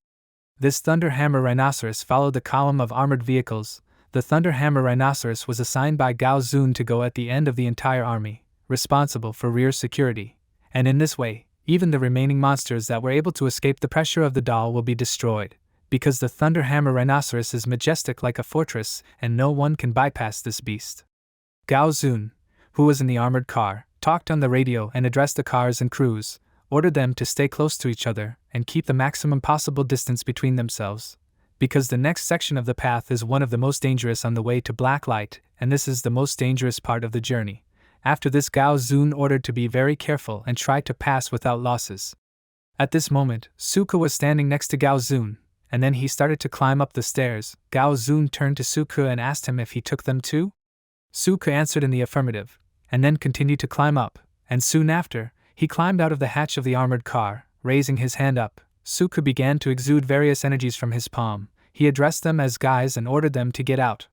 A moment later, a huge red fire lion, a large yellow dragon called a yellow brontosaurus, and a brightly glowing horse with massive horns called Feng Qilin appeared in the forest. Soon after, a huge anthropomorphic creature with massive horns and sharp fangs appeared near the column of cars not far from Suku. This beast was called a magical child. The protagonist, with a surprised expression on his face, was thinking that with the addition of the fire golem and the thunder hammer rhinoceros, they had already summoned 6 creatures of a terrible appearance, after which the protagonist was surprised to think about what kind of terrible thing was ahead. A few moments after that, the protagonist, with his eyes wide open in surprise, mentally asked himself, "What?" The protagonist saw that in front of the column of armored vehicles, scorched earth began on which there was a huge number of brightly glowing crystals. These crystals surrounded the armored vehicles. The protagonist, surrounded by thick energy, looking through binoculars, said that these crystals did not look like natural minerals and these felt like, after which the protagonist, realizing this, loudly and fearfully cried out while the rock under the cars began to split into pieces. A loud noise filled the space in which they were located. After which a huge dinosaur appeared from under the ground, which, opening its mouth wide, began to roar loudly and frighteningly. Several of these dragons appeared at once and they began to approach the column of cars. The main character stared at the brightly glowing crystals and thought about how something like this could appear in the danger zone near the Blacklight castle. The armored cars passed by many bright crystals that were completely different in size. The main character, who was sitting inside one of the armored cars at that moment, had never thought before that such a beast could exist near the gathering place of the Blacklight castle. The main character found out about this when he asked Suka over the communication channel, and it turned out that this plane is called the Plain of Rock Cracks, which the head of the castle discovered 20 years ago, and the reason why the Plain of Rock Cracks was not discovered is due to the hidden location of the canyon, and that is why it was hidden very close to the Blacklight castle for so many years. The local dinosaur is a monster that feeds on energy crystals and is the master of the entire Plain of Rock Cracks. This beast was called the Rock Spider Dragon, and at that time even the castle master did not know that the Blacklight castle was only 120 kilometers away from the gathering place. The fact that such a group of terrible beasts existed was surprising, and of course the burgomaster was the first to get out alive and completely conquered the top of the pack. The evolutionary form of the highest level of horrors, the Rockthorn Flame Dragon. As a result, the Rockthorn Flame Dragon and the castle master entered into a non-aggression pact between themselves. Otherwise, even such a strong person as Gao Zun would not dare to lead his army through this place. However, the rock spider is a dragon representative of a warlike race, and even when these are restrained by the leader, these still behave aggressively, and that is why Gao Zun summoned all his main forces to restrain. These creatures feed on energy crystals. They are also warlike and wear crystal armor without even being a rock spider. The protagonist, who was listening to this information through the earphone, thought that according to the old dragon code, this is clearly a rare race of dragons, that is, dragons of the Crystal Rock Throne. The protagonist reasoned that this is one of the top 3 in the list of his favorite pets, and this is one of the best defensive pets. This was the reason why Suhun could not find any mention of the crystal dragons of the Rock Throne in his teacher's book. Suhun crossed his arms over his chest thinking about this while sitting inside the armored car. He understood that from this situation it turns out that the crystal dragon in the Blacklight Castle is called the Dragon of the Rock Ridge, and when he overcomes this wave, he must find a way to tame such a rock dragon. The protagonist thought about how to end all this as soon as possible. Suddenly, the protagonist heard a sound and looked in front of him, and then the protagonist, listening to what was happening around him, cursed and asked, "Is there really going to be a battle?" He understood that the task of this reinforcement was to support the Blacklight Castle, and they should not suffer unnecessary losses fighting these simple-minded creatures with developed limbs in the Valley of the Rocky Rift. At this moment, the dragons from the Rocky Rift Valley were approaching the convoy of cars. The protagonist mentally turned to Suka and hoped that this time he brought enough things. At this moment, Gao Zun, with a confident expression on his face, clutching the radio in his hand, ordered to move forward. Several armored cars with large cargo compartments suddenly arrived at the center of the empty space, then raised their cargo containers and began to empty them. A large number of various brightly glowing crystals began to fall out of the large cargo cells. The rocky dragons looked at this in bewilderment, and then began to greedily approach the crystals thrown out of the trucks.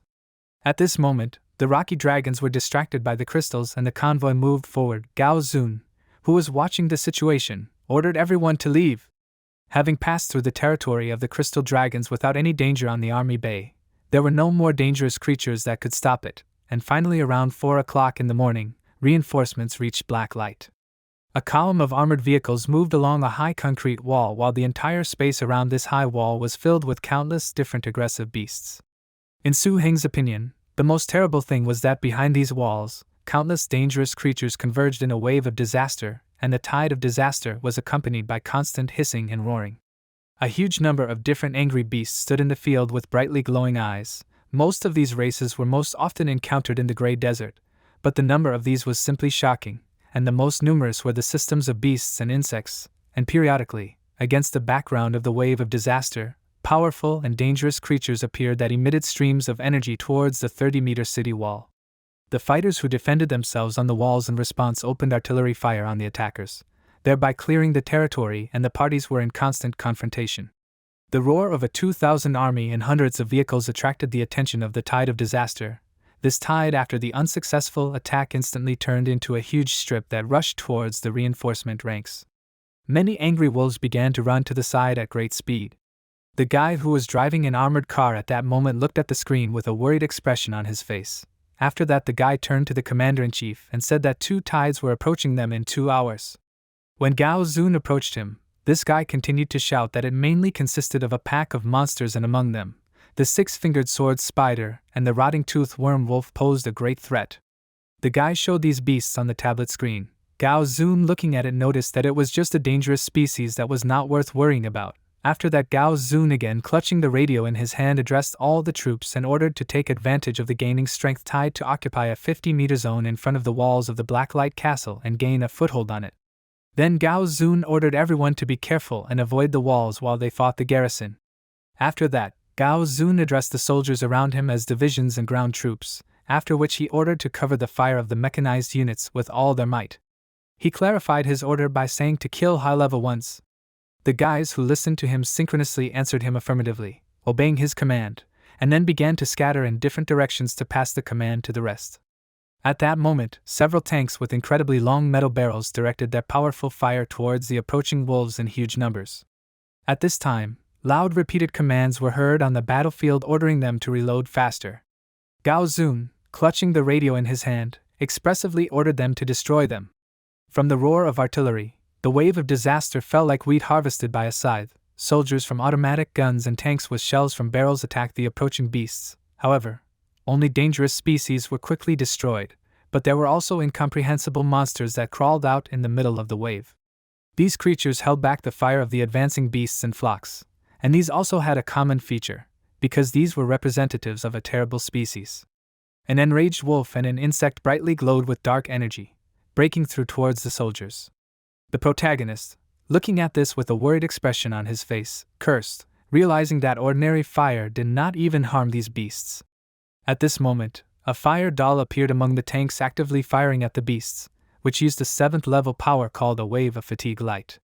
The protagonist looked at this with a smile on his face, shouting that Commander Gao Zun had taken a step. Soon, a figure of an unfortunate child appeared near the fire doll, who jumped high, concentrating a ball of dense magical energy above his head. The protagonist who was watching this said that the use of a wave of fatigue light is used to slow down monsters and then use a mass damage skill called the Child of the Wind. Watch this. Suhun said that this is incredible. Suddenly, something appeared among the beasts that began to exude dense energy. The protagonist looked at this in surprise and mentally shouted that this is true, and the keen combat sense of high-class beasts is not inferior to human intelligence. The protagonist understood that the beasts were trying to interrupt the skills of the unfortunate child. At this moment, the concentrated energy beam emanating from the enemy creature was met by a protective dome that protected from this energy flow. This dome was called the Enlightened Thunder Fortress of the 5th level, which was created thanks to the Thunder Hammer Rhinoceros that appeared in time. A powerful energy flow hit the dome, due to which the creatures inside remained unharmed. The main character asked with a surprised smile on his face, "Is this really the power of a perfectly matched composition of pets?" The main character began to say out loud that the Thunder Hammer Rhinoceros, which specializes in defense, and 2 amazing deadly pets. The main character, looking at the fire doll, said that one of these also has the ability to control, and it easily reflected more than a dozen types of horror. The furious magical child raised his hands high and concentrated a ball of dense energy between his palms. At this time, huge clouds of smoke and dust were raised high up due to the constant fiery flow emanating from the barrels of the tanks. Gao Zun, clutching a walkie-talkie in his hand, ordered all the masters to call their pets and join the battle. Then Gao Zun, speaking into the walkie-talkie, noted that underground worms are especially good at underground wars, so he asked not to forget to protect your mobile units. The snake dragon with its massive paws leaning on the rock straightened up, opening its mouth wide. The protagonist understood that this would be a long battle against the wave and a huge number of beasts. The large-caliber artillery of the mobile units is not yet able to stop the high-class forces of the disaster wave, but they are effective in destroying low and mid-level dangerous creatures, in order to preserve stamina for reinforcements and increase the chances of winning a protracted battle. Tank shots burn the furious wolves alive. Surrounding the artillery and guns of the mobile units, this formation turns into a meat grinder on the battlefield, holding back the enemy fighters of a higher rank. However, it is not enough to simply control the ground troops and air forces as well as the underground creatures of the disaster wave who will never miss this fierce combat clash. Gao Zun turned to Suhun and Shuiyu, shouting that in the next battle, they must become accompanying masters. After that, Gao Zun with a serious expression on his face ordered to hold the mobile positions and destroy the enemies in the air and underground. Tanks, harnessed pets and dangerous creatures from the wave of disaster instantly collided and many insects emerged from the ground. The battlefield was a chaotic movement of erupting acid, bat-like creatures flying in the sky, and explosives that threw out pieces of rotting flesh. The snake dragon was so strong that it killed and wounded many creatures. The guy holding an automatic rifle in his hands fired aiming in front of himself. After that, this guy turned to Suhun and noted that fortunately his dragon helps out a lot, otherwise they would have already been in a completely stalemate. Suddenly, Suhun looked ahead with a surprised expression. His eyes widened and he looked in horror at the powerful concentrated energy beam that was directed towards them. This energy beam struck between Suhun and the guy who was talking to him, who dropped the automatic rifle from his hands in surprise. The protagonist with a tense expression understood that the snake dragon was too busy right now and did not notice that he was being watched, and it was good that Gao Zun asked him to come here to save the soldiers. At this moment, at a great distance from Suhun, on one of the rocks, there was a representative of a very dangerous species called a bloodthirsty tiger. The protagonist helped the soldier who fell from this beam up, at the same time thinking that this was a mature bloodthirsty tiger, that is, a second-level fighter who was naturally thin but monstrously strong. The protagonist understood that the defense of this mature bloodthirsty tiger was a little low, but it could be dealt with. After that, the main character crossed his arms over his chest with a serious expression on his face, looked ahead and addressed the snake dragon next to him, ordered him to retreat and use bad thoughts, after which he warned his snake dragon not to fight it directly. Immediately after receiving these commands from the main character, the snake dragon opened its mouth wide and began to concentrate a cloud of energy inside it. after which it directed it towards the bloodthirsty tigers, thereby provoking several powerful fiery explosions. Then the snake dragon closed its mouth and, using its ability to speed, abruptly moved its body from one space to another, approaching the place where the bloodthirsty tigers were. After that, there was a sharp collision between the bloodthirsty tiger and the snake dragon, due to which the energies of their bodies began to touch each other. Another powerful explosion occurred, provoking a stream. Soon it was discovered that several more bloodthirsty tigers were standing on the cliff. The protagonist looked at these with a worried expression on his face and cursed, asking why there were so many of them. The protagonist said that they couldn't defeat them directly, but if they used technology. After that, the protagonist noticed that this was a problem. At this moment, the bloodthirsty tigers that surrounded the snake dragon attacked it from different sides. The snake dragon began to retreat back, soon after which, spreading its wings wide and opening its mouth, it used its evil attack with a dash, sharply approaching the bloodthirsty tigers. Putting its paws with long sharp claws in front of itself, the snake dragon rushed using its dragon power at one of the bloodthirsty tigers and began to tear the body of this beast with its sharp claws.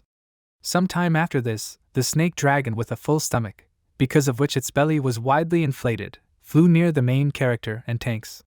The main character, looking ahead, understood that this was not an arena, and although the recovery abilities of the snake dragon are amazing, this is a fight to inflict injuries, and this was exactly what the creatures of the Tide of Disaster wanted, and the bloodthirsty tiger was one in nature who loves this, and this gave them motivation. Soon after, many bloody tigers approached the snake dragon, going around the body of the killed brother. The snake dragon, looking aggressively at his opponents, opened his mouth wide and then used a dragon power called the fearsome dragon roar. The snake dragon, spreading his wings wide, supported by the fire of the tanks, growled frighteningly. Soon after this, many explosions of the tank provoked abundant fire explosions, due to which the bloodthirsty tiger began to growl in pain. The main character, closing himself in an armored car, ordered to do it faster. Then he turned to the guy sitting in the armored car and asked him that the armored cars and attack aircraft suppress the two tigers on the left, and the rest would be killed by the snake dragon. The guy in the car to whom the main character addressed him answered him affirmatively, and said that it would be done. After that, an abundant stream of fire coming from the barrels of the tanks covered the bloodthirsty tigers, who were torn apart under the fire pressure. The snake dragon approached two more bloodthirsty tigers at high speed. Soon after that, affecting the rocky ground, the dragon hit the ground hard with its paw, causing powerful fragments to appear from the ground under the paws of the bloodthirsty tigers. Then, the loudly screaming snake dragon grabbed the neck of one of the bloodthirsty tigers with its paw. Gao Zun and Suku, who were watching this, looked at the screen of the tablet. Gao Zun with a surprised expression said that this is the great disciple who was taken by the burgomaster. After that, Gao Zun noticed that he can force the beasts to use tactics and combinations that contradict the natural instincts of these. Suku also watched this and laughed, noticing that this guy was good and he surprised him in his grisly forest. Then Suku noticed that if it weren't for him, it was unknown what Sinfire would have done, and he just didn't understand how such a reserved child could be so fierce in battle. At that moment, the protagonist with a crazy expression on his face, clutching an automatic rifle in each hand, fired uncontrollably in different directions, laughing loudly. Suku with a nervous smile on his face looking at this noticed that this guy. After that, they saw that several targets were marked on the tablet screen. Gao Zun shouted that something was approaching. Suku asked, "Are they chasing him?" At this moment, a huge insect with many legs and brightly glowing eyes was approaching the direction where the protagonist was at high speed, while simultaneously throwing up a huge armored vehicle that had previously been torn apart. The protagonist looked at this and said that it was a 1,000-legged steel-armored predator that was a low-level type of terror. The protagonist asked why it came here. Gao Zun, who spoke to the protagonist on the radio, ordered him to focus on the enemy, after which he said that he would ask the fire lion to cover him. And then Gao Zun, speaking to Suhun on the radio, ordered him to remember that the wave of disaster is different from everything else, and that many dangerous creatures of the highest danger are hidden in the wave, and high-class beasts are specifically waiting to destroy people, because unlike dangerous creatures, it is much more difficult for people to reach the top. While the fire lion was tearing the beast's neck apart with its mouth, Gao Zun continued to explain to Suhun that without the deterrent of high-level combat power, humanity would definitely be defeated, and they could do so, but they had to be careful. The fire lion moved through space at high speed while simultaneously scattering the enemy beasts in all directions using the fire lion's attack called the Terrifying Shadow. Two fierce pterodactyl monsters chased after the fire lion. Gao Zun, who was watching this, asked, have the flying beasts already started to come out. After that, he summoned a Thunder Child. In the concentrated energy, a Thunder Child appeared above one of the armored vehicles. Suhun put his hand on Gao Zun's shoulder and asked him to be careful, after which he explained to him that the air monsters were deadly to mobile units. Suhun asked Gao Zun not to let them rush at them. Gao Zun, who at that moment looked ahead with a serious expression, answered Suhun affirmatively. The Thunder Child raised his hand high above his head and began to concentrate dense electrical energy, after which he directed it towards the pterodactyls chasing the fire lion. The energy discharges struck the pterodactyls' bodies, putting them into a state of shock from the electricity. The protagonist, who was sitting on the roof of the armored vehicle at that moment, turned back and asked, "Is this the pet of Commander Gao Zun?" Then the protagonist turned forward in bewilderment, noticing that the tank on the roof of which he was sitting was beginning to fall into the ground. The frightened protagonist loudly asked, "What?" The ground began to split, and new deep cracks appeared in the rocky ground. The protagonist, with a tense expression on his face, clenching his jaw, realized that the Air Force was just a cover, and the real attack was the underground forces, and this was a high-level type of terror. As soon as the protagonist thought about this, a loud noise from under the earth began to be heard around the peaceful and quiet place where the military equipment was standing. Literally a second later, the bodies of earthworms burst out from there, which in an instant blew all this equipment away. This type of earth sandworm was very dangerous. The monster screamed loudly, and then, opening its mouth wide, began to release streams of incinerating energy directly into one of the combat vehicles. It was the 7th level of enlightenment, acid plasma. This entire stream, unfortunately, fell directly on one of the soldiers who was at that moment at the controls of his combat vehicle in the weapons department. The unfortunate man's body was literally corroded through. What can we say about human flesh, if even the dense iron that the machine he was on was so easily melted by this acid? The huge earth sandworm rose high above the machines, hanging over the people like a huge construction crane. The earth sandworm was already looking for a new target to attack. The monster's eyes flashed with something dangerous. In a minute the sandworm opened its mouth wide, showing sharp teeth to the enemy, roaring loudly. Seeing the rampage of these huge worms, Suhun shouted loudly, saying that if they continue like this, the Mobile Legion will be finished. He shouted loudly for his snake dragon to quickly come to his aid. While he was saying this, all the machines literally exploded like balloons, creating a huge fire around the worms. Suhun watched this with horror, saying that, unlike the Masters, when the Mobile Legion was captured, all the generals gathered there that day would only have one outcome. The protagonist's face showed tension, because what was happening before his eyes could really scare anyone.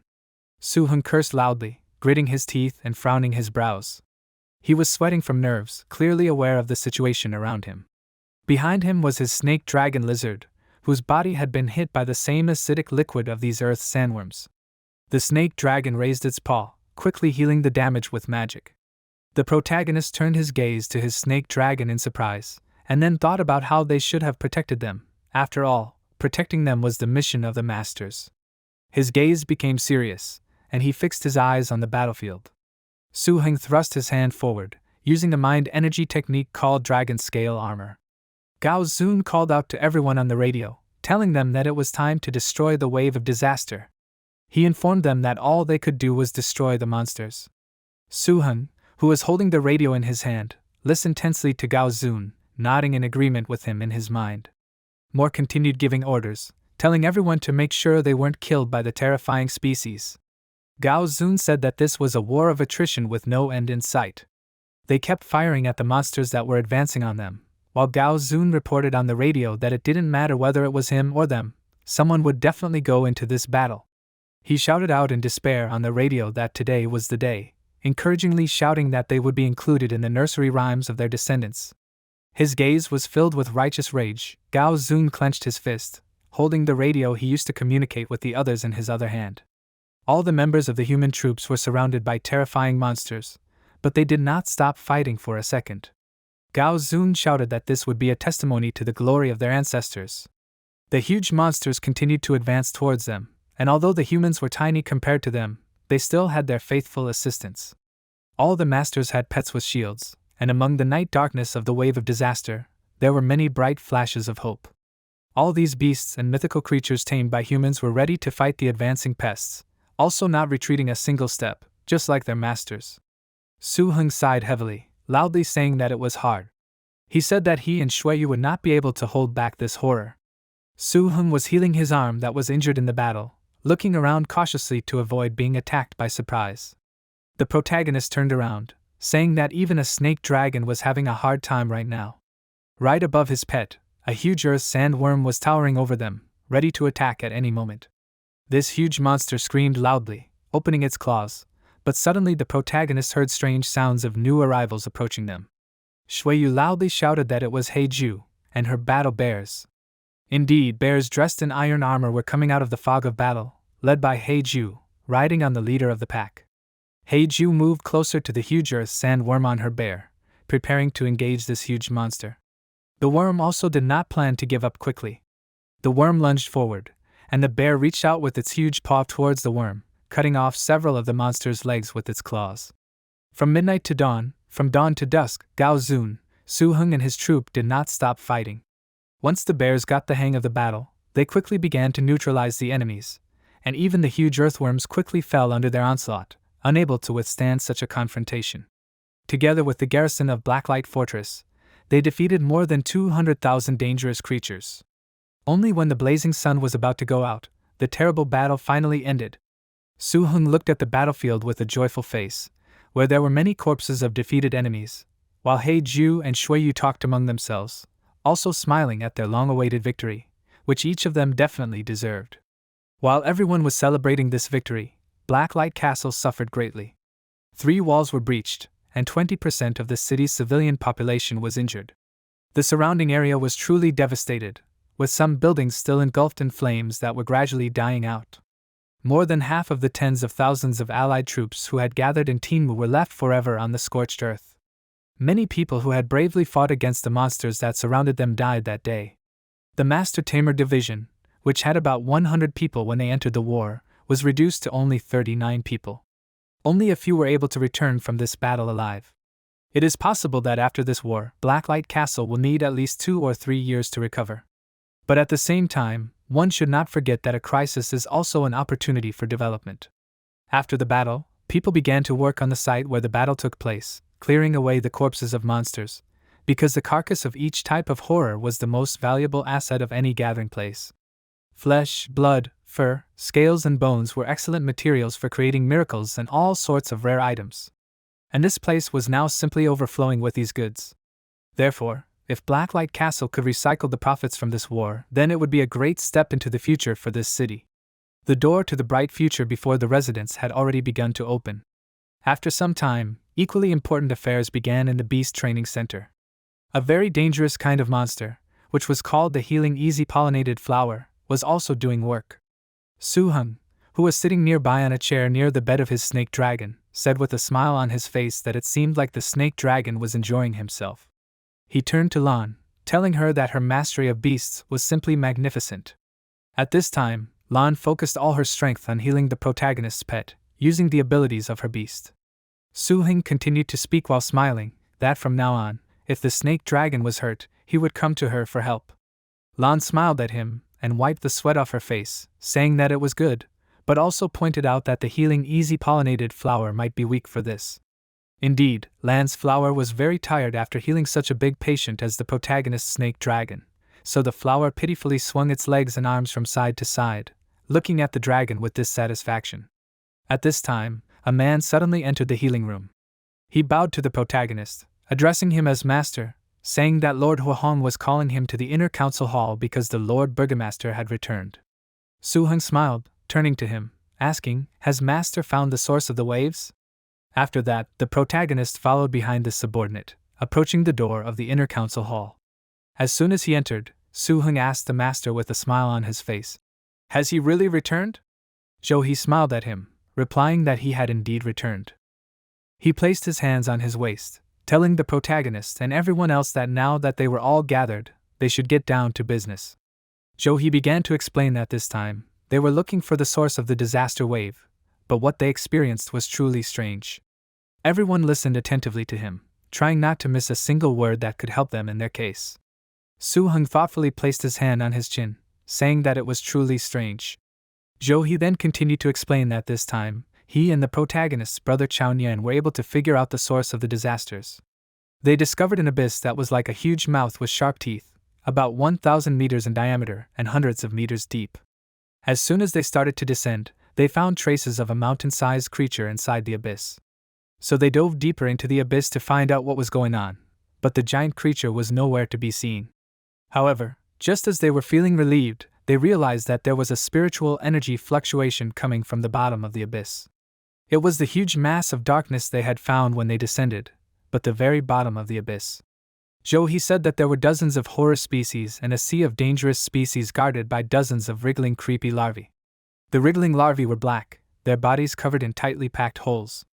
Each of these holes could release thin threads of spiritual energy, manipulating the sea of disaster wave like a puppet. These huge nasty creatures were dangerous even from quite a distance. They were the ones who had orchestrated the attack on Blacklight Castle, as well as many other large gathering places. According to Zhou, these giant insects were not strong, except for their bodies, which were comparable to the protective shell of a special kind of terror, but apart from mental attacks that were comparable to the highest kind of spiritual terror of the extrasensory system, these larvae did not have any additional attacking abilities. Thanks to this, Zhou and Chaonian were able to easily deal with many monsters by themselves without suffering any major losses.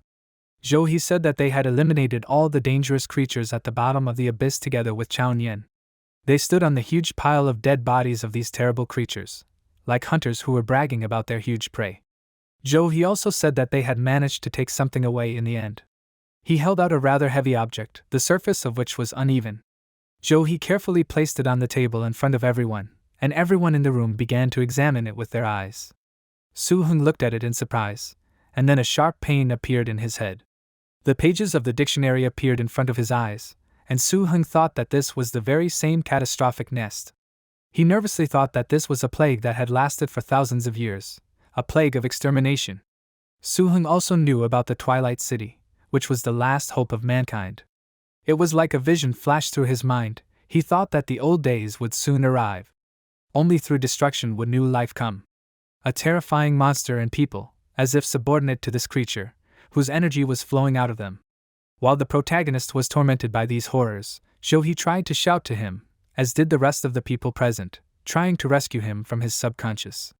As soon as Suhun opened his eyes, the images of his colleagues gradually began to focus. Everyone was worried about the sudden loss of consciousness of the protagonist. Suhun finally came to his senses, looking around at the others. Zhou helped him up, asking with concern what happened to him.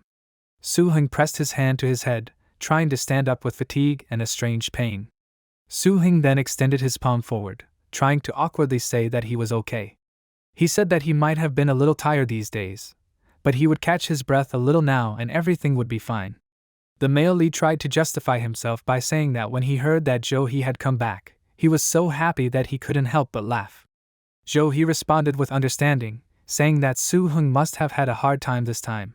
The male lead continued to smile awkwardly, and Zhou escorted him out of the conference room, telling him that if there was anything else, he would ask his older brother or sister to tell him about it. But Suhun was not going to leave so easily. He was still standing outside the door, looking through the gap between the doorway and this one. He thought that he could not believe that the old dragon code was from the future, from the final battle of the end of mankind. And the egg of this monster was not the real source of the plague at all. Suhun thought nervously that of course this was the beginning of a new era. He looked at this terrible object in his master's hands, thinking that eggs, whose real name was Nest, never appeared alone, and they were also like a clock counting down a terrible time. They opened the door to the darkest era of mankind. Once the hands converged, mankind would know the full horror of it. The nest was a terrible weapon of war, which was created by those creatures that were tabooed to name out loud. After hatching, a giant creature appeared from the nest, which the master was never able to find. These disgusting creatures would soon threaten mankind again, just like they once did in the distant future. They would build their new life literally on the bones of humans. And these creatures could create a standing army of dangerous creatures using vast amounts of matter and energy. The very existence of these creatures could be called dangerous, for they were terrifying not only by their appearance, but also by their terrifying capabilities for battle. Unlike mating and natural reproduction, the nest was a creation. Their genetic code was significantly different from the genetic code of humans and any other creatures that humans had to fight before. The nest creates armies that do not need to grow, They are born fully formed and obey the will of the nest, without fear of death. More importantly, the time spent on this reproduction is extremely short, for the larvae that the master and the others destroyed were only a variety of the creature called the split brain. Those same larvae were just more pawns in the hands of a more global and terrifying monster. They were nothing more than a tool that was used to control the dangerous creatures under its command. And even the future of Blacklight Castle was destroyed by the nest. The protagonist cursed loudly, slamming his fist against the wall. He didn't know how he could tell his brother about this. The protagonist placed his hand on his head, asking himself, how could he explain to him that he was a newbie who knew all this? Suhun then widened his eyes, asking himself to wait, recalling the mark on his master's hand earlier, realizing that there was something wrong with it. The cause of the damage was the nest chamber that contained the beast egg. Suhun looked inside the assembly hall, seeing the dark energy radiating from his master's hand. The nest chamber envelopes the egg like a womb, and creates a special energy to incubate it. The attack power of the nest chamber is actually very weak, and the special energy it uses for incubation and the nest is an excellent tonic for the nest. But for human masters, it was a deadly poison. When this energy enters the blood and corrodes it, the strange energy consists of many types of energy mixed with soul energy, life energy, and death energy. It will continue to corrode the life force of the body's owner until he dies. According to the old dragon code, an ordinary person will die 2 months after it enters his body. A novice master tamer can live for a year, a professional 2 or 3, and the method to remove this energy was not discovered until 10 years after the appearance of the catastrophic egg. Suhun put his finger to his chin, thoughtfully saying out loud that if he sold all the bloodline incense along with his savings and contribution points, he would be able to obtain the materials to make an antidote. His face showed determination, and he walked further down the corridor with a confident gait, saying that he would start by saving the master and change the future. The gathering place of the Blacklight, this place was the market. Suhun wandered among the people who were selling their goods or wanted to buy something. On his back was a large backpack, and in his hand was a heavy bag. For 2 whole weeks, the protagonist had been developing his plan to save his master. Every day, Suhun felt especially anxious. After all, if he was a day late to solve the problem of this strange energy poison, then the master would live much less. In the market the conversations of the locals could be heard everywhere. As soon as Suhun arrived, he first sold all 68 bottles of bloodline incense at a reduced price. He did not spare any of these valuable goods for the sake of his master. Suhun did not keep a single bottle for himself, and he also sold some of the rare materials he brought back from the Blood Forest ruins. All of these things were sold to his customers at a price far below the market price, because Suhun was in a hurry to sell them, so that he could finally get his hands on the opportunity to finally cure Zhou He's illness. In total, he was able to get 23.05 million steel coins for his goods. This was a huge amount of money for ordinary people in the city. Suhun carefully counted the money neatly folded in his envelope, but his face did not stop being serious. Although it was a lot, it was still not enough, and in the end, Suhun borrowed a lot of money from everyone, a total of 30 million steel coins. With this money, the protagonist bought materials for 2 antidotes, but some of the materials were spoiled during the experiments, so he was left with only what was in these bags. Suhun stood over the table where he conducted the experiments, on which there were many different flasks with multicolored liquids. Suhun said that he had lost all his money on 2 antidotes. He said tensely that if he spoiled everything, then it would be pure injustice. Suhun sweated from nerves, looking at the process he was doing. The most difficult thing about this strange energy was that it was funny with both the energy of life and the energy of death, which were mutually exclusive. Suhun looked at the flask with red liquid in his hands, thinking that the solution to this problem was to turn mutually exclusive into mutually beneficial cooperation. Decades of mistakes were spent to develop the optimal ratio. The protagonist began to gradually pour the liquid from the flask into another flask with the transparent liquid, using a metal stick to make the liquid pour evenly. Then Suhun excitedly shouted that he succeeded. His face was filled with anxiety. He himself could not believe what had happened. Then the protagonist turned his gaze to the other components, saying that the next step was to make the potion extract energy from the pebbles at the source of life and from the necromancer's nails. Suhun threw those same stones into this potion, which caused another strange reaction to begin inside the already bubbling liquid. What was inside the flask suddenly exploded, surprising the protagonist. Suhun was silent for a few seconds, not knowing whether it was a failure or a success. Then he turned his gaze in surprise to what was now in the flask, surprisingly noticing that there was now a large red crystal. The protagonist walked towards the kitchen, where one of the tame monsters was preparing someone's dinner. It was a dangerous species, the spoon goblin. Suhun peeked into the kitchen, looking at the goblin who was stirring the liquid in the frying pan, frowning looking at this. Suhun smiled, thinking that the master's daily meals were prepared in the castle's personal kitchen, where the chef was his pet. The protagonist continued to watch the spoon goblin, thinking that these creatures did not have much combat power, but they were such pets with excellent culinary skills. To put it mildly, the spoon goblin's food tasted superior to that of any chef in all the cities under the command of Blacklight. These creatures masterfully cooked not only simple dishes, but even perfectly fried steaks. But other than the master, few outsiders can taste the food of the spoon goblin. In the entire Blacklight congregation, there was only one spoon goblin who existed under the master. However, according to the old dragon code, this beast has one weak point. Suhun thought about it, recalling this, mentally flipping through the pages of the magic book. He thoughtfully placed his hand on his chin, and then beckoned him with the hand of his pet beast. He pointed the treasure-seeking dragon to the spoon goblin. The treasure-seeking dragon gave the protagonist a thumbs up in agreement, then his pet suddenly approached the spoon goblin from behind. This abruptly knocked one of the spice jars off the countertop, causing the spoon goblin to turn around abruptly, looking at where the jar had fallen with loud, dissatisfied cries. But noticing that there was no one in the kitchen, the spoon goblin calmed down, putting it back in place. At this time, the treasure-seeking dragon quickly added the necessary ingredient to the food that the goblin spoon maker was preparing, and then fled the scene of the crime. Suhun, who had been standing at the door all this time, said that he knew that the goblin spoon maker was an obsessive person. The protagonist said that the master should quickly recover by drinking his spicy soup. Suhun said that he must not have dreamed that he saved him from an incurable disease. The protagonist was proud of his deed, so he hoped for the best.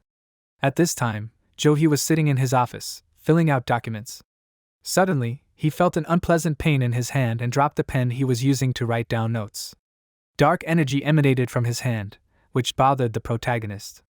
Johi said that it hurt again. He cursed out loud, saying that he could not last that long, because this was madness. There was a displeased expression on his face. He was clearly worried about what was happening to his hand. Johi said that he also could not tell anyone the truth. After all, he had to keep people's minds calm after the war. He frowned, continuing to look at his hand. At this time, his conversation with himself was interrupted by the goblin spoon, who brought him food on a tray. Johi sighed heavily, and then said that he was wondering how much longer he had left to live. The goblin spoon, unfortunately, did not understand what his master was talking about, so he continued to smile with a mustache. Johi said that children and grandchildren will be blessed. When one generation of burgomasters falls, then a new generation will naturally rise. The food that the goblin brought really looked delicious. Johi said that he must have been like that himself in his time. Johi lifted his plate, starting to drink the soup he had prepared for him. Suddenly his face changed to a happy one. He smiled and exclaimed. Then he turned his gaze to his hand in surprise and was even more surprised to notice that the bandages around his hand were starting to disappear and his palm was completely healthy. Johi began to drink everything that was in that bowl, and then, after finishing his meal, he laughed loudly that he couldn't believe that the goblin spoonman's soup had such an effect. He asked in surprise, "Did the goblin add something new today?" The goblin spoonman just shook his head, making sounds in denial. Then Johi frowned. This was strange. He asked the goblin, "Was there someone in the kitchen?" Johi snapped his fingers, calling one of his pets, which was a very dangerous species, the Evil Eye Observer. With the help of his pet, he saw Suhun, who, by controlling his pet, added something to the soup that the goblin spoonman brought him. Johi frowned, asking himself, could it really be Suhun? After that, Johi returned to his desk, saying that if it was Suhun, then everything was clear. He began to look again at the documents he received as a report on the protagonist's recent activities. Johi said that Suhun had invented the bloodline incense, which increases the bond with the beast. Johi believed that Suhun was using his name to make money. A photo from the report of the protagonist walking around the city market. Johi said that he was about to beat the protagonist, but this liquid had a miraculous effect, and for the post-war reconstruction, this was a great achievement. The scientists carefully studied the effects of this liquid, making astonishing discoveries. He continued to reason out loud that Suhun exchanged all the points he had earned in the battle to defend the city, borrowed money from his siblings, and secretly sold the materials he had brought back from the ruins of the Blood Forest. In total, tens of millions of steel coins were accumulated, but within 3 or 2 days, all this money was thrown onto the market. He recalled that Suhun had bought some weird and wonderful things, which had confused him to no end at first. At that moment, he thought about calling that guy over and scolding him. In his mind, Suhun had not looked so good at the time. He covered his face with his palm, continuing to say that, from the looks of it, Suhun knew that he was injured, so he started working on it. He also understood that he had invested all his money into this, and then snuck into the kitchen and implanted these medicines into the food. He slammed the document folder shut, closing his eyes, asking himself a rhetorical question: did that stupid boy think that he could hide the heads of Blacklight Castle from him? He stood up from his desk and began to pace back and forth, continuing to think out loud that there was something wrong with the protagonist. He said that the bloodline incense was already incredible, but Suhun also managed to heal his wound, something that even professional healers couldn't do. He inadvertently wondered, how many more secrets did this guy hold within himself? He put his hand on his chin, looking away, and then decided to throw those thoughts away. He returned to his desk, asking himself, what was the point of thinking about it so much? After all, even if it was wrong, this was still his disciple. He took the writing pen in his hand, making some notes on the paper on his desk, and then walked to the window, looking into the distance. He said that even if Suhun lost everything, even if his secrets were exposed, he would still save his scoundrel master. At this time, the protagonist was laying out the apple-like energy clusters, saying that they were the fire whisker root, the red vine arm, the ice lotus fruit, and the ice gel blue gum fruit. Opposite him stood Luyu, who thoughtfully placed her hand on her chin and said that she should have come to him earlier to check on what he had collected in the Blood Forest ruins, but in the end, they had to deal with the aftermath of the castle battle first. She asked Suhun if he thought that he had collected too little.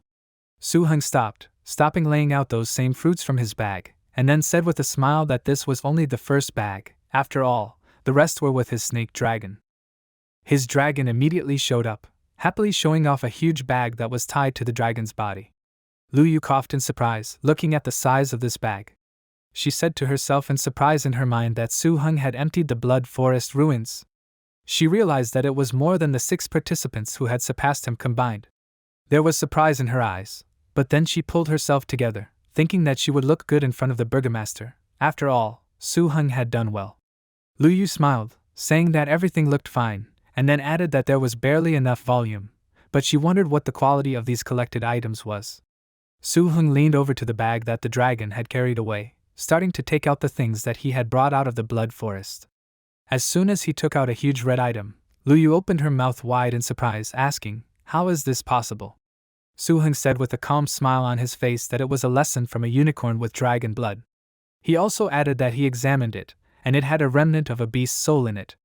Alice and his snake dragon looked like they were scouts selling cookies. The only difference was that the item he brought back shocked Luyu so much that she couldn't utter a word. She just stood in front of him for a few seconds, watching as Suhun continued to take out superior high-grade magic items. The next thing Suhun took out was a dragon's bone marrow that was poured into a special flask. Suhun then took out the next item, saying with a joyful smile that it was an amber dragon's eyeball. And in his other hand was 100-year scaly grass. The protagonist then took out a crystal, saying that it was a starfire spiritual stone.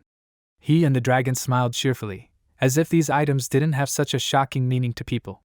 Suhun then took out the next item of this auction, saying that they were the eggs of high-level horror species. He smiled, clutching those eggs in his hands, and Luyu didn't know what to say in response. She was literally paralyzed by what she saw. She thought about how before Suhun came, the fortress master also specifically explained to her that no matter what Suhun brought, he would pay 20,000 contribution points for the protagonist. Luyu knew very well that even if Master he stayed in the forest for 3 years, he would not be able to get that much. At that time, she even protested to the burgomaster. After all, both of them were his own disciples, but he could not be so biased towards Suhun. Now Luyu understood that these were futile thoughts. At this moment, when she looked at everything that the protagonists brought, she estimated that all of it was worth at least 100,000 contribution points. She herself could not yet understand where the lord of the castle would be able to get these points. At this time, Suhun leaned towards her with a modest smile, beaming with anticipation of praise, asking Lu Yu, how many contribution points can he get for this? Lu Yu raised 2 fingers with trembling hands, averting her gaze to the side.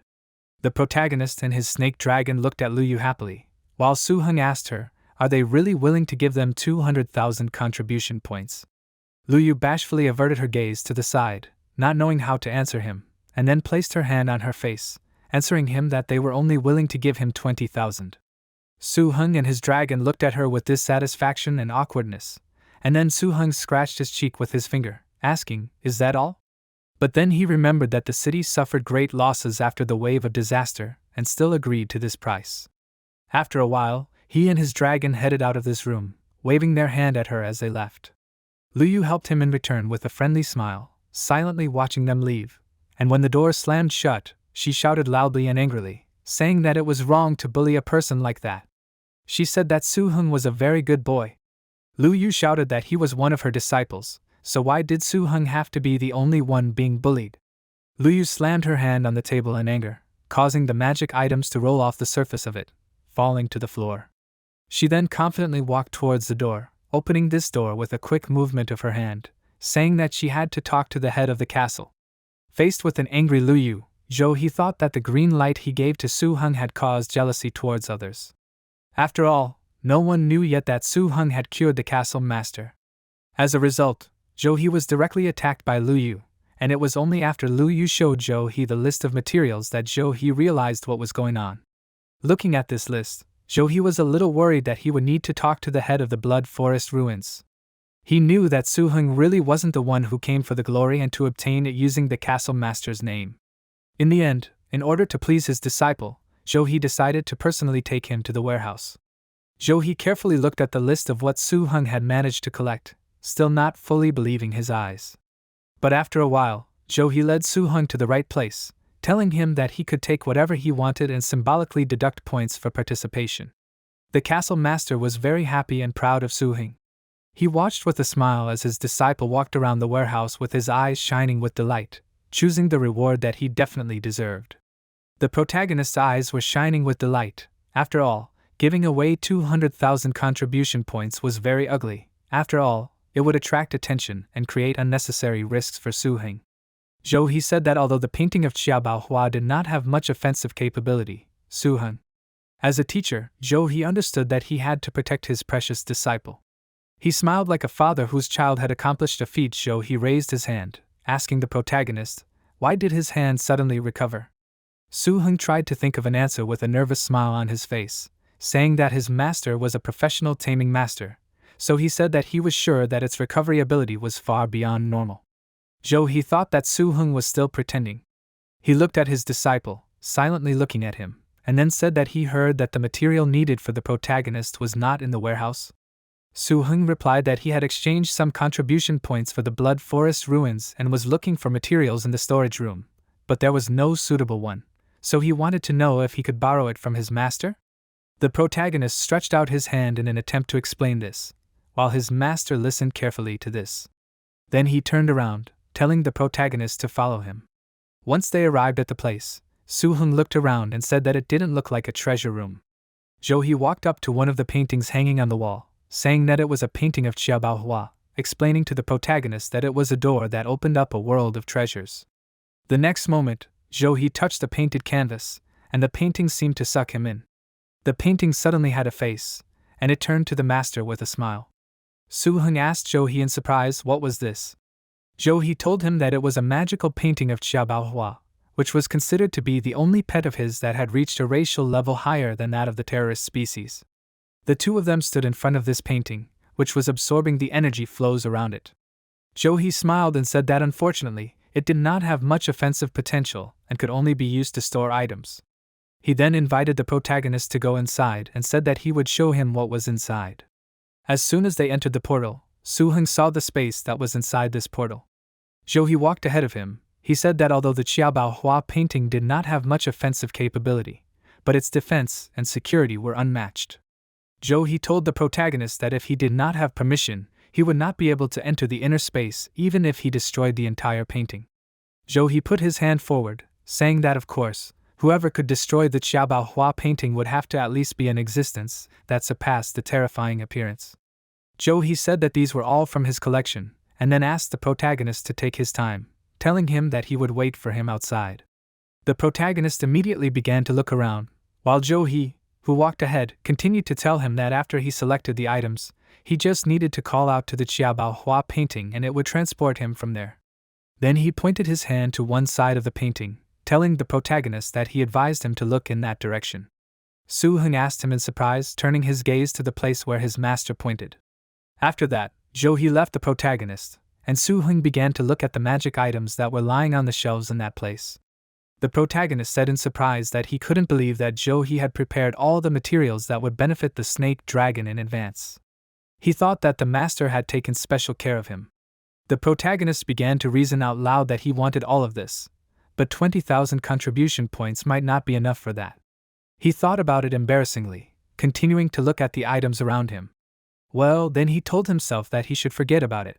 This time, the purpose of his stay there was the materials for the snake dragon and the energy-absorbing tree. Suhun summoned one of his pets, releasing the treasure hunter. The treasure hunter immediately noticed the unusual item, directing his gaze there. Then, the treasure hunter loudly exclaimed, pointing at one of the items lying on the shelf. It was a capsule filled with strange items. After examining it, Suhun shouted out that those black cracks were not actually cracks, but majestic cosmic energy that was gathered on it. The protagonist said that it was impossible to mistake. It was a void dragon bloodline crystal. A smile appeared on his face as he looked at the item, and then Suhun said that he never knew that his teacher had this in his treasury. The protagonist walked closer to the treasure, examining it closely, and then his pet, the treasure hunter, loudly exclaimed again, pointing in another direction. Suhun immediately paid attention to this exclamation, directing his gaze in that direction, and the two of them moved towards the item. Suhun pointed his finger at the magic artifact, asking the treasure hunter, "Is this it?" The treasure hunter nodded his head and exclaimed in agreement, "Let the protagonist understand that it is." Suhun touched the artifact with his hand, and then said that it was worthy of being the material needed to transform the snake dragon into a high-level terror species. He felt the energy emanating from this item with his hands, and then continued to say that even dead things had such power. Suhun then turned to his pet, asking it if there were any other useful materials there. The treasure hunter began to turn his head from side to side. A few minutes later, Suhun returned back, and Zhou asked him in surprise, did he really choose so quickly? Zhou thought that it seemed that he, as a master, really knew his disciple. He thought about the things he had prepared for Suhun. They must have been useful, otherwise he wouldn't have chosen them so quickly. Zhou put his hand on the protagonist's shoulder, telling him that they should see what he had chosen. Suhun told him that he had chosen 2 items, but he didn't know if he had enough contribution points to exchange for them. The protagonist showed Zhou the 2 items, and Zhou thoughtfully said that Suhun had chosen the Wind and Thunder Essence and the Void Dragon Crystal. Zhou told him that Suhun might get into trouble if he couldn't handle these items. He worriedly asked if he was sure he wanted to exchange them. Suhun told him that he was. But then he worriedly thought that he had been so busy with the changes in the future that he hadn't thought about whether he would be able to do so. Suhun thought that it wasn't very wise to take such things directly. Zhou smiled, saying that Suhun had always been stable, so there shouldn't be any problems. He then asked him if he was sure that he only needed these 2 items. Suhun looked at his master in surprise, and then awkwardly said that he didn't think he had enough points for more. Zhou thought irritably that Suhun should have known that even his 20,000 wasn't enough. After all, this Wind and Thunder Essence was worth more than 200,000 points, not to mention the second item. Zhou thought that the protagonist had good taste in expensive things. After all, he didn't even look at the ones that Zhou had prepared for him in advance. Zhou knew very well that these 2 items were worth almost 800,000 contribution points. Seeing his master's face, Suhun smiled tightly, asking him if he didn't have enough. Zhou laughed, telling him with a smile that it should be enough, and there would even be some left over. Zhou only wanted to take 2,000 contribution points from him. Suhun immediately said with a smile that it was a good deal, and then asked if perhaps the other members of their party could exchange like that too. To which Zhou was almost ready to cough up blood, imagining the losses he would suffer if everyone found out about this. Zhou placed his hand on the protagonist's shoulder, telling him that he would send the 2 things to his home later. He turned to Suhun, telling him that he should just focus on himself.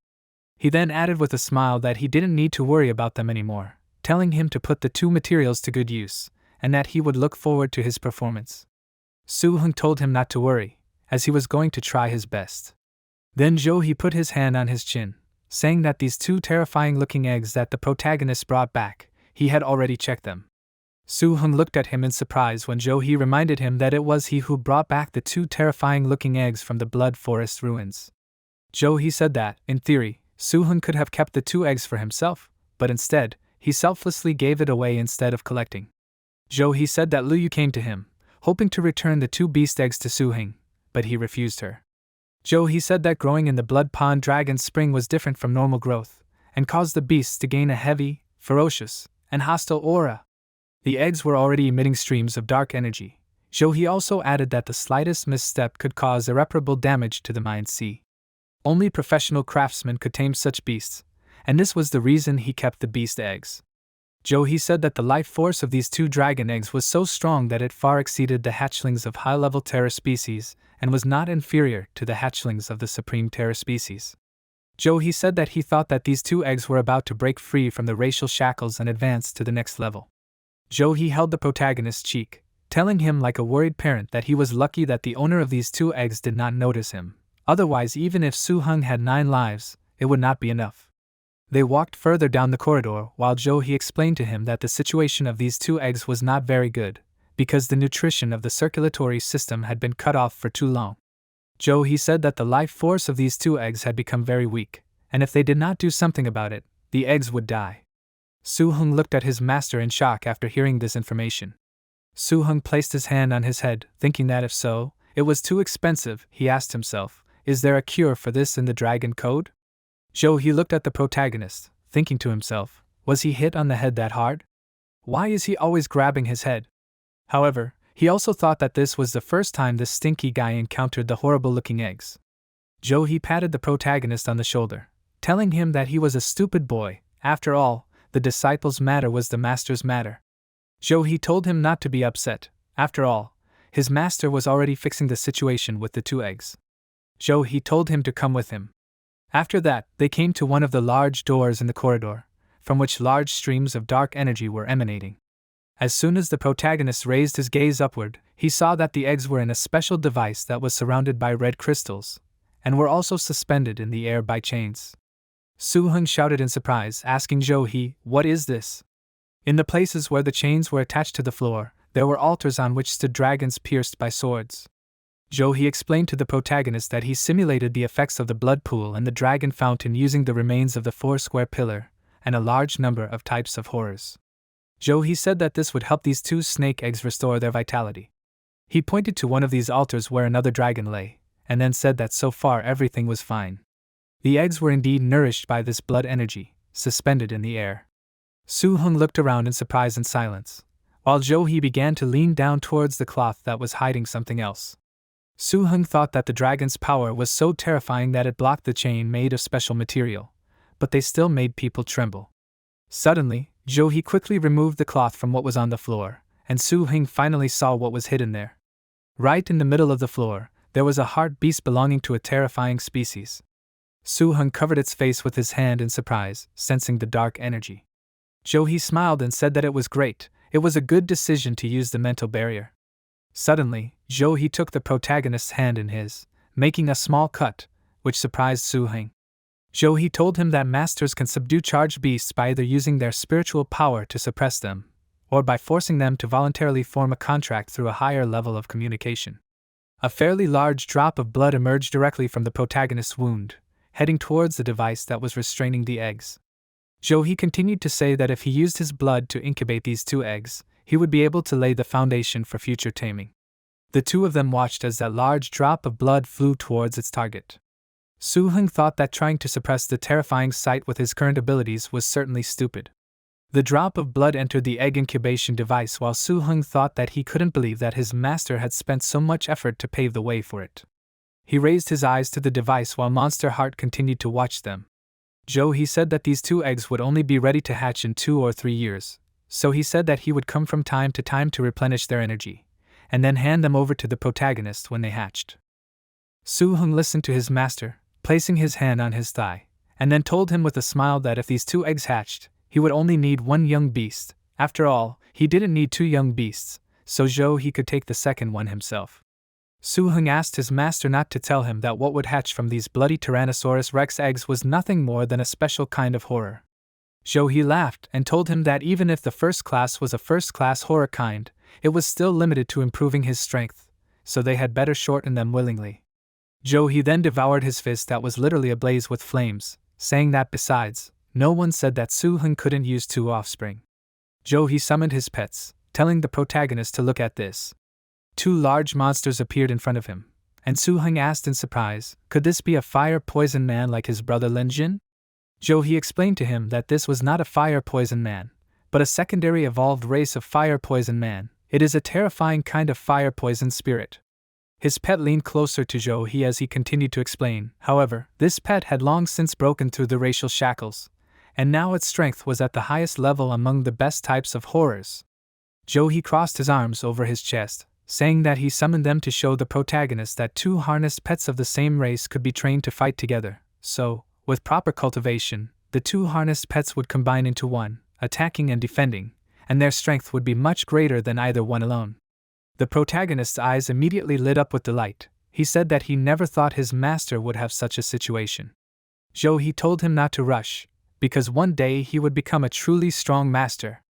He turned his back to him, starting to leave, and Suhun smiled and told him that he would definitely remember his advice. When they arrived at the exit door of the room, Suhun asked his master if he knew the Rift Valley. After a while, Suhun and he walked along the corridors, and he told him that, judging by the strength of his mind barrier, he should have reached the level of a high-level disciple. He told him that, honestly speaking, his talent was one of the only ones he had ever seen. Well, even a high-level disciple could only subdue a special kind of dangerous creatures.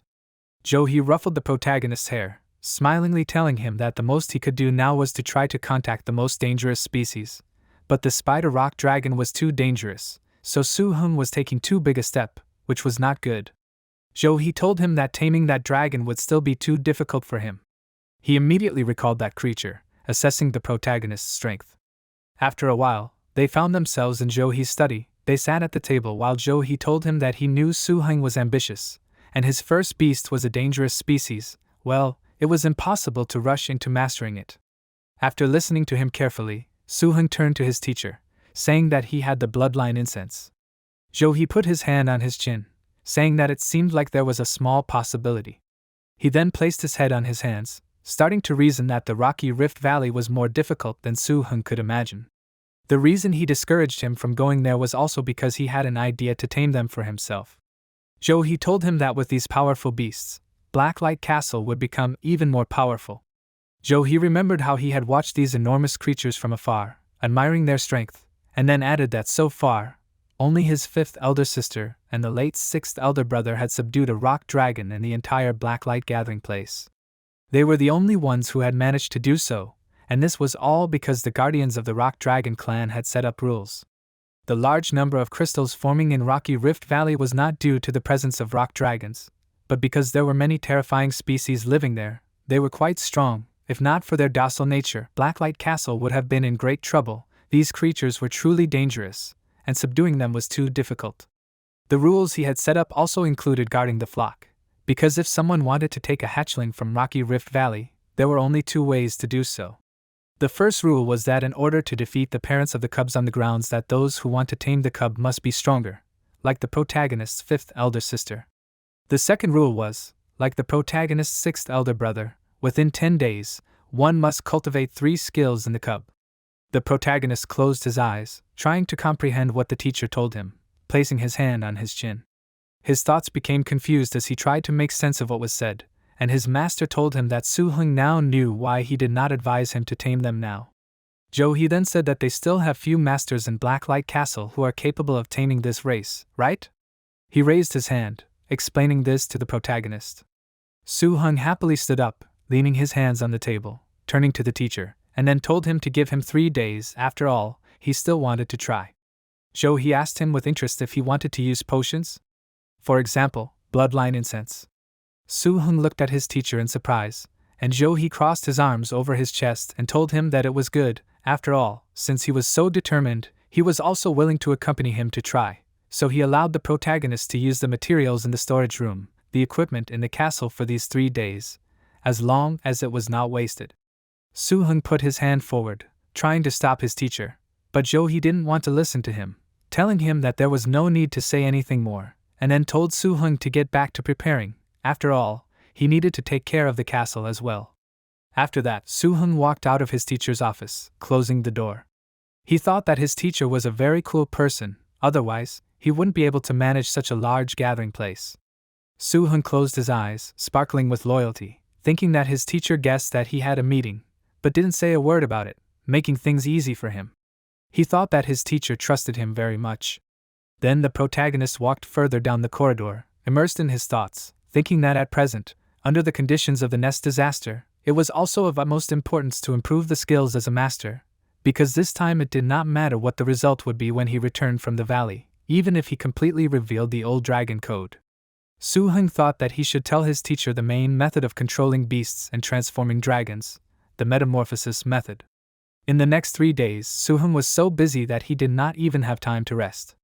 The rock dragon, possessing 3 types of destructive systems of steel and dragon types, possessed as many as 8 innate techniques of racial energy. However, since it was only given 3 days to train dragons, Suhun decided to choose what he was most familiar with for training. The 2 dragon energy techniques with the highest priority were Dragon Might and Dragon Strength, which were the most familiar. He had an excellent command of these, so he could control them without difficulty. Next comes the general defensive skills such as transformation, as well as the ability to destroy, such as offensive. After that, Suhun began to try to make potions that increased the skill level, according to the recipe from the old dragon code.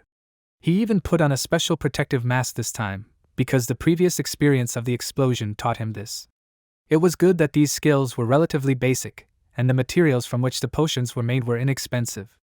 This would make Suhun much easier and feel less impudent towards the teacher. After all, now he felt like the teacher was a sheet from which Suhun was endlessly extracting wool. After solving several small problems, Suhun was finally able to get his hands on a set of training Zay. Of course, Suhun prepared a couple more copies and gave it to the teacher. After a while, when the protagonist had everything ready, he found himself with his teacher in the right place where they planned to carry out this operation. Joe told his disciple that he had walked halfway so he should rest. Suhun sat on his snake dragon while Joe dismounted his beast, telling him that his snake dragon had excellent stamina. It didn't even need to use its skills to cover the distance. Suhun smiled and said that this guy didn't have any other abilities but his dragon had excellent stamina. He laughed while his snake dragon looked at him with displeasure. They both got off their beasts, and Suhun walked closer to his teacher while Joe sat on one of the rocks. Joe used magic to roast some meat and gave it to his beast, looking at the protagonist, saying that he wondered how the snake dragon's physical strength would recover if Suhun didn't bring any supplies with him. The protagonist laughed, saying that the mountain man had his own evil plan. He stuck his tongue out in a teasing manner at his master, and then summoned an energy-absorbing tree. He then told the tree to get to work with a smile. The tree immediately assumed a victory pose, and a multitude of colorful energy fruits appeared in its foliage, which immediately caught the snake dragon's eye. Joe asked the protagonist, "Is that all?" Suhun told him with a smile that it was correct, and then told the teacher that just this was quite enough for the snake dragon. Joe thoughtfully placed his hand on his chin, asking Suhun if he could give him one of these fruits. Suhun addressed the energy-absorbing tree, naming the fruit number E13, food for wolf beasts. The snake dragon looked at its master in surprise as the tree carried out the protagonist's order. Joe asked Suhun in surprise, "Is it also possible to customize various fruits?" Suhun squeezed the tree fruit in his hand, which at the moment was only a few. He said that he might also be thinking about adding more fruits later. The protagonist thought that he wouldn't irritate the teacher for now. After all, if he knew that this thing could reproduce energy fruits, he didn't know if he would go crazy. Joe patted his beast's head while the wolf was chewing on the apple, saying that his tame pet was really something. After all, the tree was only at the level of a particularly dangerous species, but it could bear such magical fruits. As soon as the wolf ate this fruit, it immediately turned its attention to the protagonist again, with a look demanding more fruits. Joe turned to face the protagonist, telling him that even the scarlet wolf appreciated the frequency of the nutrients and energy contained in these fruits, as well as the magnificent taste. It was incredible. Suhun picked another fruit from the energy-absorbing tree with his hand, surprising Zhou. A few moments later he returned to him, saying that he had more fruits, holding in his hands many apples of different colors. Zhou looked at it in surprise, while the scarlet wolf stuck out his tongue in admiration, already feeling this delicious taste in his mouth. Zhou said that the young beast's dependence on food is innate in the Rift Valley, so perhaps the protagonist's fruits can be very useful. He looked at the fruit in his hands with interest, placing his fingers on his chin. After a while, they arrived at a rocky rift valley. The roars and roars of the terrifying rock dragons could be heard everywhere. When they reached the edge of the cliff, Zhou said that the lava tyrannosaurus would take care of these three guys first, referring to the dragons below. Zhou summoned the lava tyrannosaurus with his powers, and it roared loudly, scaring the dragons below with its loud sound. As soon as they heard the roar of the large beast, they immediately began to run. Suhun said with a smile that they ran very fast, so fast that it felt like they had been hit on the head. Suhun smelled a strange aroma in the air, and he wondered in his mind, could this be what existed in the rocky Rift Valley of Horrors? He recalled that the last time he passed through there, he did not smell anything. Suhun turned his gaze to his teacher who continued to sit on his pet, and Zhou replied with a smile that he had spoken to the guardians of the pack. Zhou told the protagonist that as long as he followed the rules, he would be fine. Zhou said that was all he could do for him, and the rest would be up to him. Suhun thanked his teacher with a smile on his face, and then headed towards the crevice, shouting loudly to the rocky Rift Valley that he had come there. After a while, Suhun was sitting on one of the rocks, watching the baby dragons. He turned to his treasure beast, saying that if they killed all of these babies, they would have a lot of fun, but if they did so, then all of Blacklight would be in for a terrible fate.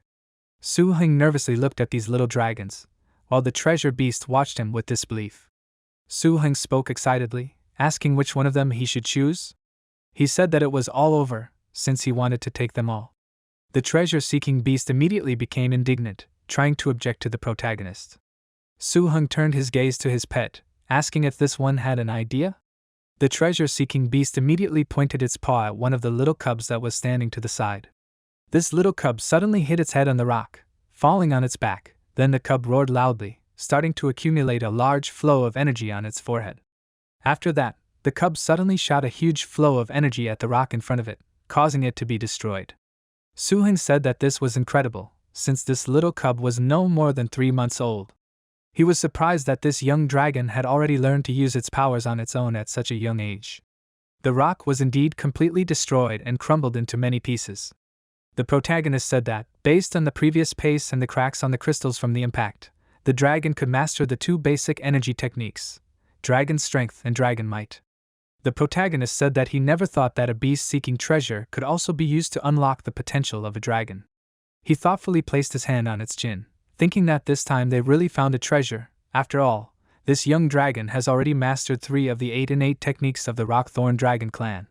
If Suhun wants to pass this test, then he must let this dragon master 3 more skills in 10 days.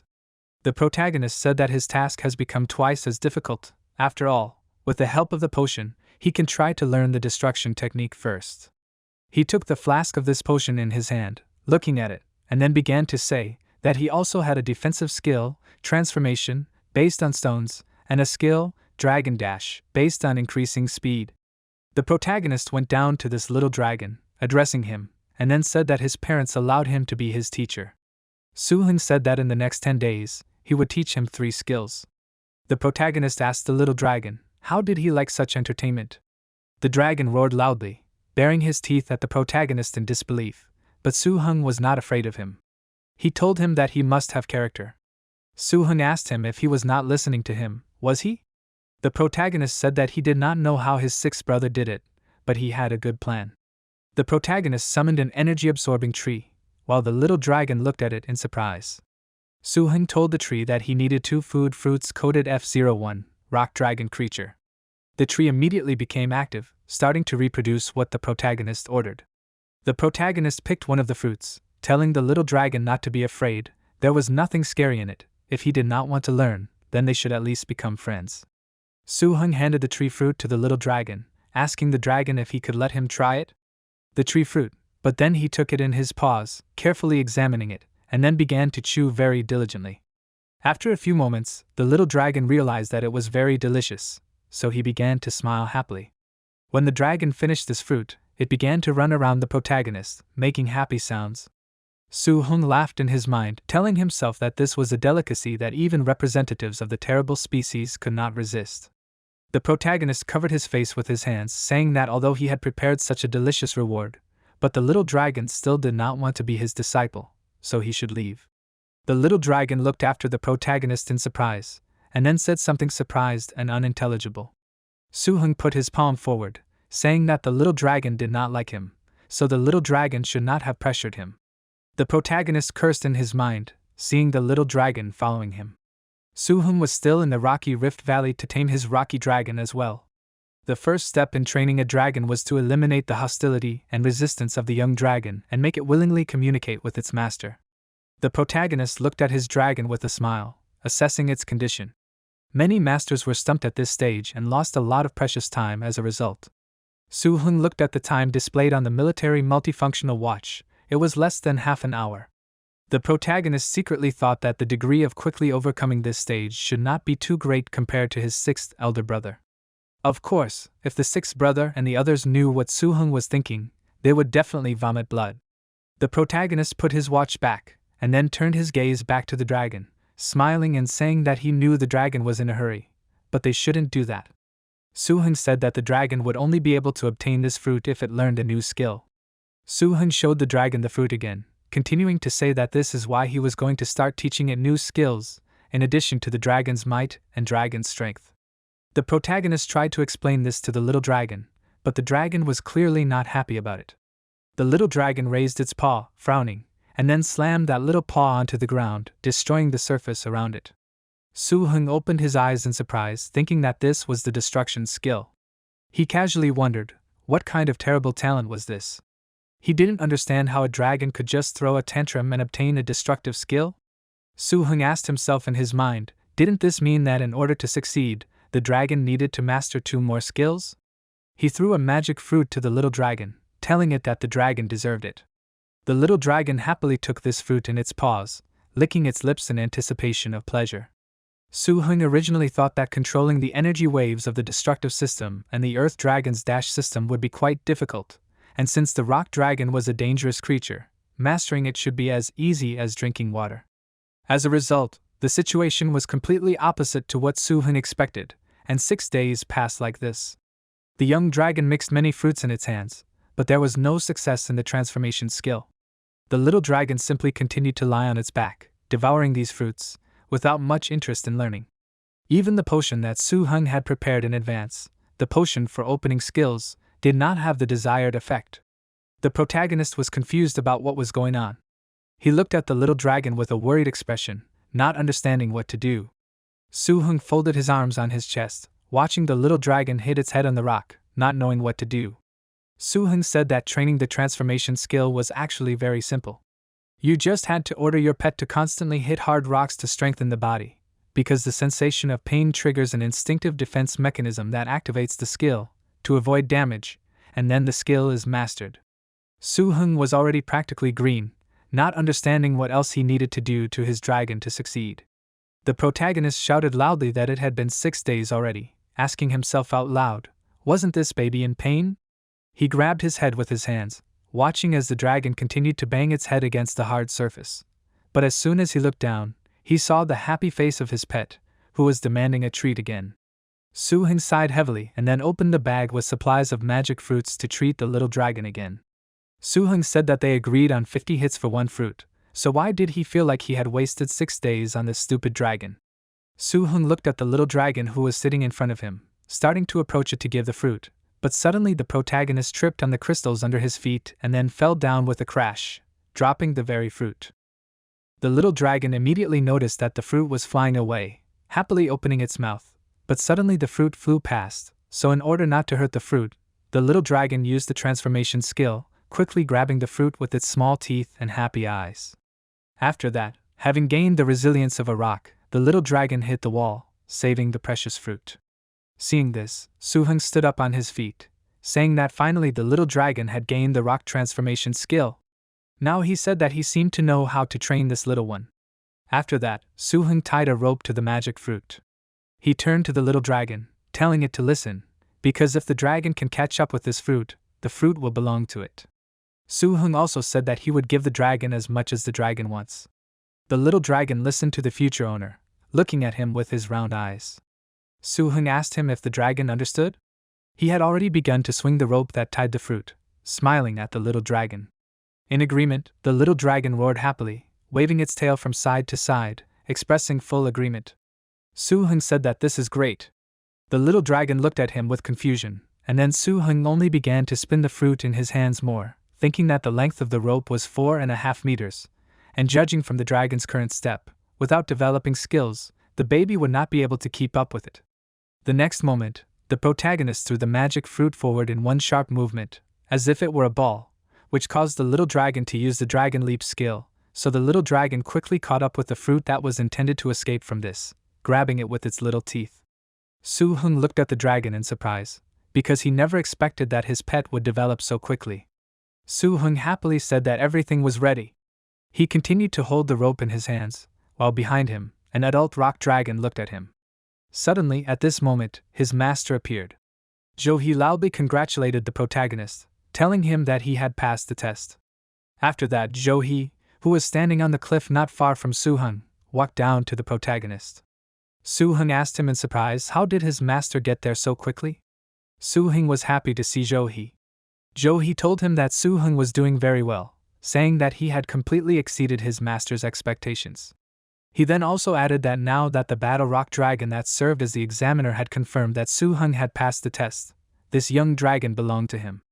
Seeing Suhun's achievements, Johi felt even more comfortable than when taking in a rare pet. He felt that he had someone who would follow in his footsteps. Suhun awkwardly scratched the back of his head, accepting the praise. On the morning of the third day after leaving the valley, Suhun, without the help of the bloodline incense, set out on his journey. He then managed to establish a mental connection with this young dragon. The little dragon actually looked at the protagonist with a devoted smile now. And the feedback with the mind energy after establishing the connection, it also allowed Suhun to further cultivate the mind energy. As a result, the old dragon codex was filled with a lot of new information. After a while, Suhun sat in the library and read that very codex, saying that he couldn't even imagine that there were actually as many as 35 ways to transform a rock dragon into a true dragon. Among the many ways to transform dragons, Suhun chose the dragon transformation method that focused on high-level defensive type horrors. There was no other reason, because the power of this dragon transformation method and the necessary materials were exactly what Suhun could actually obtain at the moment. Crystalline Raptor Metamorphosis, the 19th way. To do this, it was necessary to use a rock dragon, a heart, a throat monster, destroying a heavy stone, as well as a levitating stone. Fatal Dragon Blood Essence 5000, Destructive Dragon Blood Essence 5000, and the Heavy Armor Transformation Ritual, these were all needed for the next step. In the following pages, Suhun was able to access even deeper contents of the nightmare species. He continued to study the Dragon Codex, reading that in Blacklight Castle, all knowledge of the nightmare species was rare, and there were about 11 species in the pages of this book. Suhun said that, according to the current records of Blacklight Castle, these 2 horror species would be easy for his master to tame. The metamorphosis rituals were also relatively simple. The protagonist turned his gaze to the side, saying that he would start with this and plant the seed for the nightmare species. After that, Suhun found himself in the castle lord's room. He stood next to his master while Johi read some notes in his hands.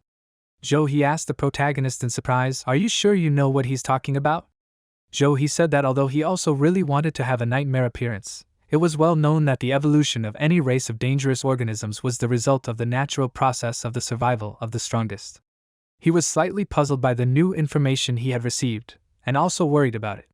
Johi continued to reason out loud that the energy of special materials could enhance the strength of dangerous creatures, but achieving the metamorphosis that Suhun described seemed like a very terrifying method. He smiled, looking at the protagonist who was smiling back at him. Suhun turned to his teacher, asking him if he had heard of a treasure-seeking beast. Johi told him that mystical creatures with the instinct to seek treasure were quite rare. But suddenly, Johi heard a loud cry from that beast. Suhun spread his arms out to the sides, telling his teacher that this little one was actually a treasure hunter who had transformed into something else. He pointed to his pet that was sitting next to him, saying that the metamorphosis method was exactly that, using something similar to what he had drawn on this paper to achieve the result. Suhun smiled and said that if the teacher didn't believe him, he could take him to the treasure world to test it. He turned to the teacher again, telling him that he wouldn't lie to him. After all, not only the treasure-seeking beast, but also the snake dragon, originally belonged to different species. The protagonist said that it was through this method that the race achieved its evolutionary metamorphosis, which the teacher could see. He offered his hand to his chin, examining the beast, asking the protagonist, did he rely on the treasure-seeking beast to get the Blood Forest Ruins treasure into his hands, and was it through studying metamorphosis that he was able to heal his hand? Suhun turned to his teacher again, telling him that the waves of disaster would come again and more often. He tried to be serious. After all, the matter really did not require delay. The protagonist furrowed his brows, saying that after he saw his master was injured during the last battle, he wanted He to strengthen his strength as soon as possible so that he could withstand the next wave of disaster. The protagonist apologized to He for not being able to tell him the whole truth, but earnestly asked him to come with him and try what he had talked about earlier. He was very excited and asked his teacher to do it at least once. He called the protagonist a foolish disciple, asking him how a wave of disaster that had not occurred for decades could appear again in such a short time. He told him that if that were the case, the gathering place would have been destroyed long ago. His gaze was serious, and he spoke to the protagonist with condescension. He closed his eyes and said that even in his lifetime, he probably would not be lucky enough to encounter the third wave of disaster. Suhun tried to object, turning to the teacher, but He interrupted him again, calling him a stupid boy, asking him if he had ever told him that he would not go with him or help him from the moment Suhun walked in the door. He turned to his disciple, saying that he had such filial piety that no matter whether the wave of disaster would happen again or not, he was willing to go with him on this journey. But first he told the protagonist to go and get ready. The protagonist nodded his head in surprise and agreement, not expecting He to give him his consent so easily. He smiled, bowing to his master, and then said that he would go and get ready. He smiled as he looked at the back of his disciple as he left, thinking that every master had their own secrets, and he was no exception. Looking at his disciple, he had to help him. He smiled, saying that often the more powerful things are, the harder it is to see through their essence. This method of metamorphosis alone was already difficult. He said that whether this was a blessing or a curse, they had yet to find out. He said that Suhun was a sincere boy, so as his master, he had to be his assistant. He smiled, saying that his disciple would be under his protection. It was already night, and they were on a campaign again. Suhun sat next to his master near the fire, while their pets sat nearby. Suhun asked He if he was too strict. He held a tin can in his hand, while He looked at him. Across from them sat a mature, terrifying-looking moon demon bear and a mature, extra terrifying-looking ice crystal lion dragon. He put his hand forward, saying that dangerous creatures always revered strength, and the higher the position, the greater the strength. He said that one should also remember that respect actually comes from fear. Suhun gritted his teeth, smiling, saying that it was very bad for these two. After all, he had prepared incense, but the master did not use it. The protagonist thought that his pet was not very lucky to fight against these two, because they would be beaten, and so that his pet would have to heal his wounds. He looked at the two dangerous creatures in front of him, fully understanding what kind of situation he and his pet would be in. Suhun thought with a serious expression that he had to do everything he could. Of course, if he met the teacher's requirements, he would receive special materials that would help him strengthen his strength. These two dangerous creatures were completely captured by the teacher. Suhun looked at He while he was happily eating something. The protagonist thought that, even though his teacher ate a lot of food, he was still very scary and strong. While Suhun was thinking about this, He was actually calmly eating his food, not paying much attention to him. Suhun sighed heavily, saying that it had been 2 weeks since they left Blacklight Castle. He looked at him in surprise, and Suhun continued to say that out of the 6 materials needed, they had only collected half. He pointed his finger at their backpack, and then he told him that the Grey Desert was simply vast, and they had now collected the materials that he knew, and if Suhun wanted to collect the rest of the materials as soon as possible, it was no longer possible to limit themselves to just the Grey Desert. He put his fork back into his tin can, taking out some more food from there and putting it into his mouth. He then continued to say that, after all, where they were now was just a small place where even the nightmare views were hard to find. He then pressed his hand to his chin, starting to say that the grey desert that their Blacklight castle belonged to seemed to have a considerable area. In fact, it was just the vast earth on the border of the Starfall Plate. He said that the 4 great dangerous dreams, 1,000 peaks, Cloud Mist, Red Dragon Fire Valley, all of them surround the Grey Wasteland. He told the protagonist that if they wanted to go out into the world, they needed to pass through these 4 places. He said that he had been in the outside world since he was young, and the outside world was too vast, they were just weeds in it. After a period of fruitless wandering, he decided to return to his hometown. He arrived there completely changed. He said that, of course, this experience was not in vain, because in such a short time, he had gained a couple of pets. He asked the protagonist if he remembered the heart that was used to restore the power of the protagonist's eggs. Recalling this, he revealed that it was also obtained outside the Grey Wasteland.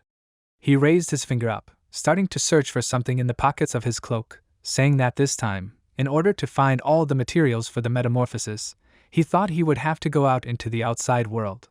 When he took out an item from under his cloak, he said that it was a map of the outside world that he had obtained over the years of being in the outside world. Suhun stared at the map with interest, examining it while he explained to him that although it was an ordinary map, it was a constant reminder of how big the world really was. Suhun opened his mouth in surprise, watching as the map began to gradually fly up, slipping out of He's hands. He told the protagonist not to forget how great his teacher was. There were indeed many markings on the map, and it was quite large, relative to the world that the protagonist knew. Suhun looked at the map in surprise, and then he asked him if he could determine where they were on this map, the Grey Desert Plains. He pointed his finger at the map, and Suhun began to search with his eyes for where they were, but then realized that he couldn't find it, so he hesitantly replied that he didn't know. Then he pointed his finger at the right place, saying that they were right there. He said with a smile that they were in the Emerald Land, which was called the Yashan Peninsula, and they were at the edge of the Yashan Peninsula. It was a pity that he thought about the fact that in the vastness of the entire Grey Plain, on a map of 4 square meters, they were in a place that was smaller than the size of a grain. Until then, Suhun hadn't realized how big their world was. Then he said that the next place they were heading to was the Yashan Peninsula. They continued to look at the map together, while he said that on the 1,000 peaks, almost every peak had a colony of monsters. It was quite an eerie place that was surrounded by many different bones and skeletons. After a while, and Suhun set off on their pets, while he told the protagonist along the way that the overlapping peaks ahead were the shortest distance from the Qianfeng mountain range to the outside world. He said that a group of wyverns lived on this mountain peak. Suddenly, Suhun heard loud cries from above, and as he raised his eyes to the sky, dangerous bird monsters appeared from above. These creatures immediately began to attack the protagonist and his master with magical powers, but he quickly stopped this by ordering his ice lions to slow down the movement of these monsters. After that, the ice lion froze one of the birds that was flying above them, allowing their master to continue on in peace. Suhun also did not stay away. He summoned his pet Shadow Mask, telling this monster to silence these birds. Suhun's pet immediately got to work, capturing these birds in a strong vice. These birds were the wyverns, who were clearly unhappy with the invasion of their territory. He said that killing a few wyverns was not difficult, but once the wyvern colony learned that a death had occurred, they would have to find a way to deal with them. He was able to get rid of her correctly with his powers, continuing to say that these creatures would come for the murderer and fight until they destroyed the one who killed them. He warned the protagonist that if he was there in the future, he should keep this in mind. Suhun agreed and nodded in agreement, looking at his teacher seriously. Suhun, under He's guidance, continued to move forward. In half a month, the master and disciple had already crossed dozens of peaks in the dangerous 1,000 peaks range. The two of them stood over the abyss, looking ahead boldly. Under the guidance, participated in many battles. He and his snake dragon were able to develop their abilities quite strongly and quickly. Compared to before, Suhun had become thinner and his skin had become darker, but his body had become muscular, and the light in his eyes was brighter and brighter, and his whole body, like an epiphany, was full of manliness. The protagonist literally beamed, sitting proudly on his dragon. The strength of Suhun's 4 beasts had increased greatly, and even the treasure-seeking dragon beast had received guidance from Zhou He and made great progress. However, the biggest improvement was still the increase in strength and the snake dragon, which had the first ability of the 6th level, Dragon Might Death. It was an overbearing ability to directly destroy the enemy's brain to death with a powerful attack of Dragon Might. In addition, they had established a good attack pattern. The dragon would effortlessly quickly cover the distance, and then use its skill, Sacrifice, Explosive Strike. Then the dragon would use the power of the dragon, Drowning Pain, thereby demoralizing the enemy. After that, there was an attack called Evil Thought Spit, Evil Energy Bundle, for ability line of the 5th level. As for the rock dragon, it was as if it had entered violent growth with these fruits and battles. It grew so fast that it soon quickly overtook the protagonist's growth. According to Zhou He had never seen such a fast-growing pet in its long life of over 60 years. What surprised the protagonist the most was that the large amount of plant resources in the Thousand Peaks Ridge allowed the energy-absorbing tree to start a wave of evolution.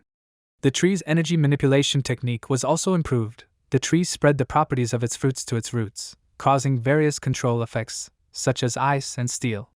Now, the tree would finally be able to join the battles with such a beautiful body, which undoubtedly made the protagonist happy. After a while, they found themselves in a very cold place. Suhun turned to his master and said that although spiritual abilities could protect against the cold in the field where a battle could break out at any moment, but being like a teacher was too much of a luxury.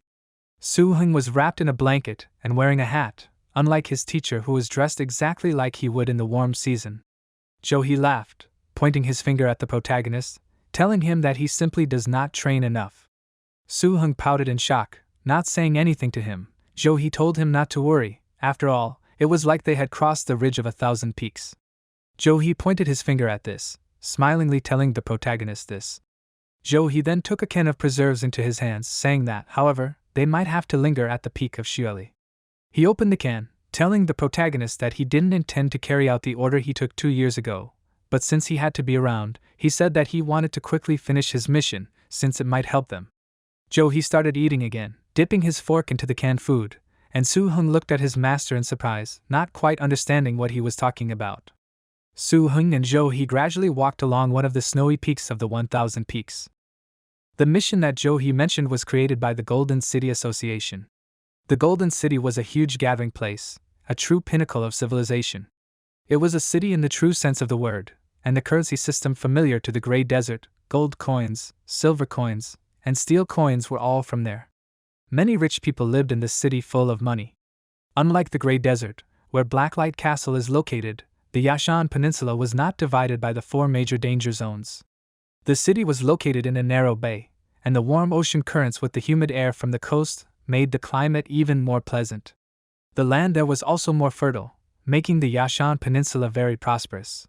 The craftsmen there were not forced to work in other industries if they could not awaken by the age of 18. Since it could be grown all year round, the food shortage was much less, while the increase in the number of craftsmen also increased the ability to defend against dangerous creatures, thus creating a beneficial circle. Of course, due to this inherent advantage, there was a specialized craftsman association in the Golden City. It was an organization that provided communication and channels for craftsmen to interact with each other. Membership was not overly restrictive, nor was the behavior of members overly restrictive. Craftsmen were reasonably free, and there were practically no restrictions on their activities. Zhou He said that in addition to providing a platform for craftsmen to communicate, the main function of the Craftsman Association was to evaluate the rank of craftsmen. Zhou He told him that he had also joined the local Golden City Master Association, and this mission was issued by the Golden City Master Association 2 years ago. As they continued to walk forward, Suhun cheerfully asked his master, "Is this mission still valid after 2 years?" Zhou He told him with a serious expression, "Of course it is. After all, it was a special mission that had no time limit and no number of times to complete." There were small footprints of some kind of animal left on the snow, and they still continued to walk forward. Zhou He asked Suhun if he could guess what kind of mission this was. Suhun thought that he had no way of knowing, but then he guessed out loud, "Was this a mission related to taming?" Zhou He told him that the mission was to catch a special dangerous top-level species called a snow spirit. Zhou He also said that this was a rare occurrence even in the outside world, but it could be seen from time to time on the 1,000 Peak Snow Peak. Zhou He explained to the protagonist that the snow spirits were a special race bred from ice energy and nature, unable to reproduce, so there were very few of them. He said that the most coveted by everyone was the special resource they produced, the Ice Heart Snow Flower. He said that it was a resource that did wonders for spiritual cultivation. The flower awakened many spiritual currents in a person. He said that in the Golden City Master Association, the value of a snow spirit was about the same as the best terra cub of a rare race. And it often happened that the price could be even higher. They continued to walk after the snow spirit to catch that spirit. Suhun said in a puzzled voice that this creature had so many values, but the combat power was very weak. Suhun asked, could it be that this group of beasts has not been captured yet? He replied that it was certainly not so.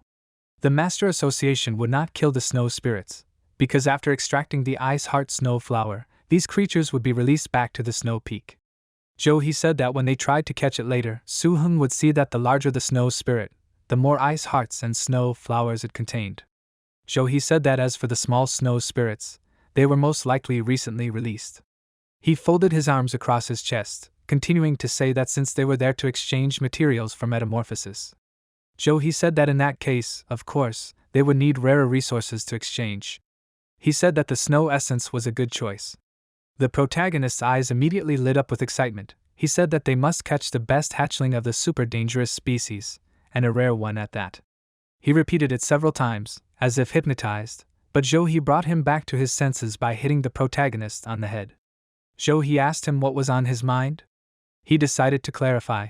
Did Suhun think that this cub was very weak? He scratched his head awkwardly while he asked him if he thought this monster was so easy to find. The snow spirit was an ice and nature spirit, born from ice energy and nature.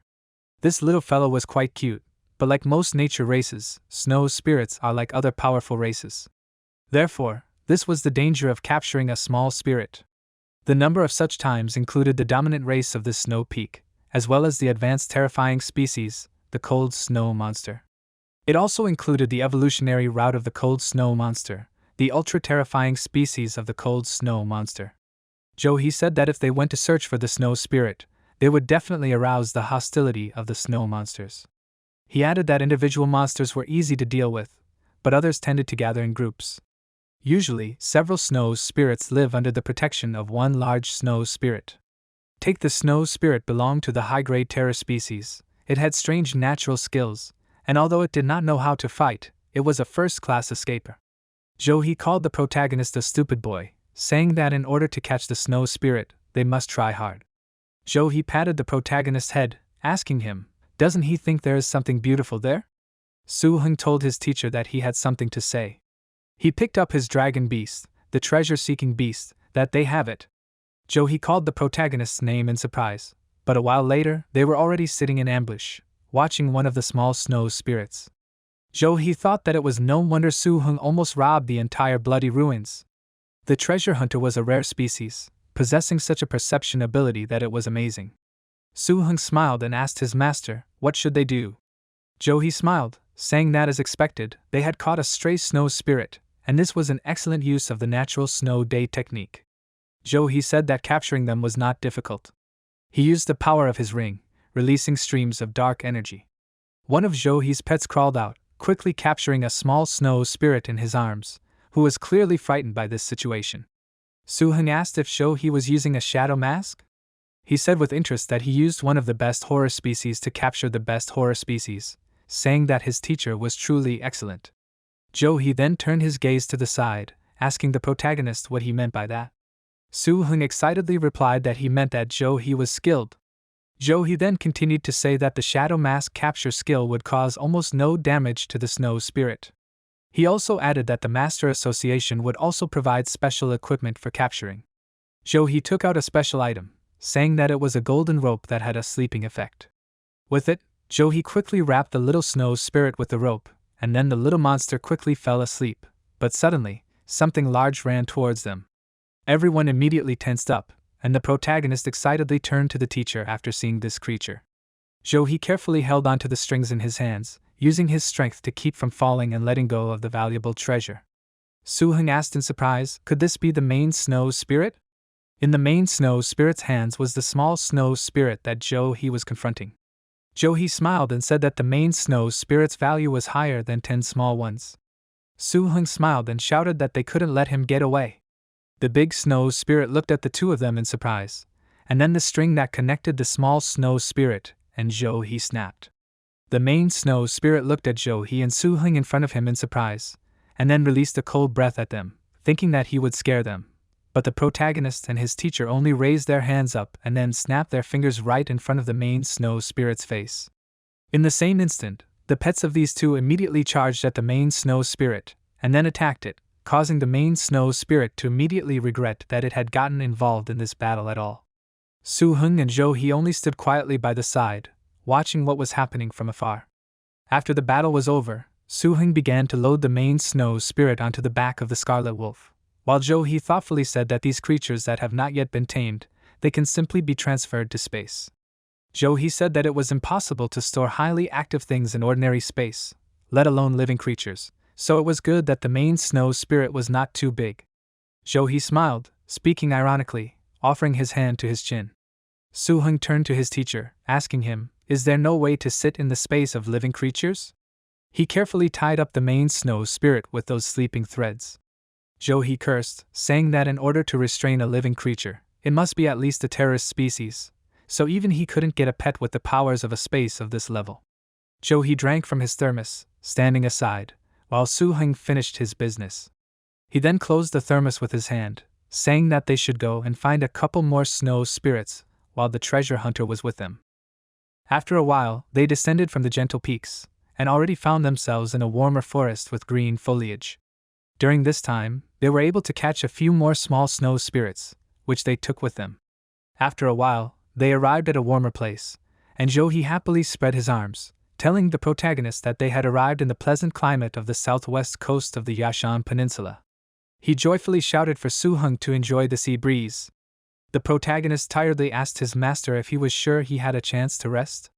Suhun complained that he was very tired, leaning his cheek against the body of the snow spirit carried by the tired crimson wolf, who was clearly very hot.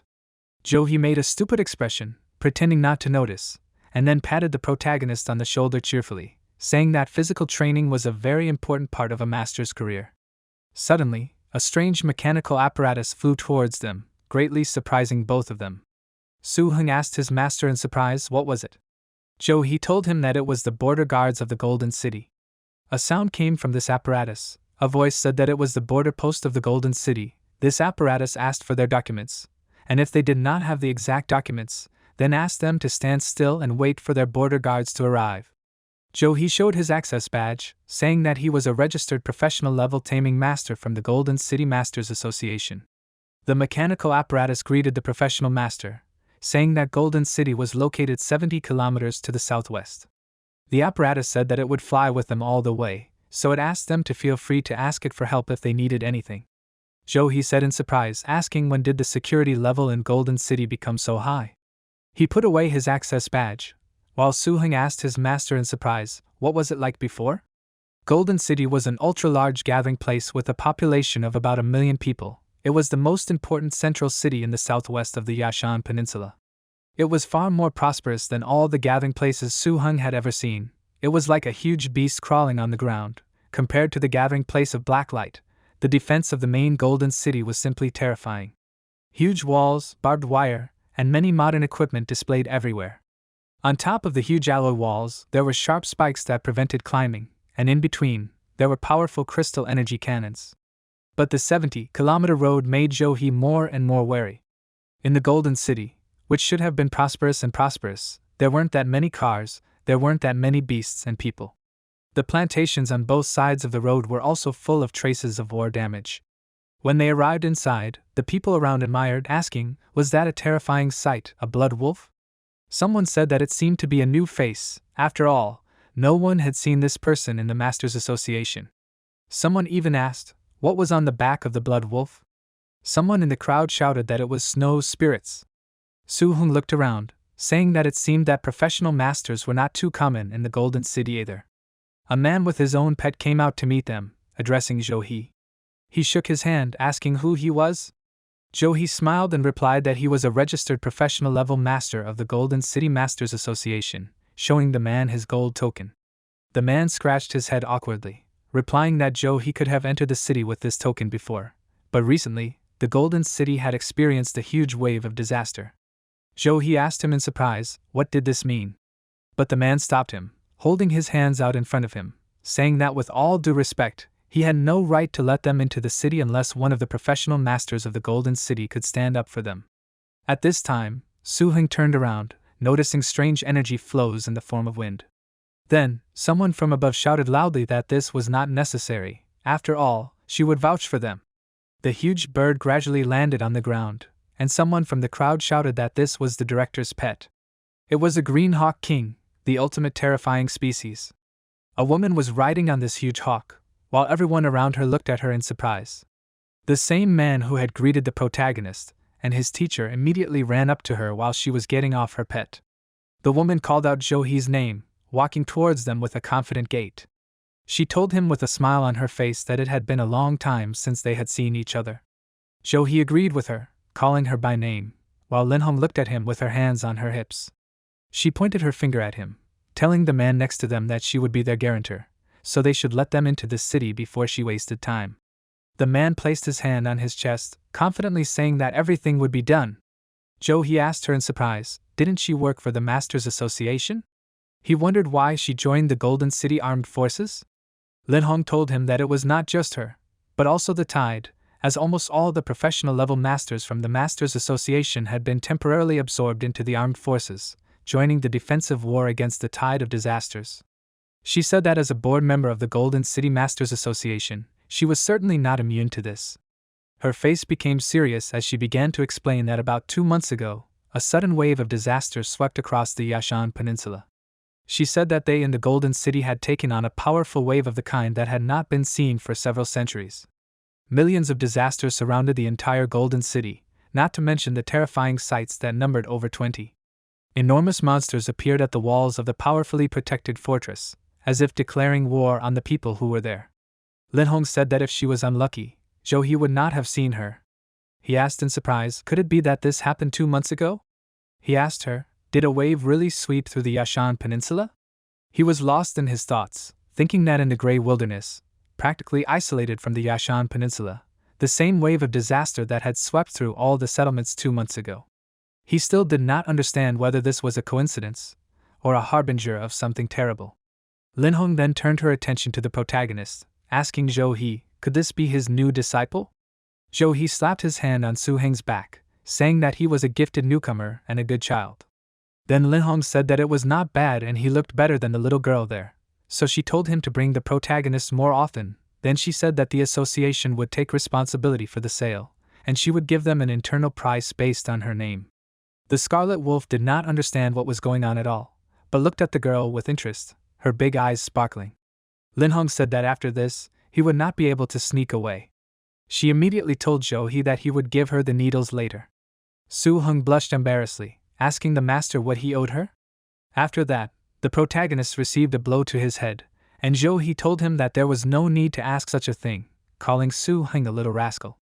Linhong flashed her eyes and said that they would see each other again, telling them to take care of themselves, after which she sat on her hawk again and flew away, leaving them behind. Suhun asked his master, could it be that this was his woman? Zhou's sweat dropped as he looked at the protagonist as he addressed his master, saying that he felt like he was too serious when he talked to Miss Linhong. He asked him if she was a bad person. He also added that he noticed that Zhou's demeanor when talking to her was very different from the icy stare he had when talking to other people. Suhun couldn't calm down, running around his master as the man listened to his speech with displeasure. Zhou then stopped Suhun with his hand, and the protagonist then asked his master why he couldn't see through this woman's hints. Suhun asked him why Zhou didn't go after her and leave him alone. After that, Zhou made a stern expression, placing his hand on the protagonist's head, saying that he would teach him what it meant to be a good son, like the palm of his hand. Suhun immediately started shouting that there was no need to do that, and that he gave up. The protagonist shouted that if Zhou continued to beat him, he would go to his mother and tell her everything. Near the fortress walls, the protagonist's critic could be heard pitifully begging the master to stop doing this. Zhou took Suhun to the Masters Association, and Suhun was shocked by the grandeur and majesty of the association. For him, who was practically non-existent outside the castle's surrounding area, everything was interesting. Zhou had already carefully sold all the snow essence, Apparently this time the master and his disciples had a good time. After the disaster, the masters suffered great losses and needed snow essence to restore their psychic power, and the price for snow essence increased sharply. Combined with Ms. Lin Hong's help with the increase in price, they received an incredible offer. Suhun exclaimed that she was a good person, and at the same time received a blow from Zhou. After receiving the contribution points from the association, Zhou brought Suhun to exchange the remaining materials for the snake dragon metamorphosis ceremony. Now, in order to complete the transformation of the snake dragon into a dragon, the snake needed one more ingredient. This made the protagonist delighted. He smiled happily, folding his arms across his chest, looking at his master. However, the one that shook the burning sensation was not over yet. His teacher Zhou owned a huge mansion in the Golden City. For a moment, Suhun envied his master's rich fortune. When they walked inside the mansion, the butler told the protagonist that this was the laboratory that his sixth elder brother Tsinchin left behind. The butler said that he had stayed in the city for a long time and founded this laboratory.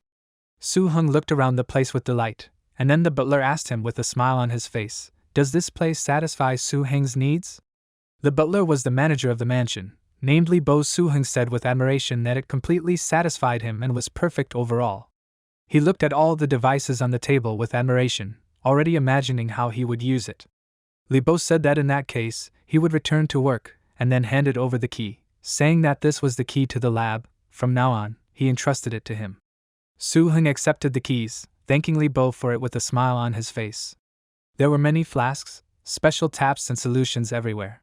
Suhun closed his eyes and began to reason that there was still a big difference between the ritual of metamorphosis of the terrible species and the ritual of transformation into dragons.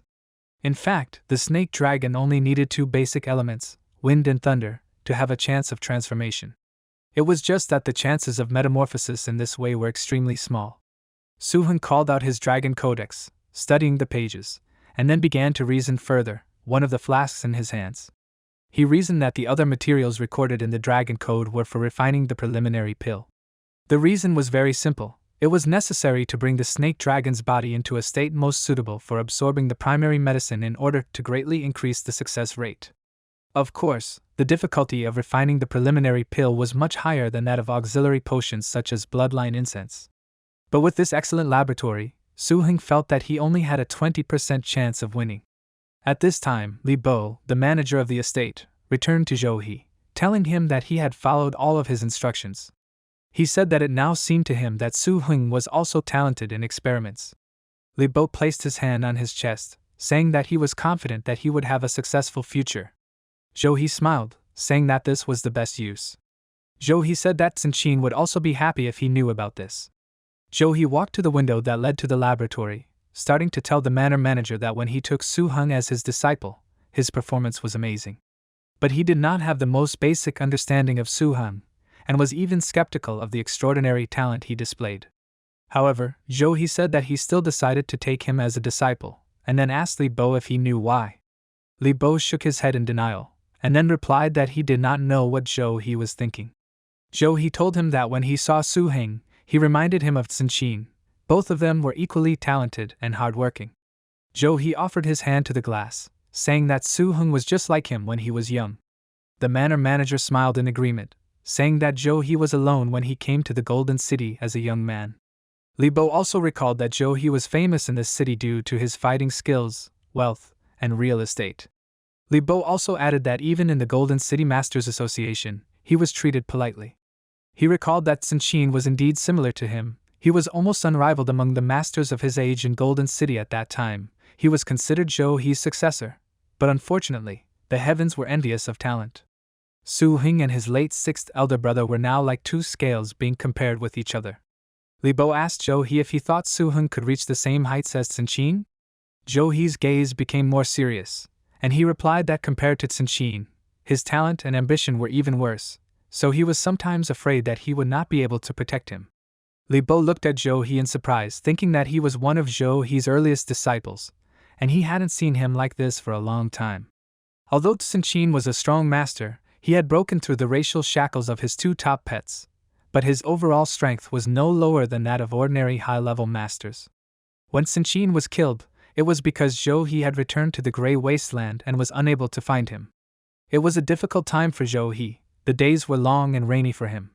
Li Bo recalled that if the master had been in the Golden City, he would have managed to save him in time, and he would not have regretted it to this day. Facing the new disciple, he was able to cause the master to have uncontrollable thoughts about not being able to protect him.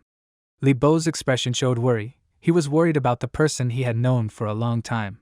Zhou He turned away from the window to the lab, telling Li Bo that they should go, since it looked like they would have to take shelter for a while. He placed his hand on Li Bo's shoulder, and his longtime friend responded with an agreement and a smile. After that, they left there, leaving the protagonist alone with his experiments and thoughts. Suhun sat at one of the tables in the lab. Everything around him sparkled like electricity. He picked up a flask of bluish liquid, looking at it, and then spoke that fortunately, in the lab left by the sixth brother, there were high-strength polished vessels made of steel glaze. He opened one of these vessels where the material was located, saying that otherwise, he really wouldn't be able to do anything with this pile of wind and lightning essence, capable of creating miniature wind blades and lightning. Then he closed the vessel back, turning his gaze to another vessel, where the liquid was like a raging dragon. Suhun said that this was terrifying. He said that the blood of the dragon breed was extremely active. Even if purified, it still emitted a powerful pressure. He took the vessel in his hands, feeling the trembling of it. The protagonist said that if it weren't for the Masters Association, it would be hard to find such a material. He thought that he had to use his spiritual energy to restrain the dragon's power, otherwise the bottle with the reagent would be broken by the dragon's power, and it would be over. Using his spiritual power, he made the jar float between his hands, and then opened the jar, pouring the contents into the jar with the other material. The liquid began to shine, turning from bright red to soft blue. Once the ingredients completely dissolved into each other, Suhun happily said that he had succeeded. He took the jar with this liquid in his hands, and it became transparent like water, shimmering mysteriously inside. Li Bo asked Zhou He if he believed it. How was this possible? They both watched what the protagonist was doing, while Zhou He said with disbelief and silk on his face that he couldn't believe it either, so he suggested that they wait and see what would happen after that. He stretched his hand forward, touching the glass again, watching as the protagonist's dragon in the lab gained even more power than before. The dragon took a victory pose, and then Suhun gently began to stroke his dragon's head, smiling happily. He told him that the transformation process might be a little painful, but if the dragon wanted to follow him to the top of the world, then they would have to take this step. Suhun smiled at the dragon, beaming with anticipation, and then asked the dragon if his pet wanted this. The snake dragon nodded in agreement, and Suhun brought the flask with the necessary liquid closer to the dragon's mouth. The dragon immediately swallowed the flask, and then bit through the glass. The pupils of the dragon's eyes immediately changed, and the dragon opened its mouth wide, starting to scream loudly. The dragon's eyes turned red, and then the dragon fell to the floor of the lab, feeling pain in its body. Suhun stood next to his snake dragon, looking at it with concern. The dragon convulsed on the ground for a few moments, and then gradually began to rise to its feet, surrounded by powerful streams of energy. Suhun thought that under the effect of the first medicine, the wind and thunder energy penetrated into every cell of the snake dragon. This process for the dragon was the same as crushing bones and sucking out bone marrow. This was the price of metamorphosis. The protagonist gritted his teeth, looking at his dragon with concern, and then cursed in his mind, creating a protective field in his hands. He aimed it at the dragon, thinking that he should take all the pain on himself. After which, the protagonist began to fall down on his feet, rushing to the floor. He also opened his mouth wide, starting to scream in pain, all his limbs involuntarily bending from the pain shock. Li Bo immediately started to shout anxiously that he couldn't believe that Suhun was sharing the pain between himself and the dragon, opening up the sea of his mind. Li Bo shouted that if he lost control of the beast, he would be in a very bad way. Now there were two people lying on the floor of the laboratory, Suhun and his dragon, who were overwhelmed with pain and were almost losing consciousness from the terrible sensations in their bodies due to the effect of the metamorphosis. Li Bo shouted that they should break the mental connection right now. But Zhou He stopped him by putting his palm forward, telling Li Bo not to rush. Since he had met this child, he had not given any reason to doubt him. Zhou He was also worried, but he said that it didn't matter whether the potion could really make the snake dragon undergo metamorphosis. But as long as Suhun went through it, the snake dragon trusted Suhun, and he in turn did his best for him. After a while, the protagonist was able to stand up on his feet, as well as his dragon. In the next moment, the snake dragon stood up straight and let out a loud roar, then shot a huge stream of energy straight at the wall, destroying it. Li Bo, who was watching this, turned to Zhou He, asking, "Did this medicine really make the snake dragon reproduce such a strong reaction of wind and thunder energy?" Fetish said with a smile that it was absolutely impossible to master the snake dragon's wind and thunder energy. Zhou He, with a serious expression, told Li Bo to be on guard. After all, they must take care of this child even if the heavens were to be overthrown. Li Bo, surprised, directed his gaze at what was happening in the laboratory, asking, "Did the snake dragon itself break the connection with Su Heng's mind?" He said that the snake dragon did not want its master to suffer even more. The truly brave snake dragon didn't want to torment Suhun, so he chose to handle it himself. The snake dragon's entire body was engulfed in magical energy and soaked in it. Even the size of the dragon had changed. Now this beast was several times larger than it was before. The tired Suhun shouted with a joyful expression that it was a great job. Zhou He, who was watching this, said that he couldn't believe that Suhun actually did this. Li Bo said that he never thought that a race like the snake dragon, who had nothing to do with the wind and lightning systems, could master the electric shock technique and the wind blade skill. Li Bo said that this was a huge achievement, enough to turn the master world upside down. Li Bo congratulated the master with a serious expression, telling Zhou He that his disciple was wonderful, while Zhou He continued to watch Suhun with a smile on his face. Zhou He then asked Li Bo if he now understood why he was worried that he wouldn't be able to protect this boy. Zhou He said that if it leaked out, he was afraid that it might cause irreversible consequences. The dragon inside the lab continued to roar loudly, feeding on the energy. Li Bo said with a serious expression that Mr. Jingli would work with them to protect this child, even at the risk of his own life. While helping the snake dragon absorb the previous medicine, Suhun also rested for 2 days before finally recovering his condition. He literally couldn't even move, so he stayed in bed the entire time without doing anything. On one hand, he was helping the snake dragon familiarize himself with the newly acquired skills, and on the other hand, he put the crystal rock dragon on the training agenda. After the incident with the snake dragon, Zhou He completely believed in Su Heng's metamorphosis method and once again solemnly reported it to him. He said that it should be kept a secret even if it meant killing people. Suhun listened carefully and still agreed, because Suhun, of course, understood that the teacher was doing this for his own good, but he was still only worried about how to help the teacher transform and control the beast. Another idea was put forward to bring the teacher closer to advisor Li Hong, but Suhun was afraid of a slap in the face and did not dare to say it directly. Then, after a while, at Zhou He's suggestion, Suhun participated in the written examination of the Master Association and tried to join the Master Association. After all, in those years when the snake dragon did not hatch, Suhun could only study. Apparently, this exam was very easy for Suhun. After the exam, the protagonist went outside, where Li Bo was waiting for him near the cars that were parked in the parking lot.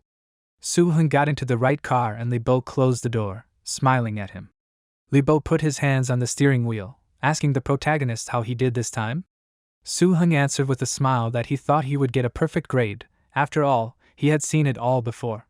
They were driving along the road, when suddenly a black car caught up with them.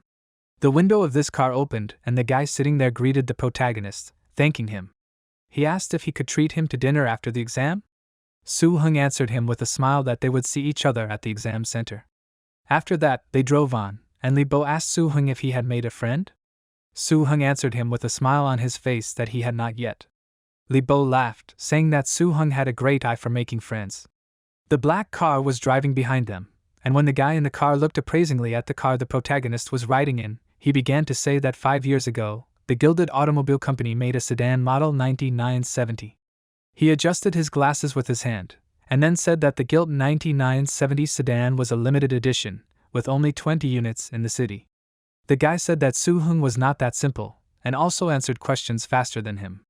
The guy ordered his driver to quickly drive to the center. After that, the car began to move quickly in the direction he indicated. The second part of the Masters Association entrance exam was a combat test. The examination center was located in the association event hall at the back of the association building. After all, the pets were not small, so it was difficult to move around the building. It was a huge arena that could accommodate enough participants to hold the competition. The arena was divided into 5 sections by the Windstop Banshee, a low-level terror species cultivated by the association. It is guaranteed that the aftermath of the battles in each examination room during the sparring test will not affect the other examination rooms. At this moment, Suhun and Little Fatty were sitting in the sparring test waiting room, holding their reference cards and waiting for the examiner's instructions. At this moment, Suhun finally realized that Little Fatty was called AI Dong. But for some reason, Suhun found that this guy was only interested in himself. Suhun felt that the interlocutor did not mean any harm, so he acted very casually. The protagonist sighed heavily, feeling the burden of this company, but did not say anything against it. The examiner entered the arena, starting to say that this exam, in addition to his own fight, will be based on the life status of the candidate's pet. Cultivation and skill development will be evaluated in points, and each candidate will be limited to one predatory beast. The examiner then asked candidate Suhun to come into the arena. Several important people in the Golden City were watching. One of them said that the protagonist was 19 years old, a high-level master, and the snake dragon that was his pet was a particularly dangerous species and was in its mature years. He then began to list that the scale color of the dragon measured was abnormal. Perhaps this dragon was raised with some kind of energy fruit. The man then said that the length and bone mass of this dragon were beyond the norm for a normal dragon of this species. He said that it looked like a lot of effort had been put into it. The dragon was indeed different from other similar dragons. The man smiled and said that another outsider had come to them. The examiner again called the participant with the examination number K897613, named Suhun. He pointed his hand at the protagonist who came out, saying that his pet snake dragon would fight against the light-armored leopard. The dragon's opponent was already prepared for battle and bared his teeth, showing them to the dragon. For a moment, the ring was silent, clouds of steam and smoke flew around, and then the examiner told them to begin. Suhun thought that there were no light-armored leopards in Blacklight. He thought that this was a special dangerous species unique to the outside world, a perfect combination of light armor and beast armor. Suhun thought that the snake dragon was also on this list of special dangerous species. The protagonist folded his arms across his chest, while his pet stood behind him. Suhun thought that this opponent would not be easy to deal with. His snake dragon used the evil armor skill, and then immediately rushed to attack the opponent. The man who had described the protagonist earlier commented that the dragon dared to strike first at a species much more powerful than itself. The man said that this snake dragon was very brave, and this brave method of taming animals reminded him of an old friend. As soon as the snake dragon got closer to the enemy, the armored leopard immediately rushed forward, pointing its long claws at the dragon. The snake dragon immediately dodged, flying up, and the lightly armored leopard quickly responded to this, using its heavy and large tail. In doing so, the leopard forced the dragon to dodge and fly away. The man thought that this was not bad, and then realized that there was something strange about the scales of this snake dragon. The tail strike was the lightly armored leopard's most successful attack, so the dragon would not be able to withstand this even with its evil armor. The man chuckled, then turned his attention to the dragon's attributes, asking himself how many iron energy fruits this snake dragon had eaten. Meanwhile, the snake dragon opened its mouth wide again, letting out a guttural roar. The dragon used an evil attack called Speed, quickly approaching the enemy, opening its mouth to attack. The man said that this was a simple idea. After all, the lightly armored leopard has an armor system, so it was not easy to defeat brute force. The armored leopard managed to use light armor to defend itself from the enemy, but the dragon still managed to penetrate this, approaching as close as possible to the enemy. But the leopard immediately attacked the dragon, preventing the beast from approaching. The dragon jumped back, and then began to accumulate energy in its mouth, using an evil beam attack. This huge energy flow was directed at the armored leopard. The torrent sent the beast flying back, but the light-armored leopard wasn't going to give up so easily, so it quickly rose to its feet, attacking the snake dragon in return. The leopard used the slash skill, directing the attack at the snake dragon, causing the man in the stands who was watching this to say in surprise that it was a fake strike, and then an energy attack to the forehead, saying that it was a good try, but a fully formed light-armored leopard can break through the energy with just one strike, which is a bad tactic. The snake dragon once again gathered more energy in its mouth, and then attacked the enemy who was right in front of it. The light-armored leopard just roared viciously at this, and then easily smashed the death torrent with just one counterattack. The man said that he couldn't believe that the dragon was trying to compete with the armored leopard in terms of energy. But then, something unexpected happened. A large rock appeared right behind the lightly armored leopard, and immediately landed right behind the poor beast. The man who saw this shouted in surprise that this snake dragon could use 2 different skills at the same time. He even stood up on his seat, continuing to say that it required elementary affinity and mind control to do so. He didn't understand how this dragon could do such a thing if it had only hatched half a year ago. Suhun, who was standing not far from this man, looked at him with a serious look. The man looked at the protagonist, thinking that instead of relying on its master, this dragon had developed a battle plan based solely on its own fighting instincts. The man thought that such a harnessed beast would always be the most reliable support for its master. He realized that the protagonist had found a real treasure. Suhun, who was watching this, thought that this was also not bad. After all, it seems that after the last battle in the grizzly forest, the snake dragon likes to use such a skill from behind. The poor lightly armored leopard was wounded in the most unexpected place. This beast never expected to receive an attack in such a humiliating way. But this only made the armored leopard even more angry. The leopard bared its teeth, starting to advance towards the snake dragon, surrounded by red streams of energy. The lightly armored leopard used a combination skill called Fast Blades. After which the beast began to advance towards the enemy with rapid jumps. With the help of powerful claws, the lightly armored leopard inflicted many wounds on the snake dragon. The animal's movements were so precise that the dragon had a hard time. When the lightly armored leopard jumped back, finishing the attack, the snake dragon was bleeding, and it fell to the floor of the arena, spreading like a puddle. The man thought that an ordinary snake dragon would not be able to withstand this. In addition, the dragon is slowly recovering from its wounds. He asked himself, what kind of unique defense did this snake dragon have? Even after these wounds, the snake dragon did not intend to give up. The snake dragon's eyes were burning with determination, and in the next moment, the dragon opened its mouth wide, starting to roar loudly. This was the dragon roar skill. The armored leopard even stepped back after hearing this loud howl. The man who had been sitting on his chair stood up and walked to the arena fence with a smile, looking down. The examiner smiled and informed the protagonist that they had passed the tests, and then told Suhun and his dragon to go to the treatment room. He agreed and smiled and placed his hand on his chest, and then they went to the infirmary to treat their wounds. The little slobbering monster immediately began treating the dragon. The snake dragon was clearly not happy with this strange treatment. Suhun addressed his dragon, thoughtfully placing his hand on its chin, saying that if the lighter armored leopard used its wind and thunder attributes, it would be able to avoid the attack, but if they met such an opponent in the wild, they would not be able to defeat it. After the treatment, the dragon looked happy and sparkled with pleasure, because all the wounds were restored. Suddenly, Suhun noticed a sound that caught his attention from his pocket.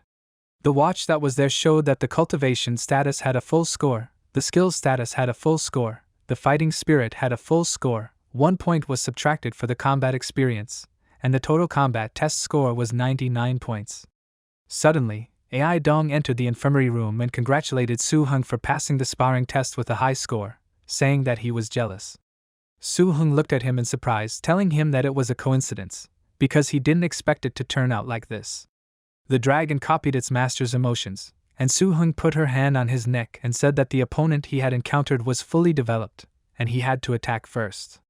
After that, the protagonist thought that the scores should be confidential, so he asked himself a logical question: how could AI Dong know about his score? After the test and treatment were completed, Suhun set off again in the car that his master had provided him. Libo laughed good-naturedly, saying that Suhun only got 1 point less, saying that passing the test was a foregone conclusion. The protagonist didn't care much, so he immediately asked how his master was doing. He smiled and told him that not long ago, he told him that he had returned from a mission. The protagonist immediately drew his attention to this statement, and then thought to himself, he wondered, did the master finally finish his mission? He knew that he was supposed to get the bone tissue for the ice dragon. Suhun smiled, thinking that in the end, the master also expected to collect the dragon transformation material. After that, Suhun arrived back at He's mansion, and then walked inside.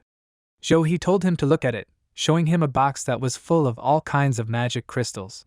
Suhun said in surprise that it was not the bone tissue of the ice dragon, and then in surprise wanted to ask what it meant, but he held back, clenching his fist. Suhun knew very well that it was the Thunderstone. Master that all his clothes were covered in dirt and blood and were pretty tattered. Suhun thought, looking at that he really completed the task with a reward in the form of Thunderstones. There was concern in his gaze, because he was still worried about his master. because he did not receive his own dragon material. The protagonist thanked his teacher, but his gaze did not leave a feeling of guilt and concern. But in the next moment, Jo-hee, as always, did not let Suhun relax, flicking his fingers on his forehead. Jo-hee smiled ironically, telling Suhun not to be so melodramatic, and then told him to hurry up and do it. He still wanted to see the snake dragon transform into a true dragon. Suhun asked his master in surprise, couldn't the Thunderstone be bought in the Golden City? He turned his gaze to the huge box of large crystals again, and Jo-hee told him that the Thunderstone was a very special material that contained a relatively stable and almost constant flow of electricity. Jo-hee said that this flow could be used as a source of electricity for a power plant. It belonged to the city-level strategic materials. The Master Association did not have it, so it was not on the list of goods for Master Association points.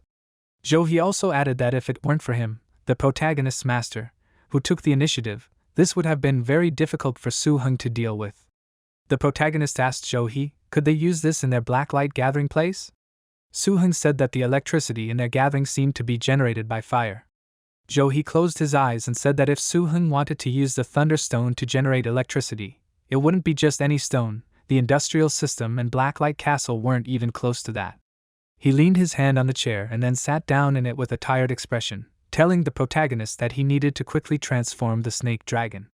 The protagonist smiled and said that he thought they would have to wait a little longer. Jo-hee asked him worriedly, what's the matter? He wondered if they only had Thunderstones left to gather? He was surprised. Are they short of materials? Suhun asked if his master had forgotten that he had allowed him to participate in the certification of registered tamer masters. The protagonist said that he had already passed 2 tests.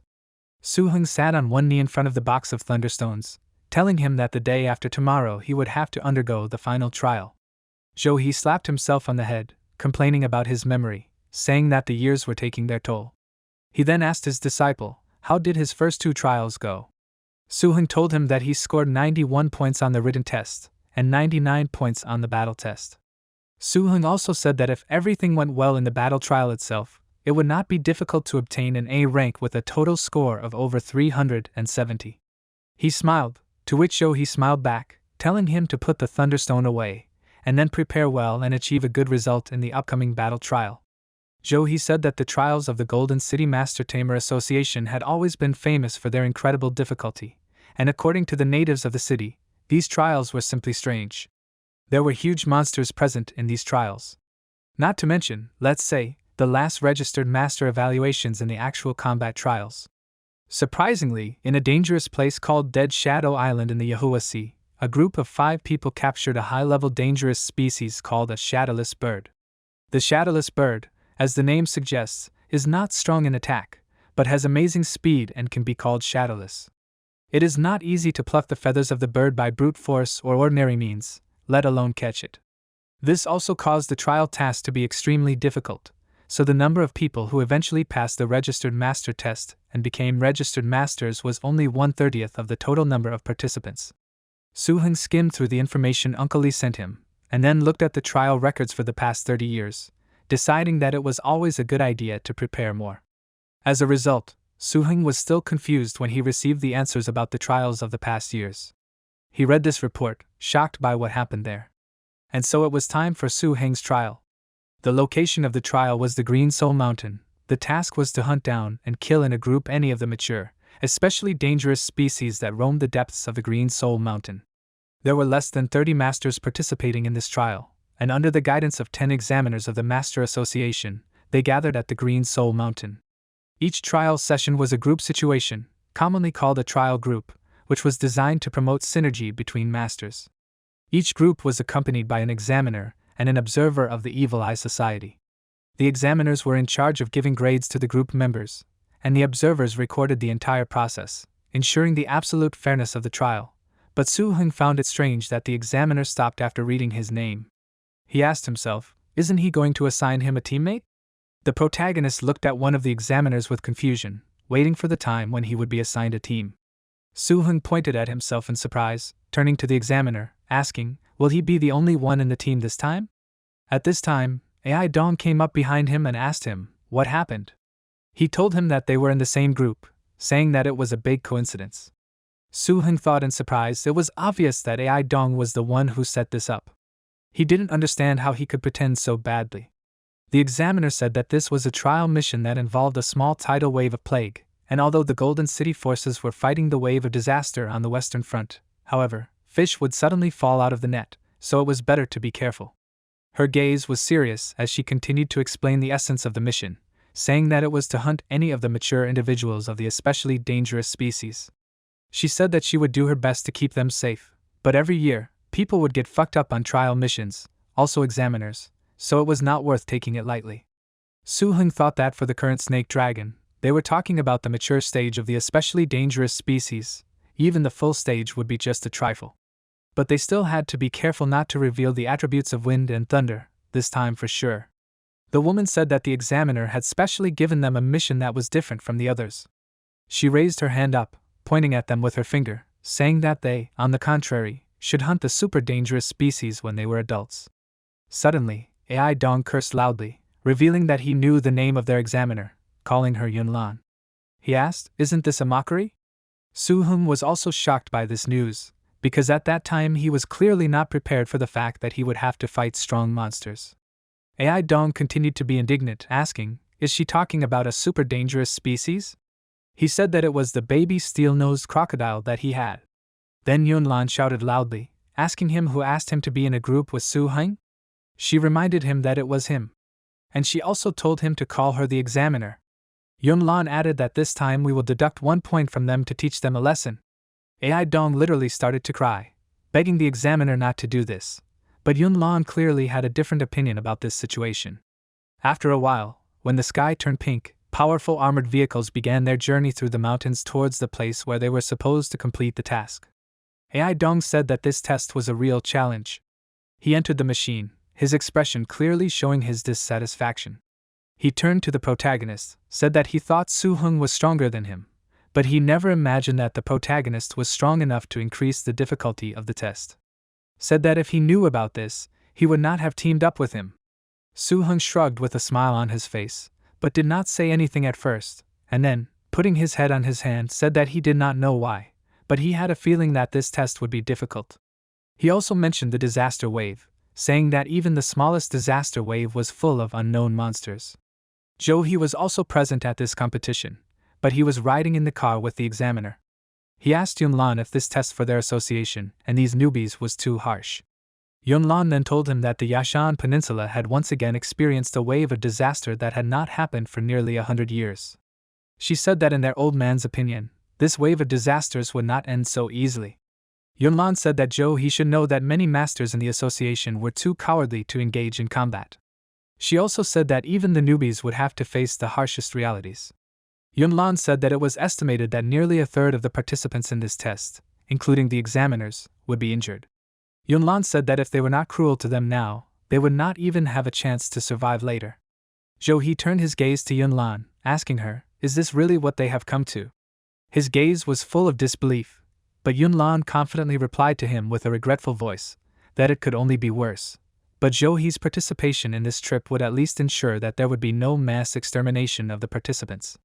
She tightened her grip on the steering wheel in her hand as she continued to confidently drive, saying that on the other hand, Johe's disciple was indeed very similar to his teacher from long ago.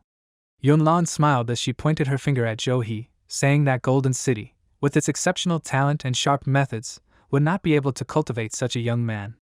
Johe turned his gaze to the windshield, crossing his arms over his chest, and then said with a smile that his disciple would surpass him.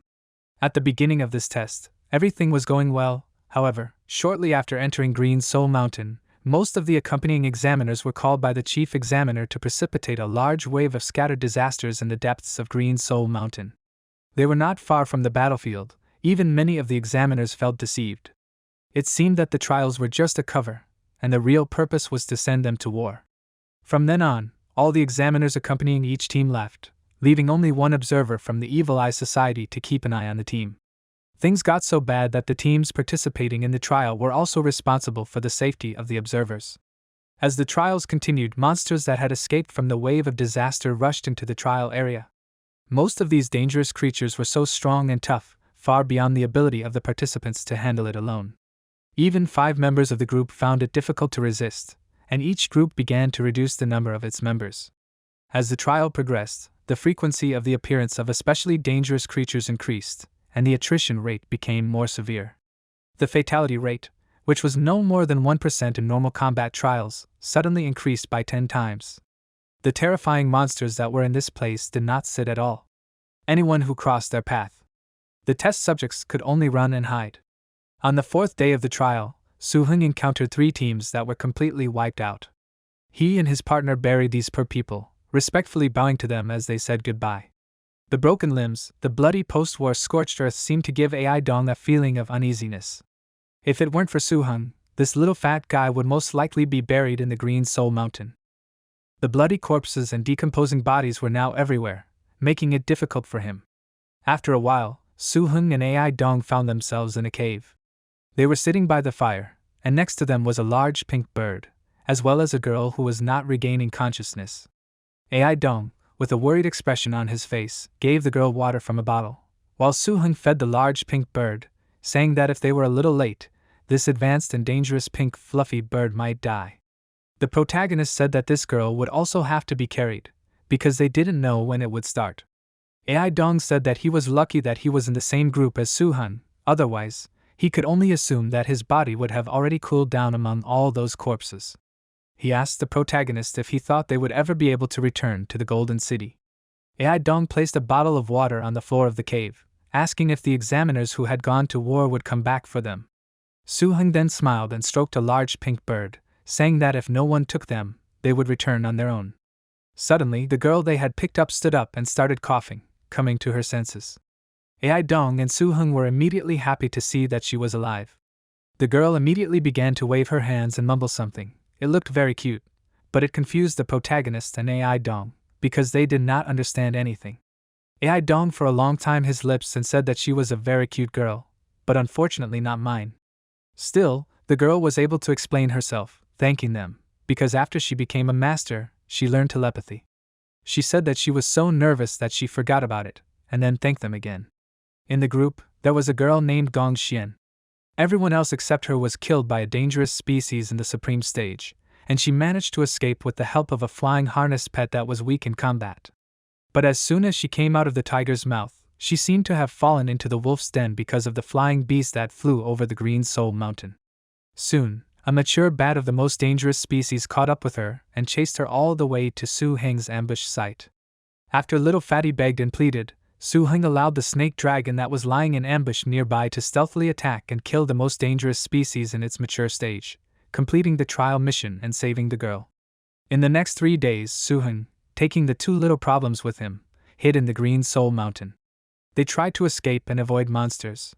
Fortunately, they had not encountered any horror species so far. The 2 little crybabies were also extremely understanding. They chose to starve themselves to death, but at the same time allowed Su Heng to have all the food, water, and animal food. Over time, the 2 of them became friends.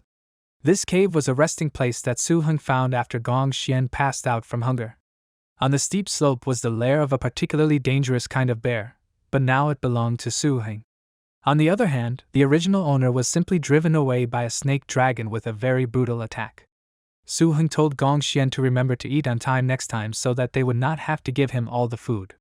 Su Heng said that he thought they had enough supplies to last for a while, and with luck, he would be able to return them back. She contacted him via telepathy, apologizing for causing trouble. Suddenly, their sweet conversation was interrupted by a loud scream from the monsters that were approaching them in the cave. Where did the sound come from while his 2 comrades were already trembling in fear? Ai Dong asked in fear, wasn't that a sight of horror? Su Heng stood up from his seat and quickly jumped towards the exit of the cave. As soon as he looked outside, he cheerfully said that he knew that this sound was familiar to him. It was his master's lava tyrannosaurus. Su Heng saw burning rocks falling from the sky, shouting that it was the master, and he was fighting. It was the 10th level of the terrifying lava burst technique, lava falling from the sky. He watched this with a puzzled face, not understanding what was happening there. Looking at the signs of battle coming from the distant sky, Su Heng still couldn't contain his anxiety, and although he knew that he couldn't help his master, he had to go over and take a look. Ai Dong and Gong Xian were sitting in the cave, while Su Heng was busy running into the depths of the mountains. Of course, This inevitably made AI Dong and Gong Xian marvel at the fact that the beast harnessed by Suhun was actually of such a high level. After passing through the dense forest, Suhun finally picked up his binoculars and saw the scene of a battle in the depths of the Green Soul Mountain. Suhun thought of his master standing next to the chief examiner, who was floating in the air with his hair turning gray at the temples.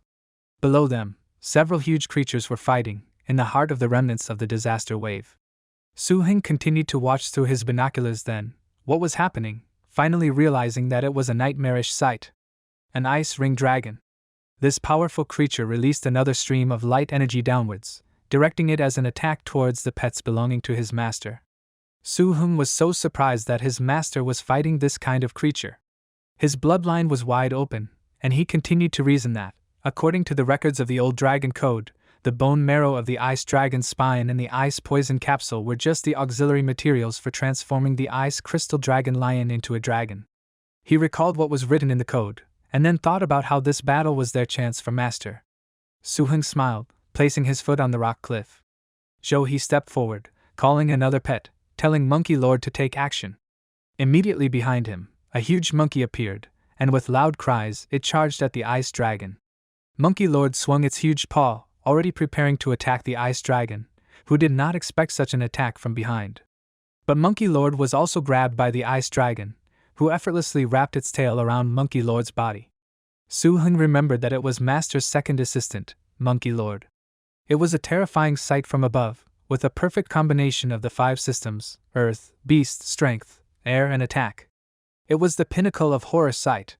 The protagonist continued to watch this through binoculars the entire time, while the Monkey Lord was concentrating his energy for the next strike.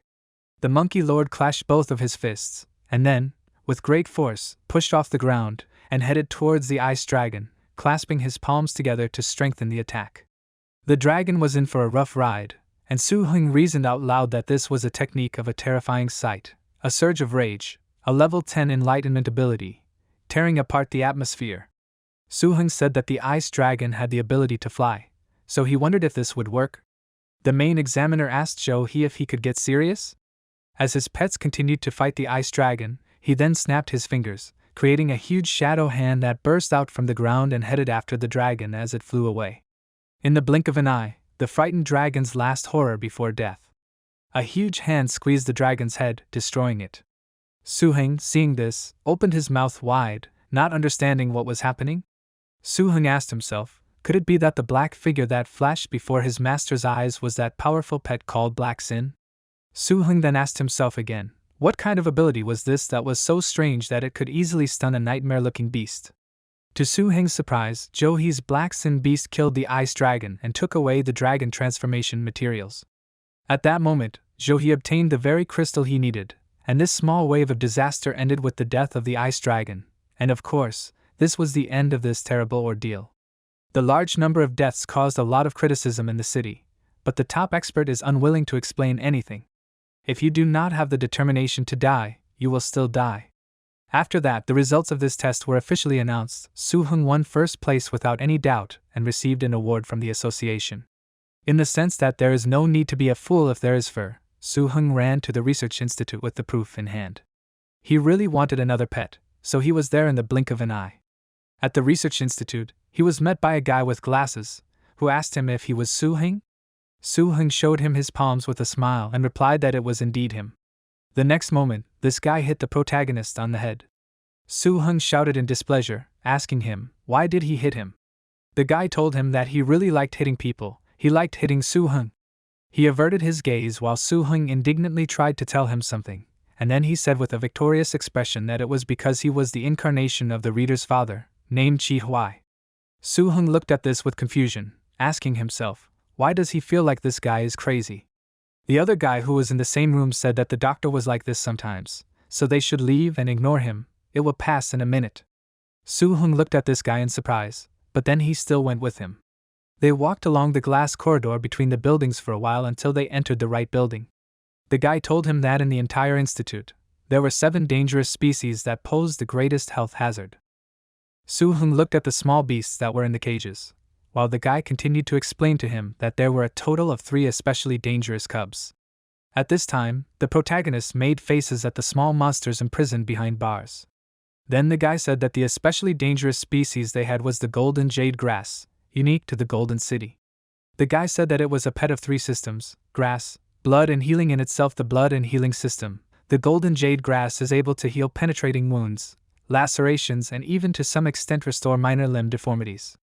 He showed the protagonist a sheet of information, and then continued to say that of course, if this beast does not fit into his combat system, there is an ice spirit on the other side, and also the goblin essence was not a bad choice either. They continued walking between the rows of imprisoned monsters until the protagonist's gaze fell on one of them. He noticed in surprise that there was a small monster similar to an angel, who was sitting in the corner of the cage, cowering in fear. This child was crying, looking in surprise at the protagonist, who immediately directed all his attention to it. After that, the guy who gave him a tour squatted on him, looking at this monster. He began to explain that it was a young mixed-blood pet, and it was a mixture of light and dark systems, which were completely incompatible. Suhun asked himself in surprise, could it really be a hybrid of light and darkness? He asked if they could show him up close. The guy then inserted the required crystal to open the lock, telling Suhun that he could do it, but he shouldn't put it off for too long. After the lock was removed, they approached the cage. The little monster trembled in fear, not knowing how to react. The guy said that even without reproductive isolation, it would be difficult to create a powerful hybrid between different elements, not to mention that there were 2 incompatible energy systems in this girl, light and dark. The guy said that, judging from the strength of her energy, she was below the horror species. However, it was also worth noting that she was no less dangerous than the super dangerous species. The boy explained that this little girl contained completely opposite light and dark energies, and if out of control, her power would be infinitely close to that of a terrifying species. He said that they had never seen this mysterious creature before, and they could not even determine the race of her parents. Suhun thought, looking at the little girl, asking himself, was there really light and darkness in her? He smiled and thought that if he could try to make her stronger, then this would be a real treasure. Suhun asked the boy if he could find out where they got her from. The boy turned around in surprise, and then replied that it was no secret to anyone where this little girl came from. He brought it to explain that a month or so ago, a team of masters from the Master Association discovered her in a small, black and white secret natural place. The boy placed the crystal back on the right place, continuing to explain that this was a world where night and day were intertwined, where the line between night and day was mistaken. Half of the territory was endless night, and the other half was eternal day. The danger level of this secret place was low and the area was small, but due to the special environment, this place was special. Therefore, after learning about it a month ago, the association quickly formed a team of professional craftsmen to investigate it. This little one was brought to the surface by the association's scouting team in that secret place. It was later found that the little one had the ability to heal with light, and the life force of this creature was quickly depleted, and then this little monster was handed over to them and the Green Circle Scientific Research Institute for study. Suhun remembered that it should be her, the Lady of Light and Darkness. According to the detailed records in the Dragon Code, the Lady of Light and Darkness was a combination of the ultimate horror species, the Light Lady, and the ultimate horror species, the Dark Lady. Children of mixed races have greater racial potential than their parents. Already a super dangerous species at birth, she was born with a fatal flaw as she was a hybrid of the light and dark systems, which were mutually exclusive. The terrifying energies of the light and dark systems rage in her body all the time, rejecting her and constantly using up her already insufficient life force. According to the Dragon Code, before the path to transform a light lady into a dark one was discovered, they usually did not survive for 6 months.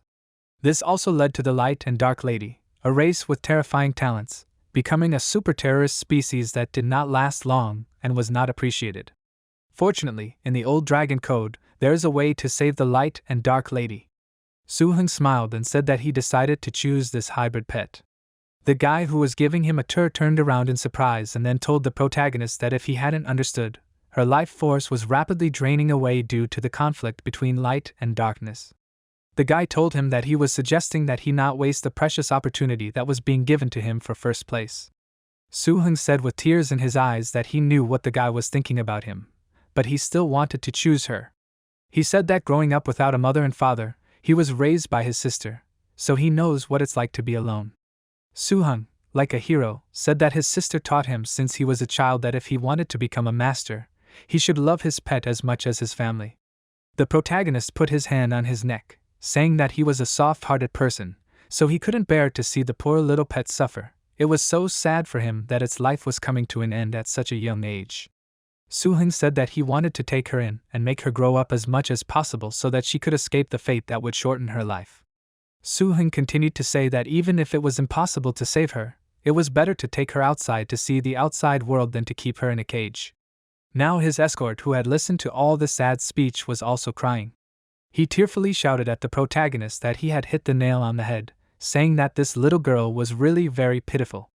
He hugged the protagonist by his shoulders, hugging him close, and then walked back, addressing him by name, saying that even if he could exchange his hard-won first place for the opportunity to help her, then he could use his career as Su Heng's guarantor. The protagonist artistically lowered his head down, tears falling, while the guy told him that the light and dark energies in this beast were at risk of going crazy, so she could not be taken outside the institute. The guy said that today he would be his guarantor. Suhun smiled as he looked at this guy. Then he picked up the cage that this little girl was immersed in and carried her outside. He opened one of the doors in the lab, saying that he was finally alone. Suhun said that, according to the ancient dragon code, if the Lady of Light and Darkness was shaken or frightened, she would go out of control. Suhun said that, according to the above, it was necessary to create a magic potion called Black and White Vortex, and use 5 fresh flowers and a Lingqian stone as materials. Suhun opened the dragon code, starting to read the information he needed, and then said that there was also the blood of some light and dark beasts. He said that it seemed like it wasn't that expensive. Suhun asked in surprise, which genius came up with this recipe? He said that even the most expensive materials could be bought for 20,000 steel coins, right? Then he shouted in surprise, lowering himself closer to the book. He said that the finished product was a black and white vortex potion that naturally creates a vortex. He also read that the adhesion depends on the radiance of the alternating day and night. Usually for every 1,000 greens, there is one successful one. Suhun cursed in his mind, realizing that everything was far from as simple as he had previously thought. After that, the protagonists began to conduct research. Everything in the lab was boiling and seething. Suhun was mixing some liquids again, reasoning that the adjustment was painful, and the processing of materials took 2 or 3 hours. He looked closely at the liquid, thinking that on top of that, there was a tedious preparation process that followed, the success rate of which was 1 in 1,000. Suhun thought that this would be tedious. He sank down, resting his head on his hands, and his thoughts were confused. The protagonist then turned his gaze to one of the flasks that was nearby. He noticed that there were small pieces of wood, and then remembered his energy-absorbing wood. An idea immediately appeared in his mind. He smiled and said that the materials for this potion were not scarce, and the price for it was not too high, so he could just ask the energy-absorbing wood to make a copy. He laughed like a man, and his laughter was heard even outside the laboratory. Li Bo and Zhou He, who heard this, were embarrassed and silent in response. Li Bo then asked Zhou He, was Su Heng's laughter normal? Zhou He lowered his head down, and then said with a smile that he should not worry, after all, the guy was normal. Li Bo tried to object, saying that this child could have chosen the most dangerous kind of sub-beasts, but instead he chose a hybrid kind with a short lifespan, and Li Bo also added that he heard that this was all because of his soft heart. Li Bo sighed heavily, saying that he didn't think Suhun was as good as his 6th disciple. Zhou He turned around, smiling, asking him, did he think Lao Yu could make the serpentine dragon develop the attributes of wind and thunder? Immediately, an idea came to Li Bo's mind. He asked himself, does Suhun have a cure for this hybrid that they can understand even better than the researchers of the Golden City Institute? Meanwhile, in the lab, Suhun continued his experiments. He stood in front of the little monster, and behind him stood his pets. Suhun addressed her, calling her chiaroscuro, saying that this was a potion that would help her recover from her injuries. He pointed at the flask in his hand, but the little monster didn't respond to him, hugging his legs. Suhun looked at her in surprise, not knowing what to say to him, and then began to speak carefully, a message from the heart, like a stone sinking into the sea, but finding no response. He guessed that it was because she had been locked in the cage for too long, right? The protagonist looked at the flask in his hand, thinking that with the energy-absorbing tree, the potion would not be a problem, but it seemed that the Lady of Light and Shadow did not want to take the medicine.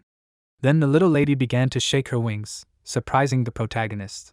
She literally turned into one big solid lump of feathers, causing Suhun to think, could she be autistic? He still held the medicine flask in his hand, thinking that if she did not take this potion, the potion's power would begin to fade. Suhun looked at the tree, telling it that they needed to do this, pour the potion down her throat. Trying to wrap this little cocoon with roots, and then open the little lady, but no matter how much the tree screamed and tried, nothing worked, which it immediately told the protagonist. Suhun looked at it in disappointment, and then said that perhaps the long period of captivity had deprived the Lady of Light and Darkness of the will to live. He placed his hand on the little cocoon, telling her that he had placed the potion next to her, so if she wanted to live, she should drink this. The protagonist moved away, saying that he hoped that she would get better. After that, the little cocoon began to move. Suhun looked at it in surprise, seeing how she only moved slightly, but did not make any decisive steps. He thought about how it was very difficult, asking himself, shouldn't she drink with her mouth? After that, the little lady asked Suhun in a happy voice, is he her dad? She asked him again, but Suhun put his hands forward, saying that he was not her father.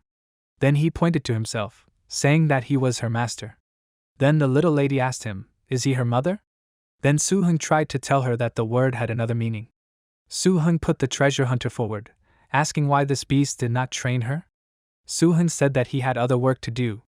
After he took care of his business, his pets began to play with the little lady. The protagonist began to reason that the telepathic transmission of the Lady of Light and Darkness was clearly the voice of a little girl, and his voice was clearly similar to her father's voice. He thought that it was no wonder that the attribute of friendliness was added to the description of the old dragon code. An image of a beautiful maiden with wings immediately popped into his mind, causing him to look away in embarrassment, thinking that he was not that kind of person. After that, Suhun summoned the snake dragon, and then its large pet saw the treasure hunter and the tree playing with their new little friend. Suhun asked the dragon what it was looking at. He said that the dragon knows how to treat girls, right? The snake dragon just looked at it awkwardly, and then Suhun pointed his hand at the potion, telling the dragon to look there. Suhun said that while the energy-absorbing tree was duplicating the potion, he took out the main potion for the dragon's metamorphosis. The dragon immediately became happy. The eyes of this friendly pet immediately sparkled with happiness, but Suhun tried to stop the dragon. He said that he was not asking the dragon to eat this, but to look at this. The protagonist tried to hold the dragon with his hands, saying that it was not allowed to be eaten in the lab, but his pet was no longer able to stop it. The dragon bit through the flask, drinking all the liquid that was in it, and then the dragon's eyes suddenly opened wide. The dragon screamed loudly, standing on its hind legs. Suhun grabbed its head, not knowing what to do. Suddenly, the lab began to explode and burn, which greatly scared Li Bo and Zhou He, who were standing outside. Suhun went outside, starting to call his teacher for help. It is said that the snake dragon destroyed half of the house. After that, a huge dragon appeared on the roof of the house. Zhou He clenched his fist in irritation, but did not say anything, watching this.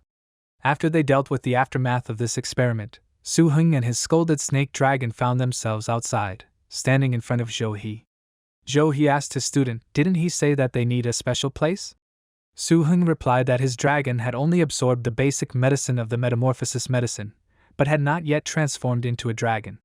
He nervously pointed his finger at his dragon, and then suddenly there was lightning flashing above the house, rushing towards the snake dragon.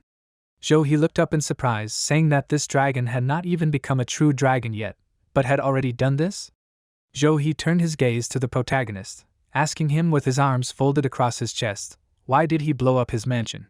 Suhun awkwardly said that he just wanted to surprise his snake dragon with a potion. Suhun scratched his head, smiling nervously, not knowing how to justify this act.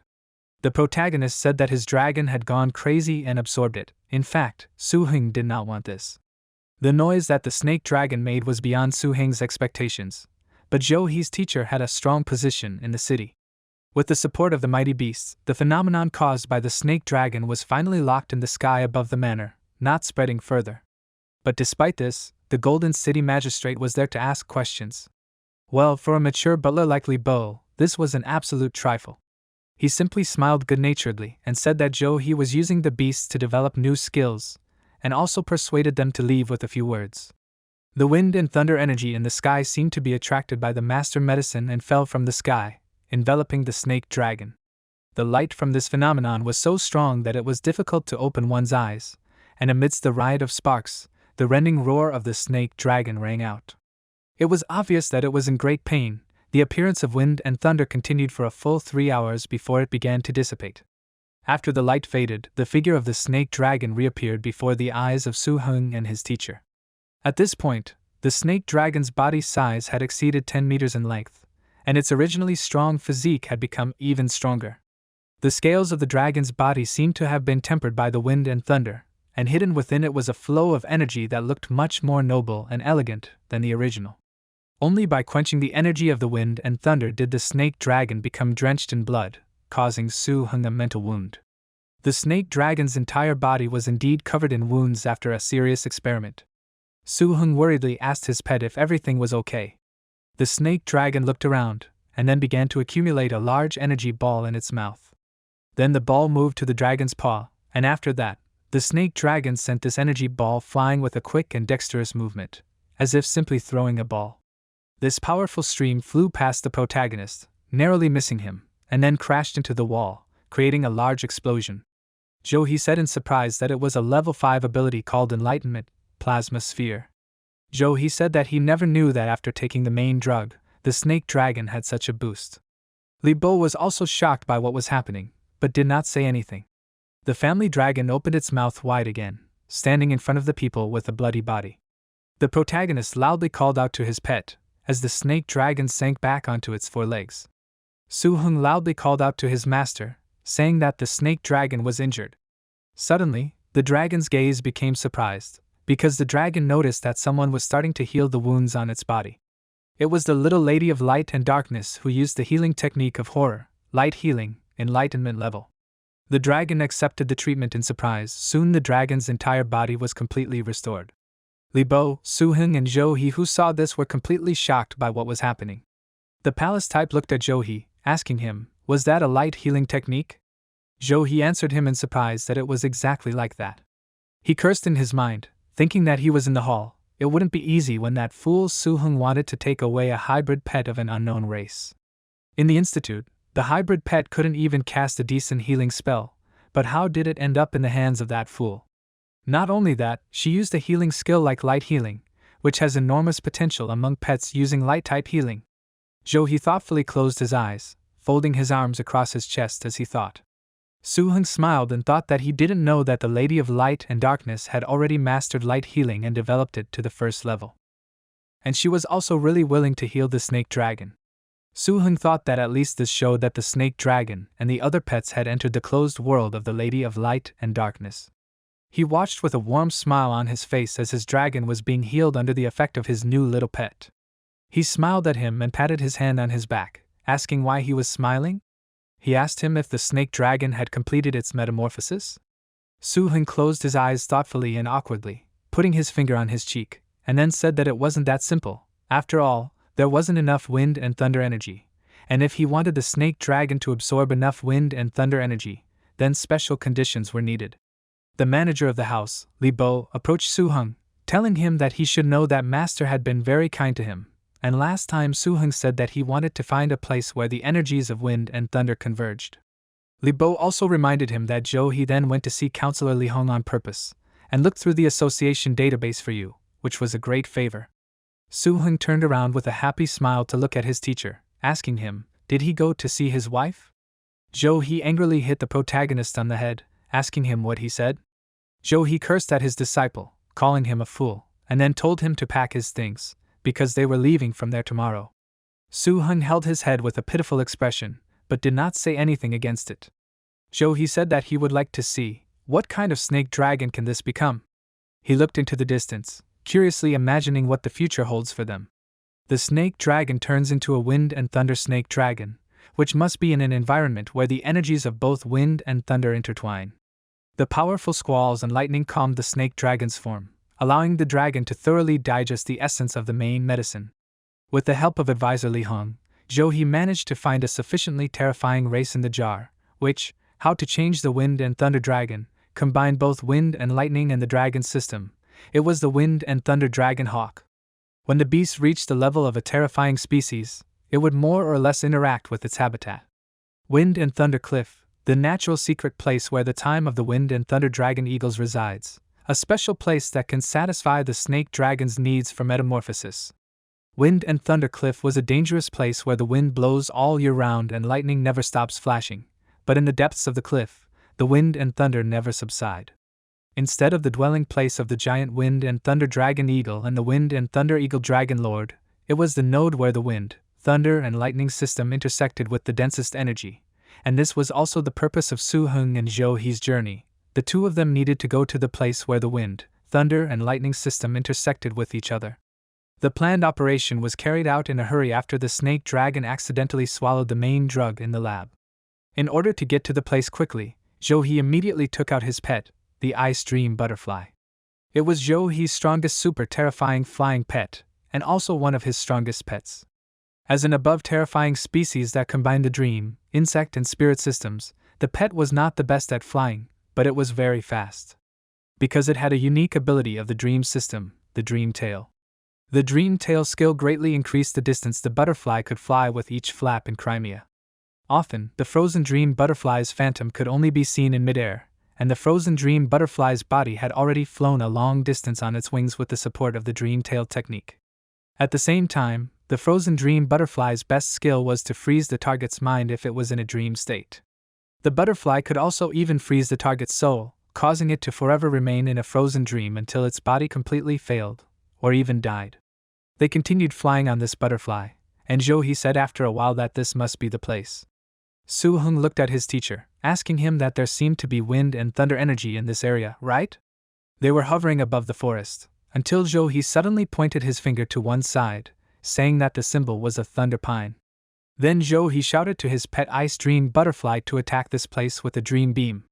Then the butterfly began to concentrate energy between its flagella, then attacking the rock that the master ordered to attack. Suhun, seeing this, thought that it was true. All these secret places that were formed naturally had their own secret methods. His face was filled with surprise, and he thought that fortunately his teacher found the information in the association, otherwise he would have to look for it himself. He covered his face with his palm, strong wind currents due to the action of the butterfly's wings. After the butterfly's energy was enough, lightning processes began outside. Inside this secret realm, a huge mountain towered. Apart from this mountain, the entire secret world was covered with wind and thunder energy, dark clouds, wind and thunder. The top of the mountain was immersed in clouds, and the black shadow hovering in the clouds was the master of this secret realm, the wind and thunder eagle dragon. It is important to note that each of the eagle dragons here is of the terror species, and their leader is of the nightmare species with an intelligence no lower than that of a human. Summoning a butterfly to the secret realm ruled by the eagle wind and thunder dragon who can fly is undoubtedly a provocation for the eagle wind and thunder dragon clan. To be on the safe side, the master summoned a scarlet wolf to take charge of the master and disciple and began to climb up. Riding this pet, Suhun and his teacher continued on their way. Unlike the free wind and thunder energy around, the ideal place for the snake dragon to transform was the wind and thunder energy fusion node. There were quite a few of these nodes in the secret realm surrounded by wind and thunder energy, but the truth is that this mountain was too big, so it would be very difficult to find anything there. But it seemed that it was not too difficult for Suhun. He smiled, and then, as always, he summoned a hunter looking for treasure. The big beast pointed its paw in the right direction with a smile on its face, and then began to explain to the protagonist where the thing they needed was, while Zhou-He listened with his arms folded across his chest. Suhun agreed and understood his pet's explanation, while Zhou-He thought that the two of them understood each other too easily. Zhou-He stood aside, unsure of how to react. He thought that this fool was his disciple, and if it were anyone else, he would not even be able to resist the temptation to steal such a pet. Zhou-He put his hand on his chin, and then Suhun brought him out of his thoughts, asking his teacher, what is he thinking about? He then told him that it was time for them to go. After all, the beast seeking treasure said that the wind and thunder knot was in that direction. Suhun pointed to the right place, and then Zhou-He awkwardly hit Suhun on the head again, telling him to shut up and not to disturb him from observing the surroundings. After that, they came to the right place where the energy they needed was shining. Zhou-He asked in surprise, could this be the wind and thunder energy node? He said that it was the first time he saw it. The three of them looked closely at this node, and then Zhou-He asked the protagonist if he was sure that he needed the snake dragon to be in the center of this node. Suhun smiled awkwardly, saying that he was afraid that with such destructive power, the snake dragon would turn into a pile of charred meat immediately after entering there. After that, Suhun summoned his snake dragon, and it was immediately there. Suhun smiled and patted the dragon on the head, and then told it that the dragon needed to understand something.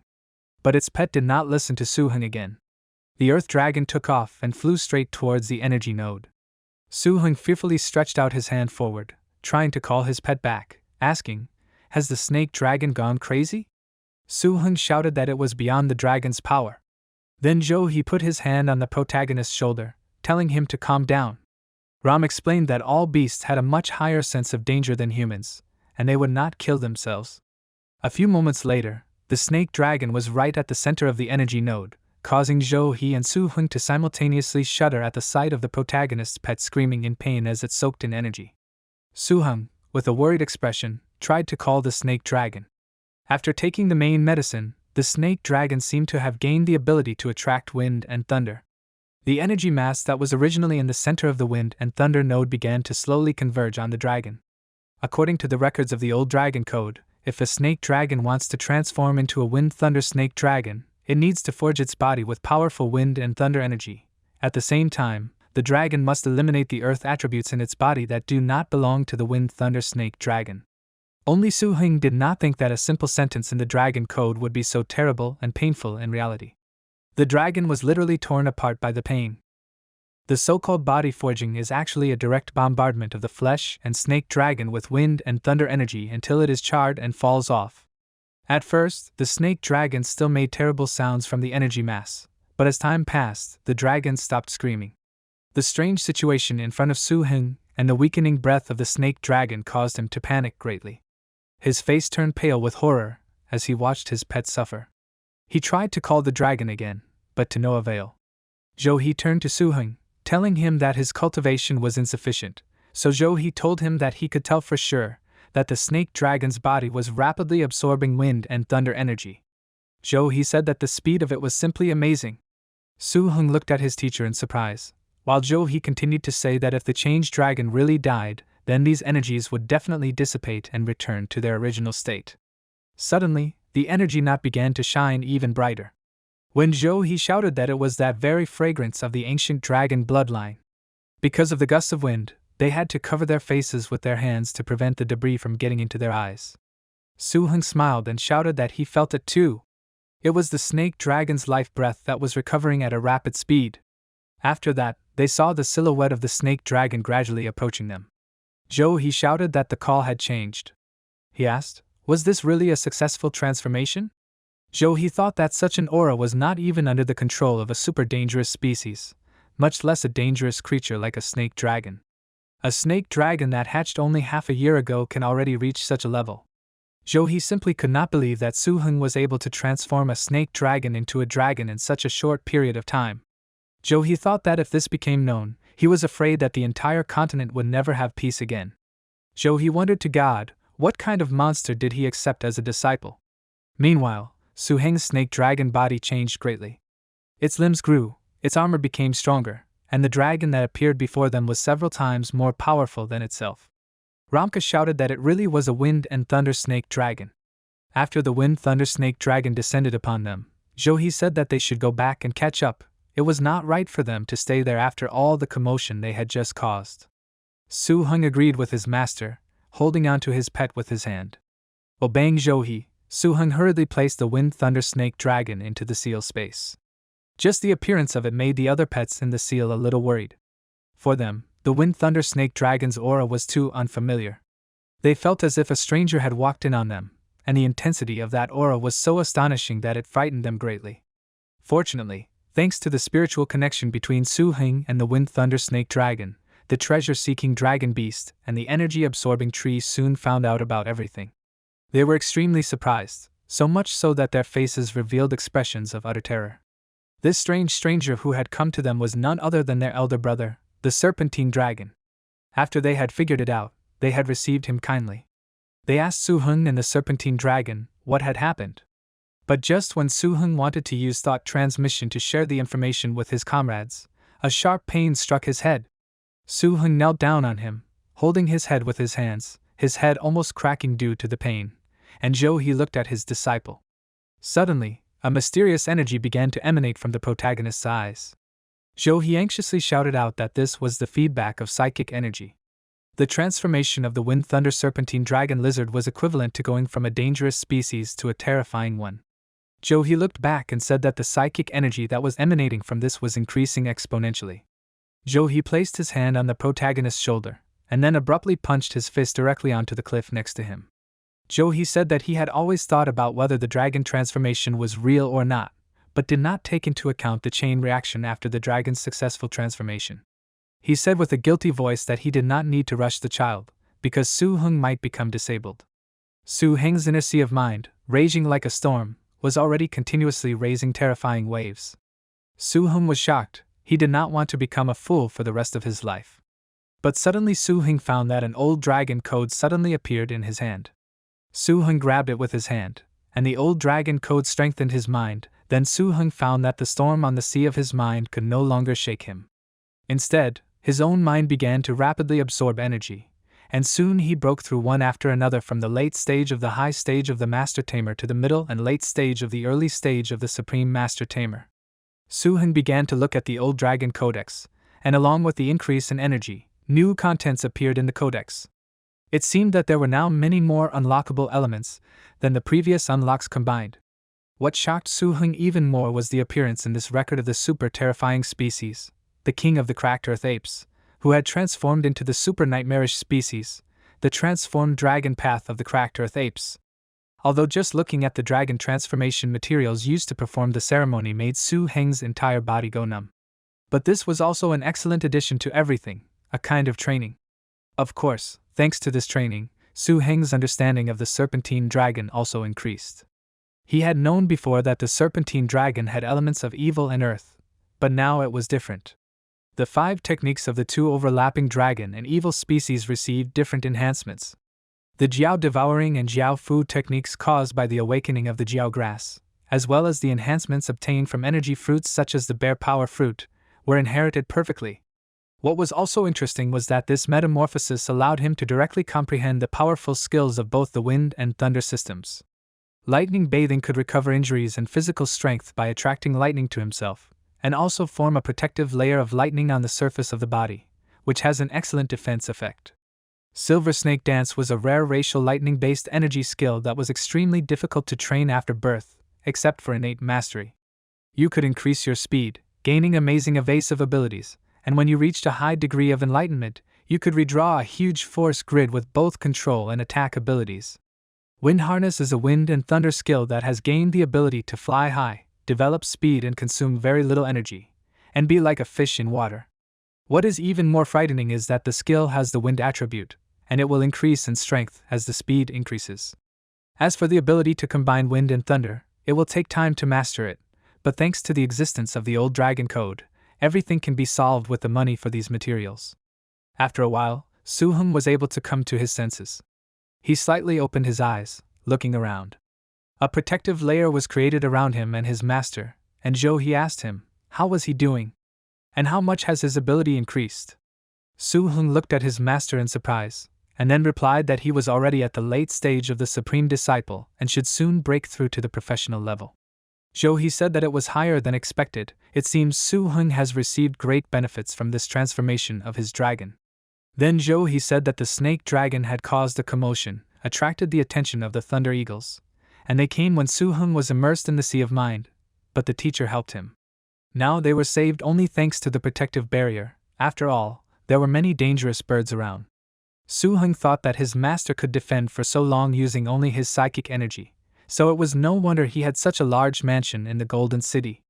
Compared to ordinary masters, his master was really incredibly strong, the protagonist thought so. He smiled and said since there were so many of them, they deserved to see his strongest pet. He told them that they should fight. He began to accumulate energy in his hand, and after a while, the black sin beast in its true form appeared next to them. Suhun smiled and thought, could this be the true form of the master's strongest pet? At the beginning, he only saw one skill from this pet, which made the terrifying monster simply freeze. The master's monster roared loudly, directing all its energy against the enemies. Just one roar from this monster made the birds in the air literally freeze. Suhun thought that it was that skill again. The Black Greek Beast skill did not seem to take into account the difference in racial classes. He opened his mouth in surprise, watching the battle, then thought that when facing the Wind Thunder Eagle and the Ice Dragon, the difference in the effectiveness of this skill is almost zero. Suhun wondered, could this be the four-element pet that was rumored? The monster continued to advance, fighting off the eagles, while Suhun put his hand to his chin, thinking that this was the Wind and Thunder Dragon Eagle's racial ability, the Power Formation. They could unleash a powerful joint attack by connecting multiple eagles together through a special process. The power of the skill possessed incredible strength at that. The monster once again shouted loudly, continuing the battle. Suhun turned his gaze to Zhou, asking himself, did Master say that he wanted to fight them? Suhun thought that this was a combined technique of more than 10 terror spawns, and he was afraid that it was almost as powerful as Master's strongest pet. But this battle was not that simple. After all, Zhou's strongest pet was participating. Suddenly, he used a new skill that Suhun had never seen before, causing the pet to feel like it had grown in size. Suhun cursed loudly out loud, asking what kind of skill was this. The dragon hawks continued to attack Zhou's pet, and one of them, who was the leader, screamed loudly while flapping its wings widely. Suhun said in surprise this species was truly nightmarish, and the intelligence of the Wind and Thunder Lord Dragon Hawks was definitely not inferior to humans. Pity stepped on a rock with his foot, saying that they might attack them too. Suddenly, the battlefield became silent, and clumps of dust and steam were flying everywhere. Jara asked in surprise, are they really going to form a flock? Zhou told him with a smile that this was not the case, because the owner of this secret place gave him a message that the flock would no longer attack them, so the winner asked them to leave as soon as possible. Suhun looked at his master in surprise, thinking that this was the authority of his great master-level master. Zhou raised his nose high, as if proud of how he managed to come to such an easy agreement. Then Zhou turned his gaze to the protagonist, saying that it was time for them to go and return. He snapped his fingers and his pet began to gradually dissolve into thin air. Suhun looked at this in surprise and thought that it was fogging. He finally remembered, this sinful creation represented the ultimate sin. That was why this monster was called the Black Sinful Beast. The master's monster, like a viscous liquid, gradually began to dissolve, disappearing completely. Then Suhun thought that, according to the ancient dragon code, sinful creatures are born with a strange energy that sins the entire world and even affects the law of the universe. Within a certain limit, it can even ignore the difference in ranks. Suhun began to reason that just now, the Black Sin Beast had resisted the attack of the Thunder Wind Dragon Eagle, so the monster should have changed its laws the moment the attack reached its body. Suhun understood that attacks could not damage the body of this monster, and the fact that the teacher had earned such a fortune in the Golden City must have something to do with this beast. The protagonist thoughtfully offered his hand to his chin, asking himself, how was the master able to obtain this beast? Suddenly, Zhou hit the protagonist on the head, asking him what he was doing there? And then Zhou ordered him to go back. Suhun looked up at the departing master, rubbing the back of his head in pain, which was attacked again. Back in the manor in Golden City, Suhun again busied himself with training his pets in the training ground of the villa. The Wind Thunder Snake Dragon, under Suhun's orders, attacked the huge stone that stood in the courtyard. This training was especially for the newly transformed dragon, who needed to master new skills. Suhun smiled and patted his dragon's head, while the snake dragon enjoyed its master's attention. However, it was difficult for the crystal dragon to become a good companion, even though the little fairy had officially entered the late stage of growth under Suhun's guidance. The rock dragon had transformed into a huge creature 4 meters long and more than 2 meters tall, covered in crystal rock armor. Even the Wind and Thunder Snake Dragon was a little harsh on the little dragon. There were even times when the big dragon chased after the little dragon, as if it wanted to eat it. However, this was unavoidable, because the treasure hunter, the energy tree, and the fairy knot were all very good at fighting. These 3 were the support team members who performed other functions. So, the most common scene every day, the fairy of light and darkness together with the treasure hunters, leaning against the theme of the energy-absorbing tree, eating energy fruits, watching the beating of the crystal dragon. Yes, it is a tragedy, but the strength of the crystal dragon is rapidly increasing. From resisting for 3 seconds to resisting for 10 seconds. The family Wind and Thunder Dragon felt like a winner when he fought with the little dragon. Teacher Suhun was constantly on the move, carrying out individual assignments for the Golden City Masters Association. Zhou was collecting materials for the transformation of the Crystal Ice Dragon. Suhun also followed Li Bo's butler and helped his teacher win some of the main ingredient at the auction in Golden City. It cost a lot of money, but that's what his great master is for. In the end, the protagonists managed to bring what they needed, and that was the most important thing. Suhun, sitting in his room, told his treasure hunter that the beast had already eaten 3 boxes. Suhun said that he suspected that the beast was lying to him. The treasure hunter was sitting on the floor at this time, munching on another ice cream. Suhun asked him, "What does it mean that you can't use the skill without eating ice cream?" The protagonist cursed loudly, clenching his fist, while the treasure hunter stuck out his tongue and turned away. Suhun came closer, with a sly smile, saying that if the hunter liked ice cream so much, then why don't they put the hunters in the master's refrigerator? After all, it was only -80 degrees, and then keep the hunter there until he can use this ability. Treasure summoning. This ability the hunter mastered the moment he transformed into a dragon, but Suhun had never tried it before. After all, to communicate with certain treasure places, an unknown understanding is required, which is what allows the hunter to find the treasure. It seems that even Suhun does not believe it. However, it has been almost a month since Suhun and the master returned from the Thunder Cliff. The last ingredient for the transformation of the ice crystal dragon was the Arctic wolf's eye, but it was lost. Watching the master fussing daily, Suhun still decided to try the hunter's ability for the first time, which at first glance does not seem so reliable. However, the ability of the dragon seeking treasure is that without 3 boxes of ice fruits, the ability will not activate. Judging from the hunter's character, Suhun suspects that he is most likely being deceived, but there is nothing to be done. After all, in the current situation, all that remains is to try, as they say, to cure hopeless patients. Then the treasure hunter suddenly raised his paw up, surprising the protagonist. Suhun put his finger on his chin, saying that it seems that it began when an energy flow formed around the treasure hunter's nose.